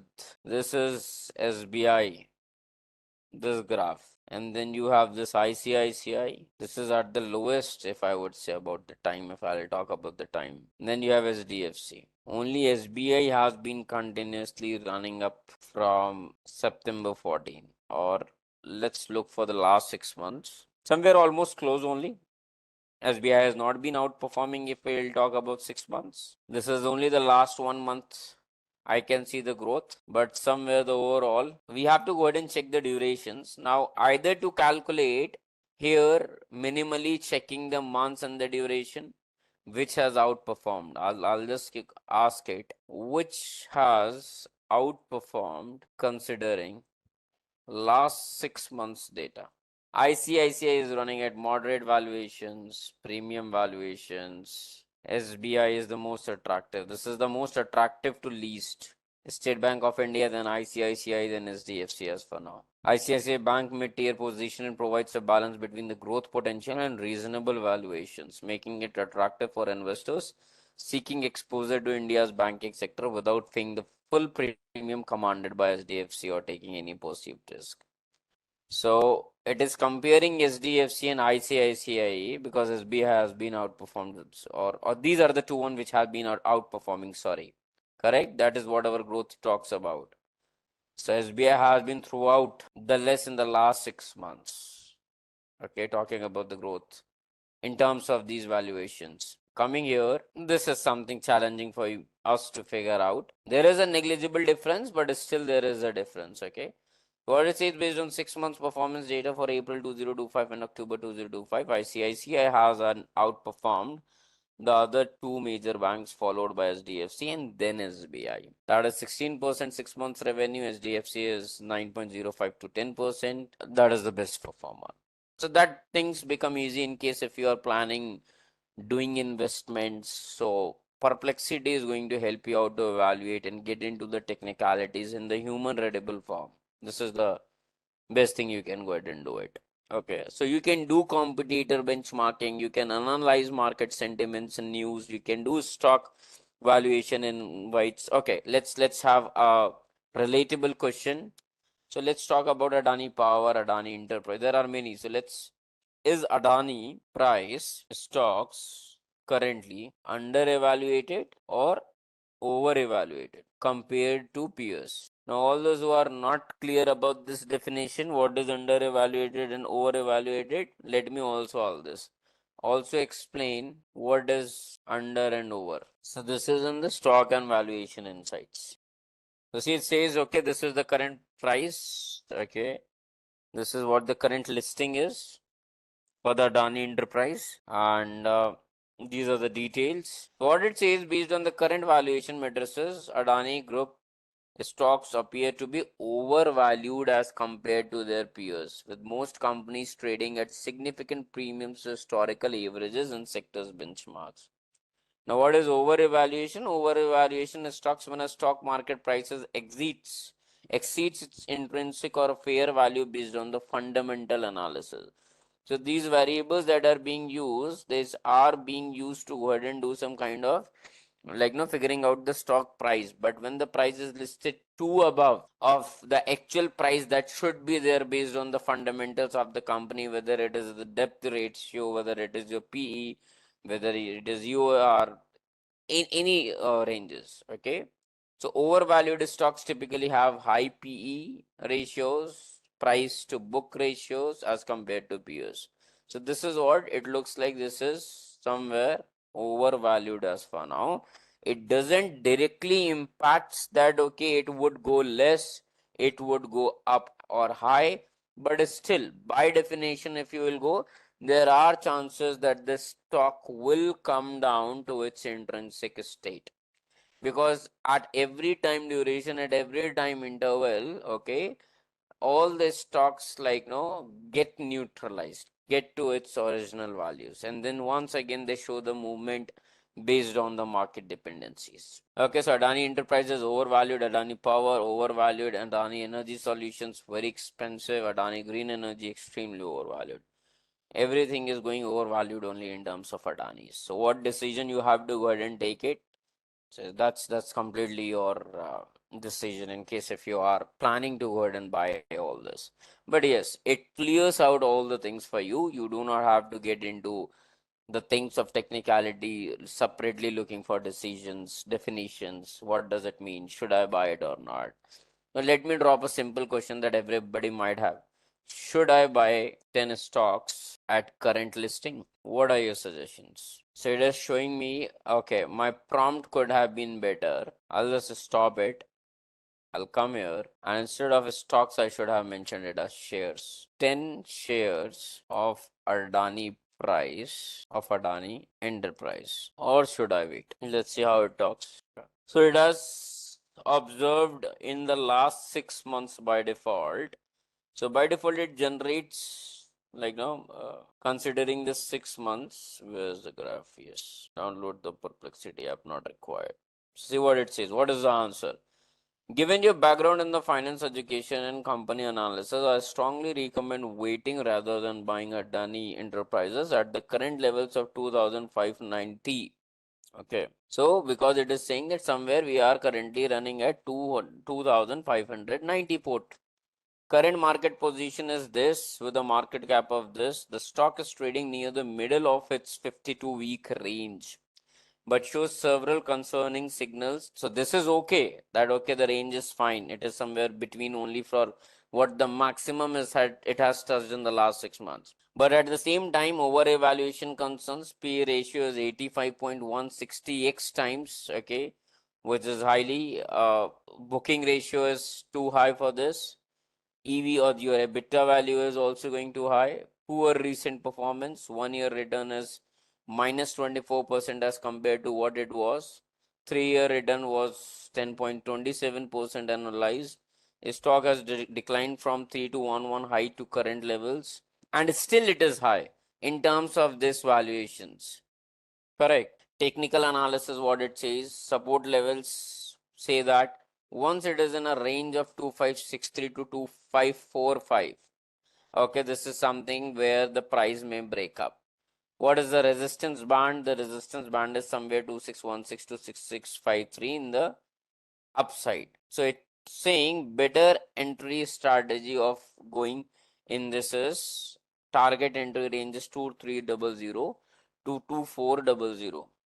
Okay, that is 10 to 12% below the current price. And a strong support in case if you can wait for it, then it is 2052 because it has been the 52st week low somewhere at in the past. Technical confirmation, wait for price to hold above 2650 with volume of bullish entry. So many factors have been, I would say, no, it has cleared it. For even figuring out all these, you might be looking, not you meaning personally you guys, but many people figure out YouTube videos, look for the people who have been explaining and running business on such kind of deliveries. People go ahead and do it, make mistakes because they are not aware of the technical terms.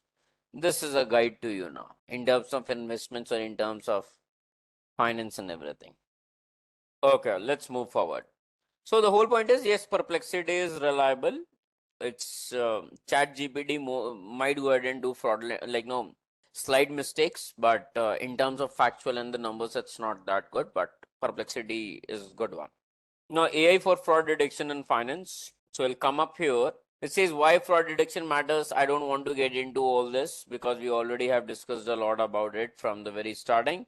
So traditional method, I would say it was rule based. Okay, somewhere it was rule based. So let's say bank, what they were doing, they were setting up a rule that okay, as soon as any transaction is more than 50K or 1K, okay, what has to be done? It has to be flagged. Okay, now problem was a fraudster can spend multiple times 49,999 and can still remain under the radar because it is not touching 50K, just 1 rupee less than that. Correct. So that is a problem. Now, genuine customers, let's say they are making high value purchases like flights, let's say bought some AC, bought some car transactions and all this. These are unnecessary being highlighted again and again, again and again in the manual learning. Instead, those who are smart, those who are actually doing any fraud related issues, what they are doing, they are just selling up to 49.999999. Correct. So that is one thing. Then you would have, let's say, trying going ahead with AI driven approach. Okay. So let's take an example of customers. So instead of just looking to the static rules, AI, you know that okay, it looks into the patterns, correct? So the normal pattern, let's say, of a customer has been 5K to 20K monthly, and that too he has been living in Mumbai. Transaction is occurring in the daytime. Suddenly he spends 75K, that too 3 a.m. in the morning, and that too in Singapore. Another, then there is a 40,000 transaction, and this is an online transaction within next 10 minutes. These factors don't fit to the customer's historical profile. This needs to be highlighted. This needs to be flagged. And that is what AI does it. Correct? And AI doesn't just stops here. It continuously learns from the new fraud attempts that are being made. Okay. Next time, let's say a similar pattern occurs. Let's say unusual foreign transactions happened at odd hours. It is going to detect it faster, not taking that much of time. Okay. Not only this, then some further automation could have been set up on this. Okay. Beyond it, that in case if such kind of actions are happening, then immediately the transaction has to be stopped or pulled off. That is also could be possible and can be done. It depends upon how much do banks integrate these AI features and what more like now command it gives to the AI in its operational procedures. Now, talking about tools, in case if I have to talk about tools and technologies that are used to go ahead and do all these things, definitely the machine learning, Python libraries like Scikit, TensorFlow, PyTorch. There is a language you might not have heard about. Apart from Python, there is something called as a language called as R language. Okay. This is very good for statistical fraud modeling. Very good. Language R. That is also being used for the AI fraud detection. Then you have technologies like big data and streaming process. Note down in case if you guys are interested to know, have some technical knowledge. Very popular tool called as Apache Kafka. You might have heard about. Okay, probably in most of the companies it would be used. Now, another would be Apache Spark, where it gives you batch processing and real-time fraud detection as well. That is what the power of Apache Spark is. Apache Kafka definitely goes ahead and scans millions of transactions in real time. Apache Spark also gives you a functionality of batch processing, which means scheduling. Not only uh, real time every time, but at batches, which means at specific time intervals. Okay. And both of them are used all together with Hadoop. It stores and processes large volumes of data, creating cluster of virtual machines. Let's not get into that depth, but yes. Not only this, to have AI fraud detections continuously, graphs are also mapped.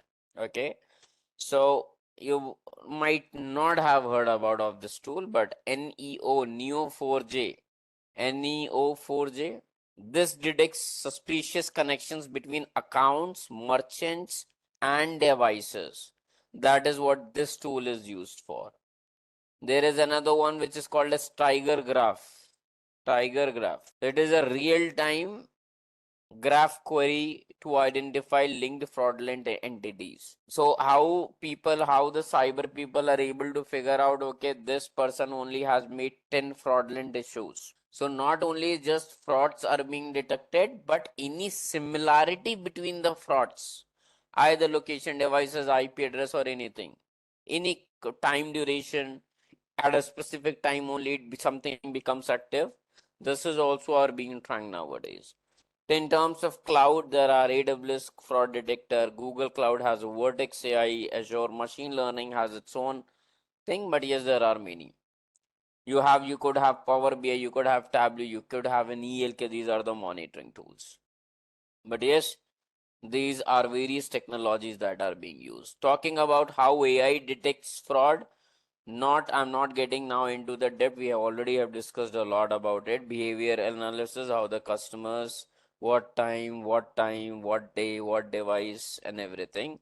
Moving forward, anomaly detection, any issues, anything suspicious that has been found, go through the PPTs. Okay.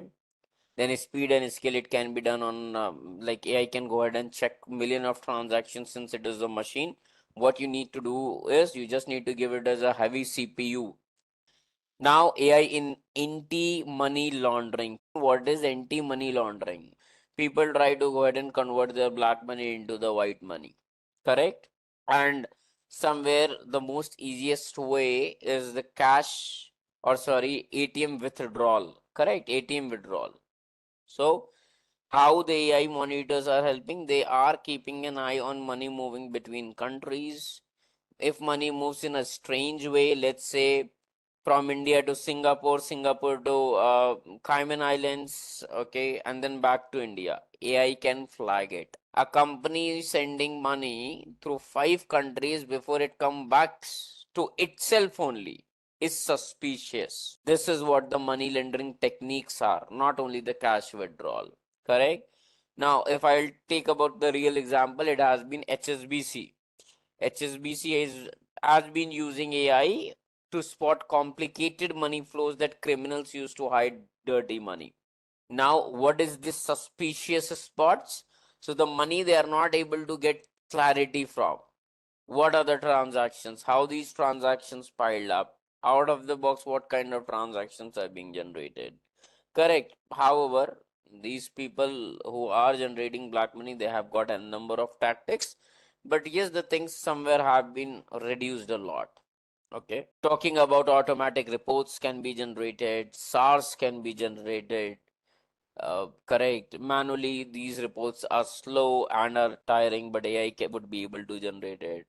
Hidden patterns can be generated. Criminals often break large amounts into many small transfers. So they look harmless. Okay. Let's say 9,900 rupees have been sent 50 times in a day in different accounts. So together that's almost 5 lakh. Correct. It would be almost 5 lakh in case of let's say 10,000 is being sent 50 times. Correct. But what they do not go ahead and send 10,000, 900 and 9,900. Correct. This is also a sign of money laundering only. Coming to the case highlights, MasterCards, we have discussed it. Okay. It checks every purchases, looks at the spending habits, location factors to calculate a risk score, safe transactions, improve sales, safe transactions, and similarly, PayPal, we have already discussed. HSBC, we have also discussed about the continuous monitoring. Okay. Implication on leaders, same thing. Fraud, I'll say fraud prevention is not just a compliance issue.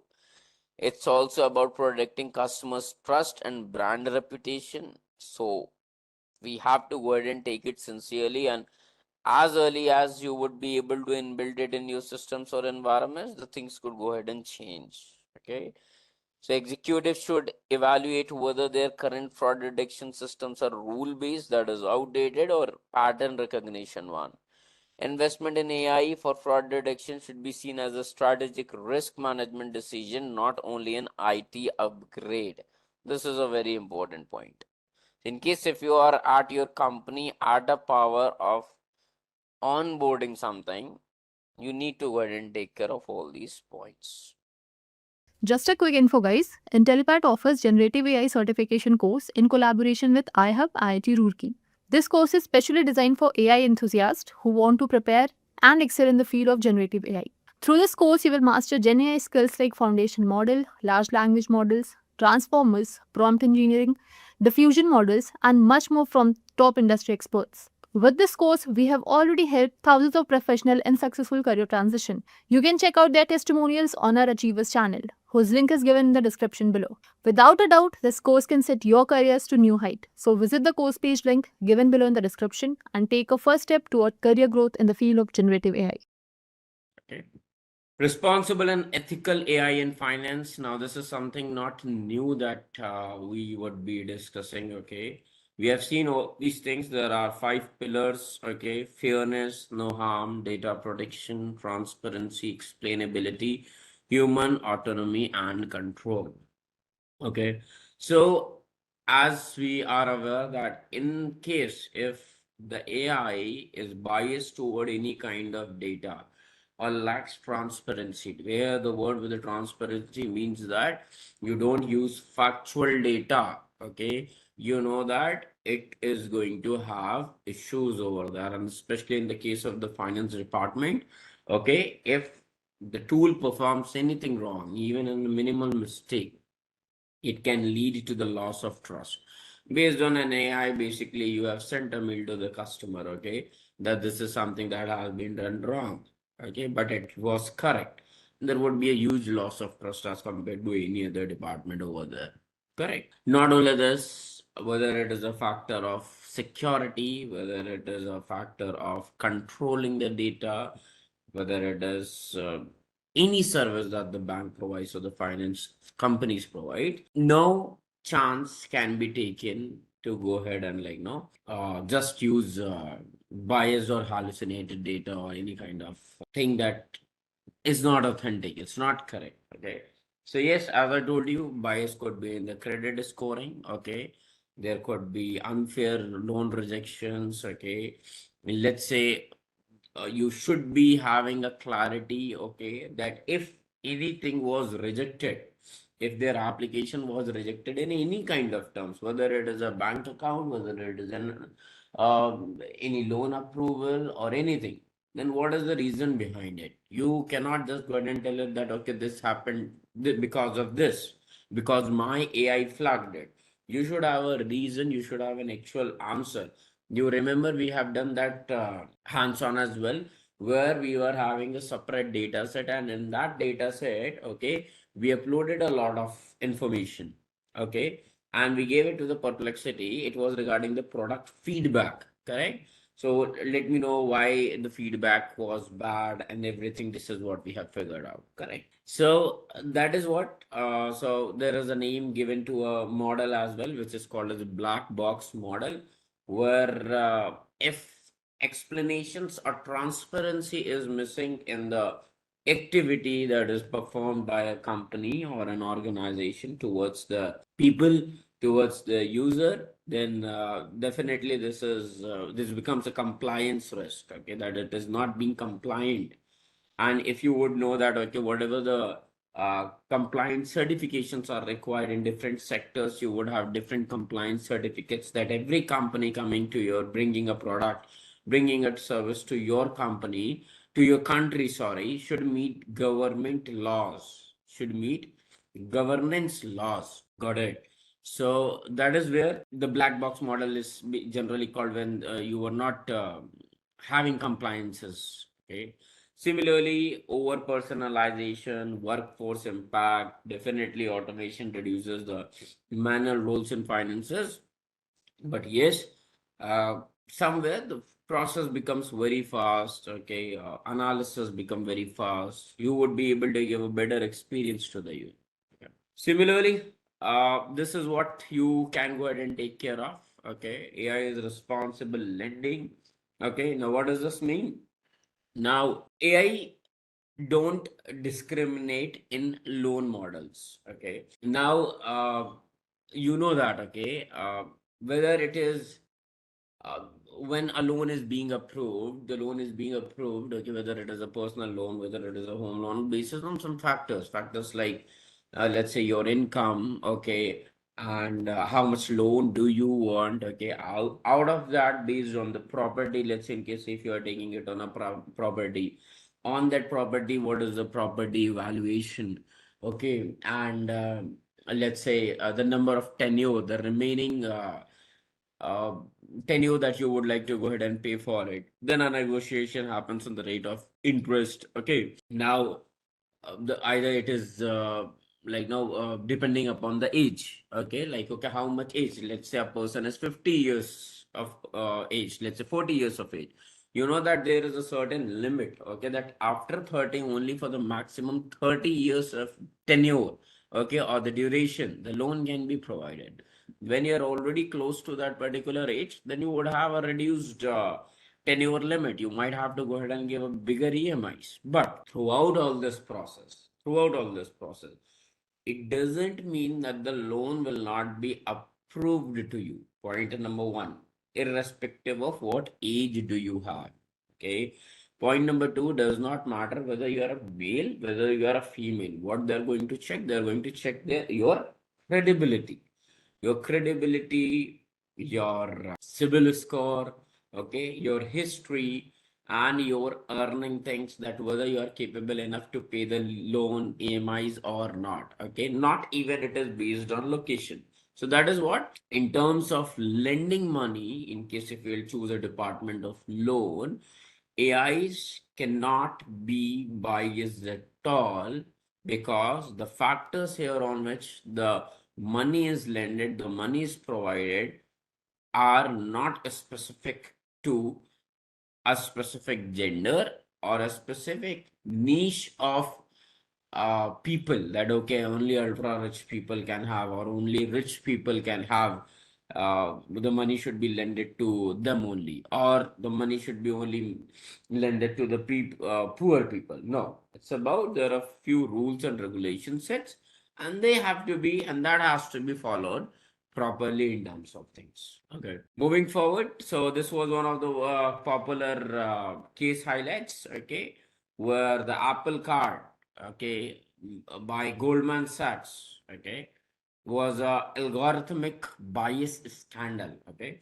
to be very true, not much highlighted when this really happened. Okay, but yes, when this was created by the company, okay, as written over the presentation, okay, so there was a biasness towards the gender in the credit scoring, okay, and giving the credit score. Okay, now there was the data that was being trained. Okay, definitely it was somewhere more lean towards male.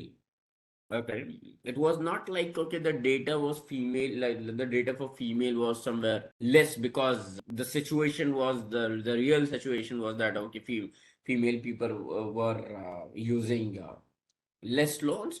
But the point here you need to understand is, okay, let's say if 50,000 females were paying, okay, have been taking the loan previously, or you have to go ahead and work on their credit score, you will not do this, that okay, if only female data you are giving 50,000, and because you were able to arrange 5 lakh of uh, credit scoring data or the history of men, so you are going to go ahead and get the machine trained on with a ratio of 5 lakh colon 50,000.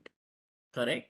You cannot have this in your data set, even in case if in the real data more people were men, let's say, okay, then also you cannot use this ratio to a machine. The reason being here is, definitely it would always give a priority to the male in this case, because that is what you are training the machine on. Okay, but even if this is the case, okay, the people who are more in this case, it doesn't mean that any female coming up in the upcoming time, okay, or you have to go ahead and generate a credit score or approve a loan, okay, it doesn't mean that, okay, she will not be getting loan approved on the basis of because more priority has to be given on male, because that is what the history says. No, the factors are completely different. That is what I'm trying to explain. The factors here are not the total numbers of gender category who have taken the loan in the past. Instead, these are the different rules. So this is one of the scam that happened. I will not say scam, basically a mistake. Okay, where Apple Card was not able to work properly. I'll say. Okay. Similarly, there was EU AI Act, okay, which was regarding the landmark regulation. Okay.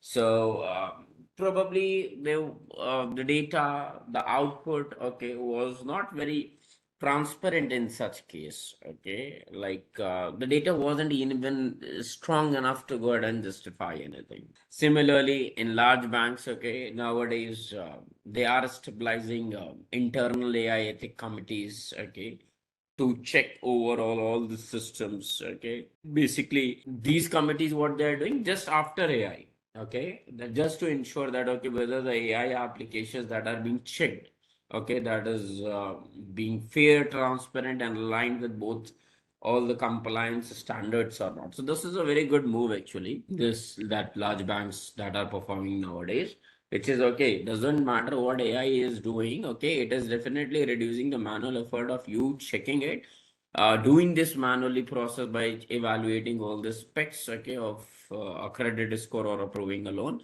That is what AI is doing. But yes, at least you can go ahead and check the reasons, that what reasons the AI has generated, like, no, this score for somebody. So that is what people have, large banks have started creating, like, no, committees for the same.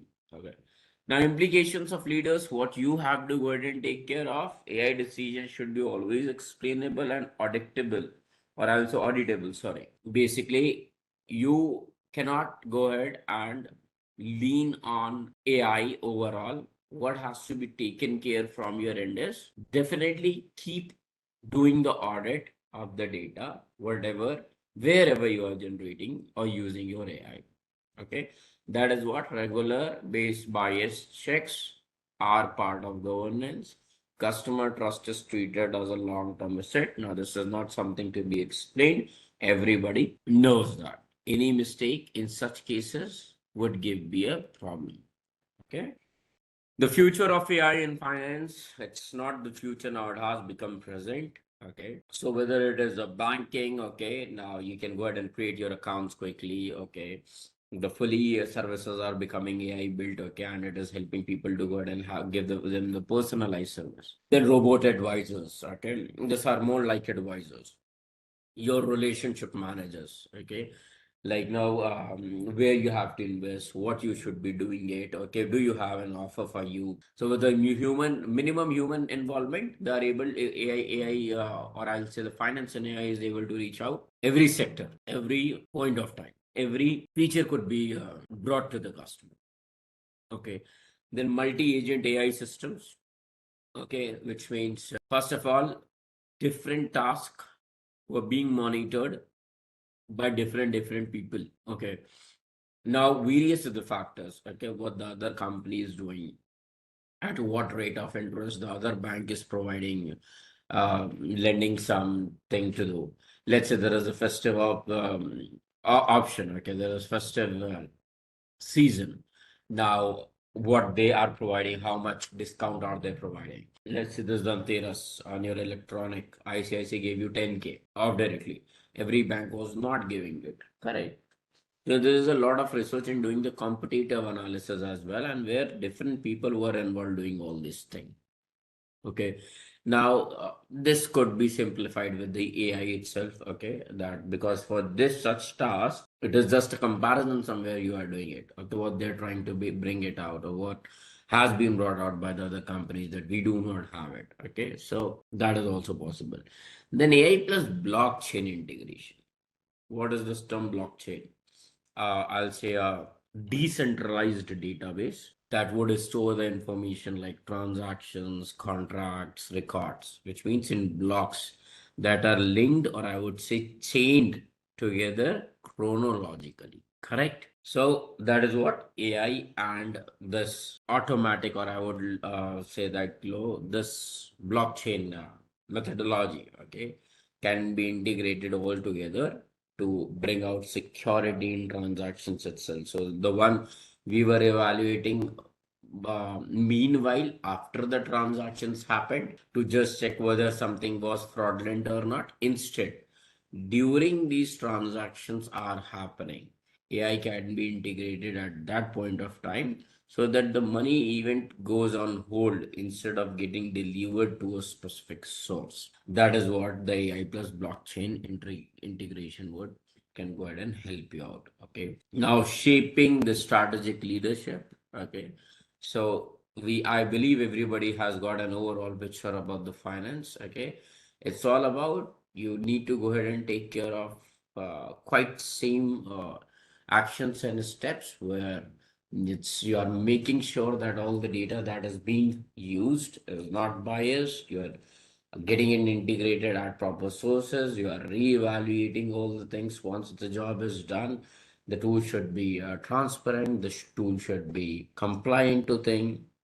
You should be ready for, you should be always thinking for what if situations. Okay, in case if this goes wrong, what is going to be the impact? It's not about okay how you will correct it. Think about the impact first. When you will be always thinking about this cap, okay, impact, then you would always take your measures very thoughtfully before implementing and going ahead and doing any kind of thing. Okay, so that is what the shaping strategic leadership is. Now, talking about new business opportunities, okay. So, where you can go ahead and find out, okay, these things to be implemented, definitely the fintech startups, okay, where still the operations are based on peer to peer, okay, whether there are no AI driven insurances, okay, things could be brought up better over such kind of situations, okay. Forecasting always remains a common goal of finance team, okay, especially to go ahead and maintain their budget so that they do not go ahead and overspend things, okay, as planned, okay. So that is what the things can be brought over there, okay. So either it can be chosen by some third party AI tool, or even it can be developed on your own by the company hiring some developers, okay. So that is what even in the trading firms, okay, and institutions like, okay, have you heard about institutions like N26 and Monzo? What are neobanks? All the banks do not have any physical branches, okay, but they do all the job completely digital. Now, AI powered is a choice, okay, whether they are AI powered or not. But yes, whether it is accounting account opening, whether it is money transfer, whether it is saving, investing, okay, it's just done through a mobile app or a website, okay. There is no bank. There's no bank, okay. So that not physically branch, 100% online and app based. Okay, instant openings you will see, low or zero fees you will fee because they don't have to go ahead and pay rent. Okay, better UX and UI you will observe than the traditional branches. Okay, so they are more focused on more doing the real time analytics. Okay, so your examples, your famous examples are N26. It is one of the European new bank. Okay, the N26. It's a European neobank, which is headquartered in Berlin, Germany. Okay, so it gives you the free debit cards. Okay, Mastercards. Okay, and similar you have many other branches. Okay, it's not only about the global brands, but you have the Indian brands like Jupiter. I I believe everybody would have heard about it. Razor PX, correct? FI. So there are many Indian brands as well. So they have their customer support team. You let's say you have paid the bill, but the bill paid is still not reflecting it, and then you reach out to the customer. But somewhere when you this anything happens such like that, what happens? You start stopping making payments on such kind of banks or applications. Okay, because trust is um, on the head. Correct. So what implications? Same thing. You guys can go through this slide of PPT, and we are done with this. I'll say with the finance part. Okay. Now coming to the main part, which is AI for developers.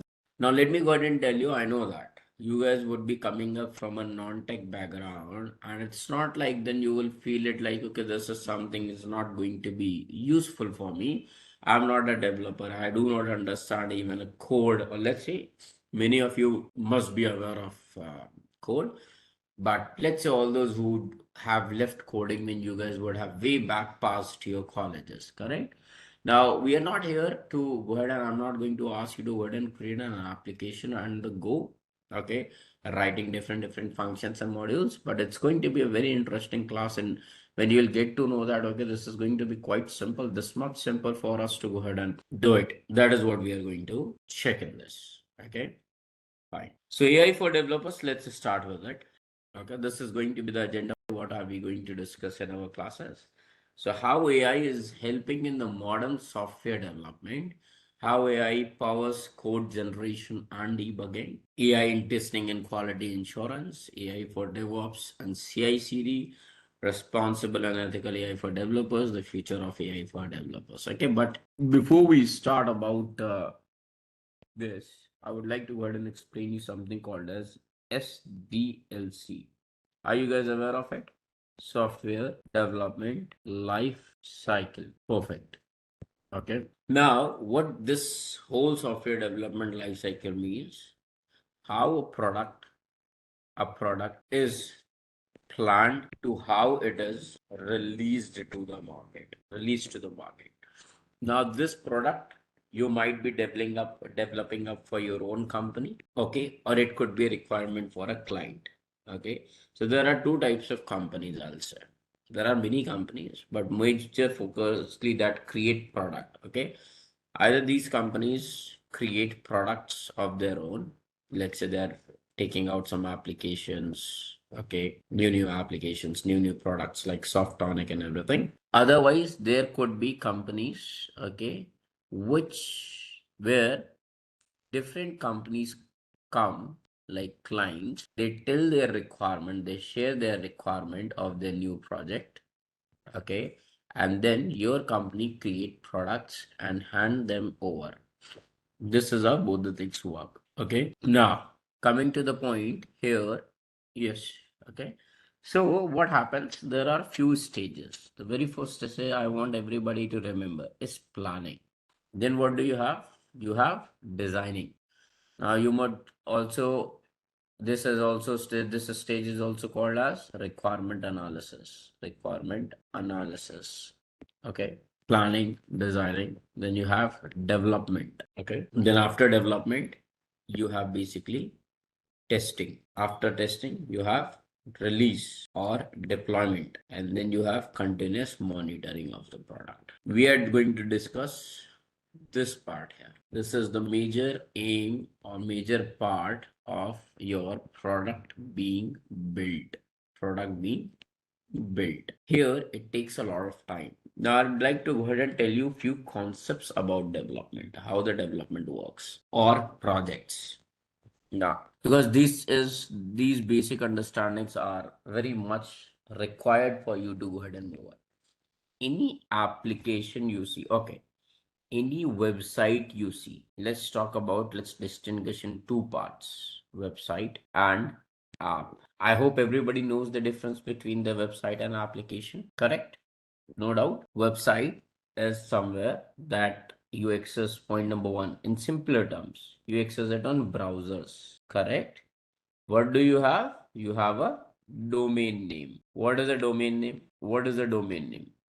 So let's say www.intellipaat.com. Now the word Intellipaat here in this URL is the domain name of the URL. Okay. Now in this website, okay, whether this is a website or whether this is an application that is available on your app store, or let's say your Play Store in case if you are an Android user, Play Store. Okay. This is accessibly locally. You don't have to access any separate browser to access it. This is available through browsers. Okay. Now what? The major point here is whether the website is being built. I'll just choose a white screen. Now, what I'm trying to explain is whether we create a website, whether we create an application. There is one different files. Okay, so let's understand when their project, when this is created, what happens at the backend. So there are two major requirements for any digital thing to be created. One is front end, one is back end. Okay. Now, what is front end? Front end includes three main things. One is HTML language, HTML, CSS, and the other one is JavaScript. Okay. Then backend uses generally your Node.js. Now, what are these? I would explain you. Okay. So now you need to understand this. Okay. HTML and CSS mostly remains column. Now there are new technologies to support it. But yes, these two things are main. Node.js, JavaScript is also used in front end mostly. In the backend, there could be different languages could be used. Okay. Now, what is this front end? I'll explain you. What is this front end? I'll take you to my VS Code. Okay. I'll take you to VS Code and I'll show you something. I know that everybody would be understanding what is the front end, but I would like to go ahead and show you the difference somewhere. Okay. So VS Code. Now nobody has to write the code. You just need to understand it. Nobody has to go get the code and see everything. Okay. So to do .javascript to do, okay, fine. Everybody can see these three files. So this is the .css file. CSS stands for Cascade Styling Sheet. Then there is a to-do.html, one HTML file, and one is the JavaScript file. JavaScript file. Now let me tell you the difference and then let me go ahead and show you the difference. Okay. This CSS file, this HTML file is like a backbone. Okay. It's like the skeleton of the website. Okay, skeleton means just like in our human bodies, what do we have? We have first of all just a bone structure. There are my hands. Okay, this is my rib cage. This is going to be my legs and so on. On that, styling is done, beautification is done, skin has been given, correct, and then eyes have been given. Okay, hairs are given, hair are given to you, correct. That is what is done, which means all the styling on the website or beautification of the website is done on CSS. Okay, now my eyes do blink. I'm able to move my fingers. I'm able to rotate my arms. I'm able to run. I'm able to breathe. So just the presence of organs like lungs is not making me help breathe. It is in a working situation. It is in a working regulation. It works. I'm able to move my hands due to my nervous system, along with the combination of the nervous system, my blood vessels, and each and everything. The motion or the responsiveness comes through the JavaScript. And all of them are part of the front end itself. Now I'll explain you all. Now, which means whenever a website would be created, there would be one section called as front end. Okay, which is responsible for showing your web page, your website, or your application user interface. Like this VS Code is opening right now in front of it. I can see all these buttons. I can see this with the blue color. I can see there is a section you can see. This is one section in my this application. This is another section. This is third section. Now, the owners of the VS Code have distributed, this is the architecture. This is the architecture. Then the beautification on it, okay? Like adding this white color on it, giving a proper font style on it. What font style? What is the font size? What is the font family? Okay, this is one thing. When I click on button, it responds me with a pop-up. Okay, that is what the JavaScript would go ahead and help you out to do with. Got it? So this is front end, and now let me go ahead and show you. So Just these three files. You don't have to worry about what these files are. This is doing it. So whenever a project runs now, okay, its main file, which is HTML page, usually in the real projects, it would be named as index.html. Here I have just written to-do.html, but generally this HTML file is mainly accessed. So I'll just open this file and I'll show you how it is going to look like. Or let's say I'll just open it in an incognito tab. Okay, this is a to-do list. Okay, which is being displayed with this light blue color, this font style, this size, and this. Now what I'm going to do is in the main HTML file. Okay, this is just basic understanding. Everybody would be knowing it. It would be great only. Okay, in this main HTML file, okay, two things are called. One, your CSS file is called. You can see this. In my main to-do.html, there is one line of code that calls what? That calls my CSS file, which means I'm integrating the beautification in my main index.html. Apart from that, in case if I'll come to here you can see under the script tag, there is a to-do.js, which means JavaScript. JS means JavaScript. Okay. File is being brought. Got it? Which means in the main file, we call beautification and functionality. That is responsiveness. Now, in case, what happens, I want to show you. In case if I'll remove it, in case if I'll remove the beautification part. Okay. But let me go ahead and show you the complete working. How does it works? Let's say this is a to-do list and I have written, okay, car has to be washed. Car washing is pending. I'm creating my list. I click on add task and you can see a list has been added for it. Now this is a functionality that would be coming from the JavaScript. Let's say another thing is we need to go to market. Let's say we need to go to shopping today. Let's say childrens are asking to go for movie. Click on movie. Okay, let's say there is some birthday party. There's some evening party. I create another list. Not only this, now when I click on this, these lists are being generated. This delete button is generated. I click on delete. That button has been removed. Everything is functionality. This is the combination of HTML, CSS, and JavaScript. Now, what happens in case if I remove the CSS file from here? I'm not calling this file, I'm saving it. We have lost the beautification, correct? This is one image. This is just image, and this is how it looks like. Add your task, add task, and it is showing the previous kind of data. Understood, everybody? This is what your CSS does. It aligns your image, your heading in center, what size of image to be reduced, okay, and everything. Now let's say what was happening in CSS, okay, or let's say in HTML, let me call it first to do dot CSS. I called it back. I'll save it and I'll come back and it has aligned back. Now, what is happening throughout over here? Okay, there is an image of this size. I'll take you to do.css. Now, definitely, I'm not here to tell you the code. What does this mean? No, we don't have to even go ahead and discuss it. Okay, not required. I'm just showing you, okay, what CSS, what projects do have, okay, and why it is being difficult so that you can understand, okay, how AI is helping it, okay.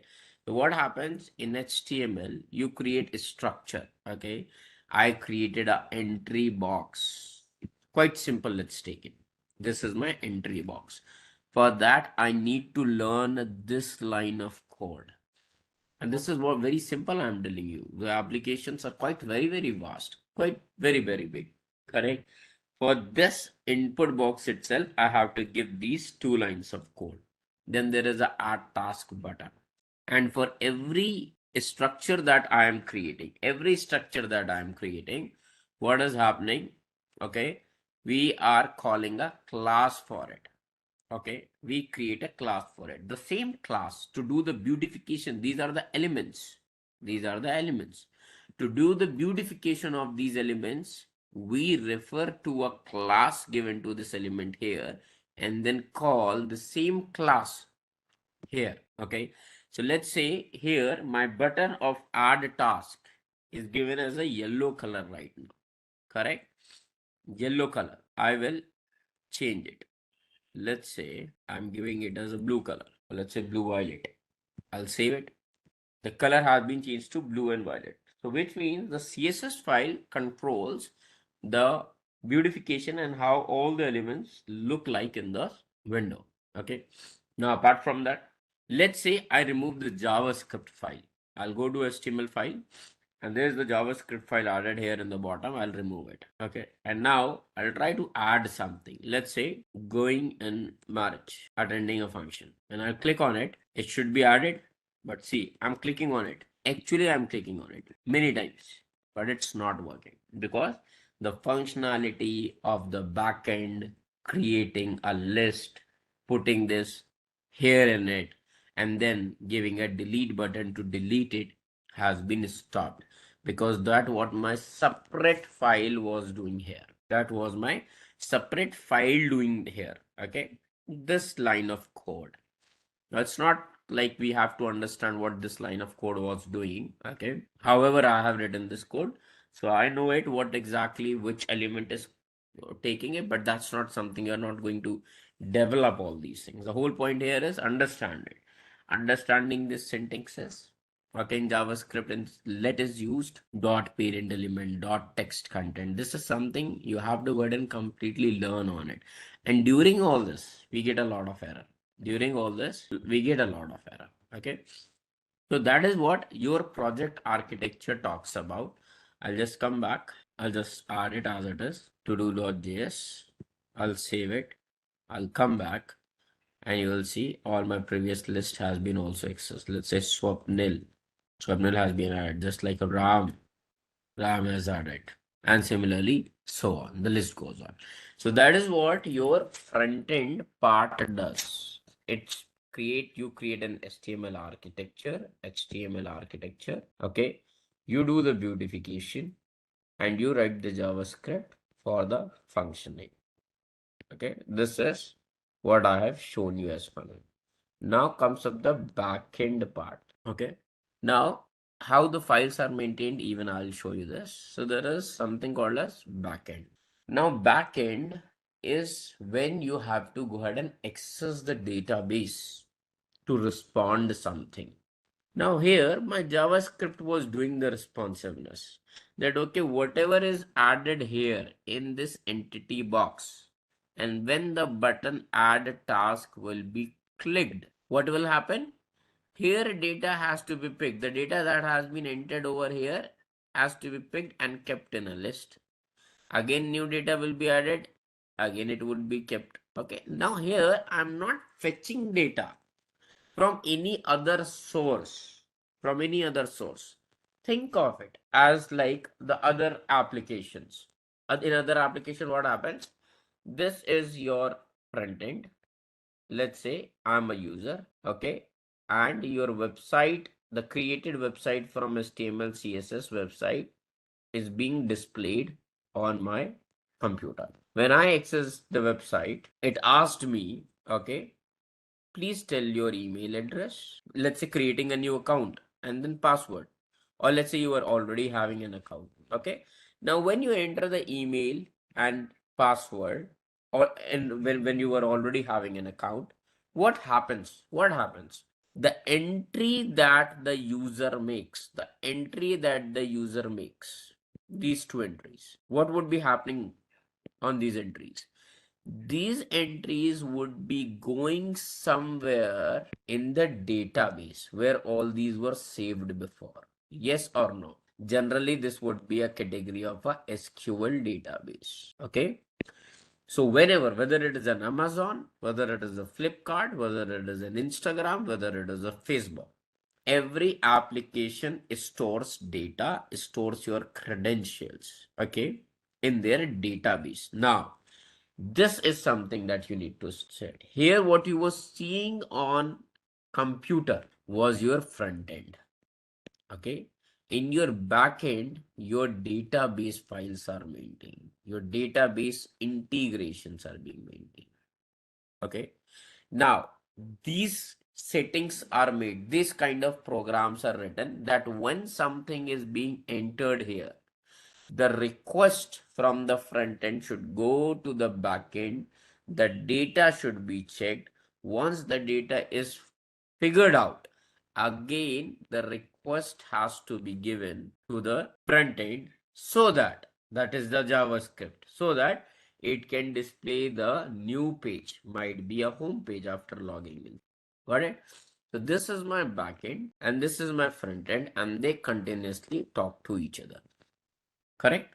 Now I'll show you a real example, okay, of the weather application. Now here also you understand one thing. Okay. This is what a basic front end I have created. Now you know that it is basic. Basic why it is seeing like this, because it just has HTML and JavaScript. It has no CSS. So it's not mandatory that you have CSS, but you can easily figure out that how it is looking without CSS. Got it? Now, there could be another situations, okay, where I don't have to go ahead and check the data, or the data is not present with me in my database. Okay. It could be I'm using the data from somewhere else, from someone else. Okay. Now you would have definitely used Uber, Ola, everybody. In Uber, Ola, Rapido, Zomato, Blinkit, okay.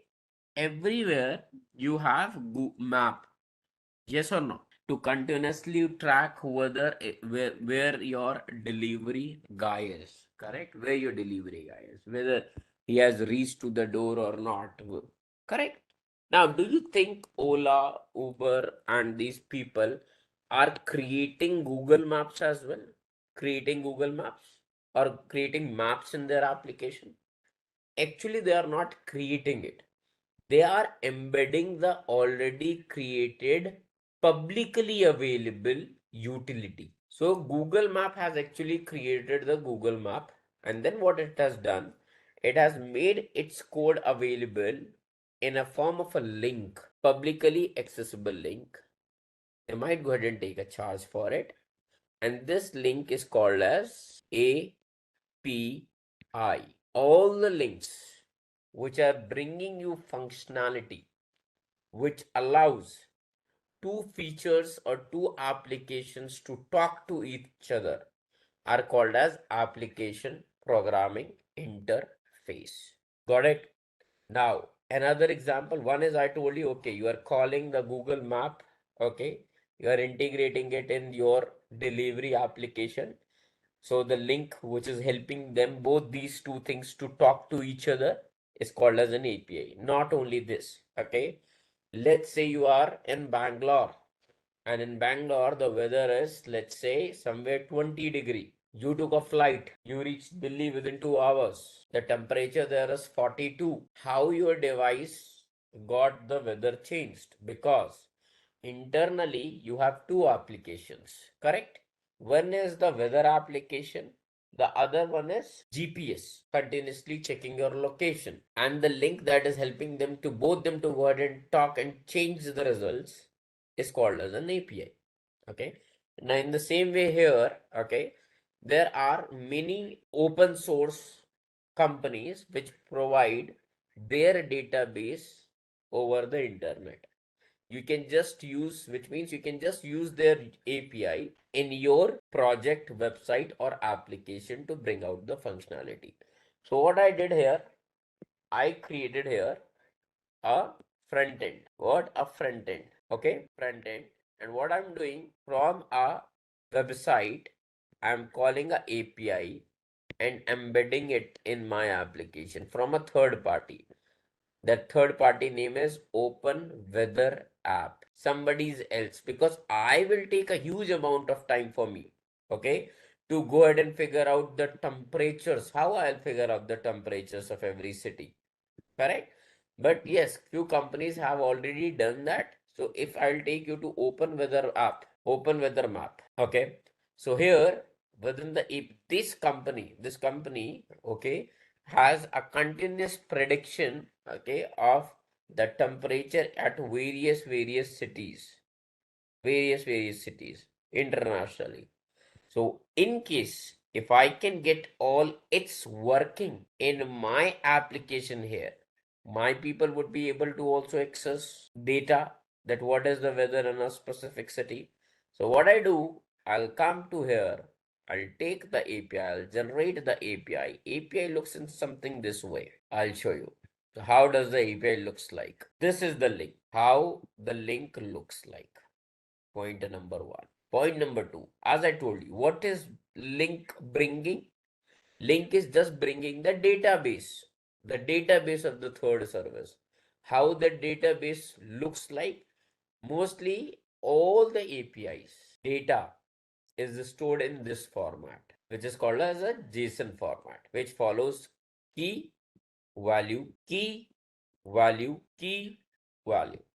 Okay, here you can see this. I have the temperature, you'll have a city, okay, time zone, country, okay, and all the data, which means in case if I'm able to bring this database, bring the API, all this data will come, okay, and then I can integrate it within my this application, and that is what actually I have done it.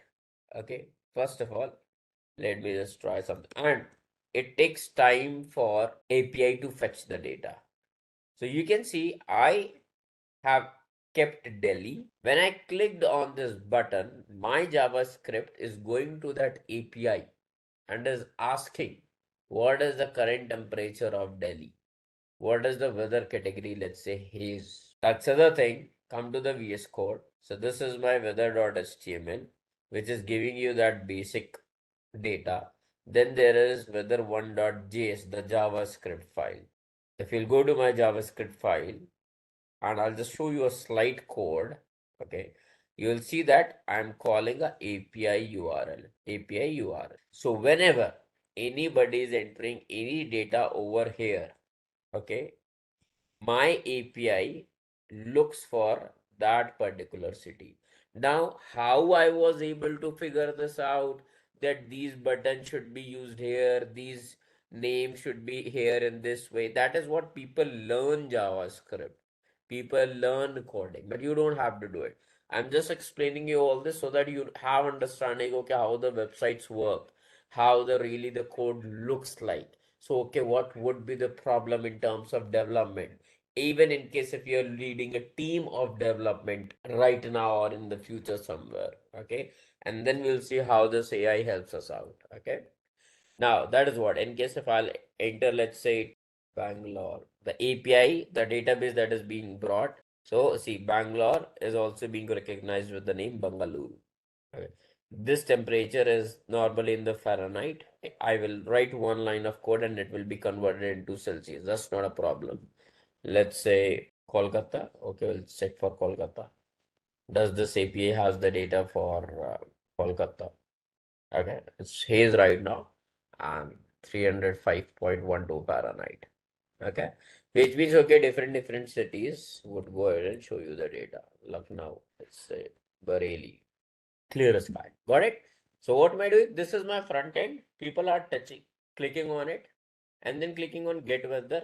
My JavaScript functionality, okay, is checking the database of somebody else that I have included in my application through a link which is called as an application programming interface that displays me data. Now you just think it, that was my just basic way of explaining you things that okay, what are the project architectures? Okay, so whenever development is being done, there are these kind of chances that might go ahead and take place. In larger developments in the real applications, the files would look like way lengthy. Let me show you how does this looks like. Okay, so where the code is managed. So there is one of the platform, GitHub. So just open my repository. I'll show you one, let's say OpenSwap, OWASP application. So this is just a platform where all the files are being managed. Okay. So see, this is how the real project folder would look like. You have these many folders. One folder for front end. There's no need to create a backend separate folder that is person to person. They might keep all the files open like this way. So all these files are somewhere doing some task, okay, to work the application in a greater way. We don't have to get into all this, but this is how what the development revolves around. Okay. So now let's go ahead and start all of them one by one, one by one, one by one.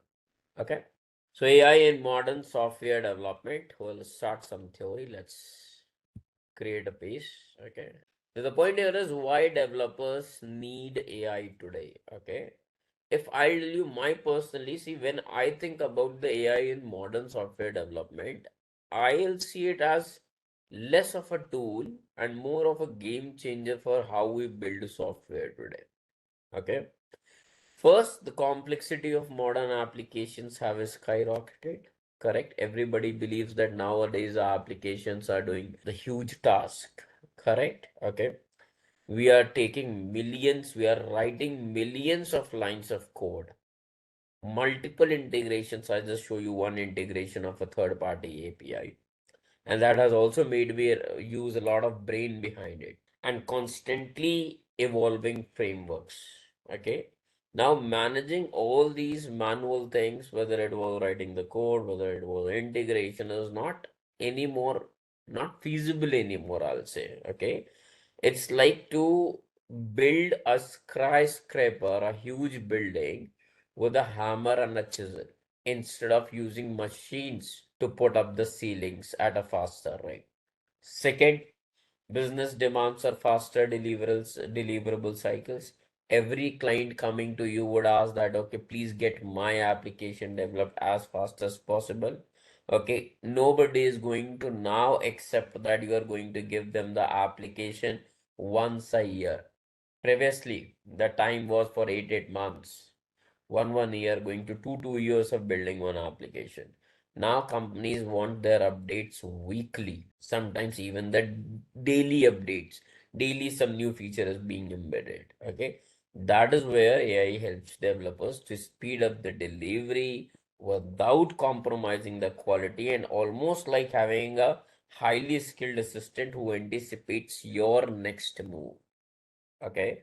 Now there is where Copilot will comes into the play. One of the AI tools that when I am writing the code, it suggests me what next line of code you are going to write it. Okay. Then there is a competitive pressure, as mentioned over here. Companies leveraging AI in development are building products in half the time compared to traditional approaches. Let me tell you. Okay. In case if your team is not using AI, let me tell you, you are essentially starting a race somewhere 10 steps behind itself. You are lagging at this level. AI has been, I have used AI and see in the development, it has brought a lot of, like, no, a lot of huge help. You just press one tap button and the next 5 lines of code would be written for you. Even you just need to have a basic idea of JavaScript and you would be able to create a functional application. Okay. Not only this, nowadays, however, not the case in the India, there are many people, many skilled developers, but still at the company's requirement, at the project's requirement, okay, this AI helps you to increase your force, okay, which means you do not have to go ahead and hire huge teams. Even with the small teams, can achieve the output of much larger teams, okay. It's like just turning a 3% squad into a 10% squad, powerhouse. Not only this, okay, I'll say the most exciting part, that is this innovation, okay, which means with AI you are able to offload repetitive routine tasks, okay, and developers can focus more on the creative and the new things which can help them to resolve some complex problem. Okay. Now, the GitHub platform that I've shown you, okay, there it has been clearly mentioned that with the help of a tool called as Copilot, okay, people were able to complete their task 55% faster.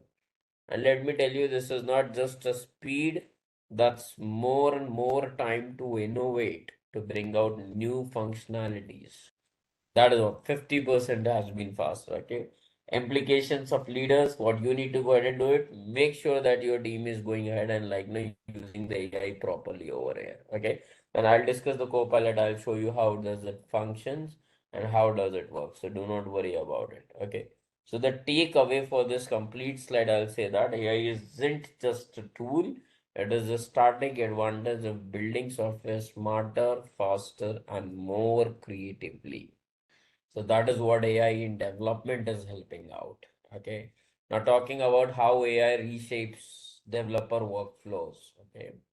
Now when we talk about AI in terms of coding, the best thing, the most thing that excites me personally is how it acts like a real-time coding companion with me. Okay. Now, firstly, what there was real-time suggestions, okay, which means, as I told you, when we write a code, we define the variables. A is equal to 10, B is equal to 20, then C is equal to A plus B, and then print, just basic things I'm telling you, print A plus B, and the result 30 gets printed on the screen. Now these names A, B, C, these are called as variables. Now when you write program, every line of code would be where variable will be used. In every line of code, probably variable will be used. Because what happens in programming, you generated some output. Now, based on this output, the next feature has to be developed. So again, this has to be stored somewhere. For that, you store a name. These variables could be a unique names, A, B, C, D, F1, F2, F3, could be anything. Okay. Now, what happens? This AI helps you out to go ahead and figure out all these variables. Okay, from the functions, modules, whatever the line of code you had and state. Okay, talking about natural language to code. Okay, now first of all, these are mathematical calculations, writing functions. Okay, but in case if you are able to write functions in the plain English, okay, and AI is generating the code for you, it's almost like you are talking to the computer and having it understand exactly what you are willing to have it, which is a huge productivity boost. We are going to have a hands-on the same thing as well. Okay. Then refactoring support, the third point. Okay. This is another game changer, which means AI can spot duplicate or inefficient code and suggest improvements. So your code remains clean and maintainable without wasting hours of manual review. Now here this is development. This is not the finance. Okay. Which means if AI can go ahead and help me out to figure out duplicate things. Okay. Now let me tell you, huge amount of time in the development is invested in removing those extra words that have been used in the coding which are not doing any job, okay, but are present. Or my code is running, okay, but still there are some errors in accuracies. AI immediately figures out and tells you, okay, there is no need of having it. It will give you the suggestions to remove it. Okay. So you should have this understanding that, okay, it's not too difficult nowadays for the developers to write a code.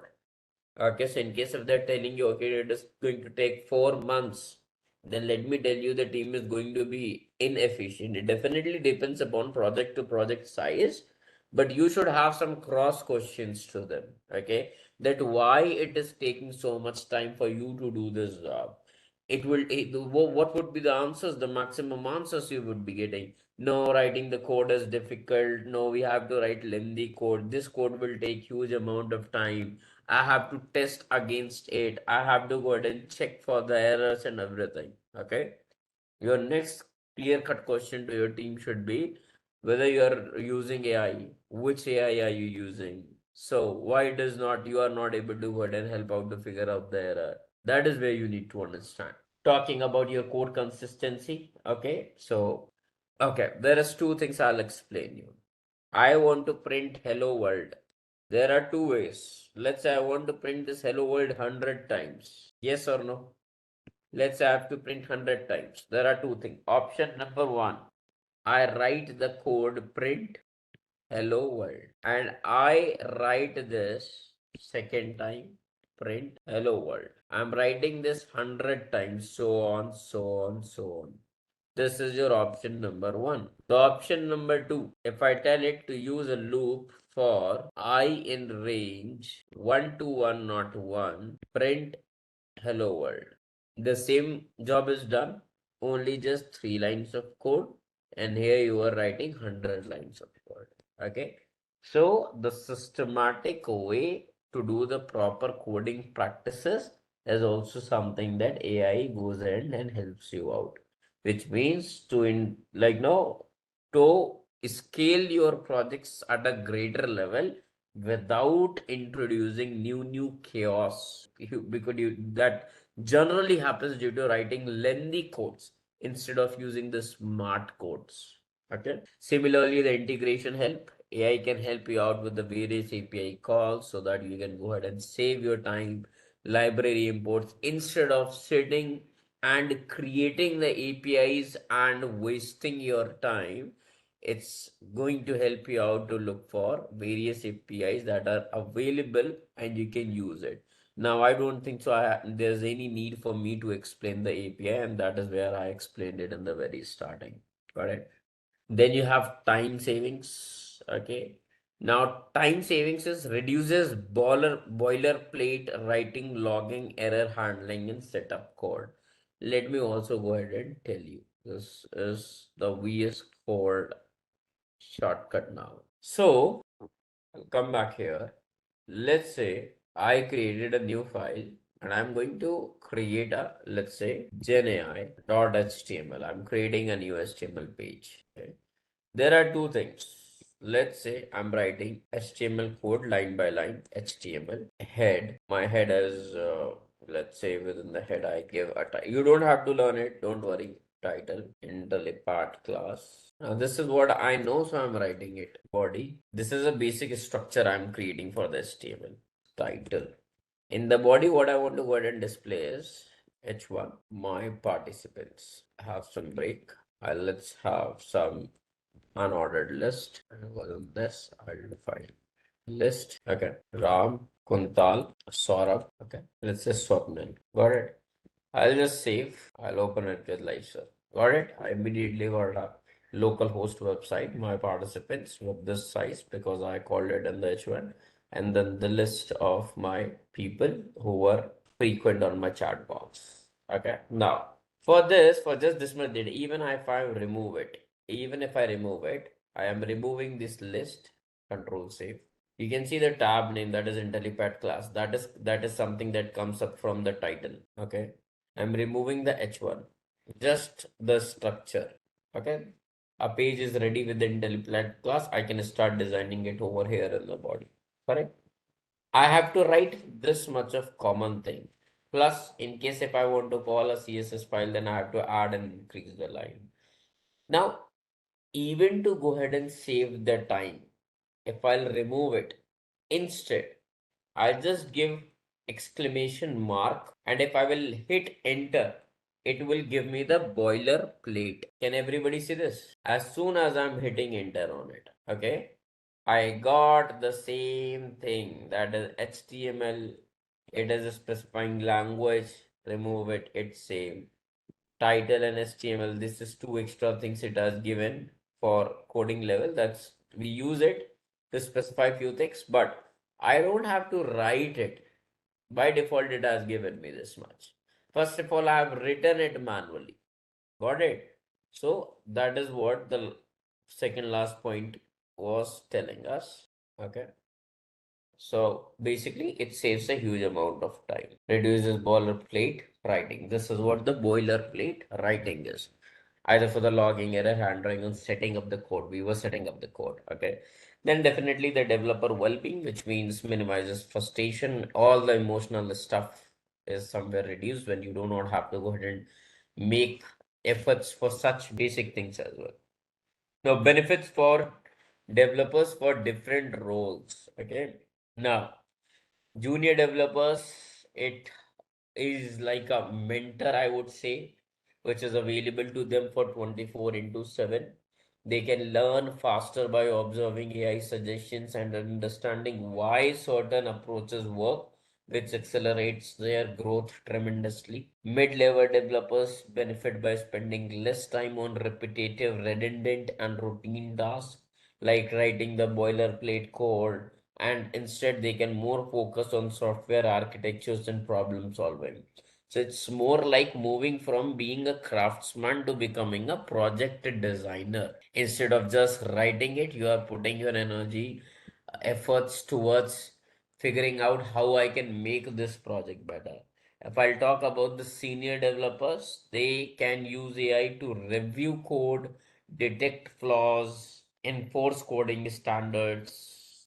So I'll say that it's almost like a virtual quality analyst team that never sleeps, ensuring high quality work is being delivered while freeing them from doing the base scratch QA of the things. Talking about full stack developers. What are the full stack developers? Full stack developers are those developers which are doing front end job as well as they are doing back end job. This is what the front end job people mean. Full stack developer mean. Front end and back end both. Okay.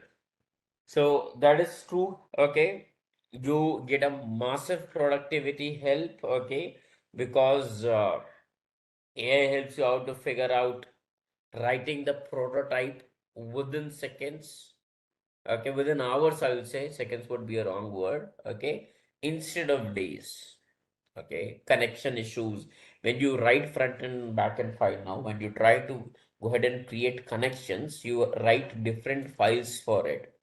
Your root application, okay, the routing has to be told, okay, from where to click, when, what has to be done, where it has to go, and all such factors. Okay, so that is where AI helps a lot in this segment as well. That is integrating front end and back end and databases all together. Okay. All those now who are the upper level category, who are the AI engineers or the data engineers, okay. So they help where AI can help them in building the model integration, building the continuous pipelines, cleaning the data efficiently, okay, figuring out the tasks that used to take days before, now are going to take less tasks, okay. So the overall takeaway from this is, okay, that AI can amplify the skills, okay, at every stage, turning small teams into powerhouse innovators. It means you do not go ahead and you don't have to go ahead and have a heavy or very large team nowadays to go ahead and do the development job. Then anybody in anyone in the future talks about, I need 10 people, 7 people, 3 people for this task, which means you have to go ahead and do the cross question QA to them, that how they are accessing their code, how they are writing their code, what is the difference, how the things are working. Let's move forward. Okay, now this is one of the case studies. So, case study on your GitHub Copilot. Okay, let's say when we talk about the real world AI impact on, like, now, GitHub Copilot is a perfect example. Okay, now, before we talk about its fact, let me go ahead and show you what this Copilot, the word Copilot again and again talks about. So, as I told you, GitHub is a platform. Okay. GitHub is a platform just like your Google Drive where you manage your photos, images, okay, and it can be shareable. Doesn't matter whether you even lose your device, the data is always maintained on Google Drive. Similarly, all the product related files are maintained on GitHub. Now, GitHub has introduced this one small monkey feature. Okay, this is chat with Copilot, kind of an AI integrated, more focused towards development. And I'll click on it. Okay. It opens up a chat here itself, and this is more correlated to development. What it has taken, it is working on this repository. Okay. Now I might go ahead and ask anything. Okay. Uh, is there a chance to shorten my code, or is there any redundancy? This is for one particular repository. I have many repository likes this. This is the juice shop. I have 10 different applications. In one file, I have many. In one project, this is my project, juice shop. Within that, there are many files. Okay. It's I can help, but I need a little guidance before I run checks across the repository.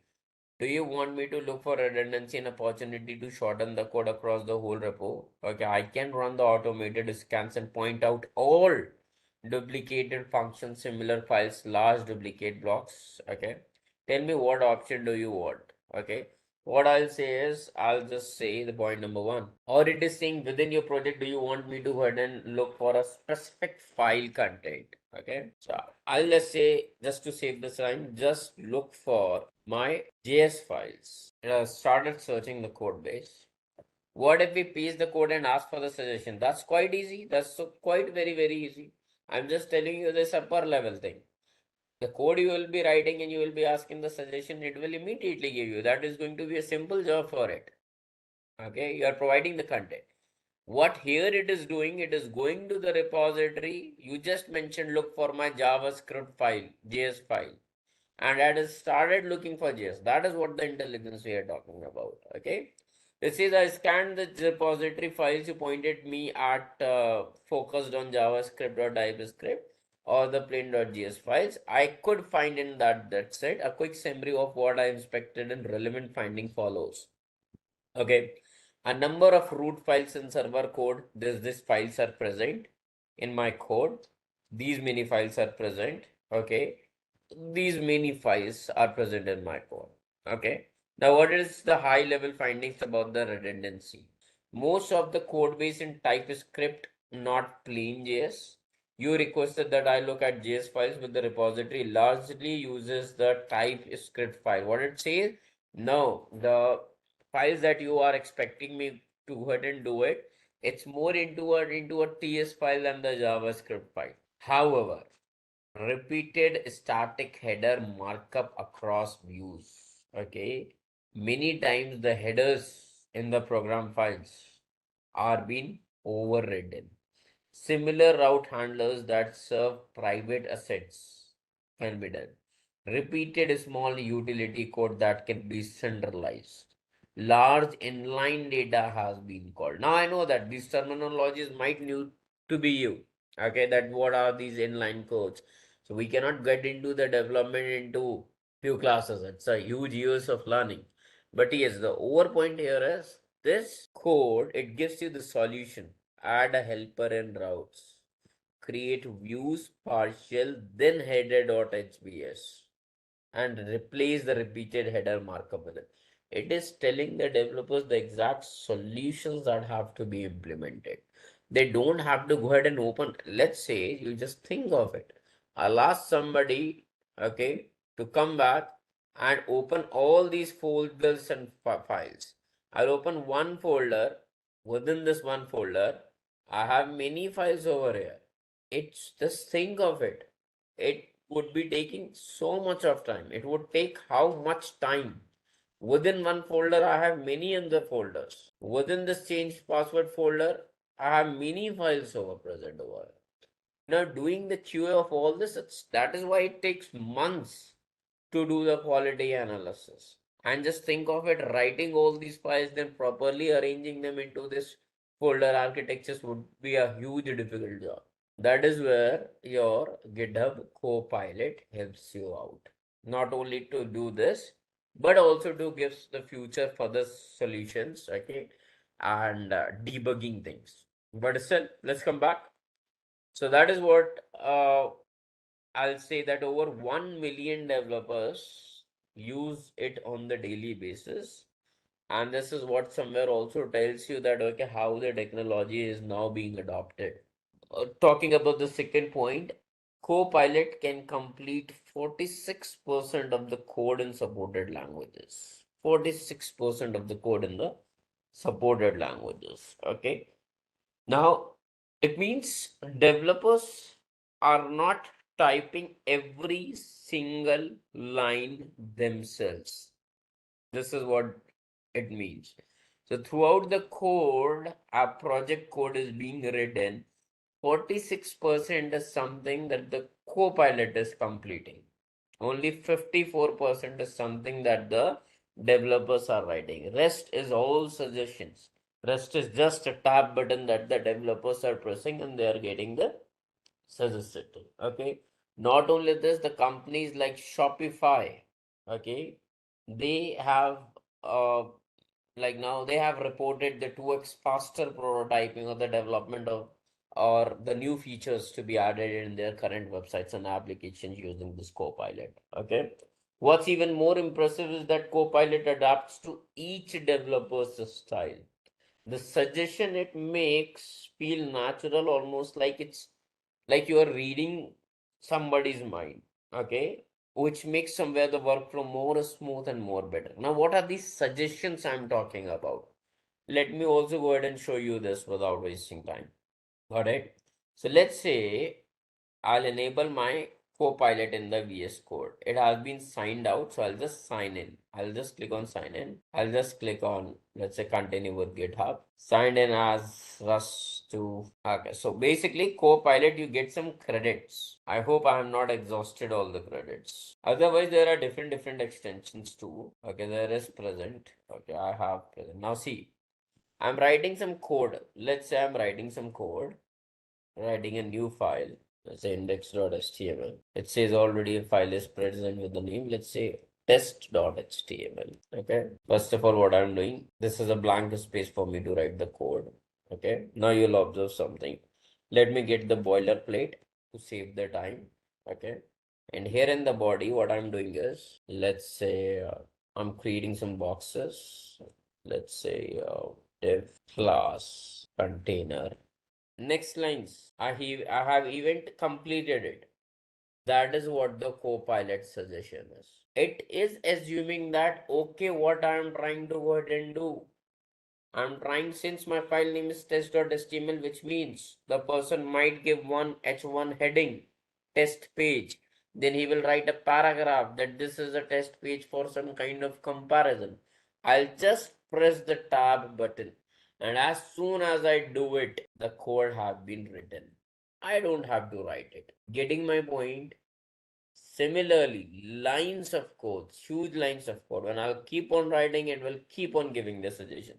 I don't have to write all this. I don't have to use all these tags. Let me tell you, it is a kind of a God gift to developers nowadays. A huge gift that everybody, in case if you'll ask them to go ahead and give them a recharge gift, okay, of a huge co-pilot, they will prefer more that than somewhere you are gifting them a watch. This is what how much the subscriptions of AI are being sold nowadays. Okay. So that is what we are talking about, the co-pilot, how the co-pilot has brought new functionalities and features in the development. Okay. So it has somewhere improved a lot of productivity, not just the productivity, but it has also boosted the developers' satisfaction and retention. Okay, teams feel like supported because the development job was only the job, okay, where there was no support. Until unless the other person is also not a developer, you are not going to get any kind of support. Okay, you were just revolving here and there. And even in case if you will think like, okay, ChatGPT can also help me out. ChatGPT can definitely help you out. Okay, on giving you the new quotes, but it cannot help you out to continuously give you the suggestions when you are working on your code, when you are actually working on your code. Got it? So that is what the co-pilot we have discussed. Now we are going to discuss about challenges that developers face without AI. I believe everybody would have gotten a huge idea about like now what are the real challenges. Time drain, instead I will say more it's than time drain, it's the stress drain. Okay. When I think about software development without AI, a lot of the frustration developers face become really clear in even myself because I have done it a lot in the past. I know that what situation it was writing those lengthy codes in those days. Okay. One of them is definitely hours. Developers spend hours of writing repetitive boiler code, things like error handling, logging, setup routines, which has no value. It has to be written, but there were no shortcuts to do it. Okay. Then those tricky, hard to find bugs, okay, can completely destroy the projects. Mistakes were quite short, quite small, but were quite difficult to figure out. Not only that, sometimes the understanding and the logic that was used somewhere Okay. Behind the code was entirely wrong.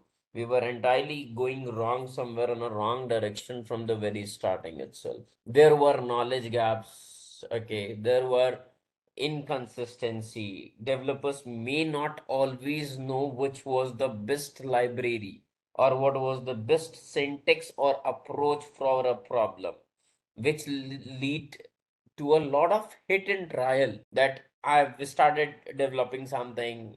I think it okay, this is the best way I can do it. I'm not aware of the shortcuts. See, there are no reserved shortcuts. In development, this is one of the field. The experience helps you out a lot. Okay, what is the approach you choose to go ahead and complete one task? It could be a long way as well, it could be a short way as well. And that would help you in case if you are aware of libraries or something like that. So that has reduced a lot. That has reduced a lot. Okay. Then coding style, same format has to be continued, same functionality should be brought. Okay, now loops is one thing, but making the advanced loop was another thing, right? It, just like a simple example I gave you, writing 100 lines or just using 3 lines, you would be able to do it. So in case if you are not aware of those 3 lines only, then you have to go ahead and write about those 100 lines, correct? And that is where AI has helped out. Even the chat GPT can at least go ahead and tell you all this, okay? That you can download this particular library if this is your requirement, okay? So it's not just a solution to those the real pain points, but it truly drives value, I would say. Now, business value, how it would be able to help you out at the business perspective. Point number first, faster product launches. AI, as I told you, as I've shown you few functionalities, it dramatically saves a lot of time, which shortens time to the market, allowing teams to deliver features and products much quicker than traditional methods. Okay, then definitely when cost would be saved, when repetitive work is saved, productivity is boosted. Correct. So now where you are hiring many developers, 10 developers, now your team of 4 smart developers who know AI can do the same job. It's a huge time. That is what the scalable teams. You don't have to scale. Okay. Improved quality because previously developers were only writing that code that was doing the same job, but what they were aware of. Okay. Now, different people in the different corner of the world, they might be doing the same job with a better thing. But since these two different developers do not know each other, there was no sharing of information. But now with the AI, it has the data from every point of corner. It has the best ways or all the ways available in all the corners of the world. Okay, so definitely the quality would be somewhere more improved in the talent attraction, correct? Customer satisfaction, faster updates, happier customer. Okay, investor confidence. Okay, so somewhere when you go ahead and show your prototype, you show your previous projects which are driven out of AI, telling you that okay, in how many less months or less days you have completed that category of project. Somewhere the one who's going to invest or somewhere who have to go ahead and give you a project to your company, definitely they would be impressed. The AI is going to be the like it's going to help you a lot throughout in your business. Okay. The implications of developers' futures. Okay, so simple from code writers, you become the orchestrators. Orchestrators means instead of you just playing all the devices of the band one by one, instead you would be able to handle multiple tasks in one go. Okay, so what skills are needed for the developers? Just asking the right prompts to whether you have to go ahead and write the code, whether you have to review the code. That is what AI literacy is very, very important. You can go through the slide, not mention anything that I should go ahead and help you out specifically on it. Okay, so that is what AI powered code generation. Talking about code generation. Now, this is one of the very first aspect of the developers, okay, where this is one of the main requirements, I would say. Without writing the code, it won't be possible for you to go ahead and start doing your task. The biggest issue before even finding out the bugs is to have the code at least with you. Correct? Nowadays, so AI, you do not have to go ahead and specify it in the syntaxes or the variables, okay, or putting the code and then asking it in some other format to tell the issues in the code. What you can do, you can simply use your natural language. Okay, you can describe the entire functionality of the code or your requirements that you are expecting from that code. Not only that code, you can even give the requirement of your website, like build a login page with email and password validation. It is going to give the code for you. You do not even have to think about writing the code. So let's say you either a developer or a designer is asking, make a brochure about our new product, and AI will instantly craft its very first draft to you. Okay. So definitely it brings a lot of business value. That is, it shortens the development life cycle, the software development life cycle that we discussed. Now the cross language coding doesn't matter what project are you getting on, whether your developers are skilled in that programming language or not. Definitely you would like to have a person in your team who has knowledge on it. But yes, whether it is, there are many languages. There is Go language, there is Python, JavaScript, Java, .NET, got it, and then many more, Swift for Apples. So AI knows every kind of language. Doesn't matter what project requirements come ad hoc. You don't have to figure out of hiring a separate developer who has knowledge in that programming language only.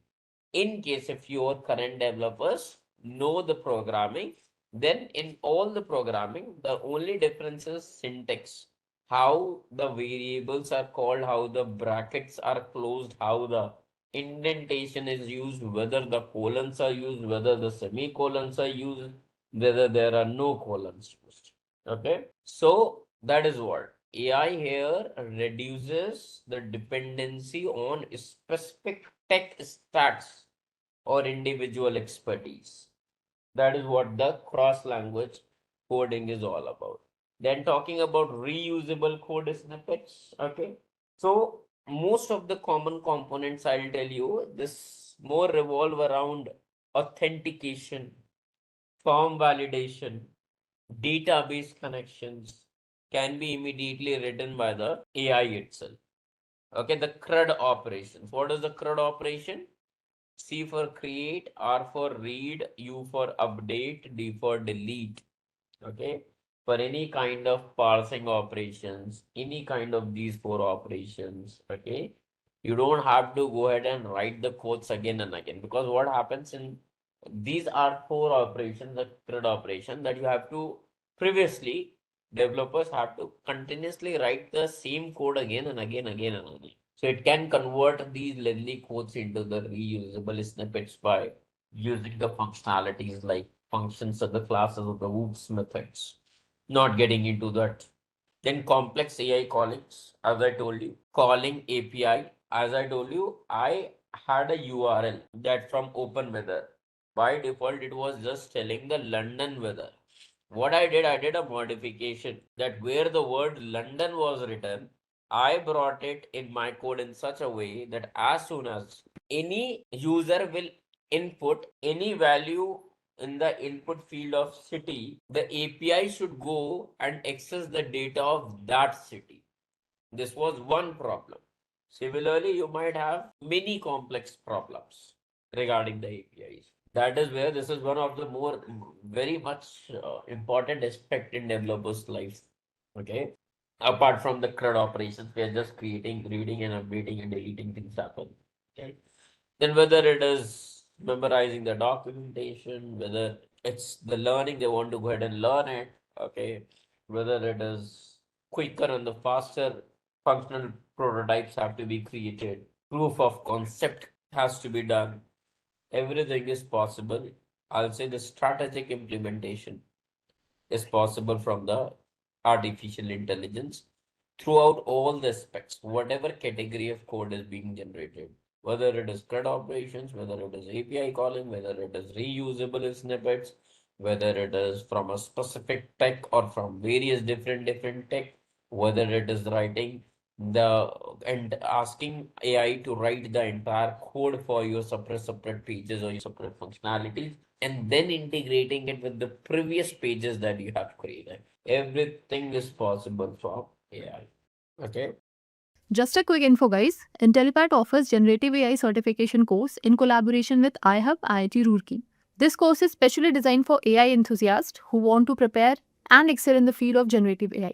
Through this course, you will master Gen AI skills like foundation model, large language models, transformers, prompt engineering, diffusion models, and much more from top industry experts. With this course, we have already helped thousands of professionals in successful career transition. You can check out their testimonials on our Achievers channel, whose link is given in the description below. Without a doubt, this course can set your careers to new height. So visit the course page link given below in the description and take a first step toward career growth in the field of generative AI.